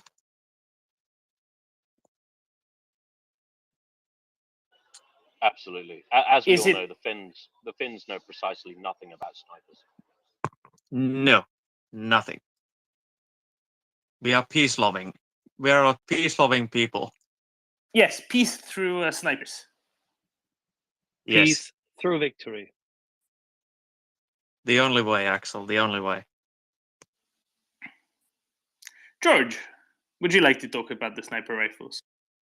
Well, all I can tell you is that 338 Lapua has been used in some of the longest sniper hits in the history of the world. I think most of them happened in Afghanistan. And I think the longest one was Canadian with a 338 Lapua that he used. And you definitely can reach out and touch someone, Axel.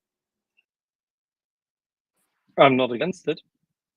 Although I have to say, fact, I like the Win Mag. I really like the Win Mag. I would add to that, I believe the longest sniper hit in recorded history was in Afghanistan, but it was by a gentleman of the Royal Marines. If you don't know the Royal Marines, they were a kind of guild of perverts who are under the tenuous command of the Royal Navy in the United Kingdom.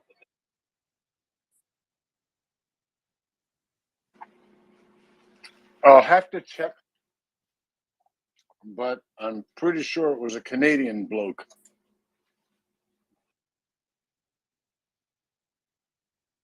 They've gone back and forth. There was actually 3 Canadians that had once topped the longest shot, and they were using the C-14 Timberwolf.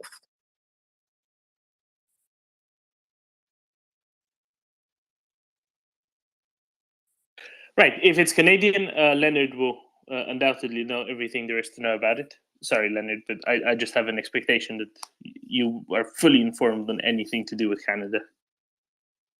Is that correct? Well, thank you for that vote of confidence, Doman. But no, I think Battle Moose is probably the #1 expert on this subject.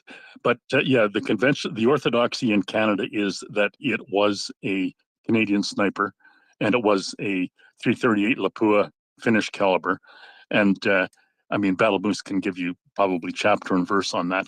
But just the 338 caliber is in Winchester mode is the preferred caliber in certainly in Western Canada and Yukon and British Columbia and Alaska territory that is the chosen item for hunting Kodiak bear or the huge grizzlies that inhabit the plains area.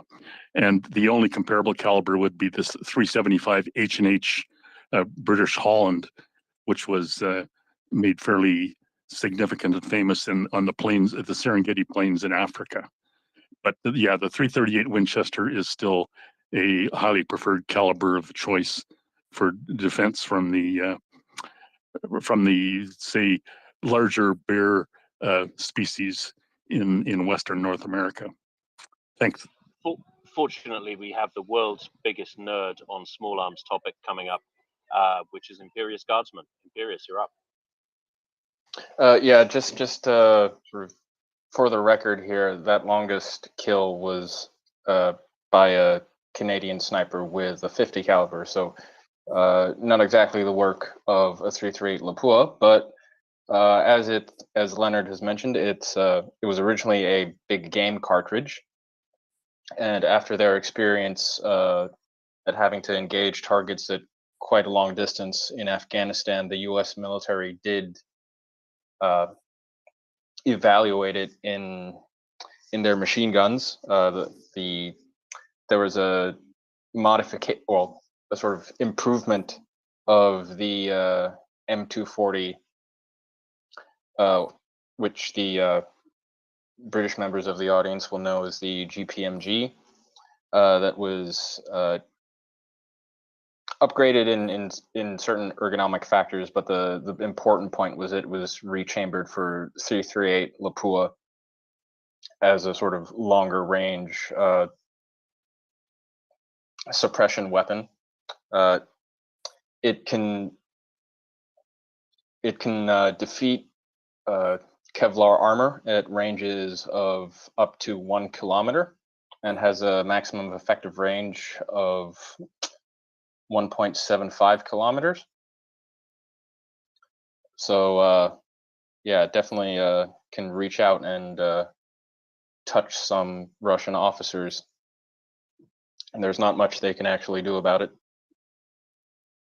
Yeah, I stand corrected. The longest shot was made with a Macmillan TAC 50. And I've done some digging, and it's apparently in service in 14 countries. So it's quite so popular. Finns have lots of plausible deniability as to who sent that one. Yes, I mean, who knows how it got there? Yeah, who knows? Could have been through Poland, could have been through Belarus, Russia. Such long border is difficult to control. Yeah, so much hunting going on, you know. Wait Do until we have a boys with the real rifles come. As soon as you see SSG 3000s and blazers in place, then you know.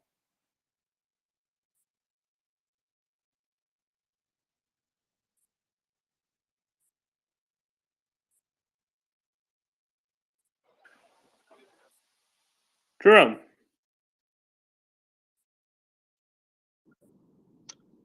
Afternoon. Just a question. I'm just wondering, as I'm thinking to ask it, maybe we don't want to give the answer, but I'm just wondering, what is Ukraine's production of their own, I guess, armaments, ammunition?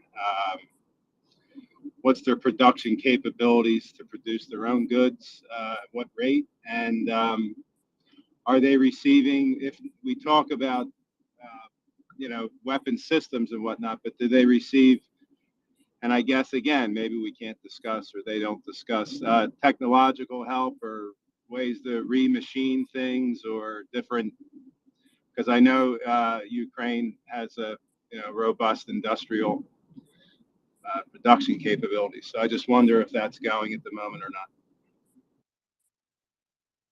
Ukraine is also a world leader in defense production. So they probably don't need any Western help in that. They seem to be a little occupied at the moment. I'm sure they're getting everything they need for their domestically produced weaponry. As for production, yeah, we're not going to touch that with a 10-foot pole. Nor are we going to say like what advice or anything that's being used along the fronts. Are there Atacams? I don't know. There seems to be a lot of Russians that are disobeying OSH rules and smoking around POL. It was also more along the lines, and I know they do this already, but making this weapon produce this effect in a different way. Just kind of, I know wars bring up new inventions. So, and another reason Russia's falling further behind, I would imagine that ideas are coming along fast and furious, and they can't access. Okay, thank you. I can add one thing just for your benefit. Most of Ukraine's production is in places which have been, in some shape or form, been highly affected by the war. As you will remember, Antonov, I mean, if it comes to aircraft, was struck heavily by means of its own manufacturing facilities close to Kiev and Hostomel Airport. Then there is a significant amount of missile production and capacity, as well as armored vehicle production in Kharkiv. And Morozov, the design office, which is known to many people in the arms trade worldwide, has been targeted, which is why the attack on Kharkiv and it being repelled, it's positive that it was repelled, but it has been very costly. One thing should be named that, for example, in Mykolaiv, as well as in Zaporizhzhia, there is significant capacity, but there's also other smaller firms in Dnipro, and so there's very little machine production in the defense industry in Western Ukraine. There is one in Vinnytsia, very well known. The Russians know where it is, they know where they are, and they're being protected. And that's good as it is, but Ukraine, at this point in time, has it's very hard because it had a vertically integrated production system in that regard, which required also the specialty steel being produced, for example, in Zaporizhzhia and the Dnipro, but also in Ilich, which has been completely eradicated in Mariupol. So as a consequence, some of the supply chains have been completely, utterly thrashed. And therefore, they need us to help. It is our obligation to help them because we forgot them before. Yeah, that was the yeah, I know they're quite capable. That was the answer I was looking for, whether they could or not. Yeah. All right, thank you, Axel. Excellent. And we should probably help them along with moving their entire stockpile to NATO standards, seeing as when this is all said and done, we're going to integrate them into NATO anyways. 100%.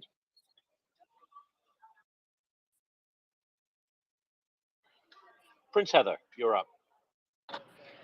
I just have a quick question. I saw the things go boom in Crimea last night or this morning or whenever it was, and I saw Special Kherson's tweet up in the nest here about the queues forming at the railway station, and I'm curious if anybody knows what bridge those trains would take to get back to Russia. I am assuming it's the Kerch Strait Bridge. Yeah, so that's the funny thing. Indulge me for a second. If you look at where the town of Jankoy is on a map, it's in northern Crimea.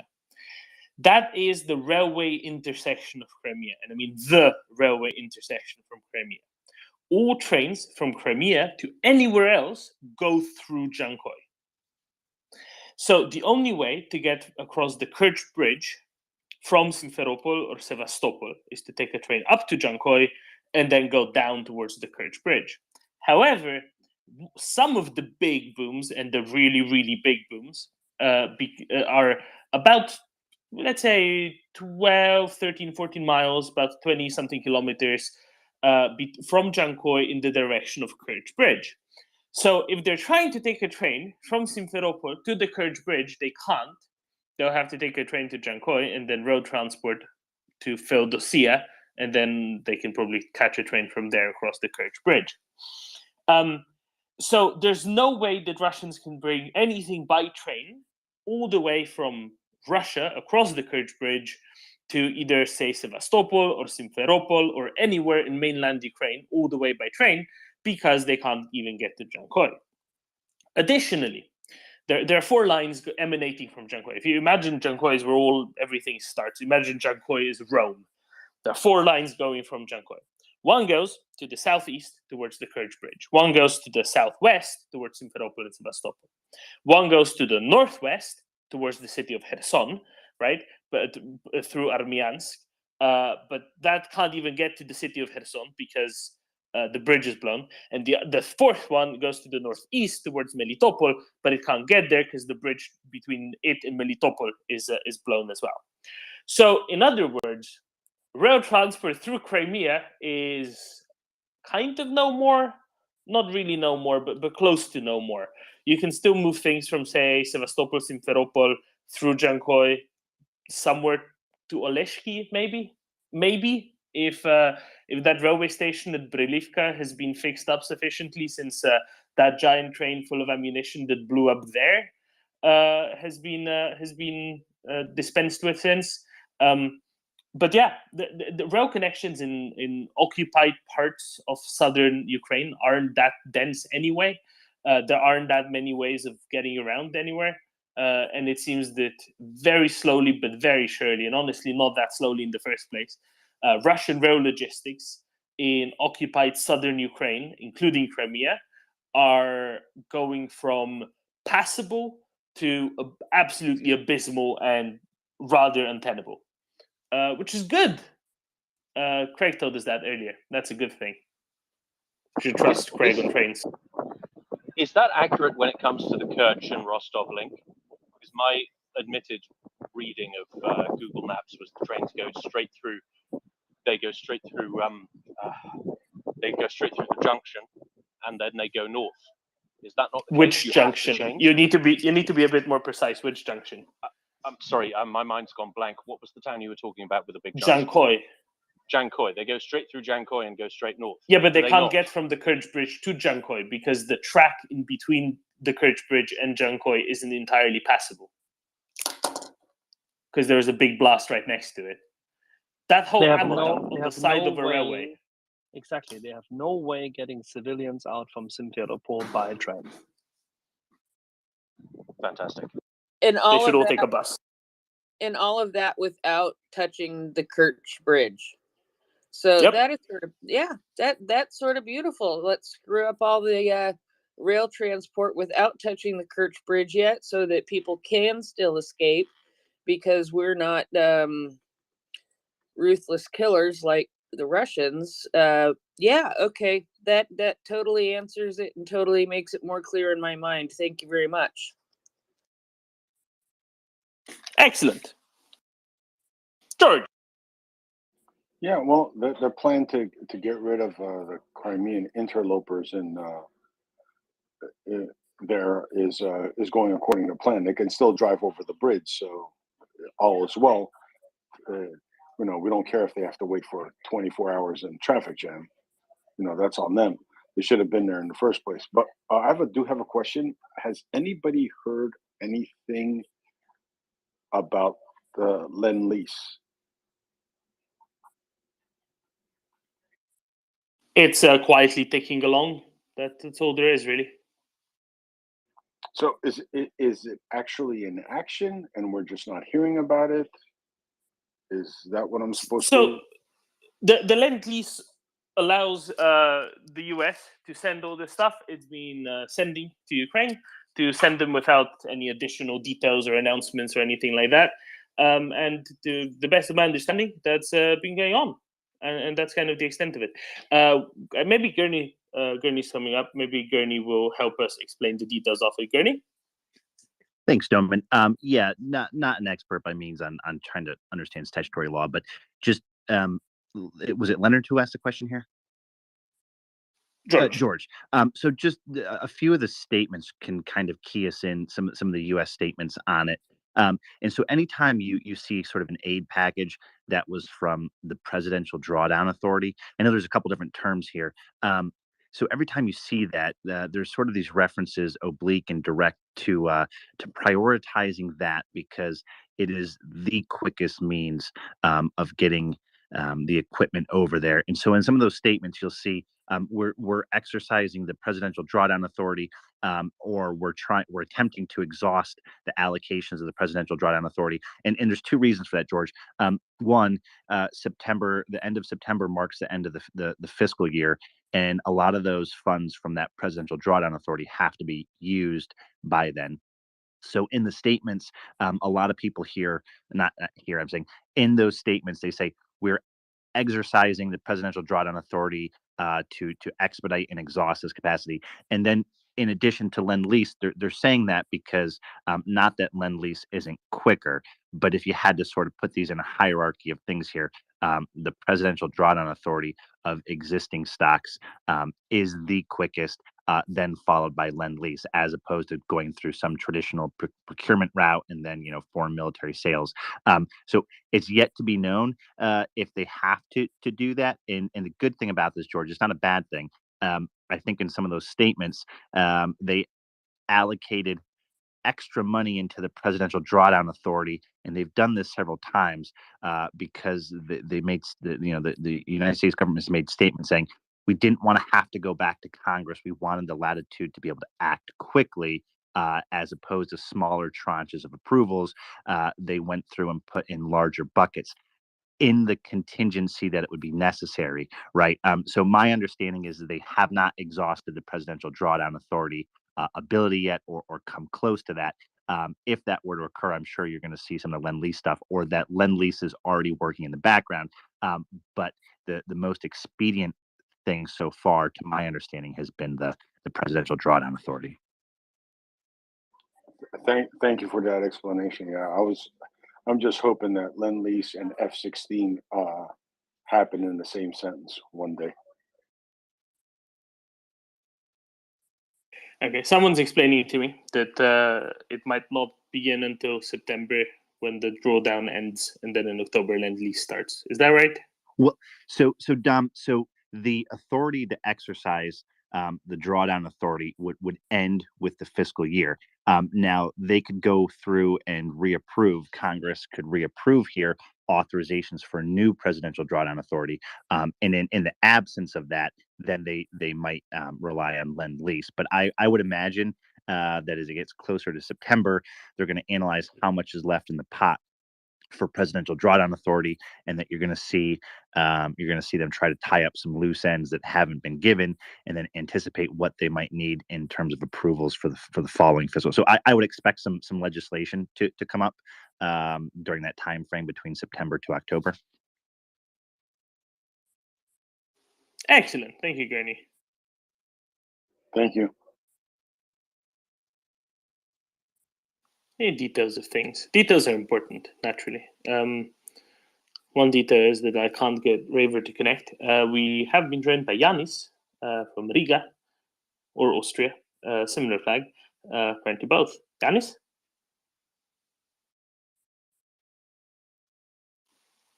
There was some talk today because Latvia sent over some M109s, 6 of them apparently, that were previously in Austrian service and were upgraded while in Austrian service.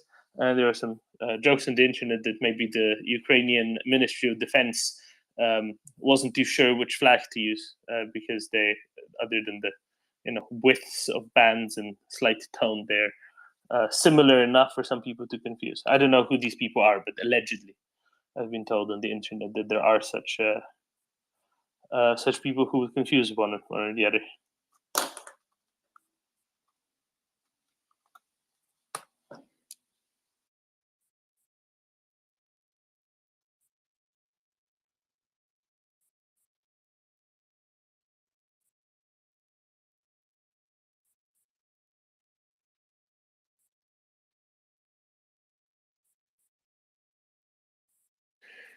Did we get Raver up? No, we didn't get Raver up. Raver's tech is really buggy. Don't know what's going on today. Yanis, do you not want to talk to us? That's okay if you don't.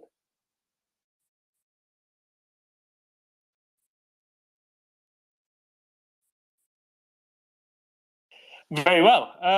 Axel, if you can speak, who are we talking with in about 20 minutes' time? Mate, I need 2 minutes. I'm Very well. splitting the last piece of wood.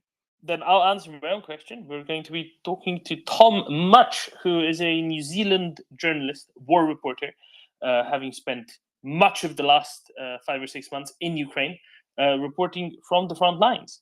And we'll be talking specifically, one of the people he spoke to while in Ukraine was a certain Donatella Ravera of Amnesty International, whom he told many things that she didn't take under advisement, and then produced a rather shameful report afterwards.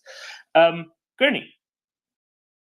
Yeah, I was just going to read a statement here from July 22nd from the U.S. State Department. The reason I'm doing this is just their explanation succinctly here. And then there's another aspect of this between the difference between Lend-Lease and Presidential Drawdown Authority, in the sense that both have safeguards, but one has some stipulations that it has the intentions to be paid back, and that's Lend-Lease. So let me just read the statedepartment.gov July 22nd here, why they're prioritizing the Presidential Drawdown Authority, and it reads as such here. The authority to provide military assistance through a drawdown has been used to support allies and partners in crisis all over the world. It remains the U.S. government's most responsive tool to rapidly transfer U.S. military and other equipment in an unanticipated emergency that cannot be addressed by other means. That's their description right there of that. And it doesn't, even though the Lend-Lease is expedited and unprecedented, I'm just saying is that tool seems to be not exhausted yet. And they can allocate for the next fiscal year through legislation here. So I that's my understanding as to why they're prioritizing that, and that there's still plenty of money left in the pot, and that tool still comes with many safeguards and assurances and caveats on what can be done there. But that this seems to be the most the quickest, most adaptable and speedy tool for the task.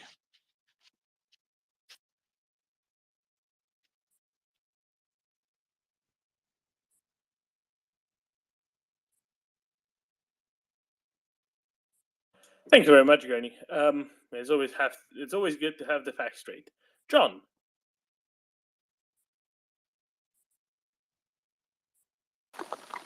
Hi, mate. Sorry. Just a quick one for anyone who's better informed than I. Do we have any understanding of what's going on with this alleged Russian build-up in Belarus, specifically of aircraft?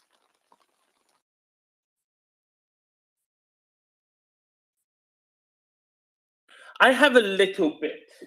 I reckon it's going to be missiles, and that it is missiles. That is to say, ground-to-ground missiles, ballistic missiles, Iskandars and the like, and air defenses surrounding them, because they don't want the Ukrainians to be able to take them out. There were already some launches against Zhytomyr earlier today, I think, and Brovary. possibly some other places as well in the north of Ukraine that seem as though came out of Belarus. I don't know whether they were ballistic missiles or missiles launched from aircraft, but they seem to be originating from Belarus, if my understanding is correct. So I think that is what that's about. Right. So if there are identifiable concentrations of short-range ballistic missiles, Iskanders, etc., building up in Belarus, then morally, yes. Would it be wise for Ukraine to actually potentially employ some HIMARS and reach out and strike these targets? Are they actually within range? Everything's well within range. That's the thing. Do you want to legitimize the capacity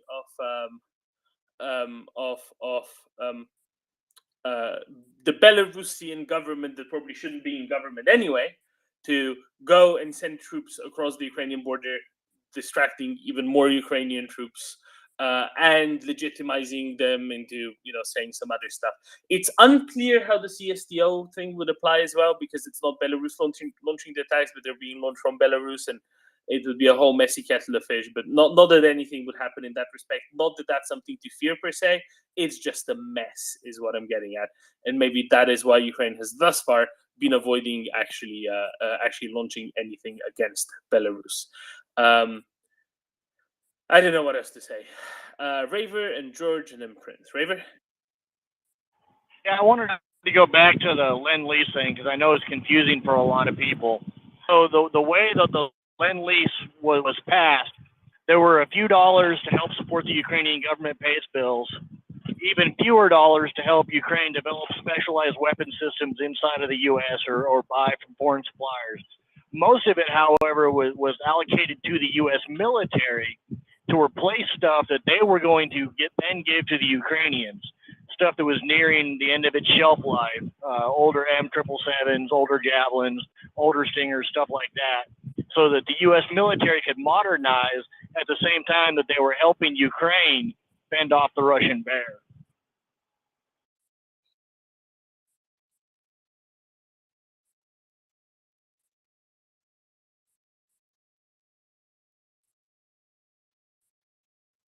Exactly, and a whole lot of the stuff that's there are basically bookkeeping values more than anything else, right?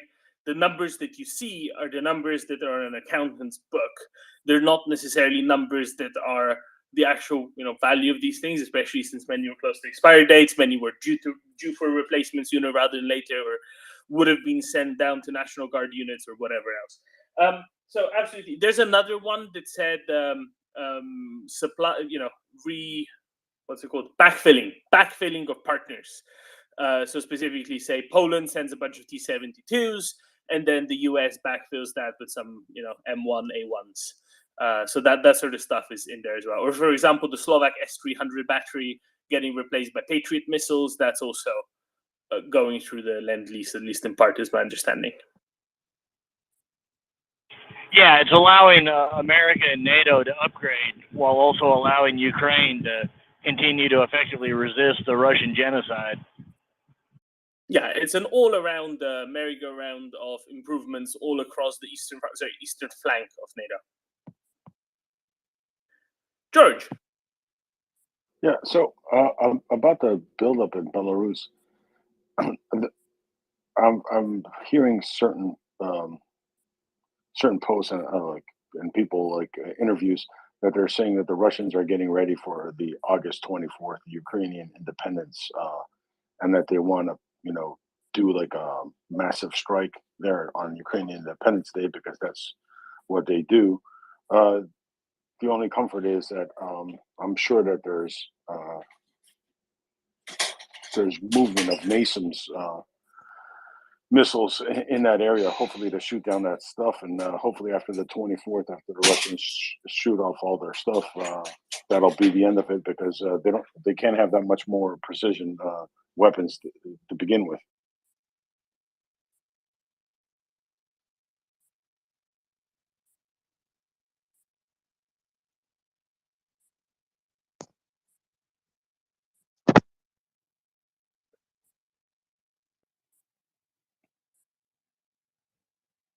Hopefully, yeah, exactly. It'd be much better if Russia was, of course, prevented from using those in the first place, and hopefully the air defenses around Kyiv, especially since that's very close in Chernihiv, and anything flying onto, say, Zhytomyr or Rivne, Lviv would be taken care of ahead of time. But no, fingers crossed at the very least. Prince, and then to Raver. Prince. I think Raver might have had an answer to what George was saying, the way his hand went up. So if Raver has an answer to that, I'd like Raver to go. Thank you, Heather. Yeah, so Belarus has a few Iskanders, but most of what they have are old Tochka U's. They're going to be able to cause a couple of days worth of terror, blow some holes in the countryside, maybe hit a building or two, but those are not really accurate systems. And although they'll be definitely a thing of concern, they're not really going to affect Ukraine's ability to continue to prosecute the war against Russia. So you are technically correct, but those are Russian missiles that are being set up on Belarusian airfields. So it's Russian Iskandars in quite substantial numbers. It's Russian S-300, S-400 air defense batteries. So it's not just Belarusian stuff that is being put up there. You're right. If it was just Belarusian things being launched, absolutely, but it's not. It's also it's primarily Russian ones, actually, rather than Belarusian weaponry at all. Prince? Well, yeah, and let's hope some of that spontaneously combusts like it did last week. But I was going back to the railroad kind of stuff with people lining up. And it was just, see, my coffee's finally kicking in, so I'm finally thinking straight. With us in the U.S., and I know our rail system is not nearly as used, at least in my part of the country, like it is in Europe. Oftentimes you will actually book a train to go from like Portland to Eugene, and you'll end up on a Greyhound bus because that's what happens. They don't take a train, they take a bus. And I'm wondering if they have, and if there's a derailment or something like that, or part of the line's out, they'll often put people on buses to replace the train lines. I'm betting that they don't have something like that set up in Crimea to avoid the damaged part of the tracks to get people to where they're going when they book a train ticket. I'm just checking. I don't think that's set up there. I would have a feeling it's not, but I just wonder if that's an option that they're looking at or trying, if you know.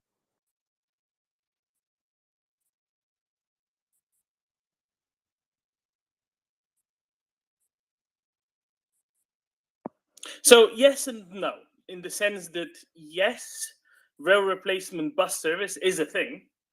No, in the sense that apparently about an hour ago I misspoke previously,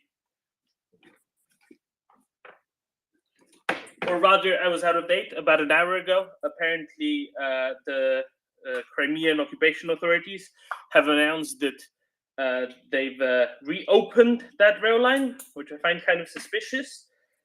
Were it not for that, next to that ammo dump that was cooking off earlier in the day, there are 3 parallel rail lines, and I'm guessing the one furthest away wasn't damaged, or was not sufficiently damaged by all the heat emanating from the ammunition explosions, and apparently the ammunition explosions have already also died down.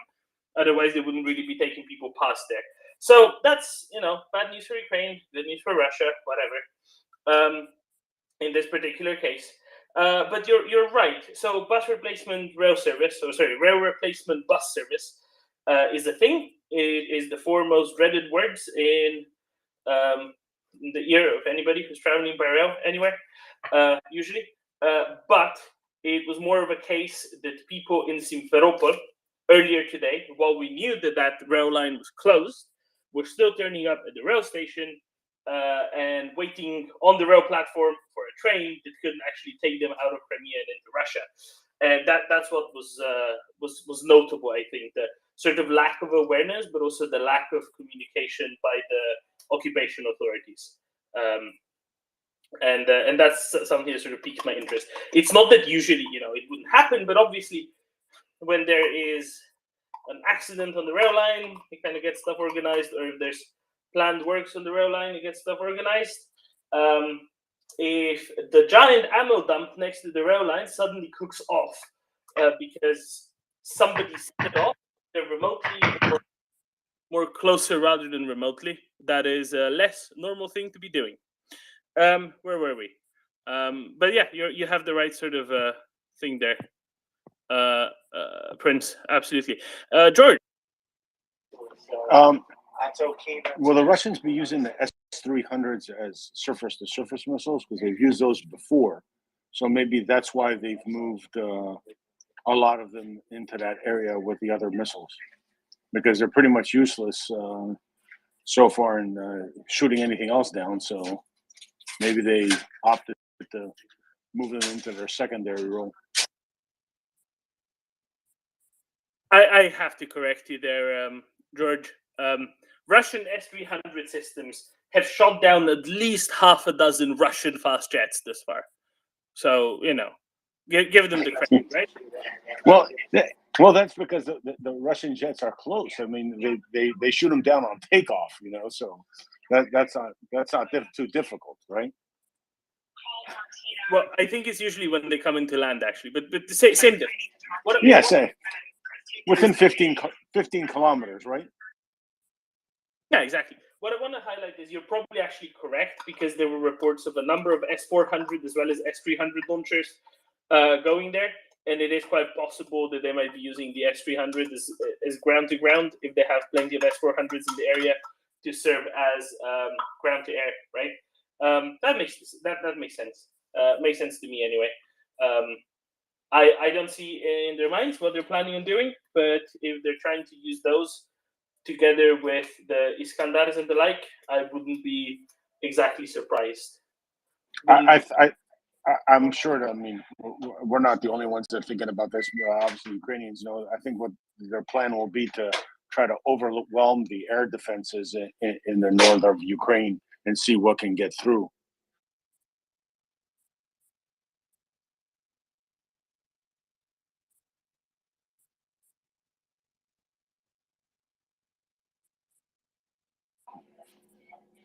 Did I fall off? I agree.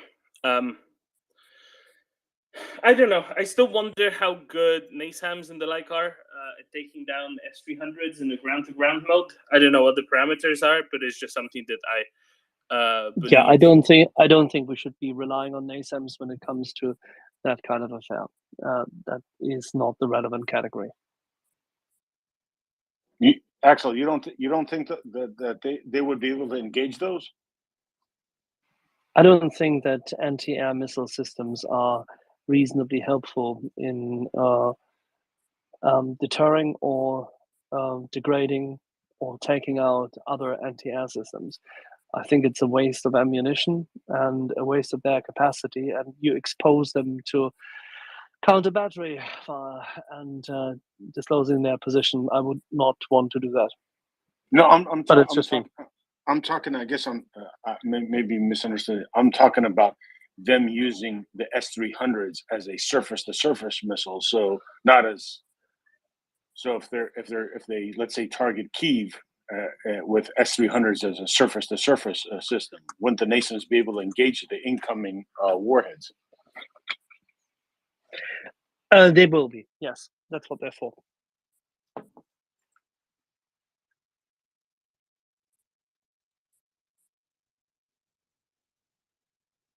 So right before we come to our interview, Dom and Tim, we still have two short questions, I think, from both Dr. Nick and from Raver. Yeah, we got 4 minutes total. Dr. Nick, go for it.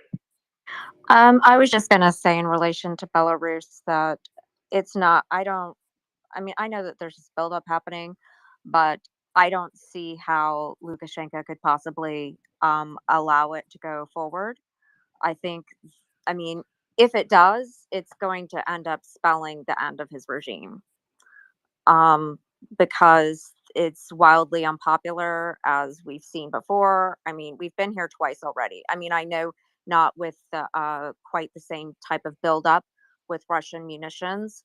But we have been here twice before with buildups, and him announcing that they are going to be launching into Ukrainian territory, and both times it has not happened, and it has not happened because it is wildly unpopular within the Belarusian military, within the Belarusian population.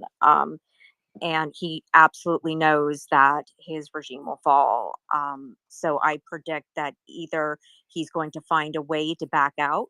If he can't for some reason, because Putin is pushing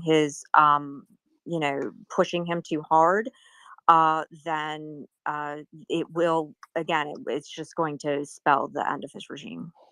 I agree. I think you may be confusing. Lukashenko with an independent actor there. No. She's right in the sense that Lukashenko isn't going to be one attacking. Right, the attacks that are going to happen are going to be by Russian forces stationed in Belarus, just like they have been thus far. Just like Russian planes have been firing missiles out of Belarusian airspace. Lukashenko himself isn't going to be the one involved. Belarusian forces aren't going to be the ones involved. That is true, and there's a reason why they haven't been thus far. Easy. Okay, we have a minute and a half to go. Raver, shoot. Yeah, on the NASM's question, I do not think that they have an anti-ballistic missile function, and those S-300s and the ground attack motor, you can coming in on a ballistic profile. They're designed to go after Mach 2 jets, not missiles coming in Mach 3, 4, and 5. I think that's a good point there, Raver. They do have a very different profile. I don't know, Gurney. Maybe do you have a guess, or maybe Imperius on how on how usable they might be? Sorry, how usable NASMs might be against them? Because I didn't really have a guess. Gurney, guys, that's a no. Okay, Gurney has two guesses. It's 2 fingers up. So we're just trying to shuffle people about. Get Tom up. Here we go. Tom, you should have an invite if you're on a mobile phone. You should see a little purple thingy just about now to click on and fly right up. Otherwise, just click that request button in the left corner, bottom left corner of your screen, and we'll have you right up here with us.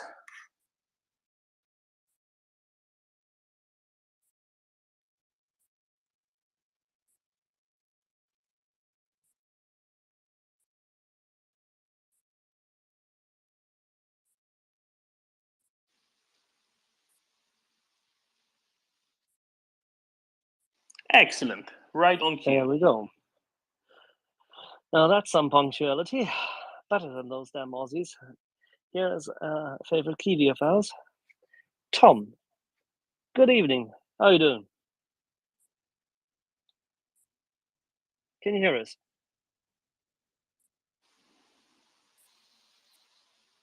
Tom? Bottom left on your phone, Tom, you will need to unmute your mic. That better? Oh, Loud and clear. fantastic. Thank you.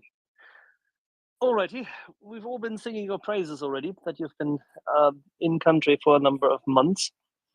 And some of our people have already conveyed a couple of notions as to who you have all met there. But Tom, why don't you give us a little background as to what brings you to Ukraine and what you're doing? All right, sure. I will start from the start then. So I grew up in New Zealand, but I've actually lived in Britain for most of the last 10 years. I went to university in England, and when I graduated, I worked as a parliamentary researcher in where I researched defence and security issues. Following that, I started my career as a freelance journalist a couple of years ago, and before this, my first major assignment was covering the war in Nagorno-Karabakh between Armenia and Azerbaijan, the 6-week war from September to November 2020. Last year, I spent quite a bit of time in Afghanistan covering the end of that conflict there and reporting on life under the Taliban. And I came to Ukraine in January. I had a small assignment just basically on what people were doing while there was all this talk about will there or won't there be a Russian invasion. And so I looked up my flights the other day on January 22nd, and I've been here more or less since, with a couple of weeks in and out of country, just sort of recuperating or doing some other stories. So, I mean, if you'd like, I'm happy to go through my sort of reporting history since I've been in Ukraine and what I've been doing. Oh, and trust me, there'll be tons of questions. I'm absolutely certain. But the thing which stands out is, of course, that having started, so to say, as a parliamentarian researcher and being on the review analysis and what I would call them the theoretical end, you took things into your hands and got some real life experience in places which are terribly dangerous and difficult. I mean, Nagorno-Karabakh, Afghanistan, that's not small fry. So you've had your fair share of war correspondent activity in live action before. Yes, it would be fair to say that. Interesting when you talk about the theoretical stuff. So, I mean, I would be doing, quite a lot of interviews, whether they were with MPs or whether they were with generals or defence experts.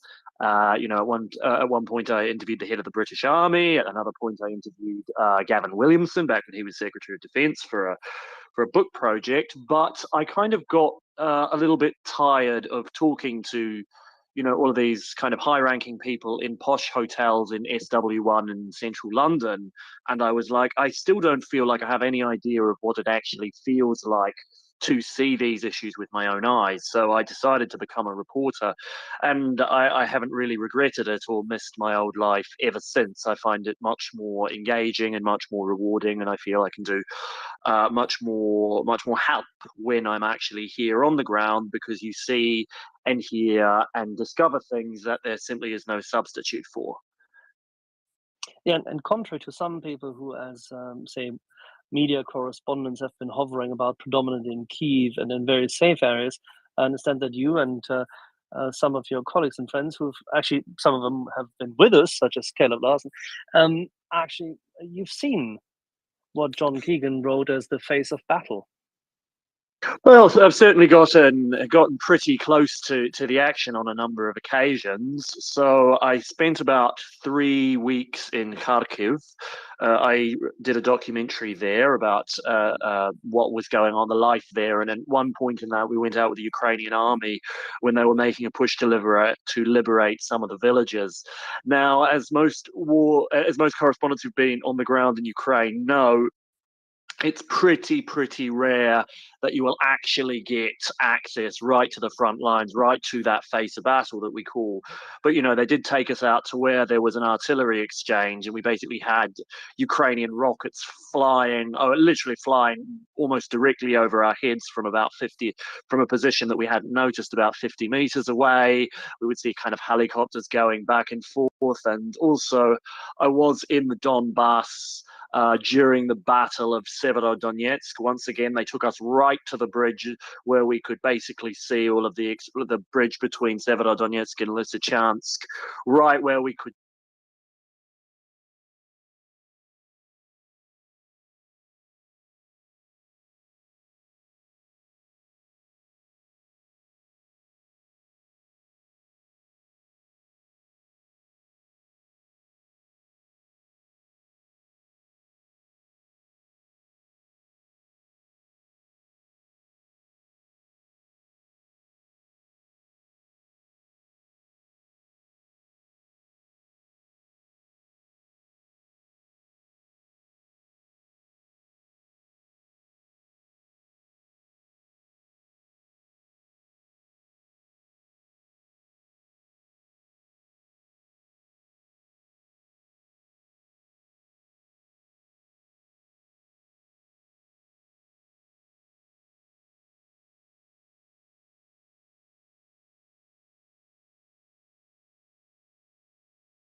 and we agreed into Severodonetsk, so we stayed right on that bridge. But I've certainly gotten close enough to see what the war looks like. You didn't know how to manipulate the mic. Okay, no, not a problem. So where was I? I was talking about, so it's very much, a sort of a cross section of society. And in some ways, it kind of reminds me a bit of the British effort in World War One. And one of the saddest things, I think, is that it is, in many cases, some of the smartest and sort of most talented and most patriotic young Ukrainians that are having their lives, ripped apart both figuratively and literally by this war. It's sort of the generation, the many that grew up with the Maidan revolution as this sort of formative political experiences kind of getting torn to pieces by Russian artillery. It's real a tragedy in that sense, and it can really be quite heart-wrenching to notice.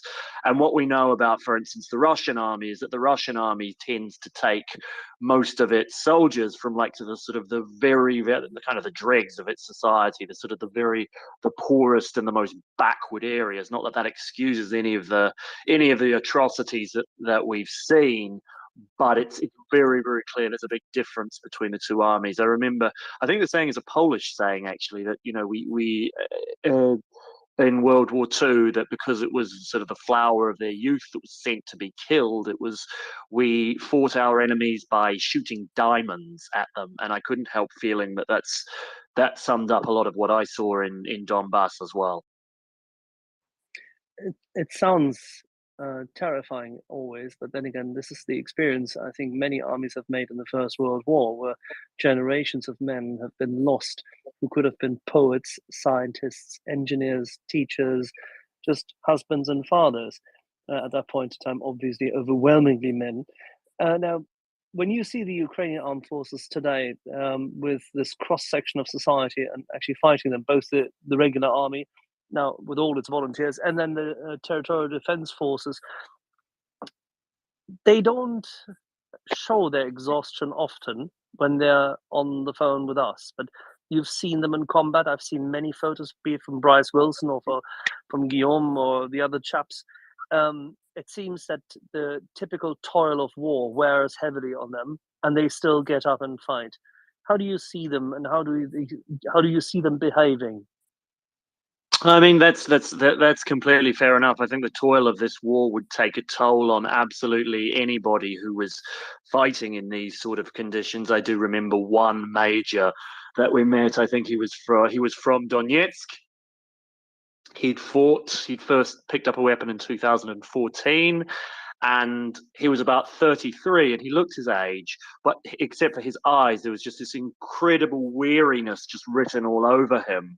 And I remember just kind of seeing him when we were in Lysychansk, and I have a photo I took of him where he was just kind of sitting on the steps with his head collapsed, and he looked like he was just about to collapse.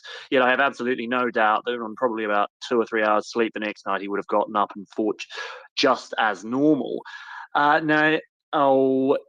Yeah, I think that's most of what I can say about that. But yeah, it is very true that the Ukrainian army does seem to have this incredible tenacity to it.